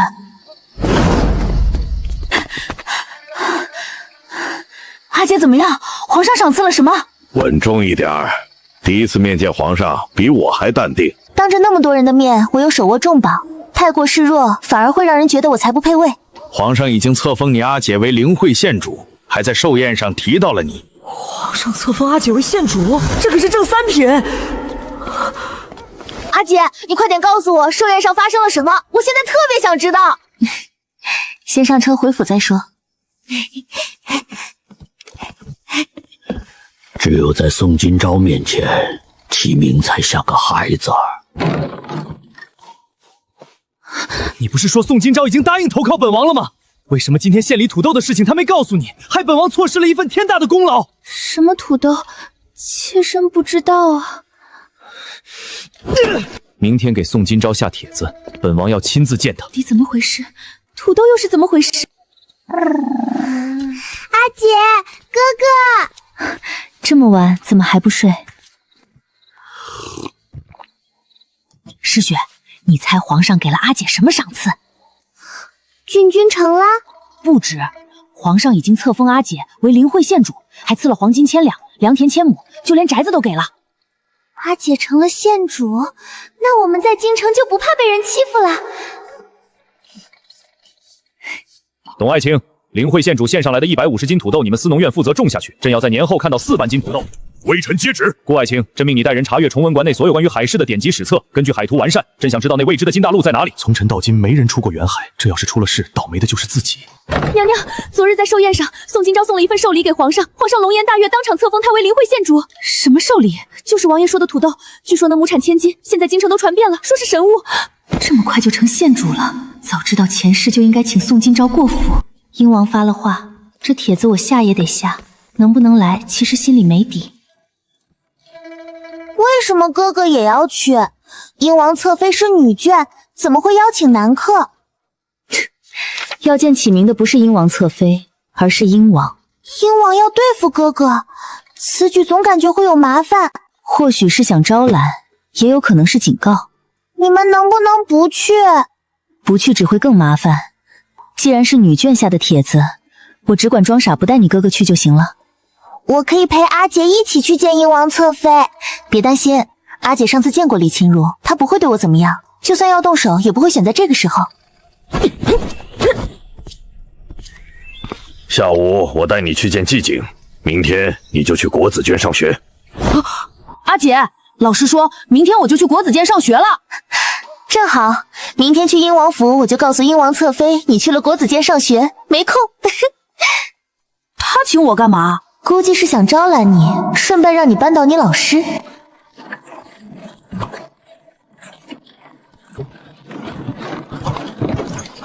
下官工部营戍司主事方志行拜见灵慧县主。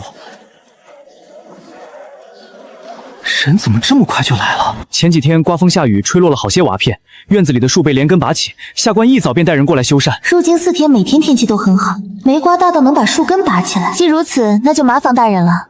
修缮好，派人去乐府知会一声即可。县主慢走。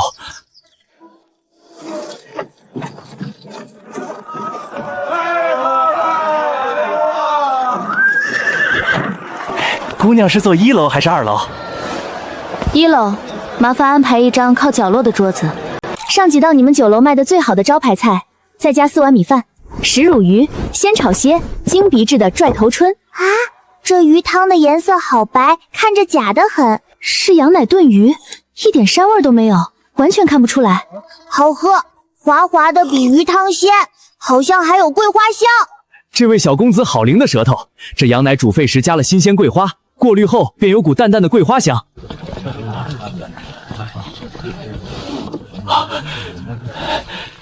下官见过灵慧县主，您怎么坐在大堂？想凑个热闹就没去楼上。段大人这是带学生出来吃饭。金钊姐，启明没来吗？他在府里读书，没出来。想一起吃饭又不好意思，算了，改日再拜会。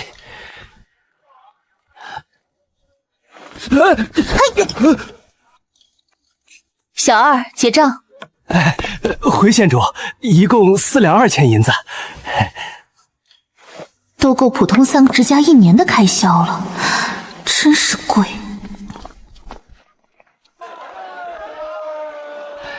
宋姑娘已经被册封为县主，日后你定要和宋启明多走动走动。听闻叶忠诚也教过你，明日为师带你去叶府拜访。他这是想巴结金钊姐和叶大人。他到底是看重自己，还是看重金钊姐的权势，还是想通过自己接触叶大人？真的是因为那首诗才收我当学生的吗？还是有其他原因？高丽，发什么呆呢？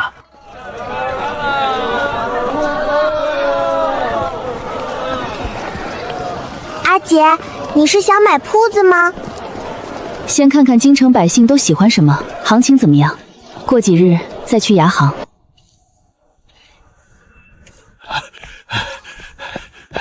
县主，司农寺董大人在外求见。哪个董大人？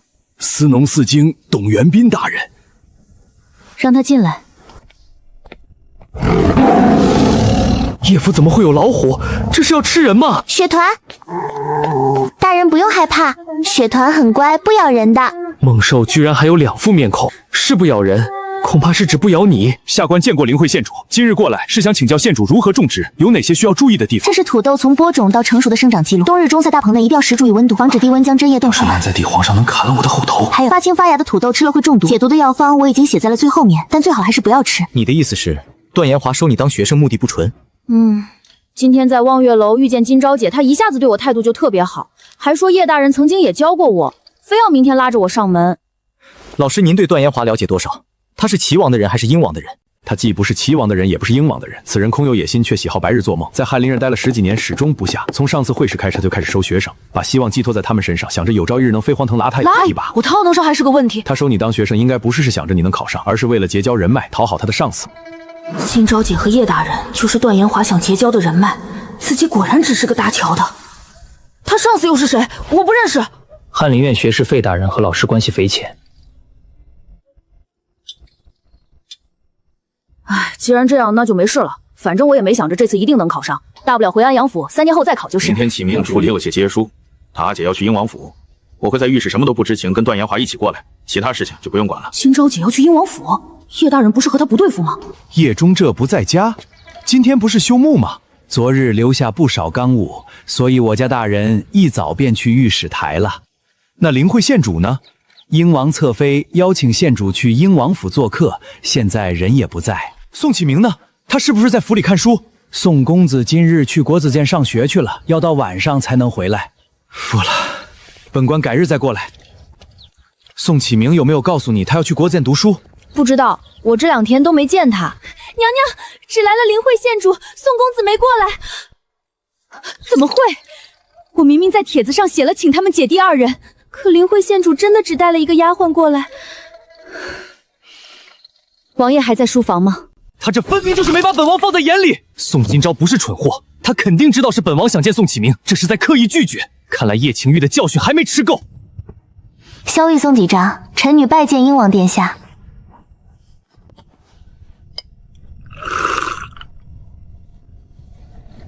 令弟怎么没来？王府后院不方便带他过来，毕竟家弟相貌也算不俗。这话什么意思？难道我会看上13岁的小屁孩？县主顾虑的未免也多了。令弟身为龙北省此次乡试的解元，本王只是想见见这位少年英杰，不知明日能不能来。约了今天约明天，天天待在家里，你还真是闲。恐怕是不行。叶忠诚认为家弟见识尚浅，所以让他去国子监上学，今天就引去了。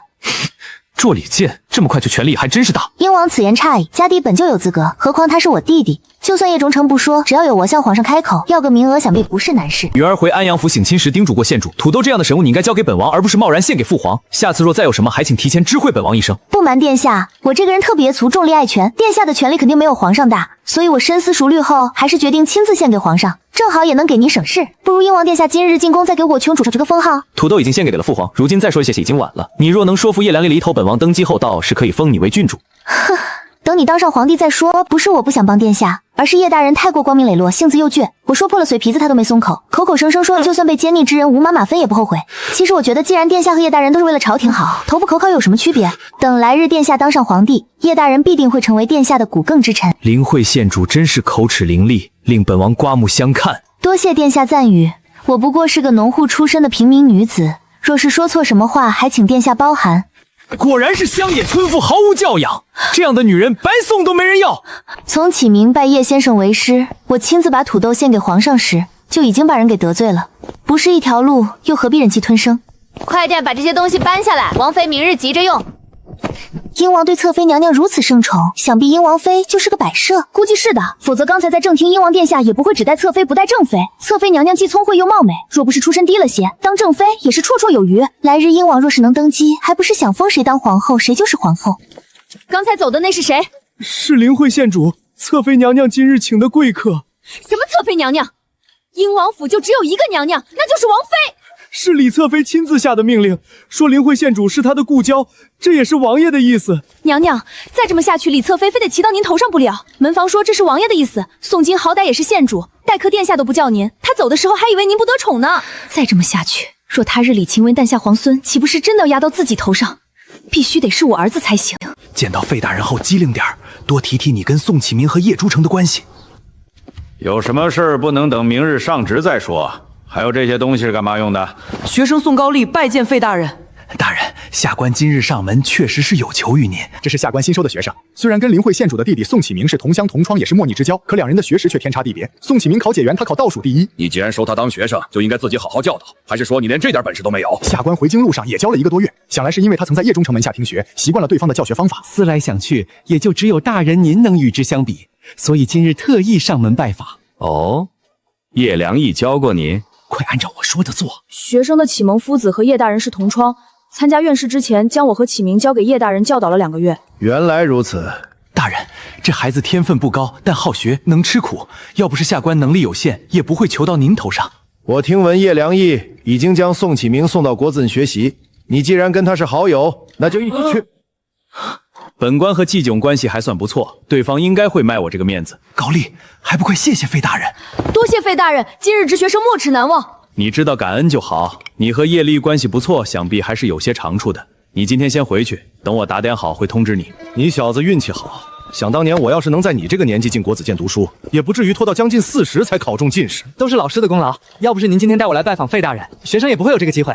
进国子监后务必苦读，听到重要消息一定要立刻告诉我，免得你得罪人自己都不知道。大小姐，这箱子里全是账本，瞧着挺全，但这2个庄子20年没挣过钱，收支超乎寻常的平衡。1000亩的庄子养了20几个人就不挣钱了？那长姐在安阳的农庄岂不是每年还要倒贴银子？这问题可大了，是不是被农庄的管事贪污了？皇家庄子没人细查，很容易出这种问题。这账理由很充分，就是产量实在太低。把庄子和佃户签的契书找出来给我看。这契书全是重演，签订日期是20年以前，20年没换过佃户，还没有最低产量要求，这事儿有点有意思。你们马上去打听一下是不是真的。既然搬不了家，那去庄子上看看，明日便去。阿姐，我也要去，整天待在房间里，我都要发霉了。把安好和雪团也带上，老虎也是老虎，带过去压压场上。哥，你怎么啦？难道国主监有人欺负你？我今天才知道什么是山外有山，人外是人，感觉状元有点悬。见到东方运坤了？见到了，简直是前无古人后无来者，经才怀疑，貌比潘安。老师，你是不是故意的？和东方玉坤起来，你的确还差点。天下能人太多，所以我对你的要求只是2甲。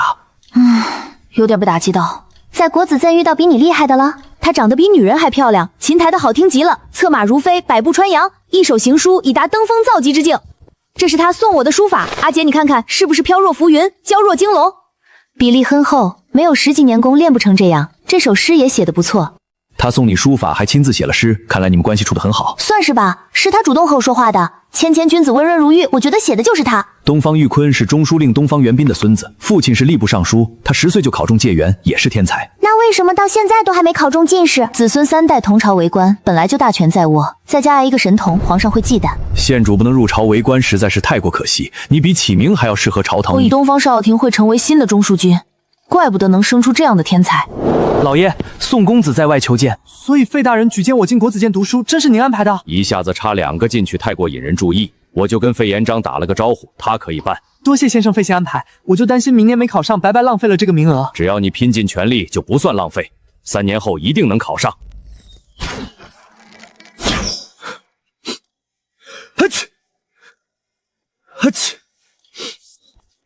少爷，赶紧把外衣披上，免得受凉。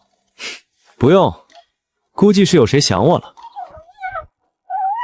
唉，别吵，再叫就不带你出去了。奴婢已经找城中的农户打听过，账本上记录的旱灾雨季确实发生过，但实际情况要比账本上记录的轻许多，最多也就1成。皇帝赏赐这2个庄子，到底是故意为之，还是不知情？绝不能任由其荒废亏损。收拾一下，我们亲自去庄子上看看。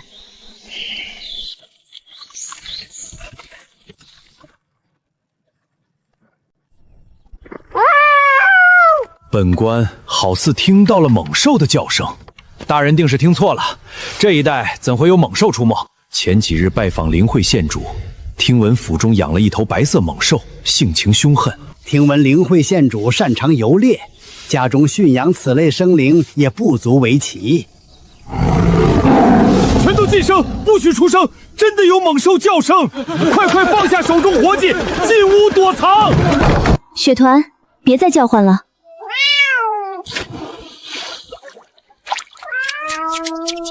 诗雪，把安好抱下来。道路这般宽阔，也能摔进沟里。回去我可要好好管教你一番。出发啦，雪团！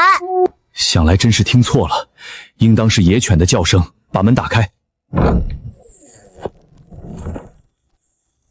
继续干活，抽调2人在周边值守，以防意外。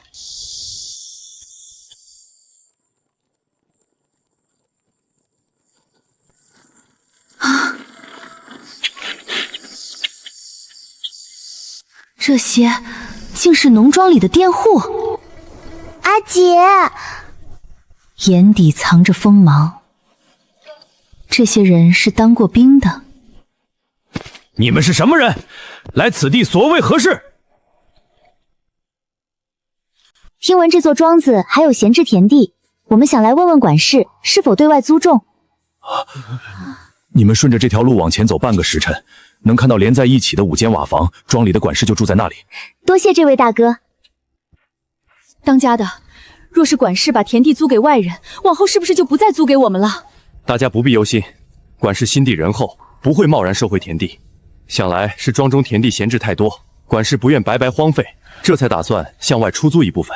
账本或许没作假，但为何全是这类特殊之人？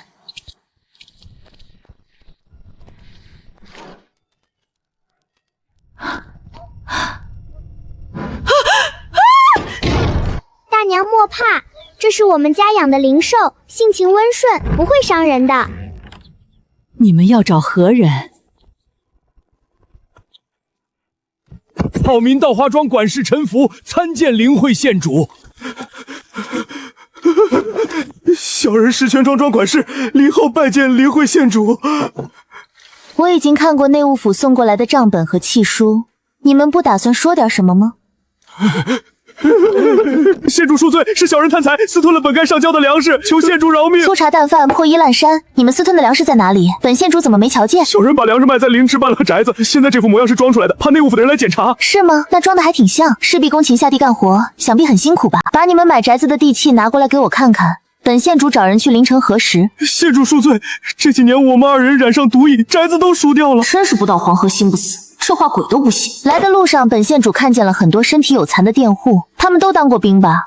没当过兵，小人只管租地，没在意过他们身体是否残缺。你当本县主好糊弄？一个两个身体有残也就罢了，整个庄子200多家店户，家家户户男丁全是残废，你从哪里找来的人？你们要是不说实话，我就只能秉公处理了。3成的租子太少，至少得提到6成。至于你们，听说回去找个人牙子把他们一家人全都发卖了。县主饶命，求您不要把我们卖了！你们都是坏人，欺负我爷爷奶奶，我要打你们！不说实话就把你们卖了，把女人和小孩都带出去，关门。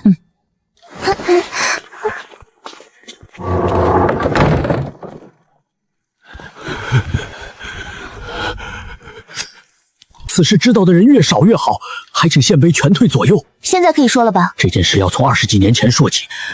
25年前，朔北国在边境开战，先皇下令武英侯点武家军前往边境支援，武英侯叛国泄露军情，武家军大败，几乎全军覆没。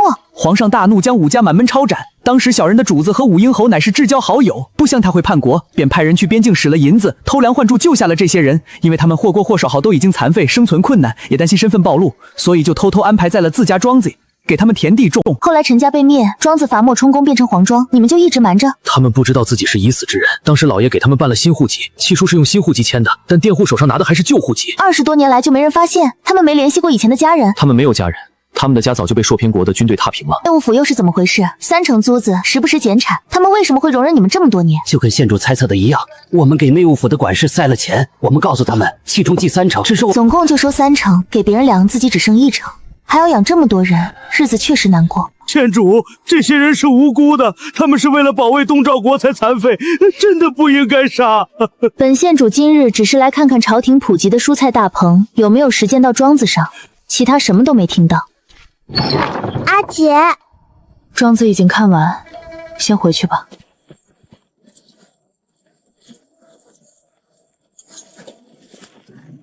今天的事情回去一个字都不要说，谁都别告诉。老虎，真的有老虎，老虎来了！白色的，停车！大人，我们这么几个人打不过老虎。没听到本官说的话吗？停车！打什么打？那是灵慧县主养的老虎，你没看见后面跟着人吗？又是这只老虎，吓死本官了。下官参见灵慧县主。董大人亲自下地栽种作物了。那批作物种子珍贵，下官放心不下，便亲自到场督办。眼下还未下手，得先把暖棚搭建妥当。县主一路行来风尘仆仆，不知方才去往何处。陛下将2处农庄赏赐于我，闲来无事便过去查看一番。想来上午听到的兽吼，正是这头白兽所发。你前往临城暗中查探一事，切记行事隐秘，不可被旁人察觉。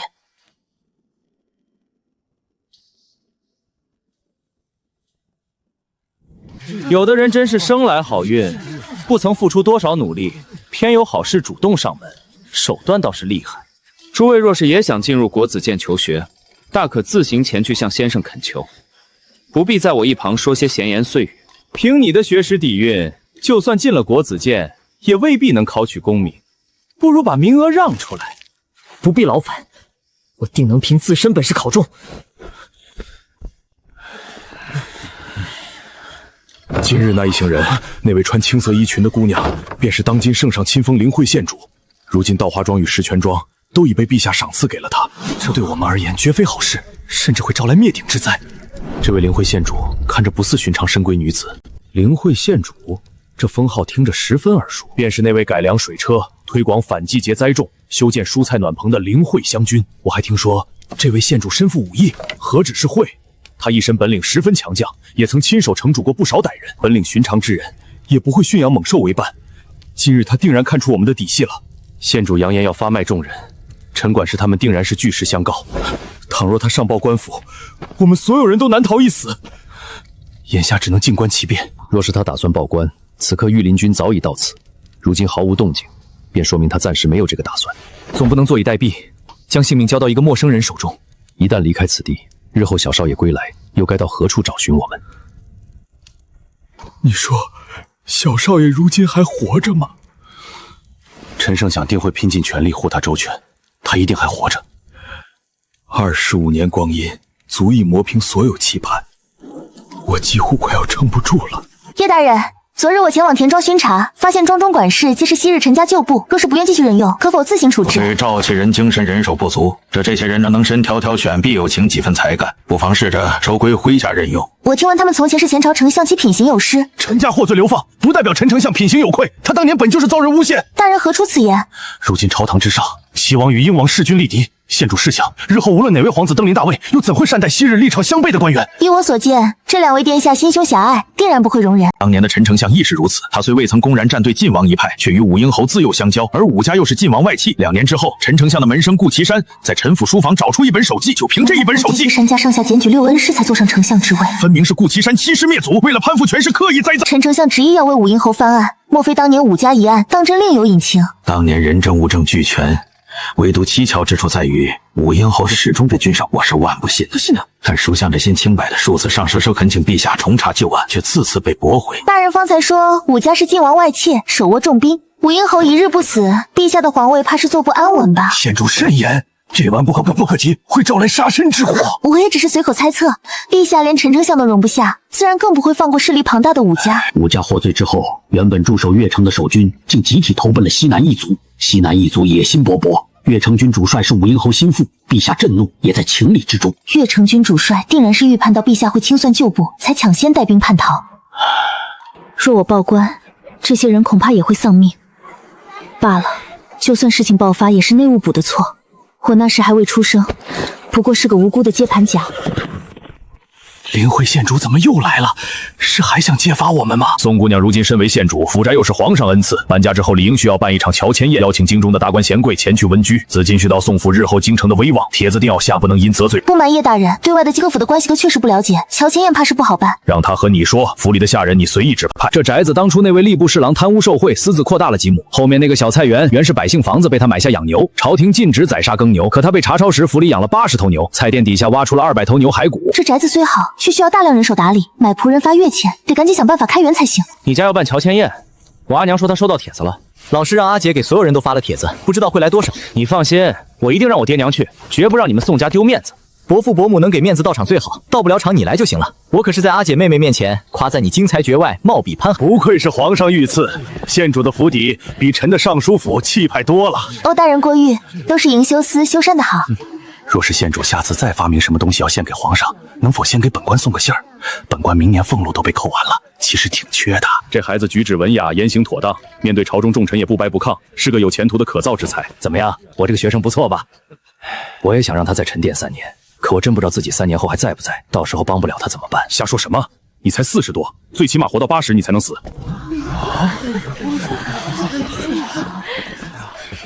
真真如谪仙一般，可远观而不可亵玩。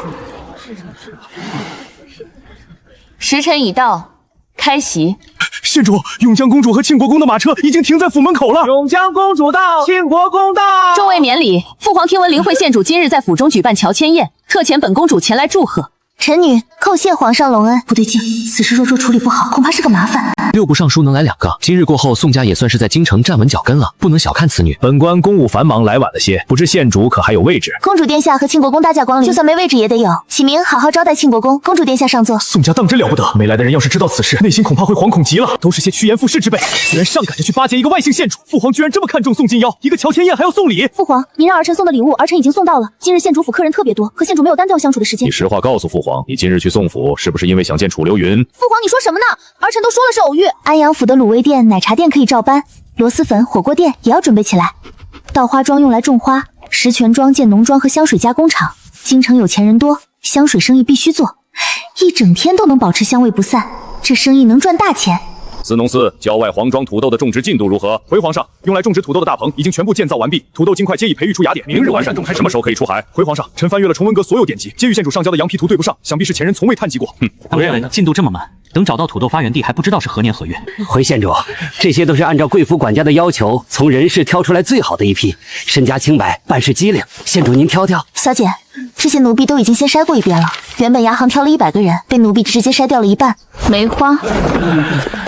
这是按照县主要求选的商铺，京城主街所有符合条件的都在这里，随时都能去看，还请县主过目。安阳府的利润要到明年才到手，留下的黄金得留着，剩下的银钱得流动起来。奶茶卤味不用大，螺蛳粉30瓶就行。火锅店要热闹，这几处准备下午去看看。今日早朝，皇上过继海图之事，顾岐山找不到相关史籍，齐王和英王提议从沿海百姓口中打探消息，这本来就不是一件容易的事情，动辄数十年起步。皇上若是没有坚定的决心，恐怕是难不成。巨浪风暴，洋流漩涡，海上处处都是危险。如果不是常年在海上航行的人，不仅找不到新大陆，还容易丧命。如果皇上真的下定决心要找，我的建议是先组建海军，培养船员。光有人不行，还得有船。你怎么知道的这么多？安阳府不在海边，你连大海都没看见过。上次在码头救人的时候，和船长聊过一些海上的情况。原来如此，不过组建海军是大事，建造帆船需花银钱，恐怕兵部和户部都不会同意。叶大人有没有想过，既然有外人来，或许别处也有国家，若有侵略意图，我不善水战，等他们来了，怕是打不过。这么说来，我们主动找过去，岂不是更容易被发现？他们的人已经先找过来了，就看我们是主动出击还是被动防卫。或许对方没有恶意，只是想交流。清水做饭越来越好，可以多培训几个，以后开酒楼用了。阿姐，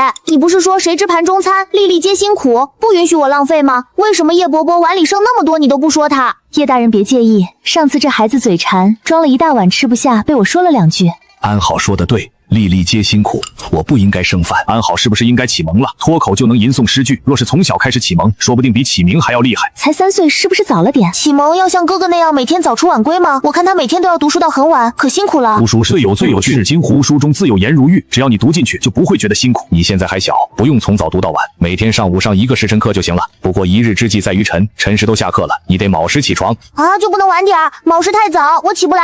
读书要勤奋，偷懒不得，这一点不得向你根好也耽误了。现在3岁确实可以上幼儿园了，可这里没有幼儿园。如果请一个夫子每天到家里来教，叶大人有合适的人选吗？现成的夫子不就在眼前吗？启明和诗悦都是他教的，足见他是成功的老师。叶大人，其实县主可以自己教，以你的才能，给一个3岁孩子启蒙绰绰有余，比去外面请夫子效果还要好。启明就是个例子。我怕是不得空，还是请夫子比较好。接下来我会很忙，教小孩读书耗耐心，我担心顾不上。行，阿姐若是没空，我可以教。我每天待在家里，不是看医书，其实言传身教育，知得懂礼，由你们姐妹2人来最好。我喜欢长姐和区区启蒙诗雪完全没问题，考个童生也是绰绰有余。县主，这条街商铺面积不大，吃食占4成，东边通中轴线，3面全是宅子，每天经过的人不在少数。这原来是仓库，县主可改成厨房，前面摆10张桌没问题。缺陷是没水井，要去前面挑，大概90丈路。不过若买好几间，隔壁是面馆，有水井，把围墙打通，用水就方便了。旁边开奶茶，这里开螺蛳粉，还差个卤味，最好连在一起，螺蛳粉搭卤味，绝配。县主别看人少，前有2个书院，这铺子100平米，比有首选街200平要1万两，棋盘街40平700两，511 100平1000两。县主府14亩，要不是皇上赏赐，我肯定买不起。京城房价真贵如黄金。快去找2小姐，就说永江公主来了。2小姐，永江公主突然到访，说是来找县主的，您赶紧过去看看。赶快让人去找阿姐，让她回来。公主怎么会过来？一点信都没有。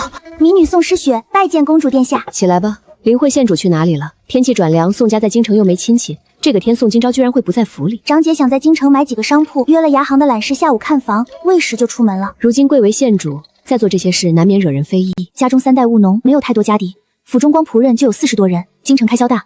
阿姐若是不赚钱，时间长了难免拮据。既然本中主则改日再过来。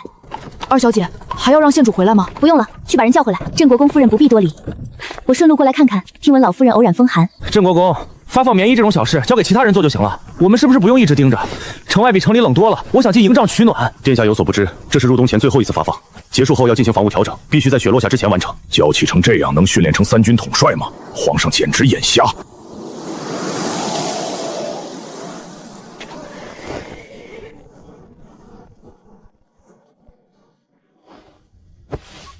被套换成丝绸的，如此粗糙的棉布，本王睡不惯。棉布粗糙，本王从未用过。军营没有用丝绸做的被套，还请殿下见谅。去年庆国公受到的花斑虎皮毛削成毯子就在你营帐，既然没有丝绸被套，虎皮也是一样。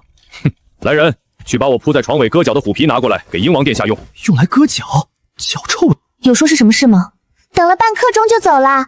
阿姐，你和永嘉公主的关系什么时候变得这么好的？哪里是关系好，他这是把我当成假想敌了。他要是真喜欢，直接让皇上下旨赐婚不就得了？什么假想敌？这些都是林慧县主告诉你的。昨天午膳偶然谈起海图之事，县主便闲聊了几句。不知宋启明入朝为官后有没有他长姐的才能？亲姐弟想必继承了几分，但像林慧县主如此聪慧的，怕是少见。你说宋今朝会不会制作远洋帆船？要能抵挡海上巨浪，这太难了。皇上，微臣没出过海，这远洋帆船得做成什么样子才算合格？朝中有不少官员曾经在沿海府城任职，你可以向他们县主提的。你要是造不出去县主府请教，造不出来去请教个县主，这传出去还要不要脸了？沿海府城渔业发达，有没有船只能抵挡海啸？要是真有，就不会每年都有渔民出海后尸骨无存。住在岸边都这么危险，在四面全是水的海上，岂不是只有等死？肯定会碰到海巡期的。那要是找不到陆地，船只在海上航行好几个月，尸骨无存。皇上有令制造远洋帆船，载500人，储足3个月粮食，需海中自由航行，能抵御狂暴雨和5丈高的滔天巨浪，速度还必须快。大人，您确定5丈高已经是最低要求？京城不靠海，怎么确定能不能抵御？先召集工匠吧，到时候再说。大不了就去明州走一趟。他到底是来吃苦还是享福的？简直败坏风气。殿下，你要是觉得冷，可以先回去，等来年开春再来军营。本王不觉得冷，父皇就给了自己1年时间，我必须完全掌握这里。既然不冷，我们就去前面看看，那里视野最开阔。你马上回京告诉潘勇本王在西郊大营的近况，让他在早朝时多吹捧2句。吃了苦就得让别人知道，否则岂不白吃了？属下明白。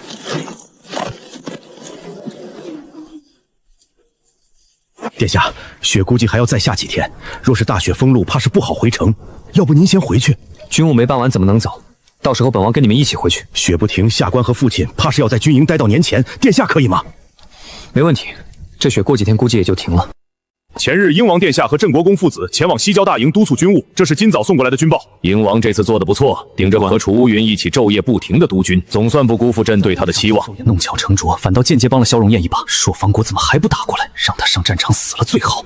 少爷，属下刚才去探库取炭，司探说英王殿下昨天一次性取走了3天的用度，今天中午又取了1次，刚才又取了1次。您和老爷这个月的炭火用度只剩下1半了。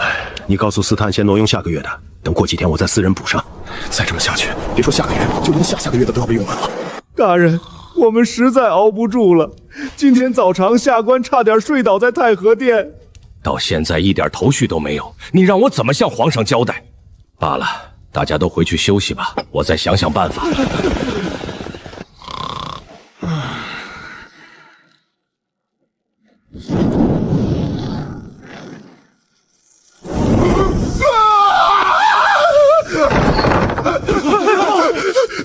差点没吐！你说什么？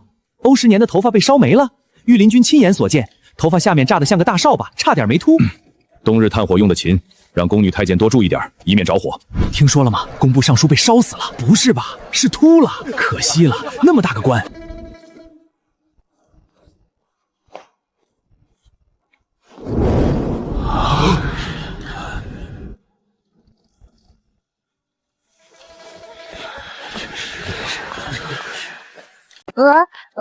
大雪一直下，光铲雪就得不少下人。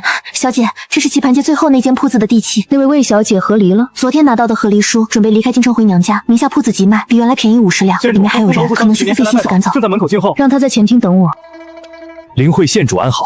几日不见，欧大人怎么看起来憔悴了许多？不瞒县主，本官有好几天没睡觉了。皇上让造远洋帆船，我们想了3天3夜没定图纸，太困在火盆旁睡，头发就烧成这样了。这真的好惨！不知大人遇到了哪些难处？处处都是难处。这是工部画出来的设计图，但全被否决了。扛不住海啸，速度太慢，海风会掀翻，船底会被腐蚀。很普通的图纸，和运河商船没差别，明显落后许多。还请县主指点迷津。欧尚书，本县主设立想法，但是仍需工部自己验证，还请大人仔细斟酌。还请县主速速说来，是非对错，本官自有判断。平底船受水面积大，导致慢且抗望差，适合湖泊，建议改成尖底，减少受水面积，阻力紧小，过水前行快。船身采用龙骨结构支撑，更牢固，加上龙骨重量吃水深，抗风浪好。船身可用铁环加固，还有船帆一张张太小，逆风煞。更前帆牵引导向，主帆动力，纵帆掌握平衡。船主要做成一模一样的零件，坏哪里用通用零件补。还有船底腐烂，选柚木橡木，密度高，不易渗透，涂胶油防水，甚至定铅笔防生物腐蚀。县主经世之才，本愧不如，官自扣执笔，我想记下来，免得县主瞧瞧可有什么有漏。一句不漏，就这些。先做船只模型，建水池模拟海洋环境，试验成功后再等比例造船，免得失败浪费成本。宋今朝脑子怎么长的？这么好的主意，我为什么想不到？县主聪慧，本官拜服。自吹自饶，弄虚作假，厚颜无耻，沽名钓誉。3天有2天半在营帐马车里享福，炭烧的热死人。昼夜督军，同吃同住，去你丫的！从小你稳重，心还如此不定。英王就在军营，忍1年也就过去了。恬不知耻，如此欺世冒名之徒，居然还是皇子！真让他们当上皇帝，我东赵后为父便回京城。到赵国，怕不是要把英王一起带走？他恐怕早就想走了，有了台阶，肯定麻溜滚蛋。不能在这里睡，再烧一次真就秃了。回皇上，框架设计图已基本确定。这船怎么和朕以前看的不太一样？这次你们工部做的不错，总算有脑子了。微臣不敢欺瞒皇上，其实工部集思广益3天3夜没想出，后来实在没办法，就去问了灵慧县主。所以你的头发也是在那个时候烧的？哪些是灵慧县主想出来的？全部。朕看你这个工部尚书，干脆让灵慧县主当得了。整个工部加起来比不过一个17岁的姑娘。难道是今朝他们回来了？你过去看看，要是回来了就告诉我一声，我好过去帮忙做饭。马车有点小，不像是能装下4个人的样子。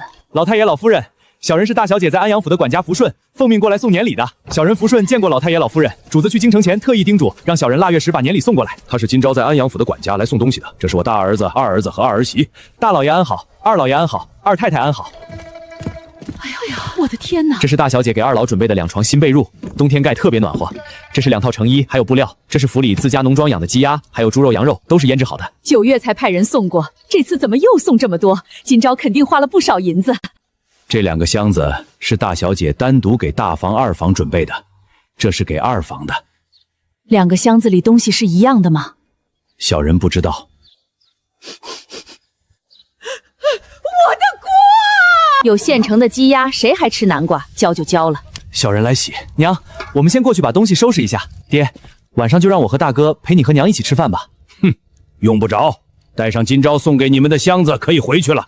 我说了，让他们自己来取。大哥，你把箱子打开让我看看。今朝给的有几个颜色，我不太喜欢，正好大嫂喜欢紫色，我用这匹跟你换。我不喜欢紫色，弟妹还是留着自己做衣服吧。颜色比二房好看，有2匹适合巧娘穿，12匹，比二房多2匹。阿娘，是这个吗？刚滚到房间里被我看到了。不仅好看，还值钱，银子做的，起码得值好几两。不仅有镯子，还有信，都掉地上了，你们也没发现？快看看，都写了什么？没什么，就是今朝姐说阿爷和阿婆年纪大了，让你们平时多照顾一点。她这是在点我，镯子不也是送给我的？戴着好看，不用下。让二房看到不好，我在家干活不用戴镯子，等年初2回娘家的时候再戴。今朝也给你们买了东西，阿爷让你们明天自己过去取。啊！老头子，你快过来！你刚从被褥里发现的，里面有50两银子，今朝给的，肯定是今朝放的。明天我再问问福顺。去，这儿有我呢，你去陪老头子说说话。这是今朝给我们的，是大小姐给您和老夫人用的。这香囊还是二小姐亲手做的。家里也没什么好东西，这些包子带着路上吃。等大房家的2个过来再一起分。你们2个回去，把3个孩子留下。吃早饭了没有？阿婆做了包子，快尝尝，刚出锅还热乎着。大小姐没细说，但从年里看和大房关系好。这是你们堂姐堂哥送的礼物。永年、耀祖，你们2个要好好读书。阿爷你放心，明年我肯定能考上。阿爷我会努力的。空闲的时候，你们2个可以试着教妹妹读书，识字总比不识字强。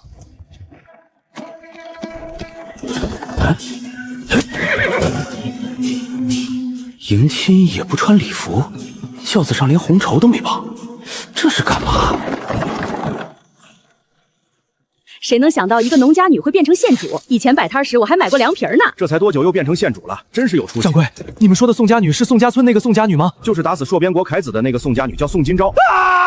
我要100文钱的木炭，赶紧给我装！我家主子就是你们说的县主。恭喜宋老爷，灵慧湘君被皇上册封为县主了。县主不都是皇亲国戚，今朝又怎么当上了？只有皇亲国戚能得的封号，皇上还赐了县主府，这官儿得有多大？都到天了！开祠堂，必须开祠堂，马上开祠堂，还要立碑。殿下，雪天路滑，还是坐马车比较安全。不露在上面怎么能让人瞧见？就得让京城百姓看到我威风凛凛。危险就让人在前面开路，本王要骑马回去。啊！把弓箭给我。小心！你们在这里等，本王去杀一头雄鹿带回去。禀王殿下，冷山林附近有陡坡积雪掩盖，看不到，不要乱跑。鹿群太远，猎不到的。谁说本王猎不到？去年春猎别说雄鹿，黑熊本王也不在话下。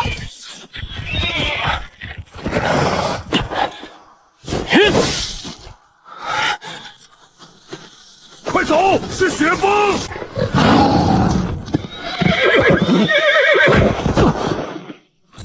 补身，抱住马脖子！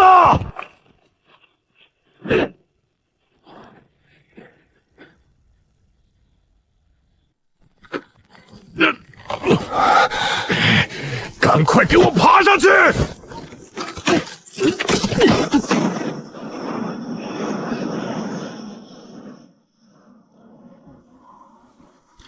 国公爷不好了，镇国公遭遇雪崩，下落不明。走到半路，鹰王看到麋鹿，非要打猎，被引进冷山林。眼神好杀气。国公爷找到了。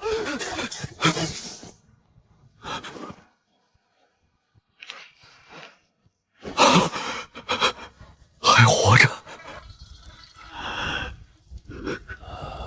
小人医术浅薄，还是得赶紧请宫里的医过来就诊。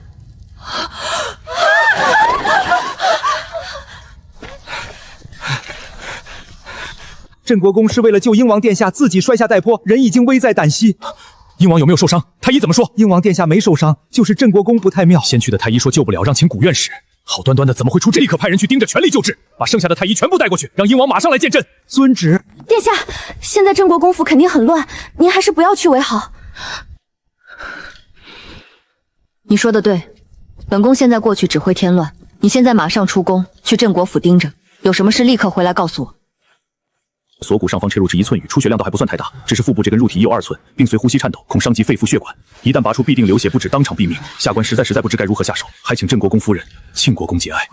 就没有其他办能把血止住吗？镇国公能坚持到现在已经是神明庇佑，拔了马上就死。那要是不拔呢？顾院使，求您再想想办法。太夫人年岁已高，国公爷要是去了，老人家怕是撑不过这一关。求您再仔细看。还没死，你们哭什么丧？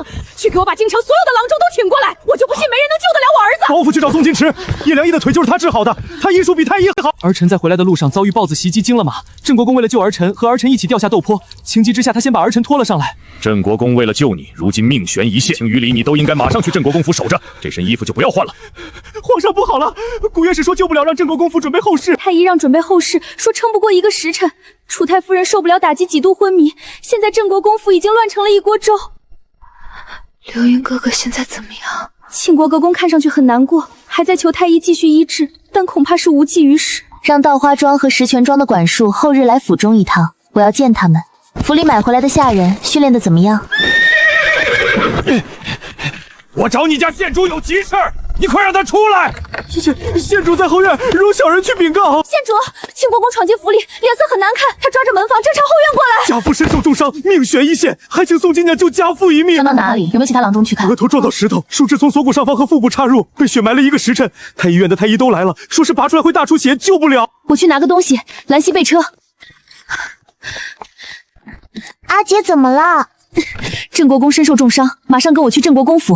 长姐、二姐，长姐和二姐就要出门办事，你好好待在家里。兰溪看着二少爷。我自己来，你去驾车。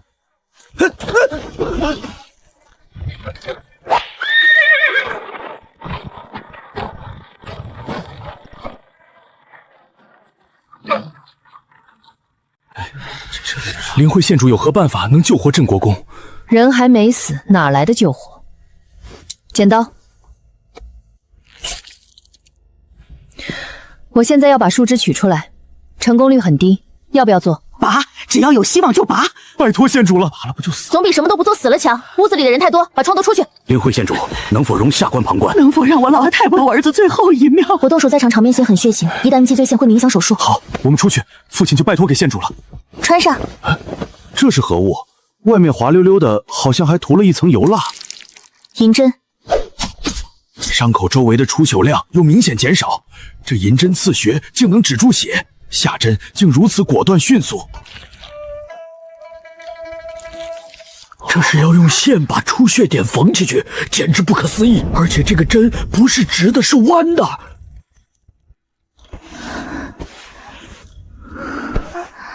怎么一点动静都没有？也不知道情况怎么样了。没动静就是最好的消息。速度必须快，银针止血已经起不到作用。镇国公去了吗？本王是来奔丧的。回应王殿下，我家老爷还没死。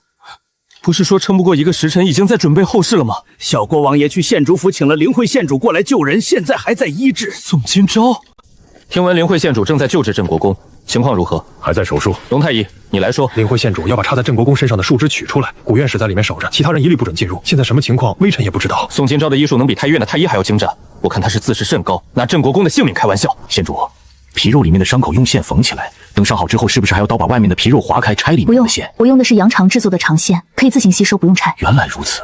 这只是闯过了第一关，伤口会不会感染，失血淋这里这么久会不会留下后遗症，这些都是未知数。现在还不能放松警惕。县主，我儿子怎么样了？树枝已经拔出来了，伤口也已经缝合，暂时闯过第一关，就看接下来2天镇国公能不能熬过去。人别进太多，站在帘子外面别靠太近，你们身上细菌太多没消毒。镇国公伤得太重，拖的时间又长，伤口很深，加上失血过多，接下来2天是最危险的时候，病人随时都有可能病危。多谢县主出手相救，在下永志难忘。您刚才说父亲接下来2天很危险，还请县主暂居府中以防不测。应该的，我也没打算离开，我需要纸笔写方子，有些东西和药材需要加妹回府取一趟。多谢县主救命之恩，快拿纸笔过来，你安排人把旁边房间收拾出来，给县主暂住，所有东西都用最好的。我就没见过用弯针缝合伤口的，更别说在肚子里面缝，那血管细到我都看不清，用针线在上面搓，要不是亲眼所见，我都不敢相信。回去后按方子抓药，让镇国公府的下人带过来。阿姐今天就不回去了，我会收拾好衣服，让他们一起带过来。家里有我和哥哥在，阿姐不用担心。天色已晚，今日麻烦各位太医了。下官还要回宫向皇上复命，就先告辞了。之后若有需要，国公爷可随时派人去太医院。你爹要是有什么事，一定要立刻叫醒我。回皇上，镇国国公身上插在镇国公府的方面醒了过，保住了，是灵会县主救了镇国公。不过县主说取出祭七遍，应该是抬了酒过丧命。若不是为了救儿臣，镇国公也不会受伤，早知会有哀家发生，儿臣当初就不应该去西郊大营。为皇帝到危险，正为臣子的本分，是镇国公态度身为齐大，当然是朕的安排，何该好好收学才是。没关系，而且在接下来几日，儿臣打算日日上门探望，等镇国公伤好，再多带些礼物上门道谢，想必也就无碍了。你先下去吧。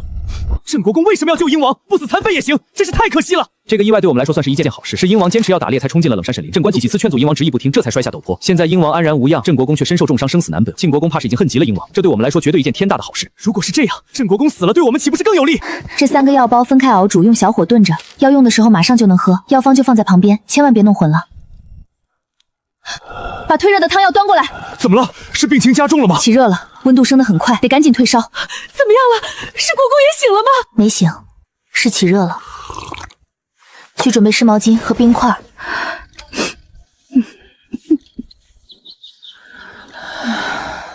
让古居普去镇国公府守着，有什么消息立刻回来告诉朕。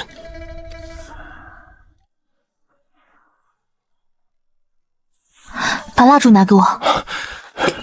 应该是掉下陡坡时撞到了后脑，现在已经肿了起来，淤血堵住了脑部血管，得尽快去瘀止血。少爷，门外来了不少人想探望国公爷，吏部、兵部、户部，还有齐王也派人来了。在父亲没醒之前，府中闭门谢客，谁来也不见。是，奴才这就去把他们赶出去。能不能见到本王不在意，只要让庆国公和父皇知道本王来过就行。国公爷没醒，我家少爷和夫人实在没精力招待客人，还请英王殿下改日再来。车都没下，装死你得了。少爷，太医院的古院士来了，说是奉了皇命过来帮忙。让他进来吧。不行，我要再去宝华殿多烧点佛经。二姐，阿姐什么时候回来？可能还要再过2天，受伤的那个伯伯还没醒。君子应该站如松，坐如钟，扭成这样像什么样？改日也该跟着我们一起练武了。我现在是小孩，不是君子。哥哥，你说话越来越像叶先生了。回少爷，府外东方公子来访，说是来找您的。他想超过我下辈子吧？镇国公怎么样？外面都在传他快不行了，好像是用刀把伤口割开，将插进去的树枝取出来后，再用针线缝起来。太医都说救不了，县主能让他活到现在就已经很厉害了。若镇国公痊愈，县主府的门槛怕是要被踏通了。普通的小病小痛也求不到我阿姐身上，全交给他一个人，哪里忙得过来？父亲，你醒了！别动，小心伤口崩开。麻药散了，肉里面的只能忍着。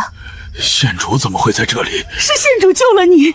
昨天太医院都说救不了，刘元把灵慧县主请来了。多谢县主救命之恩，我现在浑身上下疼得厉害，是怎么回事？我在你锁骨上窝和腹部开了2刀，里面伤口还没长好，会一直疼的忍着。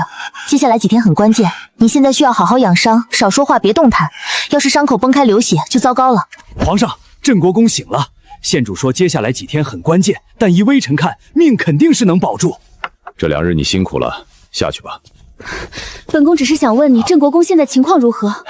公主殿下放心，镇国公已经醒了。分明是你不听劝，非要去设什么迷路。去外面听听，京城百姓是怎么议论你的，把朕的脸都丢光了。儿臣也是想猎一头雄鹿献给父皇补身体，谁知道不是那头豹子出现，儿臣也不会惊慌。住口！分明是你自己想吃，身体好得很，用不着你送路。滚回去闭门思过，这两人就不要上朝了。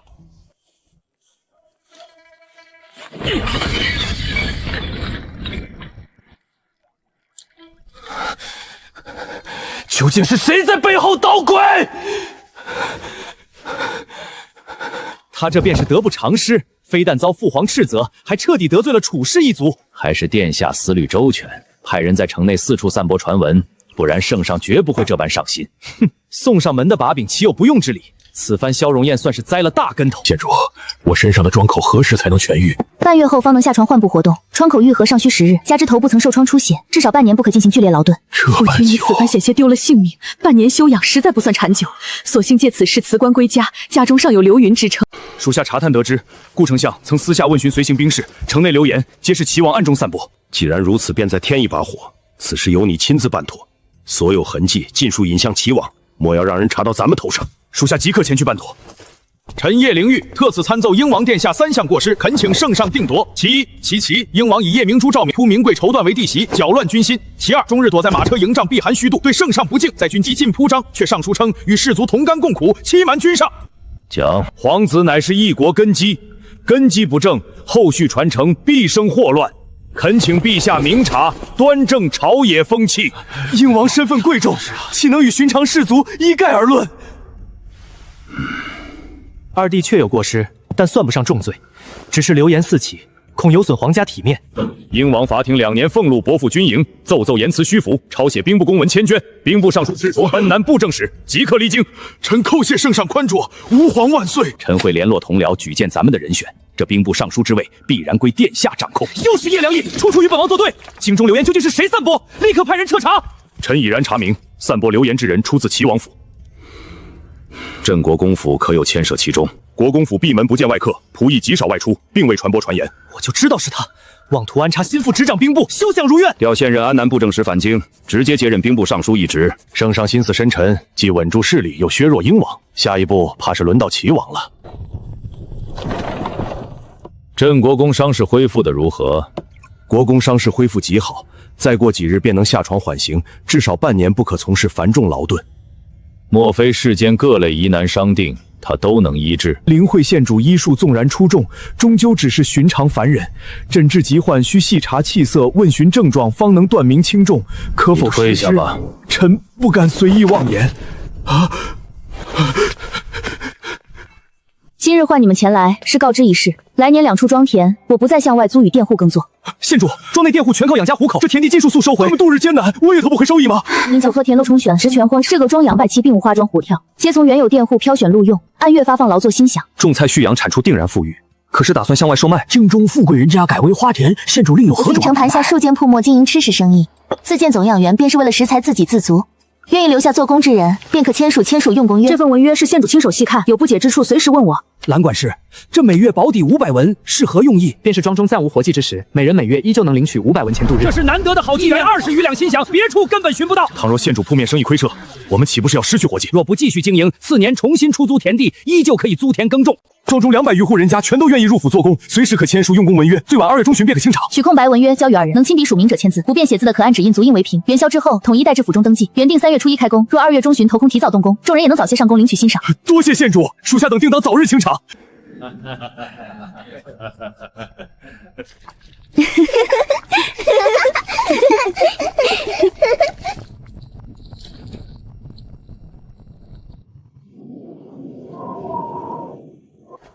天寒冻冰，舌头一沾便会粘住。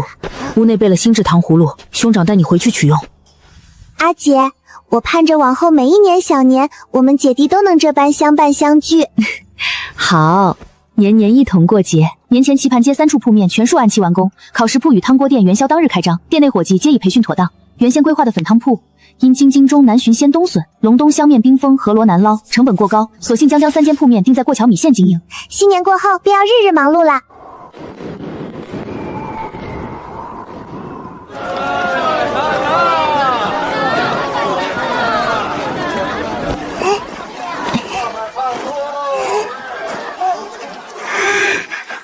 考虑到有很多百姓不识字，除了招牌和地址之外，一个字都不要写，照着实物画逼真写，用五彩斑斓的颜色抓人眼球。初期开张有优惠，一定要来！哼，到底是出身低微，都已经是县主了。老福，侧妃娘娘，王爷公务繁忙，没空见您。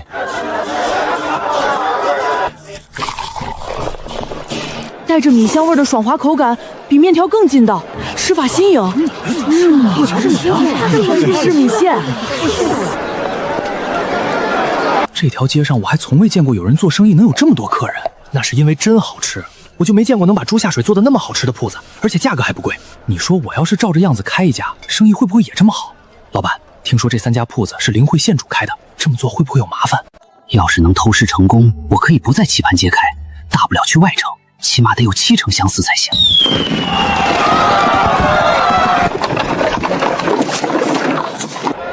根据每天流水调整商品数量，生意不能断。明天的施酒会，你一定要跟我一起去，绝对不能缺席。唉，你就这么在意崔正阳？不是在意，是不想输。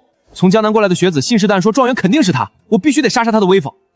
无论是年龄还是才学，他都比不上你。其实你在意的是他的脸。东赵国第一美人的虚名根本不重要，你应该在意的是春闱。只要你考中状元，他永远被你压在下面。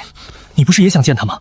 这次施酒会可能是春闱前最后一次宴会，不去就没机会了。明天我要去老师家，没时间去施酒会。明天朝廷不休筑，我们上午去，中午走，不耽误时间。唉，行，明天去，我叫上高丽一起。哼，明日4时见，别去得太早，得晚点儿。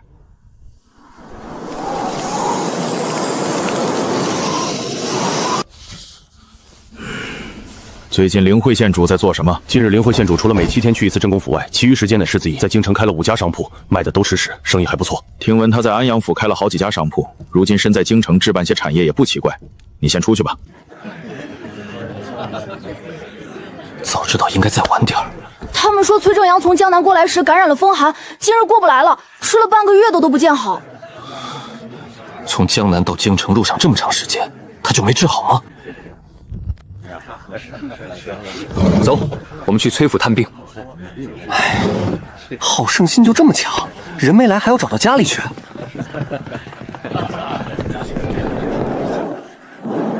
崔家乃是江南世家，怎么会在京城有这么大的宅子？往上5代崔家也曾有人在朝中为官，且官至宰相。后来赤林国破，崔家便举家搬迁到江南，就留了这个老宅。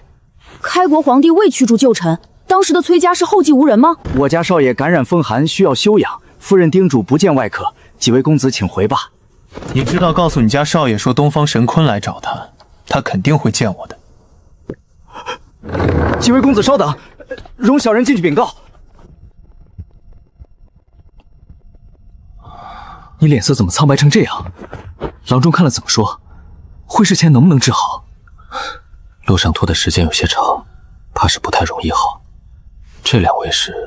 在下宋启明，是这次参加会试的学子。听闻崔公子身体告恙，贸然拜访，还请见谅。在下宋高丽，早就听闻崔公子八斗有江南第一美男子之称，今日一见，果然名不虚传。早就听闻安阳府出了一位13岁的解元。玉坤弟，还记得当年我们第一次见面，你就和宋公子一样大。别这么叫我，临到头染什么风寒，就不能早点来京城？祖父日渐年迈，我得帮他过完生辰才能走。玉坤弟，去年3月皇姑娘诞下一子，当年之事错不在我，你何必执拗这么久了？什么叫错不怪你？要不是你突然出现勾引他，他怎么会拒绝我？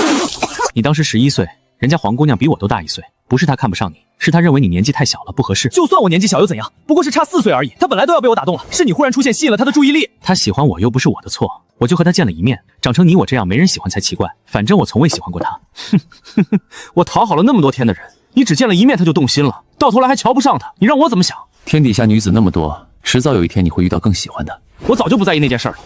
这次科举的状元一定是我，你还是赶快把病养好，免得连个进士都考不上。我先走了。东方兄，你们说的皇姑娘是怎么回事？我现在特别想知道，他们当年是怎么反目成仇的。反目成仇？怕是不见得。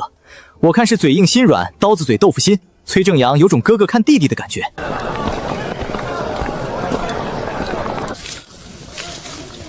实权钻庄，上到指示部造去啊。有些要从南边运过来，得提前预定，才不耽误时间。崔正阳吃了3天药，一点起色都没有。崔府又请不了太医，能不能麻烦让灵慧县主过去看看？所以你上午去崔府了？我就是想知道他的风寒能不能好，我不想胜之不武，给人留下画饼。可以，晚上回去我跟我阿姐说。别等晚上了，现在中午休息，我们正好过去。还有10几天就是会试了，早治早好。唉，这么急的吗？你等我把饭吃完，很快。宫里传来消息，说皇后昨夜头风发作，让阿姐去宫里看病，刚走不到1刻钟。宫里不是有太医吗？应该是知道阿姐治好了镇国公，所以想让她去看看。什么病？我妹妹师承长姐，在安阳府医治过不少病人，要不让她去给崔公子看病？玉坤的好友崔正阳在来京城的路上感染了风寒，瞧了好几个郎中都不见好，想请阿姐过去看看，能不能在会试之前把人治好。风寒我能治，带我去吧。回县主，进入前宫后便是内廷，马车只能停在这里。皇后娘娘凤体新牙，不太想见太多生人，连一个丫鬟也不能带进去。连一个丫鬟都不能带进去。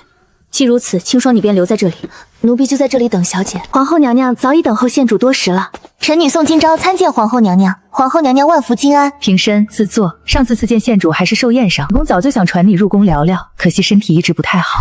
听闻皇后娘娘昨夜头风发作，想必是宫中太医治疗有方。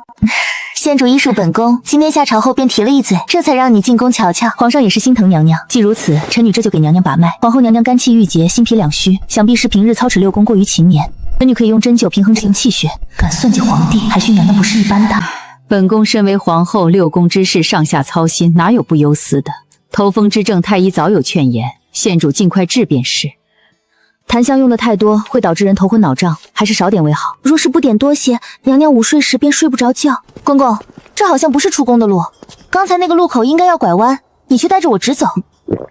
回县主，奴才是奉赵公公之命给县主带路的，县主跟着便是。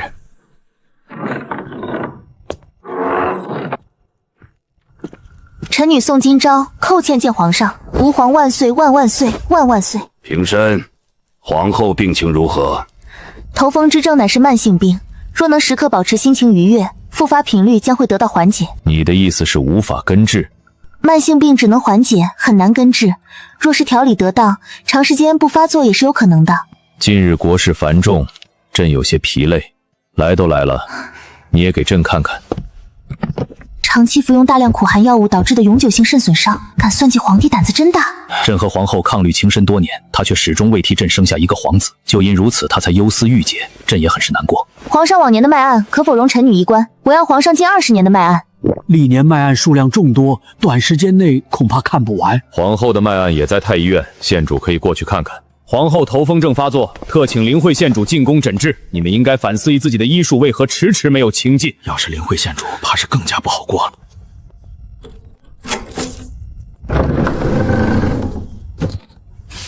我要看永江公主出生前1年皇上的脉案。什么时辰了？什么？我家县主今日要留在宫里？看脉案要这么久，不会出什么事吧？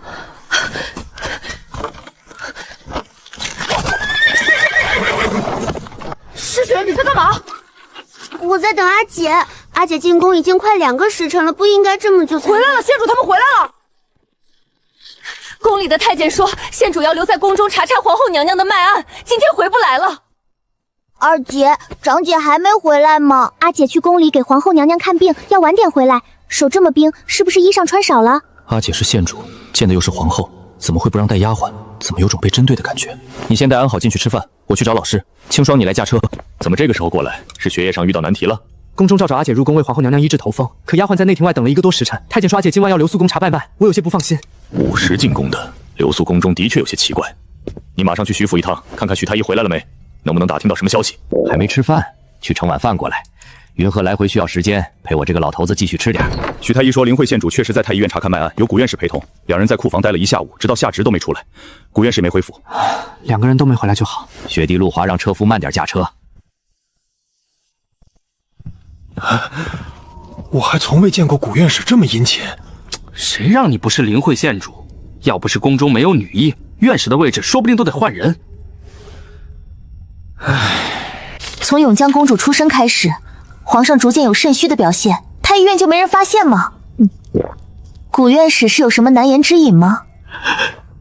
皇上用了一些秘药。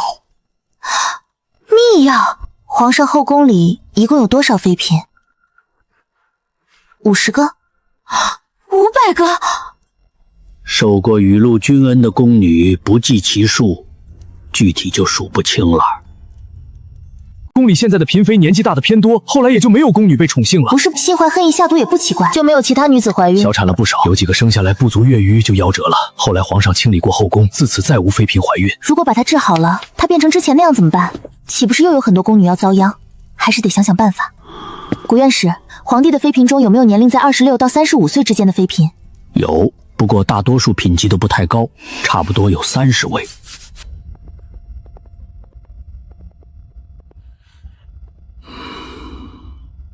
听闻灵慧县主和古院士在太医院看了一晚上脉案，朕之所愿，灵慧县主以为如何？龙体元气亏败，本源耗损过重，致使后嗣单薄。县主所言，令朕心中失望。若陛下只是怕能增添子嗣，小女子倒是有个法子。你且说来。昨夜拟了一副调养方子，能短时间提振龙体精神气力，只是此方将元气聚拢短期动用，药力散去便恢复原状，往后再难依靠外物。你何以笃定后宫女子能够顺利有孕？只要依照小女子安排行事，有90%把握。你细细讲来。陛下需静心调养整1月，不可与后宫亲近，挑选26至35岁妃嫔调理。为何限定此年岁？莫非不该越小越好？此年岁体魄强壮，受孕安稳，不易滑胎，想得轻松，岂能任由你折腾年少宫人，独守空闺？1月期满再服药，依据妃嫔周期推算10日，便能提升得子纪律。有一线希望，好过毫无门路。多几位皇子，朝中局势安稳。便依你所言，此事严守秘密。古院正，你协同暗中操办。微臣遵旨。皇后身子不适，县主每隔7日入宫诊脉。赵延德，你安排。奴才遵旨。阿姐，这般我便不搭乘古院正车马了。下官恭送县主。阿姐，皇后头风当真严重，你可调理妥当。陈年缓症需慢慢调养，往后我每7日入宫，持续2、3月，能调理好便好。怕皇后怪罪为难你。昨夜你彻夜未归，兄长打听才知平安。何须担忧，陛下不会降罪，顶多斥责几句。挑出14名体魄最佳女子，助萧承景添子嗣，人多总有出众的。阿姐，这是二姐让我拿给你的。我便知晓阿姐定会喜欢。这木锁你从何处得来？是崔公子赠予我的，就为港道。崔正阳染风寒，这木锁在他屋内，我瞧着新奇，他便送我了。这机关锁是崔公子亲手打造，还是旁人相赠？他说是自己做的，从未有人能拆开。这榫卯锁具我早年接触过，形制构造全然一致。哇！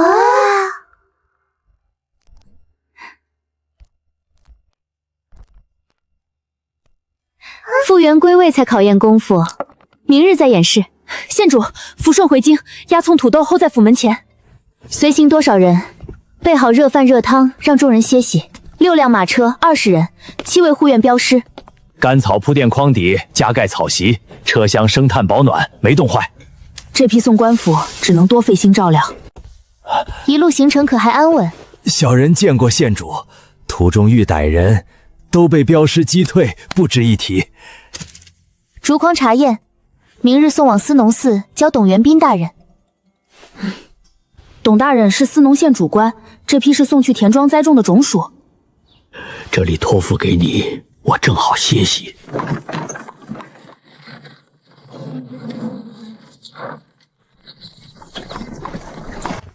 大人，灵慧县主府管事押送土豆前来，已到门外。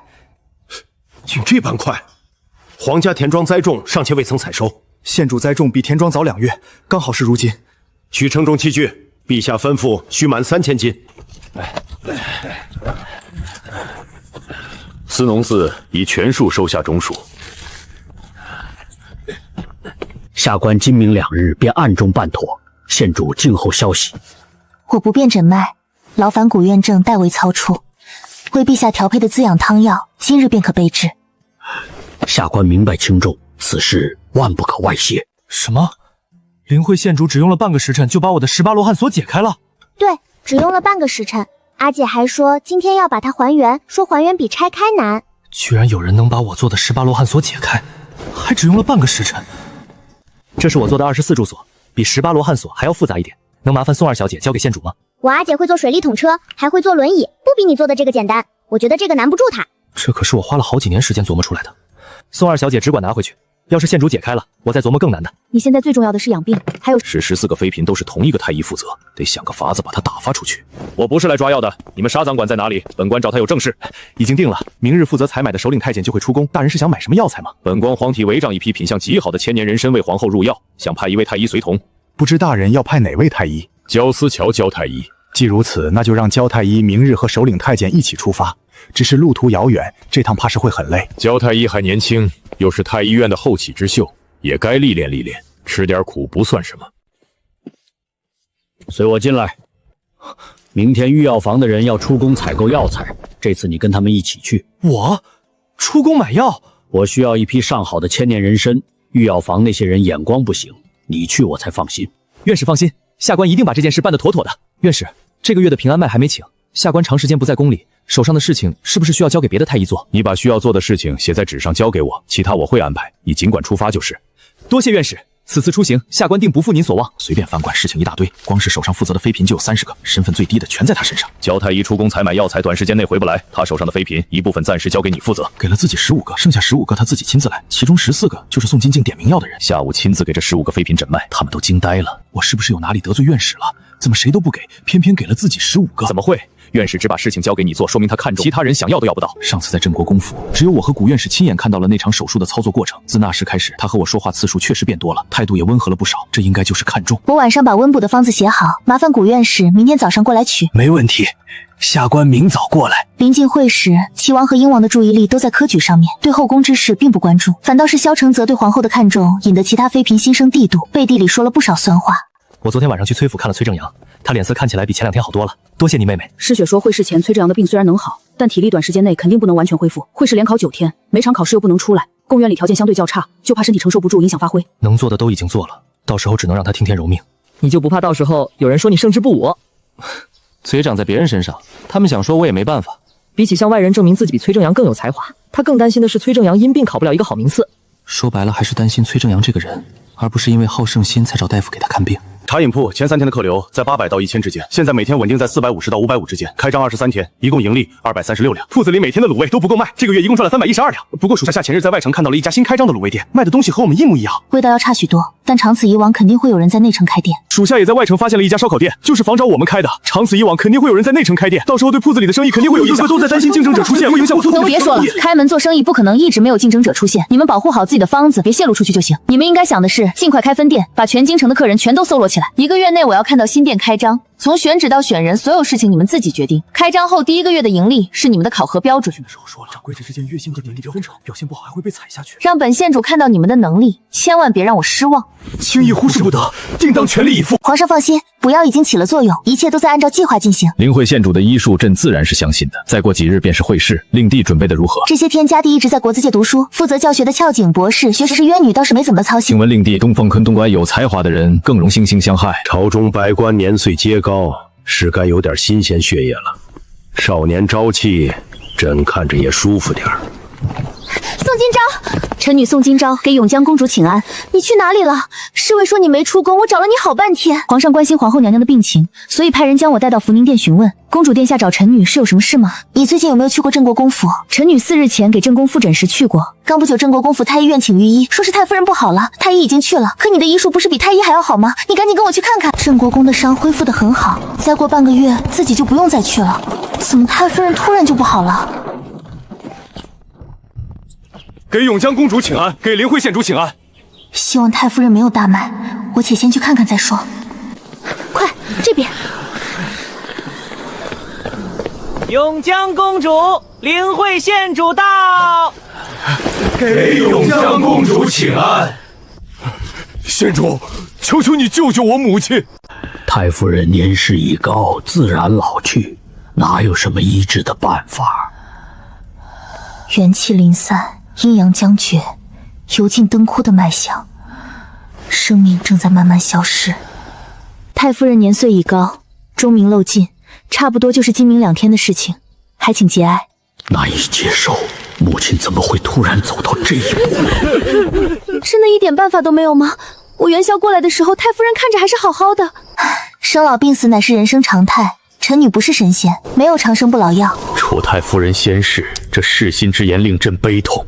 你旨，刺史庄敬太夫人遣吏部尚书东方少廷太监卓言代朕祭奠。朕闻楚太夫人先逝，刺史庄敬太夫人，着礼部拟制诏文。臣谢主隆恩。太夫人已逝，还请镇国公节哀。拜见齐王殿下，拜见英王殿下。还请镇国公节哀。要不是他害父亲重伤，祖母也不会悲痛一场，现在才来惺惺作态，令人恶心。朝中官员眼睛都盯着2位皇子，就是不知道新皇子出生又会变成什么样子。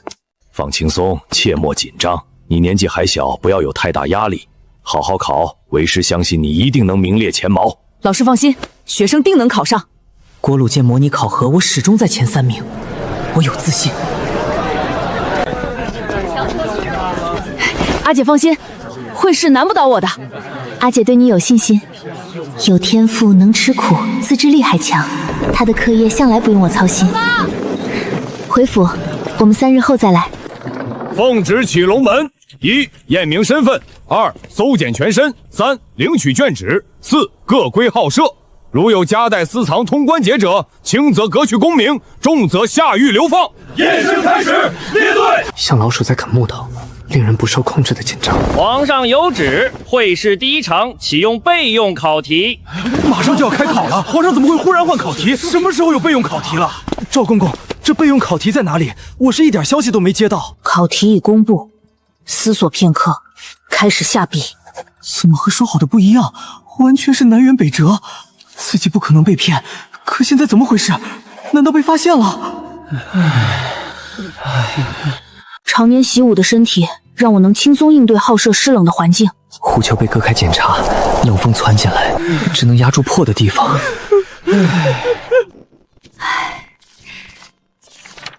第1块大石头终于放下了。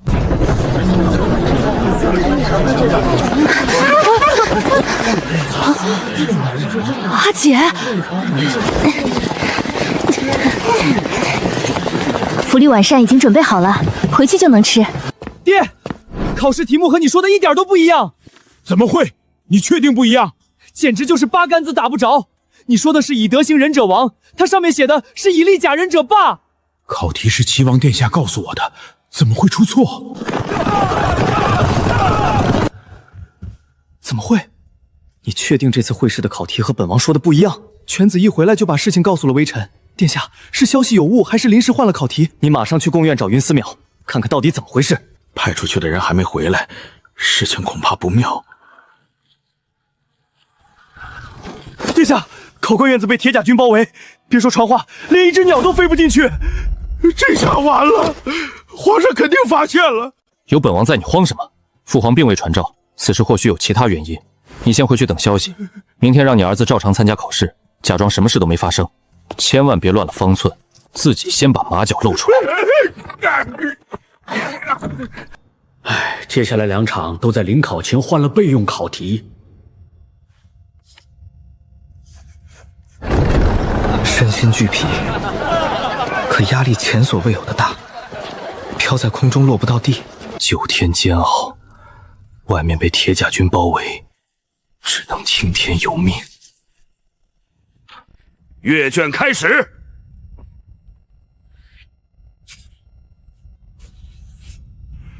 这9天吃的苦，要全补回来！哈哈哈哈。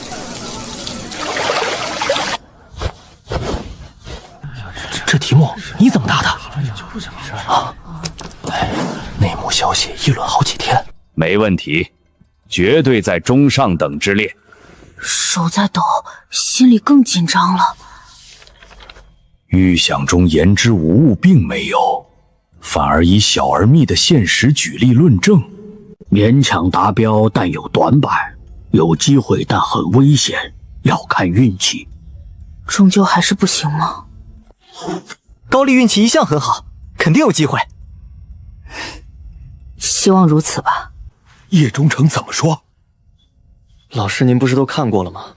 叶大人和您说的差不多。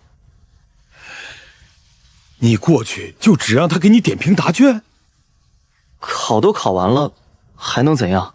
你明天去找宋启明，让他帮你说话。老师，这么做有点强人所难，我不一定落榜。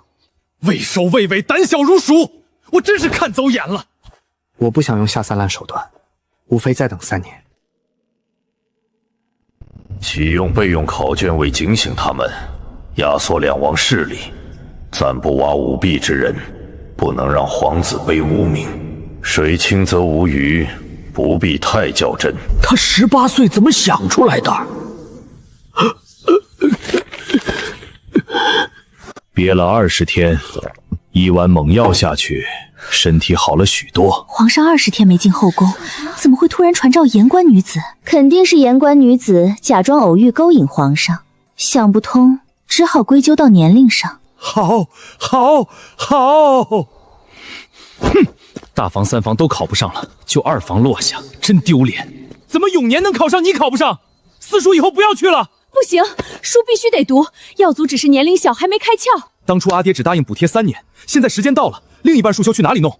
爹娘现在又不缺钱，今朝那么有钱，手指头缝里露一点就够了。谁不知道3房有钱，也得今朝愿意给才行。找爹要，我就怕他发火。只要把利害关系讲给阿爹听，耀祖又是他亲孙子，这事儿肯定能成。想读就读，和以前一样，束收我补贴1半。这孩子不是读书的料子，贪玩还懒，要是一直考不上怎么办？再看2年，若是真不行，好歹识字以后也能干点别的。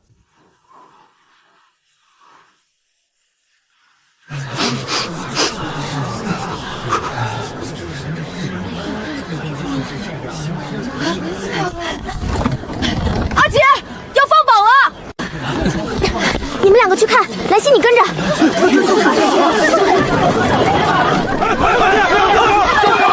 放榜！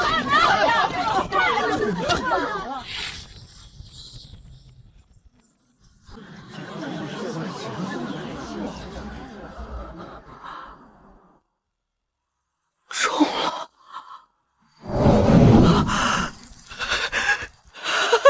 我中了！我中了！我中了！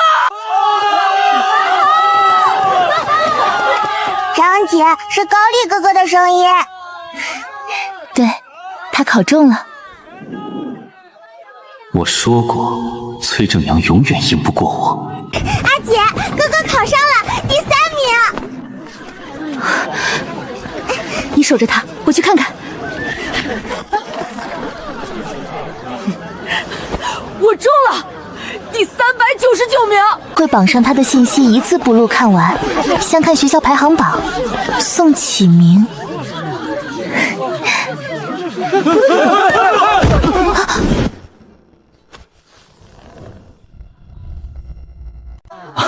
多谢姑娘出手相助。没事，我已经找到了。撇开气质，她的眉眼形状有点像宋诗雪。姑娘是灵会县主，学生崔正阳给县主请安。原来你就是崔正阳，18皇上锁是你做的？没错，是我做的。崔兄，你怎么会和我阿姐走在一起？刚才在榜前和县主偶遇，知道你在这里，便过来打招呼。家母还在酒楼坐着，在下改日再上门拜访。我先回去把消息告诉老师，明天再去找你。师徒关系没断，就算想法不同也得憋着。现在一切都不同了。我就知道你小子一定能考上，没白费为师悉心教导，终于考中贡生。接下来就是殿试了。学生侥幸高中，第399名实在算不得高，殿试估计也就3甲。我听说宋草明考了3名。你会试名卒不高，名声又不显，殿试跃升2甲不可能，唯一机会便是朝考。他每做一件事都走在悬崖边上，能安稳待在翰林院简直是个奇迹。费大人肯定知道考题，殿试后你去找叶良玉诉苦，让他帮你弄到考题，不能离开京城。学生想努力争取考个2甲，若是朝考再发挥好一点，到时候再去找人帮忙也有些底气。你心里有数就好。授官乃是吏部负责，你和东方玉坤不是有来往吗？到时候也可以找他帮忙，让他爹给你安排个好点的官职。泄露考题坚决不能做，我怕死也没脸开口，不如去县主府备考。殿试一飞冲天，不抱希望，我把70%精力花在奏咒和诗赋上。殿试和朝考只隔3天，等考完再准备根本来不及。石泉庄农庄已完工，鸡鸭3日后全部到位。卤味铺需求大，圈养数量可增加30%。庄子上的人力够不够？原先佃户做事认真，上工频快，增加30%没有问题。那就增加30%。花苗那边怎么样？玫瑰和茉莉花苗已从江南装船，4月初到京，薰衣草种子也一起运，不会耽误开春种植。福顺已到京城，你把管家事交给他，我另有事吩咐你。县主，崔公子上门求见，大少爷已过去，但崔公子说他是来找您的。字迹拙劣，让崔兄见笑了。会试第3名子，字迹怎会拙劣？像贵府这般挂在前厅的倒是少见。宅子是皇上御赐的，没买摆设，书画大多是我的手笔。给县主请安。之前托宋二小姐交的机关锁，县主都拆开了，这些都是我做的，可有喜欢的？这是我考完会试做的，县主可以试着解开吗？你可以试着再做复杂一点，外面多加几层，零件有点少了。县主既擅长此道，不知有没有做什么新奇物件，能让在下一饱眼福？最近忙没琢磨，等崔公子入朝为官，可去工部瞧瞧，他们在建造远洋帆船，你应感兴趣。我和高丽一直在准备殿试，崔兄既然来了，可得好好帮我们指点指点。吾皇万岁万岁万万岁！起坐。第1题，如何对待西南异族崛起之势？第2题，国库税银如何快速增长？君临四海，天下归心，然西南异族屯兵多年。停笔，收卷。从童生到进士，最后一步终于结束了。阿姐，我考完了，应该还不错。你能走到这一步，阿姐已经很满意。饿了吧？吃饭。阅卷中，圈代表优等，尖代表次等。这张卷子是宋启明的，只能给次等。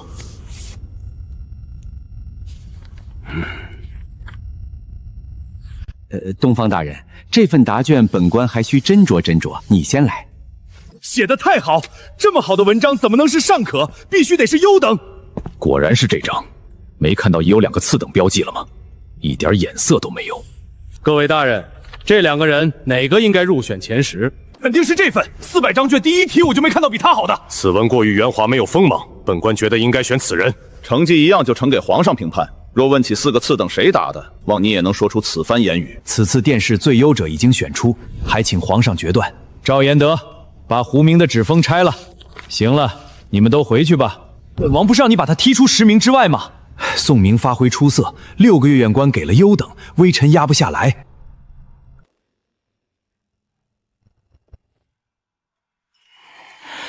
顾丞相手背青筋都冒出来了，真是大快人心。意甲第1名，京兆府长安县东方玉坤；意甲第2名，江南府余杭县崔正阳；意甲第3名，安阳府西明县宋启明；意甲第3名，安阳府西明县宋启明。年仅14岁的探花，东赵国几百年历史上从未出现过。尔等3人即为一甲，望你们今后恪尽职守，御坚弥勇，不负朕之期望。微臣叩谢皇上隆恩，定当鞠躬尽瘁，死而后已，不负陛下圣心。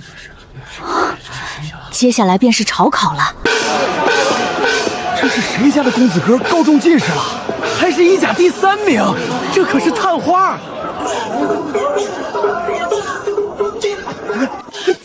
来了来了，报喜的官差来了！这是临会县主的府邸，老上探花的是县主弟弟宋大公子。捷报！恭贺县主府宋启明、宋老爷高中一比第3名，探花及第。恭喜县主，宋大公子如此年少便高中探花，实乃我东赵国第1人。县主真是教导有方。辛苦各位，福顺给喜钱。走了这么久的路，想必几位差役大人都渴了，自家做的茶饮带着路上喝。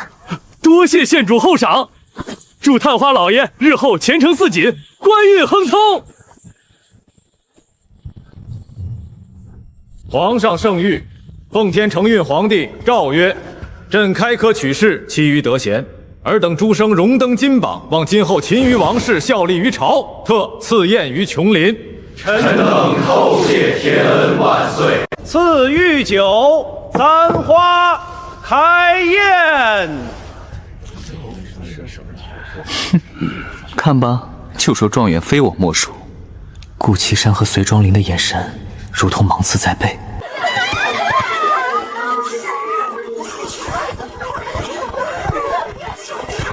给哥哥献花的人好少，扔东西的都是姑娘，大个的没他们好看。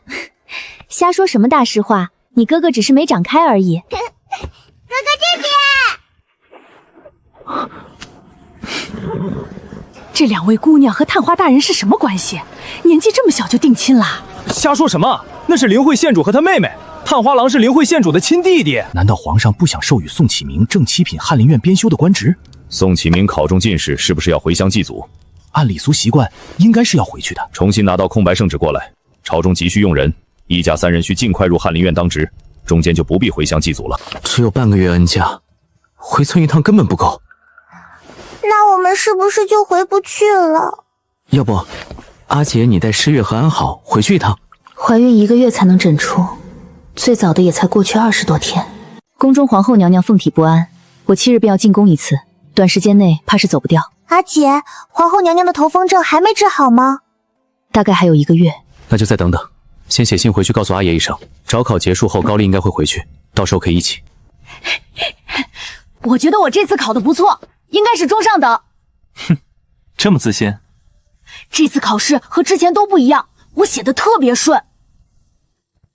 把题目和怎么写的一五一十告诉他。第136名，这个名次正常情况下是留不了京城的。庶习师是不用想了，如果留在京城，得等几个月，先进6部官正学习。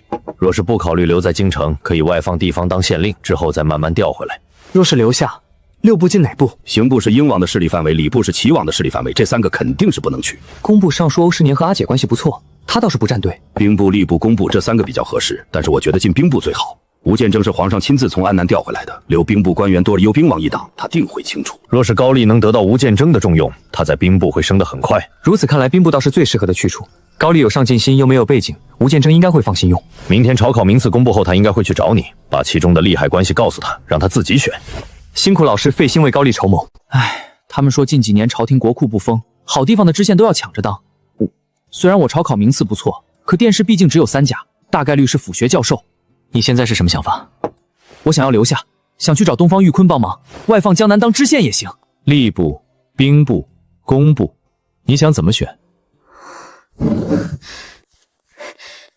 我想去兵部。你确定？兵部现在可乱得很。我确定，风险大，机会也大，我想赌一把。县主，言官女子越信推迟7天，海关女子晚3天，脉象像是滑脉，不过时间太短，下官有点不敢确定。算时间应该也差不多了，你告诉他们没有？下官不确定就没说，免得误诊让皇上失望。那就再等几天，等确定怀孕之后再说。其他嫔妃也需要注意。县主放心，这14个嫔妃是下官亲自照料，是各个方面会叮嘱他们注意，做得不错。你若是能留在京城，我们师徒2人也好相互照应。按照你的行事风格，我怕20-30年都不会有出路，这经验还是不要借鉴了。滑脉，确凿无疑，1个半月的身孕。古院士，您这是怎么了？是我得了什么病吗？恭喜小主，你有喜了，你已经有1个半月的身孕了。我有喜了，我有喜了！彩霞，你快去告诉皇上，就说我有喜了。10几年了，后宫终于又有妃嫔怀孕。古居仆，言官女子的胎朕交给你照顾，务必让她顺利诞下皇子。微臣遵旨。怎么会怀孕？皇上不是已经……母妃，言女子怎么会有喜？你不是说父皇已经不能让女子怀孕了吗？会不会言官女子肚子里的孩子不是父皇的？宫里除了父皇还有侍卫。你是说言官女子私通？母妃让外祖父搜罗了好生养的女子，今天送到你府里去。谁生下帝皇第1个皇孙，他必定龙颜大福。老母妃操心，儿臣会努力的。怎么会这样？总不会海关女子也私通了？接连2个好消息，连批奏折都痛快。召灵慧县主入宫觐见，把古居补也给朕叫过来。不必多礼，朕今日召你们过来，是有重要的事情吩咐。重要的事情？总觉得不是好事。宫中2位嫔妃同时有孕，从今天开始你就住在宫里，海宫女子的胎交给你照顾。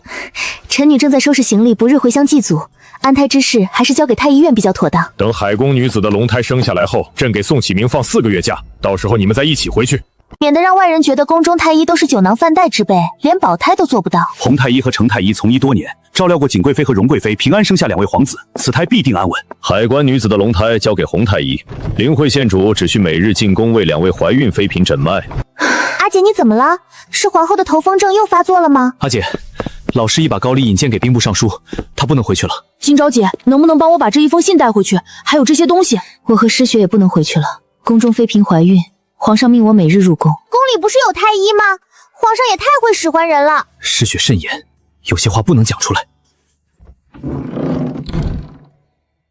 阿姐，你之前去宫里到底是给谁看病？是皇上，他想再要一个皇子。怪不得老师会那么说，原来是真的。皇上不想让人知道他杨氏不举，所以用皇后娘娘的头风症当幌子。这件事你们必须保密，一个字都不能透露。我说皇后娘娘的头风症，阿姐怎么治了这么久？原来不是给她看的。一定是宋金昭，一定是他治好了父皇，给皇后看病是幌子。古居无照顾低阶嫔妃也是早有预谋。皇上这么做是不是对你和齐王有所不满？倘若真的生下皇子，太子之位怕是悬了。都怪这个宋金昭，不出南街我心头之恨。母妃，这14个妃嫔肯定有人会生下皇子，能不能先将他们肚子里的孩子除去？不行，1、2个人小产还能说是意外，14个都小产，皇上一定会下令彻查。到时候惹祸上身，你我都保不住。许太医、严女士交由你照料，洪太医、海女士归你负责。诸位打起十足精神，遇上急症务必第一时间告知我与灵慧县主，万万不可心存侥幸。灵慧县主会时常来太医院吗？能否向他讨教？县主日常事务繁杂，并无多余空闲为诸位逐一解惑。古院正，这些医院本县主可否带回府中研读？太医院藏书，县主尽可取走阅览，读完送回便可。这是下官先祖早年寻得的孤本，县主若不嫌弃，可带回品读。倒是让他抢先一步，算盘打得实在精明。这些皆是太医院珍藏孤本，正好静下心钻研一番。阿姐太厉害了，这些术歌我们可否誊抄留存？不可原样得写，读完之后你可自行梳理记录，切莫逐字照搬。奴婢拜见县主，我家主子身子不适，劳烦县主一步诊治。景贵妃可有身孕？陛下指命本县主照料14位怀有皇嗣的贵人。我家主子乃是贵妃之尊，难道不配劳烦县主问诊？宫中贵人染恙，自有太医诊治。本县主并非专职太医。下官已去永寿宫诊视，景贵妃身体并无任何不妥。她身体好坏与我无干系，宫中数10位太医怎会寻不出能诊治之人？景贵妃是齐王生母，若在陛下面前言语挑拨，唯恐陛下怪罪的县主。在陛下心中，腹中皇嗣与景贵妃孰轻孰重？这羹汤滋味绝佳，你殿中小厨房厨艺越发精进。臣妾午后小腹隐隐作痛，想来是清晨沾染寒狼。今日上午请灵慧县主问诊，他直言只给孕妇诊病，连殿门都未曾踏入便离去。灵慧县主每日为14位贵人诊脉早已劳顿，往后不必再去叨扰他。陛下教诲极是，是臣妾思虑不周。朕已然用毕，御书房上有奏折待批，你好生休养。偷鸡不成蚀把米，早知便不该多言。海女士小腹胀痛难忍，下官诊查无异样，劳烦县主一步。县主，求您快为我诊治，腹中持续发胀，时不时增痛。皇子脉象安稳，并无不妥。你是否心绪太过紧张？腹痛分明是刻意佯装，他一心只想将自己留住。天色已晚，太医院尚有事务待办，下官先行告退。洪太医若有公务，便先行返回。来人即刻传膳，今日留县主在殿中用晚膳。他和自己没有仇怨，这么做8成是有人指使，是要把自己留在宫里。小主肚子不舒服，胃口倒是挺好，2碗饭下肚还没吃饱吗？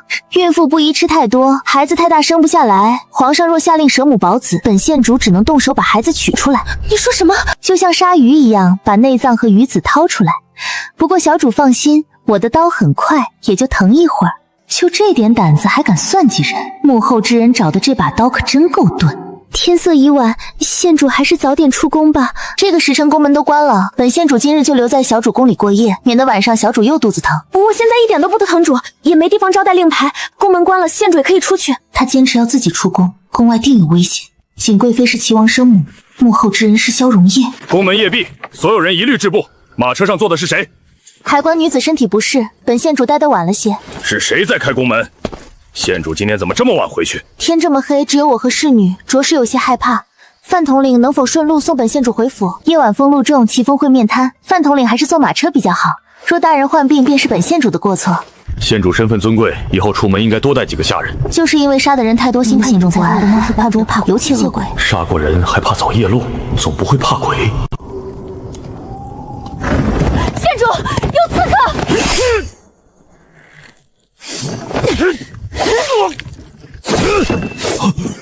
什么怕黑怕鬼，全是谎话。他早就知道有刺客。找死！范关山怎么会在马车里？里面坐的不是灵慧县主吗？县主，又来了10几个刺客！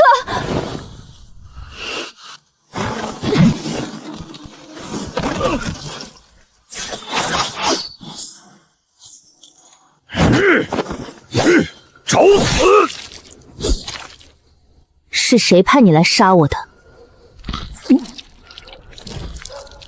县主，这里还有一个活口，这些人都是死士，嘴里都藏了毒。说，范统领，灵慧县主，这里发生了什么事？有人要行刺我家县主，还好有范统领护送，否则后果不堪设想。就算没有自己，后果也不会堪设想。就凭灵慧县主的狠劲儿，谁杀谁真不一定。县主，既然京兆府的人来了，还是将此交给他们审问，免得脏了县主的手。事关本县主安危，我要亲自参加审讯。范统领能否放陪我一起？既如此，下官便陪县主走一趟。给灵慧县主请安，下官拜见范统领。刚出宫就遇到这么多人行刺本县主，我怕是安不了。是下官失职，还请县主恕罪。来人，立刻把3个活口关入牢房，本官要连夜审问，把幕后指使揪出来。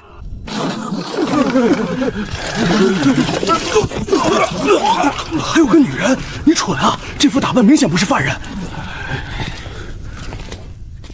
杀了10几个人，身上一滴血都没沾。县主不亲自动手？我已经让丫鬟回府去拿审问犯人的工具，先让府尹大人给他们松松筋骨。县主，要不先歇歇，再这么下去人就要死了。下官拜见范统领、江大人。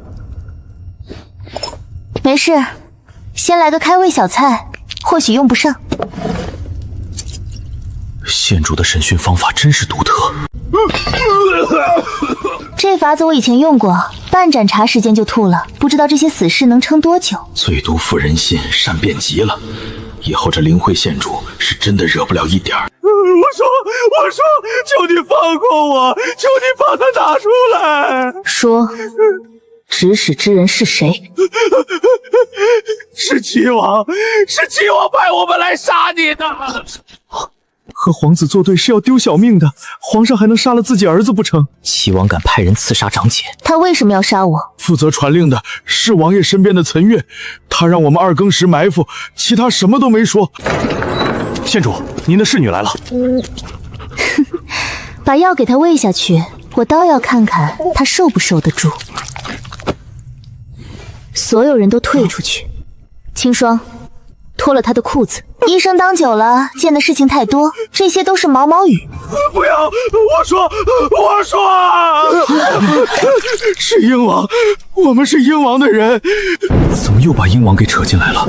这下可真是完蛋了。本县主现在要进宫告御状，范统领和江大人是否要一同前去？下官身体有些不适，县主先请。时辰差不多，本统领要入宫护卫皇城，正好和县主同路。你留在这里，务必看好江大人，别让他耍什么花样。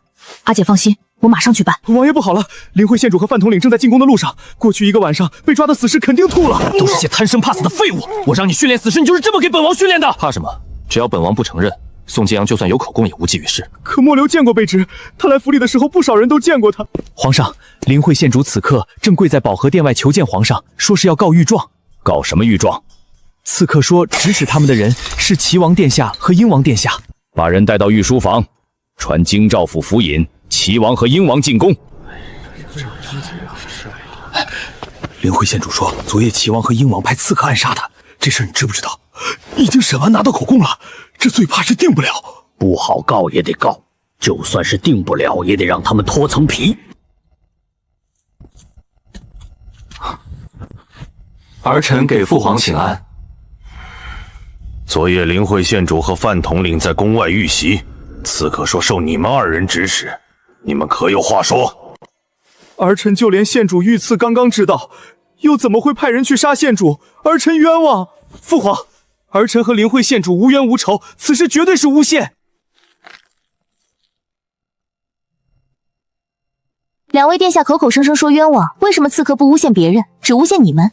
齐王让贴身护卫存月下达行刺任务，供出英王的死书，说出了赵志和的名，请皇上立刻下旨缉拿。范关山听令，立刻带御林军前往齐王府和英王府，将此二人捉拿归案。微臣领命。微臣搜遍两王府，没有找到存月和赵志和，管家说一早就没看见，想必已畏罪逃逃。父皇，儿臣完全不知情，肯定有人买通存月，栽赃陷害儿臣。赵参讲绝不会行刺县主，肯定有人绑走了他，请父皇下令封城，还儿臣清白。存月和赵志和怕不是已经被杀人灭口了？那英王殿下说说，这幕后真凶到底有谁？是谁和两位王爷结了这么大仇怨？县主慎言，赵参讲负责整个英王府安危，本王连性命都能托付给他，又怎么会杀他？除非他们二人相互陷害，否则又有谁敢陷害当朝皇子？臣女心中还有一个疑虑，昨日给海关女子诊脉，胎相稳度，小主却说肚子疼，将臣女留到晚上。臣女一般中午出宫，刺客却提前埋伏，有理由怀疑海关女子装病，请皇上传召对质。让人把海关女子带过来。自己摘指海关女子，指使的肯定是好哥哥，干脆让他背下所有罪名。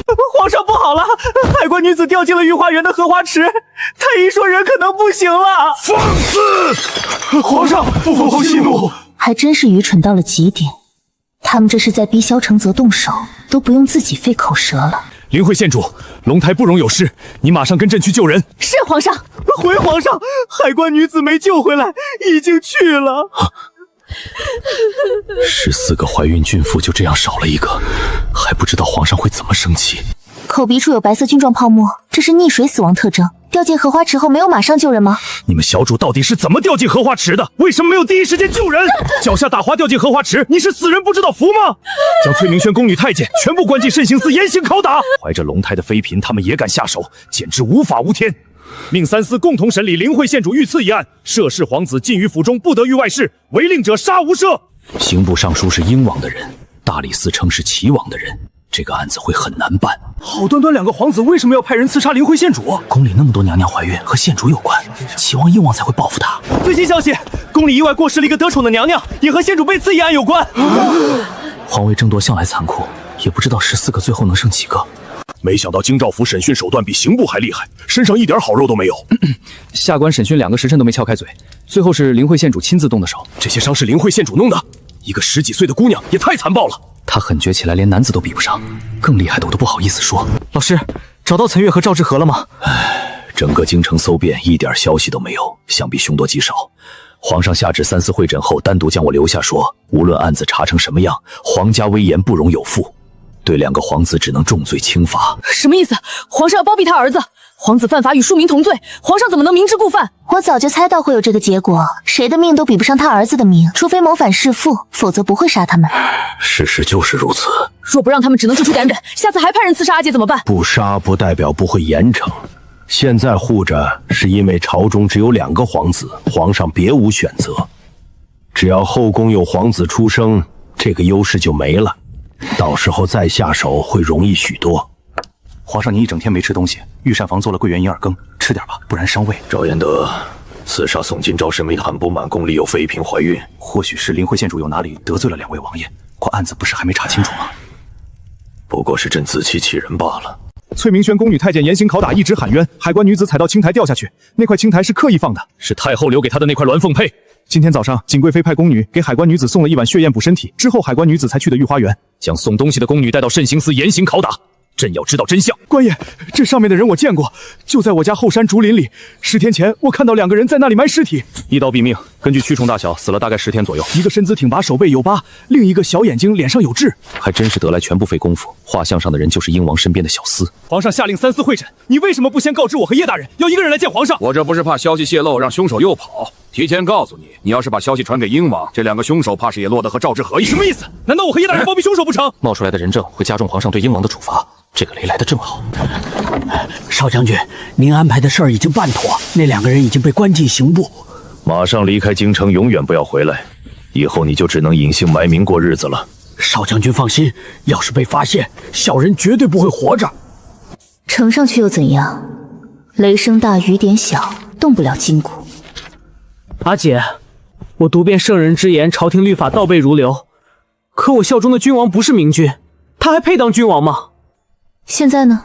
百官效忠皇帝，是因为帝王掌握生杀大权，不效力就会死。几千年王朝更替不知多少次，君者周也，庶人者水也。水能载舟，亦能覆舟。君王指示国家，就会有人取代他。你只是给皇帝打工的人，做不到换了他，就安安分分做好本职工作，无愧于心就好。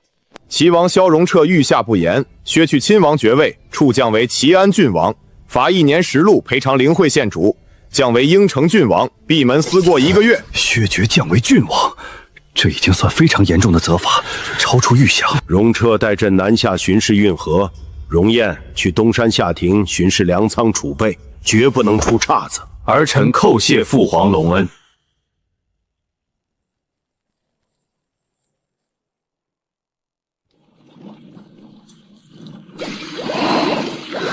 确保所有流程按照县主要求进行。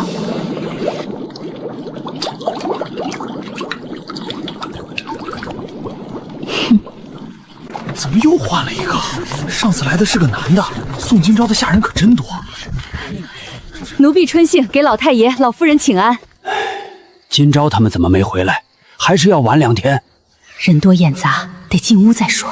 大少爷高中探话，只放半月假。宫里娘娘怀孕，皇上让县主看，所以回不来了。县主问老太爷、老夫人愿不愿去京城住一段时间。爹，既然京城是皇都派人来接了，惊了你鬼的去，肯定热闹好玩。县主特意叮嘱说，老太爷、老夫人年纪大了，让我们路上走慢点，路上有下人照顾。一个下人插什么话，嘴真贱。今朝只接我们，村里人肯定说闲话，尤其二郎媳妇儿影响启明仕途。老二要是仗着侄子当官，侄女当县主，到处惹祸怎么办？惹来杀身之祸是要掉脑袋的。那就不去，京城那么远，路上得2个多月。今朝做事周到，去不去他都想到了，仆人都安排好了。你说今朝他们明年年初能回来吗？有什么事等我送完孩子再说。大嫂，三房如今在京城享福，你就不想去看看？爹娘这次去京城，要是不回来，以后我们再想和三房联系就难了。当年三郎夫妇去世时，我们商量让尸血冲洗，把安好过尽。这些今朝和宋王都知道，他们心里有怨，最后还不是没冲洗过尽。当年家里穷养不起。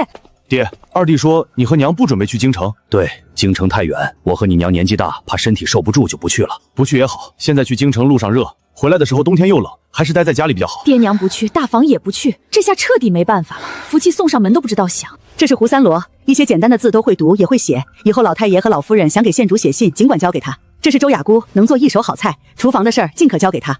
他们签了卖身契，月令银子县主负责，二老只管使唤。瞧着都是老实人，你费心了。是。以后老太爷和太夫人要是有什么事儿，及时写信送到京里，尤其是大房和二房，多盯着点儿，别出什么事儿。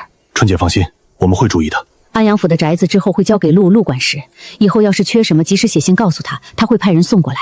我们记下了。县主，这是工厂今天做出来的样品，已经按照您说的用高浓度酒精萃取过一遍了。香味变淡，中后调更加自然，不会太引人注意，走近后又很明显。这个标准已经可以，以后都按照这个来，对应的香水立刻提上进度。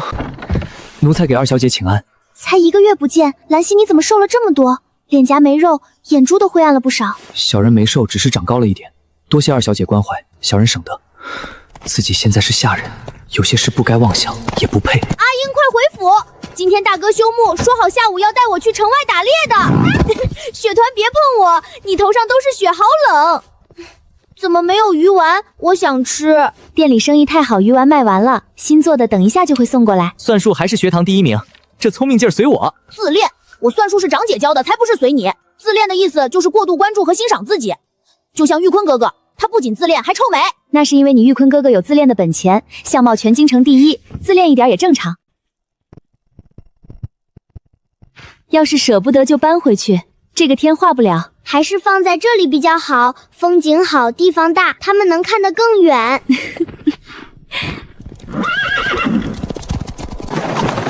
这是萧荣燕离京时代的侍卫。停车。半年不见，灵会县主别来无恙。给应城王爷请安。半年不见，郡王倒是清瘦不少，想来这次出京巡视一定吃了不少苦。离开京城的这半年，本王时常想到贤主，如今回来总算是见到了。我们走着瞧。贤主，宫里传来消息，是言官女子要上您进宫。言官女子的胎距离预产期还有半个月，怎么会在这个时候出生？宫中传召，臣女先行一步。总不会13个都是公主？这一切都怪宋今朝。殿下别担心，说不定是位公主。臣女给皇上皇后请安，给各位娘娘请安。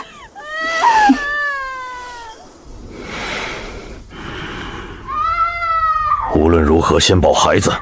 孩子绝不能出事。情况怎么样？1个时辰前，言官女子在院子里不小心滑了一跤，肚子撞在石头上，当场就见红了，血越流越多。下官已开方子，可孩子一直生不下来。方子没问题。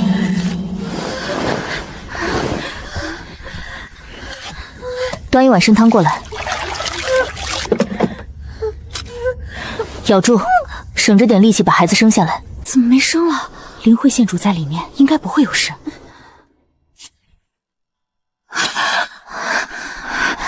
保持清醒，现在深吸一口气，屏住，然后把所有的力气从胸口往下推。保持住，别泄气。很好，现在慢慢吐气，我们再来一次。是位小皇子啊！确定他没事了。恭喜皇上，小主生了一位小皇子。三皇子身体如何？皇后娘娘放心，三皇子哭声洪亮，手脚有力，身体十分康健。这才第1个，以后父皇就不止自己和萧荣业2个皇子了。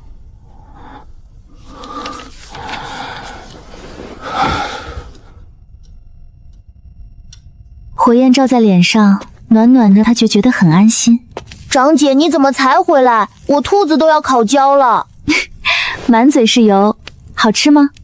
大哥和二姐说要等你一起，我实在忍不住就吃了一丢丢。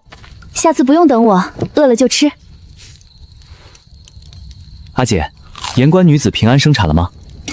是个皇子，母女平安。老师知道后一定会很高兴，他就盼着皇子出生，还说越多越好。想到了9子夺地，康熙好歹是个明君，萧承景和他差了10万8千里，萧荣彻和萧荣燕的品行又摆在这儿，以后什么情况还真不一定。从11月底到元宵灯节，宫中一共诞下皇子6人，公主7人。唉，总算是生完了。回来后立刻擢升从6品翰林院修撰，升迁速度远超旁人。朝中官员清楚这是皇上对我的恩宠，无人提出反对意见。你官职比我高，没想到最后是我回不去。我也是沾了阿姐的光，否则哪会有这么长时间的假，职位还给留着。不过你确定不让我们顺路把大壮叔他们带过来和你见一面？这么长时间不见面，说是思之如狂，村里闲言碎语也不会少。还是不了，你们带过来的时候顺路，回去的时候找商队护送，路程太远我不放心。只要坚守本心，底层官员的俸禄就很微薄，房价地价更是高到捞补。把家人接过来，他还真有点养不起。不如用存下来的俸禄让爹娘在老家多买点田地租出去，过舒服日子。白虎开道，来时他躺在车里睡大觉，这次骑马看什么都觉得新奇。2年未回，竟也生出一种近乡情垂的感觉。4岁的宋安好轮流坐在3个马背上。我是不是看错了？怎么有一头老虎？怎么可能有老虎？我看你是看花眼了，肯定是狗。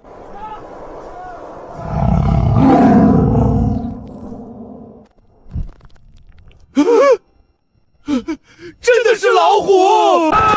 有老虎！别怕，这是我家养的宠物，不咬人的。不行，你的伪装失败了，现在不能叫。我又没凶，主人说话好大声。怎么了？给灵慧县主请安，拜见宋大人。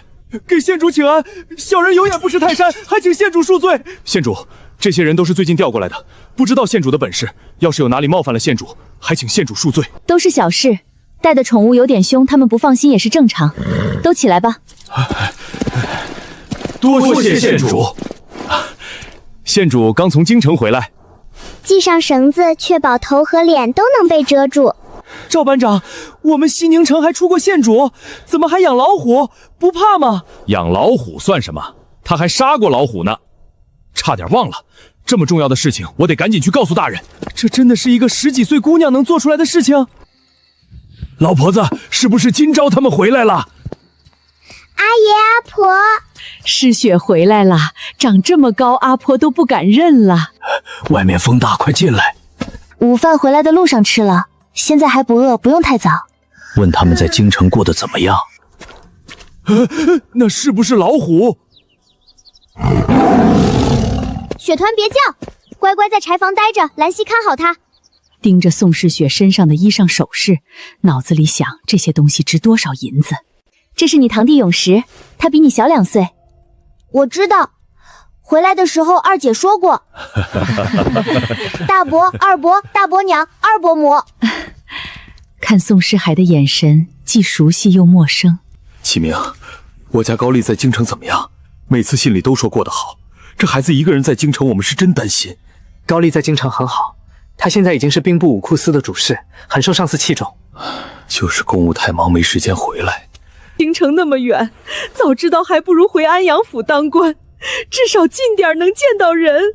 2年没见儿子，担心他吃不好睡不好，身边没人照顾，在村长家待了一会儿才离开。喝了2杯茶，说的都是宋高丽在京城的情况。结束后考敲了2个堂弟的学问，难度越往下越深。来弟妹妹怎么会的？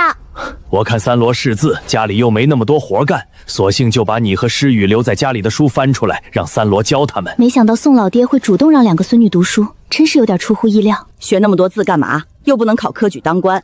要我说，还不如让周丫瓜教他们做菜，以后也好找婆家。人的思想一旦固定，短时间内是很难改过来，更何况他重男轻女。自己都没发出声音，他听到了。4年多过去，一切都已经变了。拿着廷超的册封县主的圣旨内容，在坟墓面前读了一遍，将金超的赐进士出身诏书读了一遍，仿佛宋三郎夫妇来了，将他们带走一般。爹娘，我现在每天都要读书练武，在学堂教我读书的东方爷爷说我很聪明，哥哥姐姐对我特别好，我每天都过得很开心。就是有时候哥哥会欺负我，你们记得托梦教训他一顿。不由得想起他刚出生时躺在襁褓里嗷嗷大哭的模样。阿爷，这次回来除了祭拜爹娘和看你们，我和阿姐还想重修祖坟。是该修了，如今你和金豪的身份不一样，祖坟也该修得体面些。等下我就去找工匠，动工前还得先找人看风水，这事儿可马虎不得。阿爷只管放心，我一定找西宁城最好的风水先生过来看，工匠的事情也会安排妥当，保证把祖坟修得既气派又旺子孙。你办事我放心。大哥，像修祖坟这样的大事，应该交给我们2个儿子做。你是长子，要不你去跟爹说说，让金钊把修祖坟的银子交给我们2个，我们来操办。我觉得应该让金钊和启明操办，他们有出息，见识广，祖宗肯定也更满意。出钱的不是自己，话还是少点比较好，到时候帮帮忙也算参与了。村长说等你们回来就开内祠，等修好了祖坟我就去找他说。除了感到荣耀外，又像是有什么东西压在了身上。哥，等你以后官越做越大，也立一块碑放在阿姐的旁边，那样看着才好。你倒是看得起我。县主，西宁城县令张大人来了。下官西宁城县令张远宗拜见灵会县主。你我是旧识，张大人不必多礼。宋大人，张大人，县主此次回乡能在家里待多久？差不多10天半个月。这次回来打算修缮家中祖坟，启明高中探花也需要宴请村里人庆贺，到时候大人可一定要来。不瞒县主，下官3日后就要启程去安阳府上任，宴席怕是来不了。哦，张大人这是升迁了？托县主的福，年前调令就下来了，升任安阳府同知。若不是新任县令迟迟没到，下官都已经去上任了。不知新任县令是哪位大人？人已经到了吗？是新科进士向光年，说起来和宋大人是同一批进士，他后日便到。这个名字我好像在哪里见到过。会试最后第1名，他的名字就在高丽的名字旁边。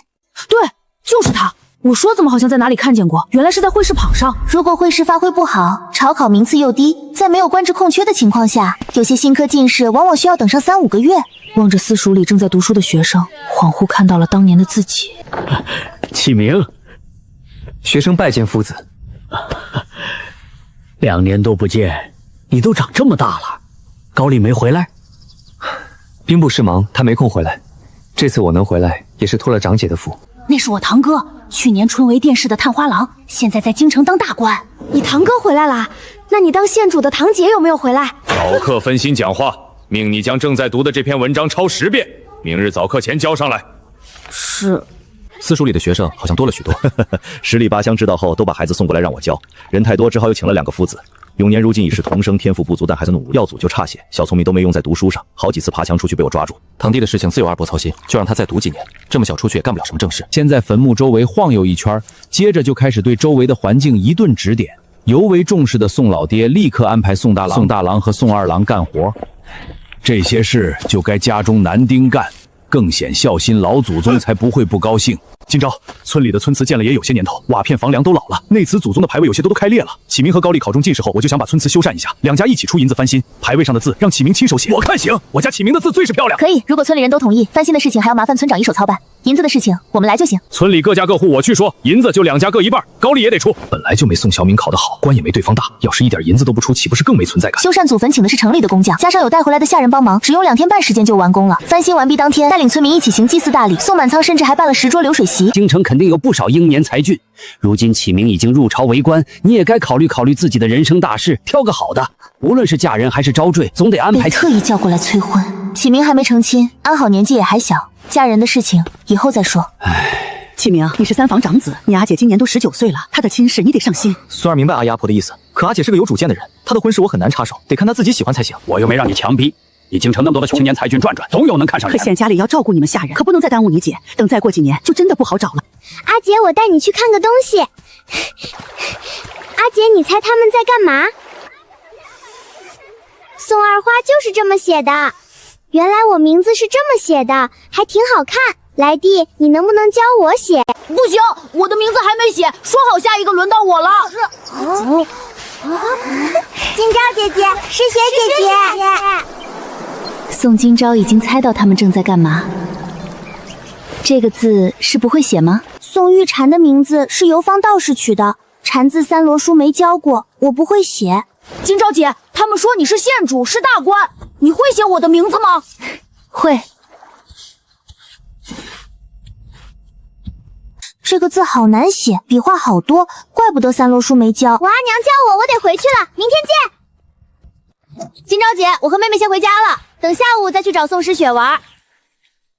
要是人人都能读得起书就好了。这个时代读书成本太高，大多数人连衣食住行都是奢望，又怎么会让家里孩子读书？奴才都是照着书要咱们读写，不认识的就跳过。来弟小姐上次答出来的诗句也是。怎么没让他们把书带回去？3个人学的时候是一起看的。刚开去过几次，之后来弟小姐说就放在这里，每天过来学的时候看。今天诗雪看到来弟在河滩上教村里的小孩写他们自己的名字，我想在村里开一个男孩女孩都能读书的学堂。开学堂？翻新的村祠有一间房子空着，就把学堂开在那里。西宁夫子我们来请，让村里孩子免数分上学，村长一定会答应。学堂也可以交给他管。而且西宁城秀才学比较难请，如果是童生问题倒是不大，我可以去找郑夫子问问。童生就行，我只想提供一个让他们识字的机会。童生的才学够了。阿姐的意思我明白了，那我们去找村长吧。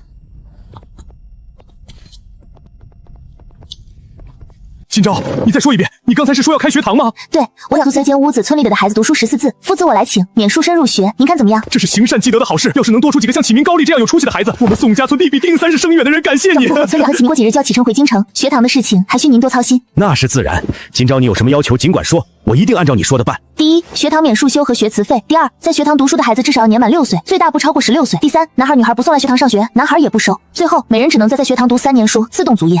3年时间是不是太短了？不花钱的东西，若是不限制时间，总有人会不珍惜。我的目的是让他们识字，做到能看会写。我们会请一个童生老爷来当夫子，教学有更偏向实用。想考科举，可以在启蒙后去别的私塾念书。给的是机会，以后想再走哪迷路，还得看他们自己。既然决定要做，速度就得快。这又不是交粮税的时候，村长敲锣干嘛？难道朝廷又要升兵？怎么可能？朝廷又没打仗，好端端的征兵干嘛？不仅免数分，就连在学堂要用到的笔墨纸砚都不用你们花钱。村长，真的免数分？村长怎么报名？有没有人数限制？我家玉虫先报一个。村长，为什么是6岁？我儿子5岁，能不能去学堂读书？爹，不用出钱，我是不是可以让耀族回村里读书？今朝他们请的夫子是童生，郑夫子是秀才，你自己好好想想。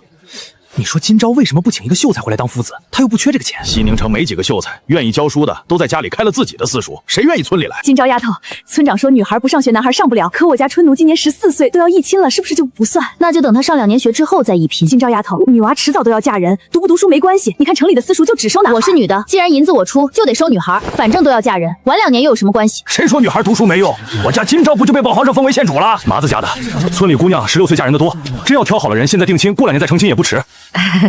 我就是问问，既然不行，我肯定送。我只有一点，学堂的招生必须按照我说的要求来，否则银子我就不出。知道三房今天要去西宁城，吃过早饭后，送药组就被送过来搭车。在马车上一定多和你堂哥堂姐说话，要讨他们喜欢。他也想处好关系，可每次说话，启明哥总要问读书的事情，听着好烦人。你听到没有？我知道了。看在眼里，心底只觉得有点尴尬，索性闭上眼睛，假装补觉。以县主和启明如今的权势地位，在村里开学堂，对名声来说是件好事。请2个童生当夫子不难，老夫在西宁城有几个当年的童装旧友可以去问问。只是他们都没教过女学生，县主是打算按照男女一样的标准来教学吗？我倒是想有点不一样，只是西宁城没有女先生，所以能识字就行，就按照男女一样的。老夫明白了，你们在这里稍作片刻，我出门一趟，若是对方答应，就带过来和香月见一面。爹，女儿有件事想跟你商量。爹，我想去宋家村当女先生，你能不能向县主举荐我？胡闹！你都没教过书，怎么能去学堂带学生？日日看爹在讲堂上讲课，我看都看会了。以前还帮你批改过盟管学生的课业，怎么就不能去？县主刚才也说了，要是西宁城有女先生，他肯定更偏向请一位女先生。我觉得我就挺合适，还能教他们下棋弹琴。不行，这事阿饶不知道，他不会同意。你去宋家村教书，云志怎么办？他才3岁，家里有阿娘和丫鬟能照顾云志，空余时间还剩很多可以陪云志。这么好的机会，沾事出课就放学士。爹要是不和县主提，我就自己去和他说。爹养得起你，阿饶也养得起，每天起早去宋家村教书多累，为了那点羞金不值当。不完全是为了羞金，女儿自问才学不输男子。可身为女子，处处受到桎梏。县主女子，老爷让她去吧。你在讲堂教书，她没少躲在外面看。你教给她的课业，她批得比谁都认真。娘，我就知道你最懂我了。还是叫宋氏学堂吧，好听。好，就叫宋氏学堂。我也觉得这个名字好听。夫子的人选已经定好了，我们请了一位女先生来教村里的女孩，是郑秀才的千金。女先生好，郑秀才的女儿才华肯定不低，让她教村里的女孩，比童生老爷还合适。为了参加学堂的开学仪式，我们在宋家村多留了2天，说了近1个时辰的话。确保所有事情在他离开后都能正常进行。和以前只有二老来送相比，这次村长带着不少村民在村口目送。这是你阿爷让我们带给你的信，衣服和鞋子是婶子亲手做的，他们很想你。我爹娘、阿爷、阿婆他们身体还好吗？放心，村长和大壮叔他们身体很健茂。这次回去，我阿姐出资在村里开了一个学堂，村长以后有的忙了。开学堂？宋氏学堂，100多个学生，男女都收。请的夫子是郑夫子的同郎和他女儿。郑夫子的女儿郑江月，对，西宁城没有女先生，她正合适。齐安郡王和应城郡王想故技重施，笼络朝臣，但朝中稍有点地位的官员已经不买他们的面子。宫中皇子陆续满月后，皇上给他们安排了养母，都是嫔位以上的妃嫔，其中5皇子被交给皇后抚养。萧荣热和萧荣燕是彻底没希望了，子凭母贵，朝中大臣自然不会再下注。2个月前，我发现2皇子想将段延华纳入麾下。我担心出事，就拜托叶大人和玉坤把他调离京城，人已经在去明州的路上了。应城郡王看得上段延华，皇上了6位皇子安排高贵养母，大臣觉得5皇子要当太子，2皇子看上段延华，属于广撒网不挑。段延华几次想拉我拒饮，我拒了。见我派不上用场，2皇子的示好他求之不得，撕破脸对名声不好，索性趁早把他调走。京城的生意都在明面上，不想风头过重，索性安排人以竞争者的身份在周边城池开店，免得太傅有人眼红，钱袋子被盯中。远洋帆船的船体拼接正在明州进行。皇上命下官前往明州监工，并完成7天7夜的海上试航行。县主可要一同前去？这么快？是只做了1艘还是好几艘？先做1艘，若是没问题，就可以正式大批量开工。沿海一带的海上消息已经搜集的差不多，一旦完工，就可以远航大海，寻找新的疆土，说不定还能找到比土豆产量更高的粮食。明州太远，本县主刚回乡回来，不想再出远门。试航一事我就不去。这船能造出来，县主当居首功，不能第一时间登上甲板航行大海，实在遗憾。没关系，以后总还有机会。什么人？城门口还瞧，起这么快！红色腰带，西南藤椅，是从西南来的官兵。老爷，今天还走吗？走。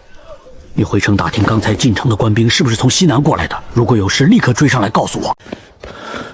汗珠顺着脖子滑进领口，后背前胸已经被汗水渗透，心慌手抖，胸口闷闷的。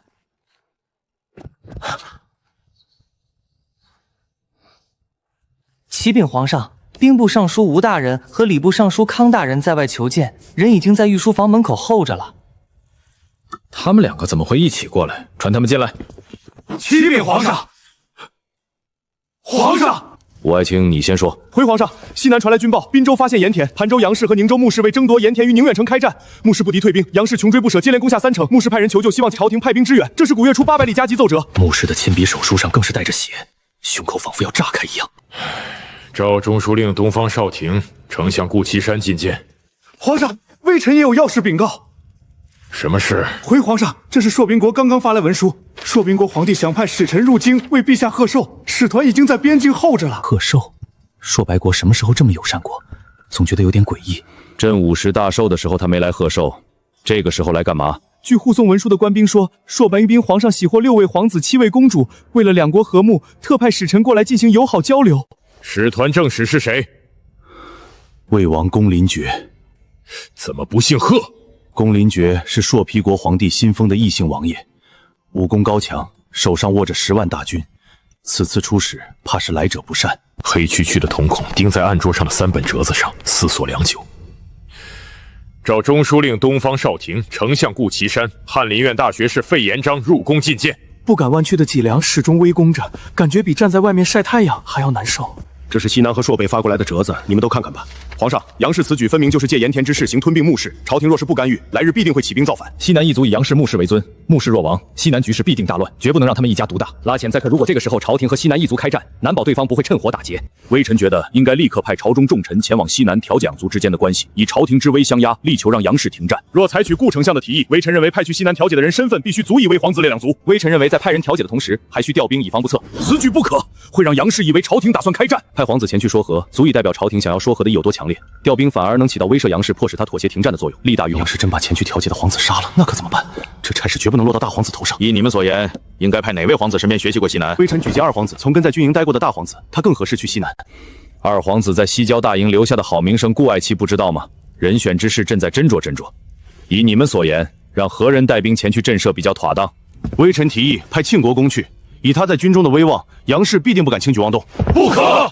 听闻公林爵武功强强，乃朔北国第1高手。此次进京，难保不会试探我东赵国将才的实力。若没人扛得住他，岂不是助长了对方的威？3年前，庆国公曾率兵在边境挡住了朔北国的大军，公林爵势必会对他有所忌惮。他若不在京城，反而会让对方觉得西南形势严峻。既然朝廷不准备和杨氏战，进过去有点大材小用。臣举荐宣威将军温勇。奉天承运皇帝诏曰：盘州杨氏和宁州穆氏为争夺盐田与整宫开战，特命宣威将军温勇前万里。温将军不必着急，西南床上有意让派遣1位皇子前去调解，将军多等几天便是。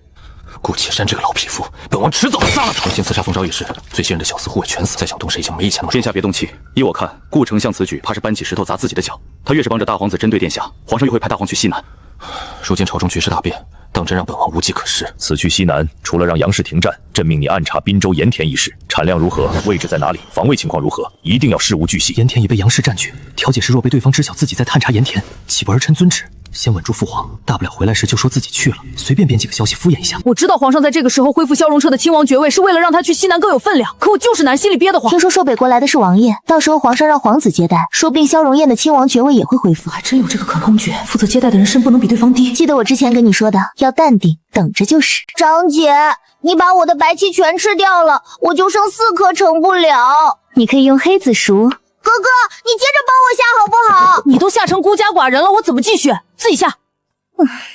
感觉赢不了就没意思了。奉天承运皇帝诏曰：朔北国魏王公林爵奉贺来朝庆镇寿辰，2皇子萧荣燕秉性仁孝，办事勤克，今特旨附近英王朔北国使持钦此。这笔这账自己是亏了还是赚了？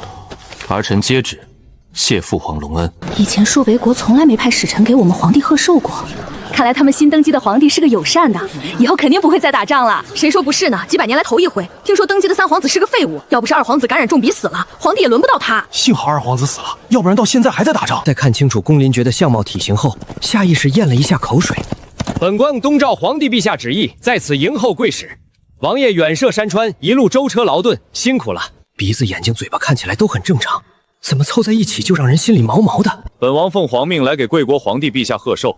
一路行来，见东赵国山川秀丽，地大物博，闹市喧嚣，令本王叹为观止，着实有点羡慕。莫不是又想占为己有？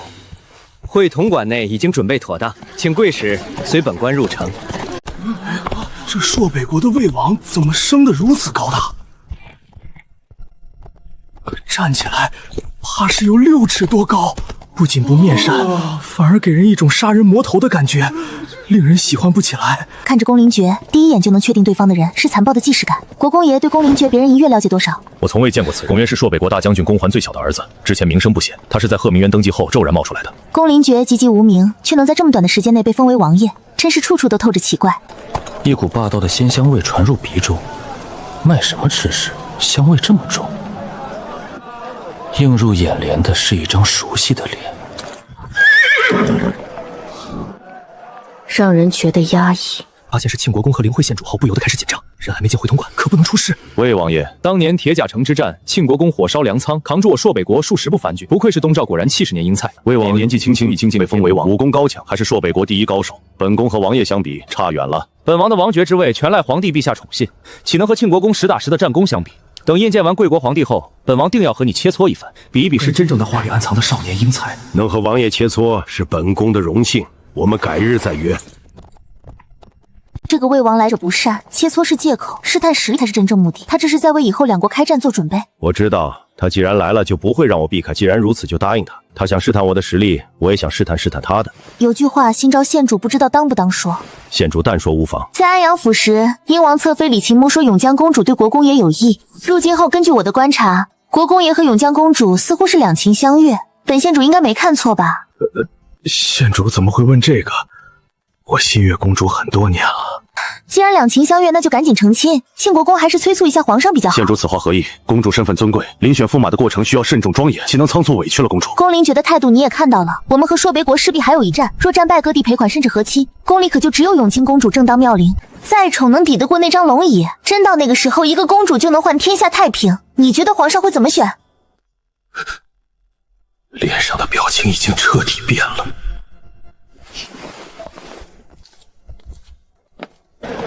垂在身体两侧的双手紧紧攥住拳头，眼里除了恨意，还有害怕。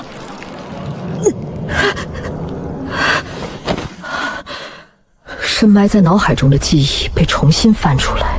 看着站在门口的数十名官兵，冷笑一声：“康尚书，会同馆外怎么会有这么多官兵？他们都是派来保护和伺候王爷的。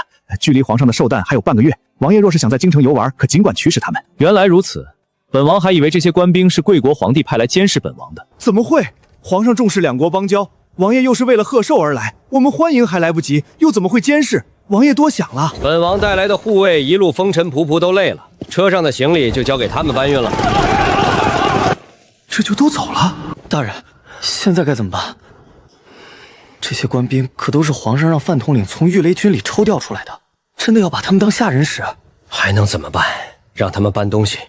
话已经说出口，断然没有再收回来的道理。他像是把自己当成了这里的主人，就像在酒楼听曲一样。魏王爷，这是会同馆主事曹沫，使团在馆内有任何需要都可以找他。做大使者不拘小节，来者是客，不能留下画饼，忍忍也就过去了。康叔先回去吧，有什么事我们会自己找曹主事。赶了这么多天的路，王爷也累了，我们需要休息。既如此，那就让曹主事招待各位。有时英王殿下会在宴厅给使团接风洗尘，美酒佳肴，歌舞助应，届时恭候各位莅临。说完，加快脚步追了上去。等他看到宫灵爵的时候，对方已经坐在了主位上。曹主事，我们王爷的房间在哪里？王爷这边请。给您安排的房间是会同馆最大最富丽堂皇的，窗外还种了木芙蓉，此时正是花期，景色宜人，打开窗户就能瞧见。就连反应的眼神都没有，不知道该不该继续往下说。走进庭院，满院的木芙蓉开得正盛。本王要休息，曹大人退下吧。晚上的夜宴，本王会自会前去。本官告退。去打听一下，今天和楚留云站在一起女子是什么人，两人是什么关系？回王爷，那个女子叫宋金钊，3年前校尉府都尉贺兰霄和我们安插在西宁城的细作，就是败在他灵慧县主。听闻他医术精湛，在京城素有神医之名，就是他把郑国国公从生死关头救回来。和他县主，听说宋昭都应皇帝50岁寿宴上献出了一种名叫土豆的粮食，才被封为县主的。这个土豆有什么特别的？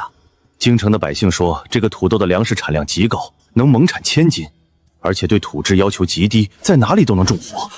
此话当真？千真万确，京城里的百姓都这么说。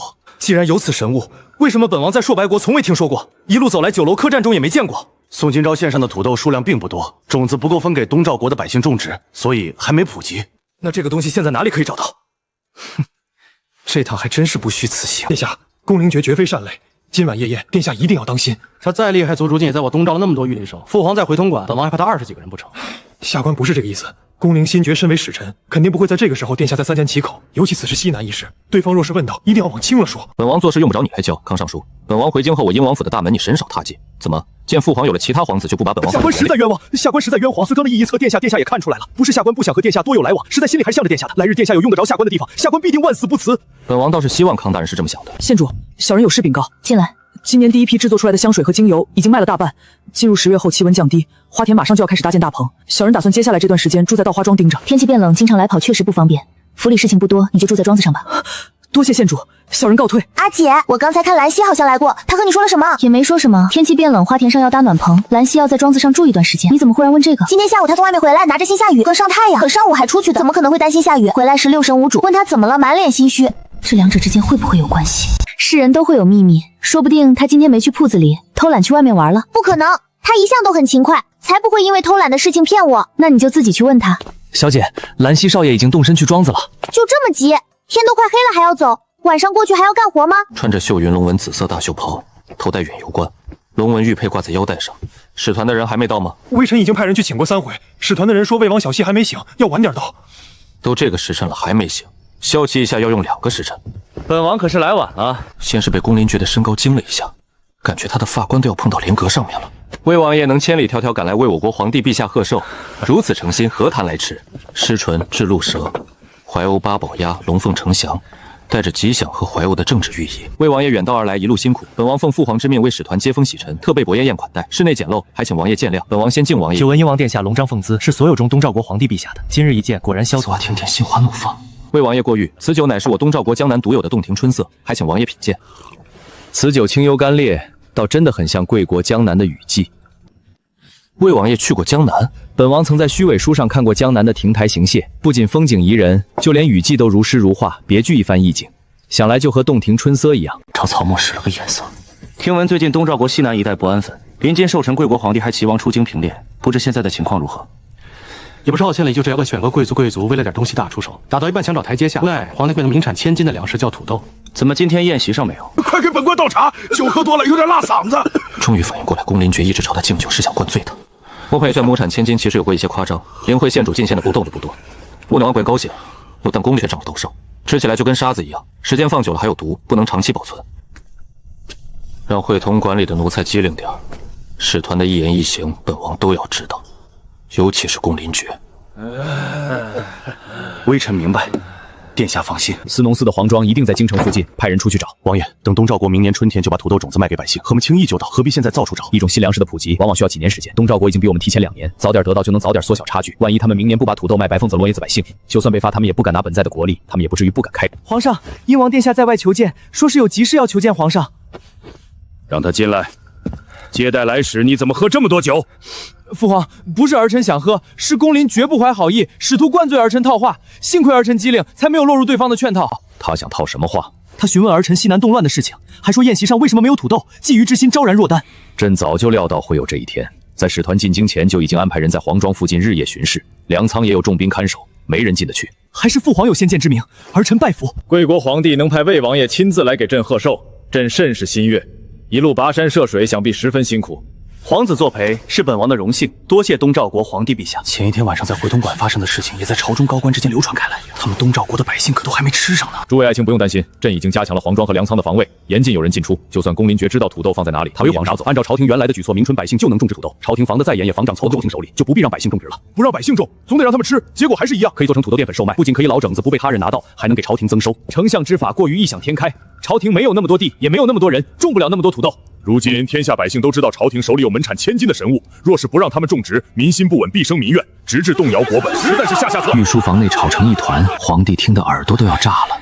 今天费大人他们在御书房吵了一整天，也没想出什么有用的办法。最后甚至有人说要用土豆和寿元国换战马，当时皇上还犹豫了一下。粮食不可能实现长期的全面封锁，只要大面积种植，就一定会被其他国家的人得到，无非是时间长短而已。除非一把火谁都不种，农作物的全面普及。现在朝廷要做的，应该是快速占据优势，先让边关和战略要地的军队屯田种植，实现军队粮草的自给自足，减轻后勤压力。阿姐的意思是，保证别人打过来的时候，军队有粮食吃，且不需要长期运输。等种子足够做够充足的时候，再通过地方官府分发或者售卖。朝廷可以下达禁止土豆对前往朔立国的人进行搜查。可边关和战略要地距离朔北国都重灾难很近，岂不是很容易被抢走？在边关种植不能是简单的种植，而是要构建一个集军事、农业、工程的防御性屯田体系。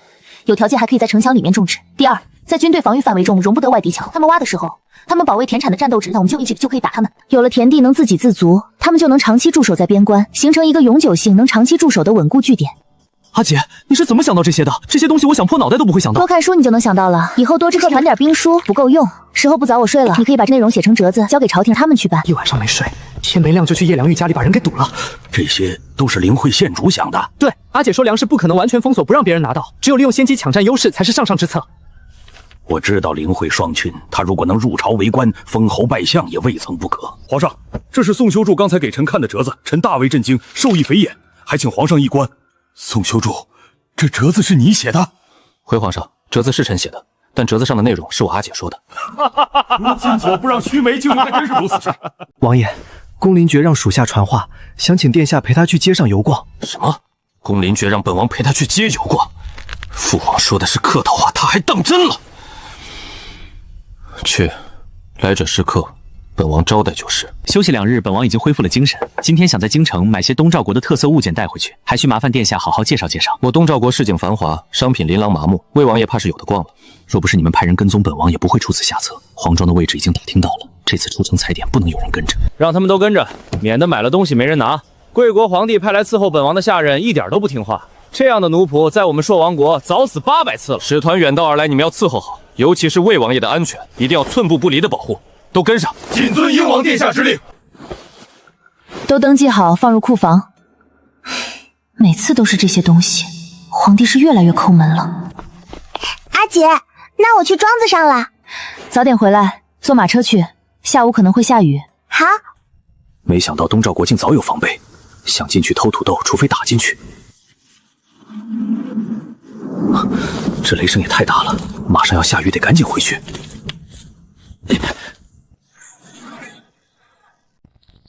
二小姐，好像有人被雷劈了！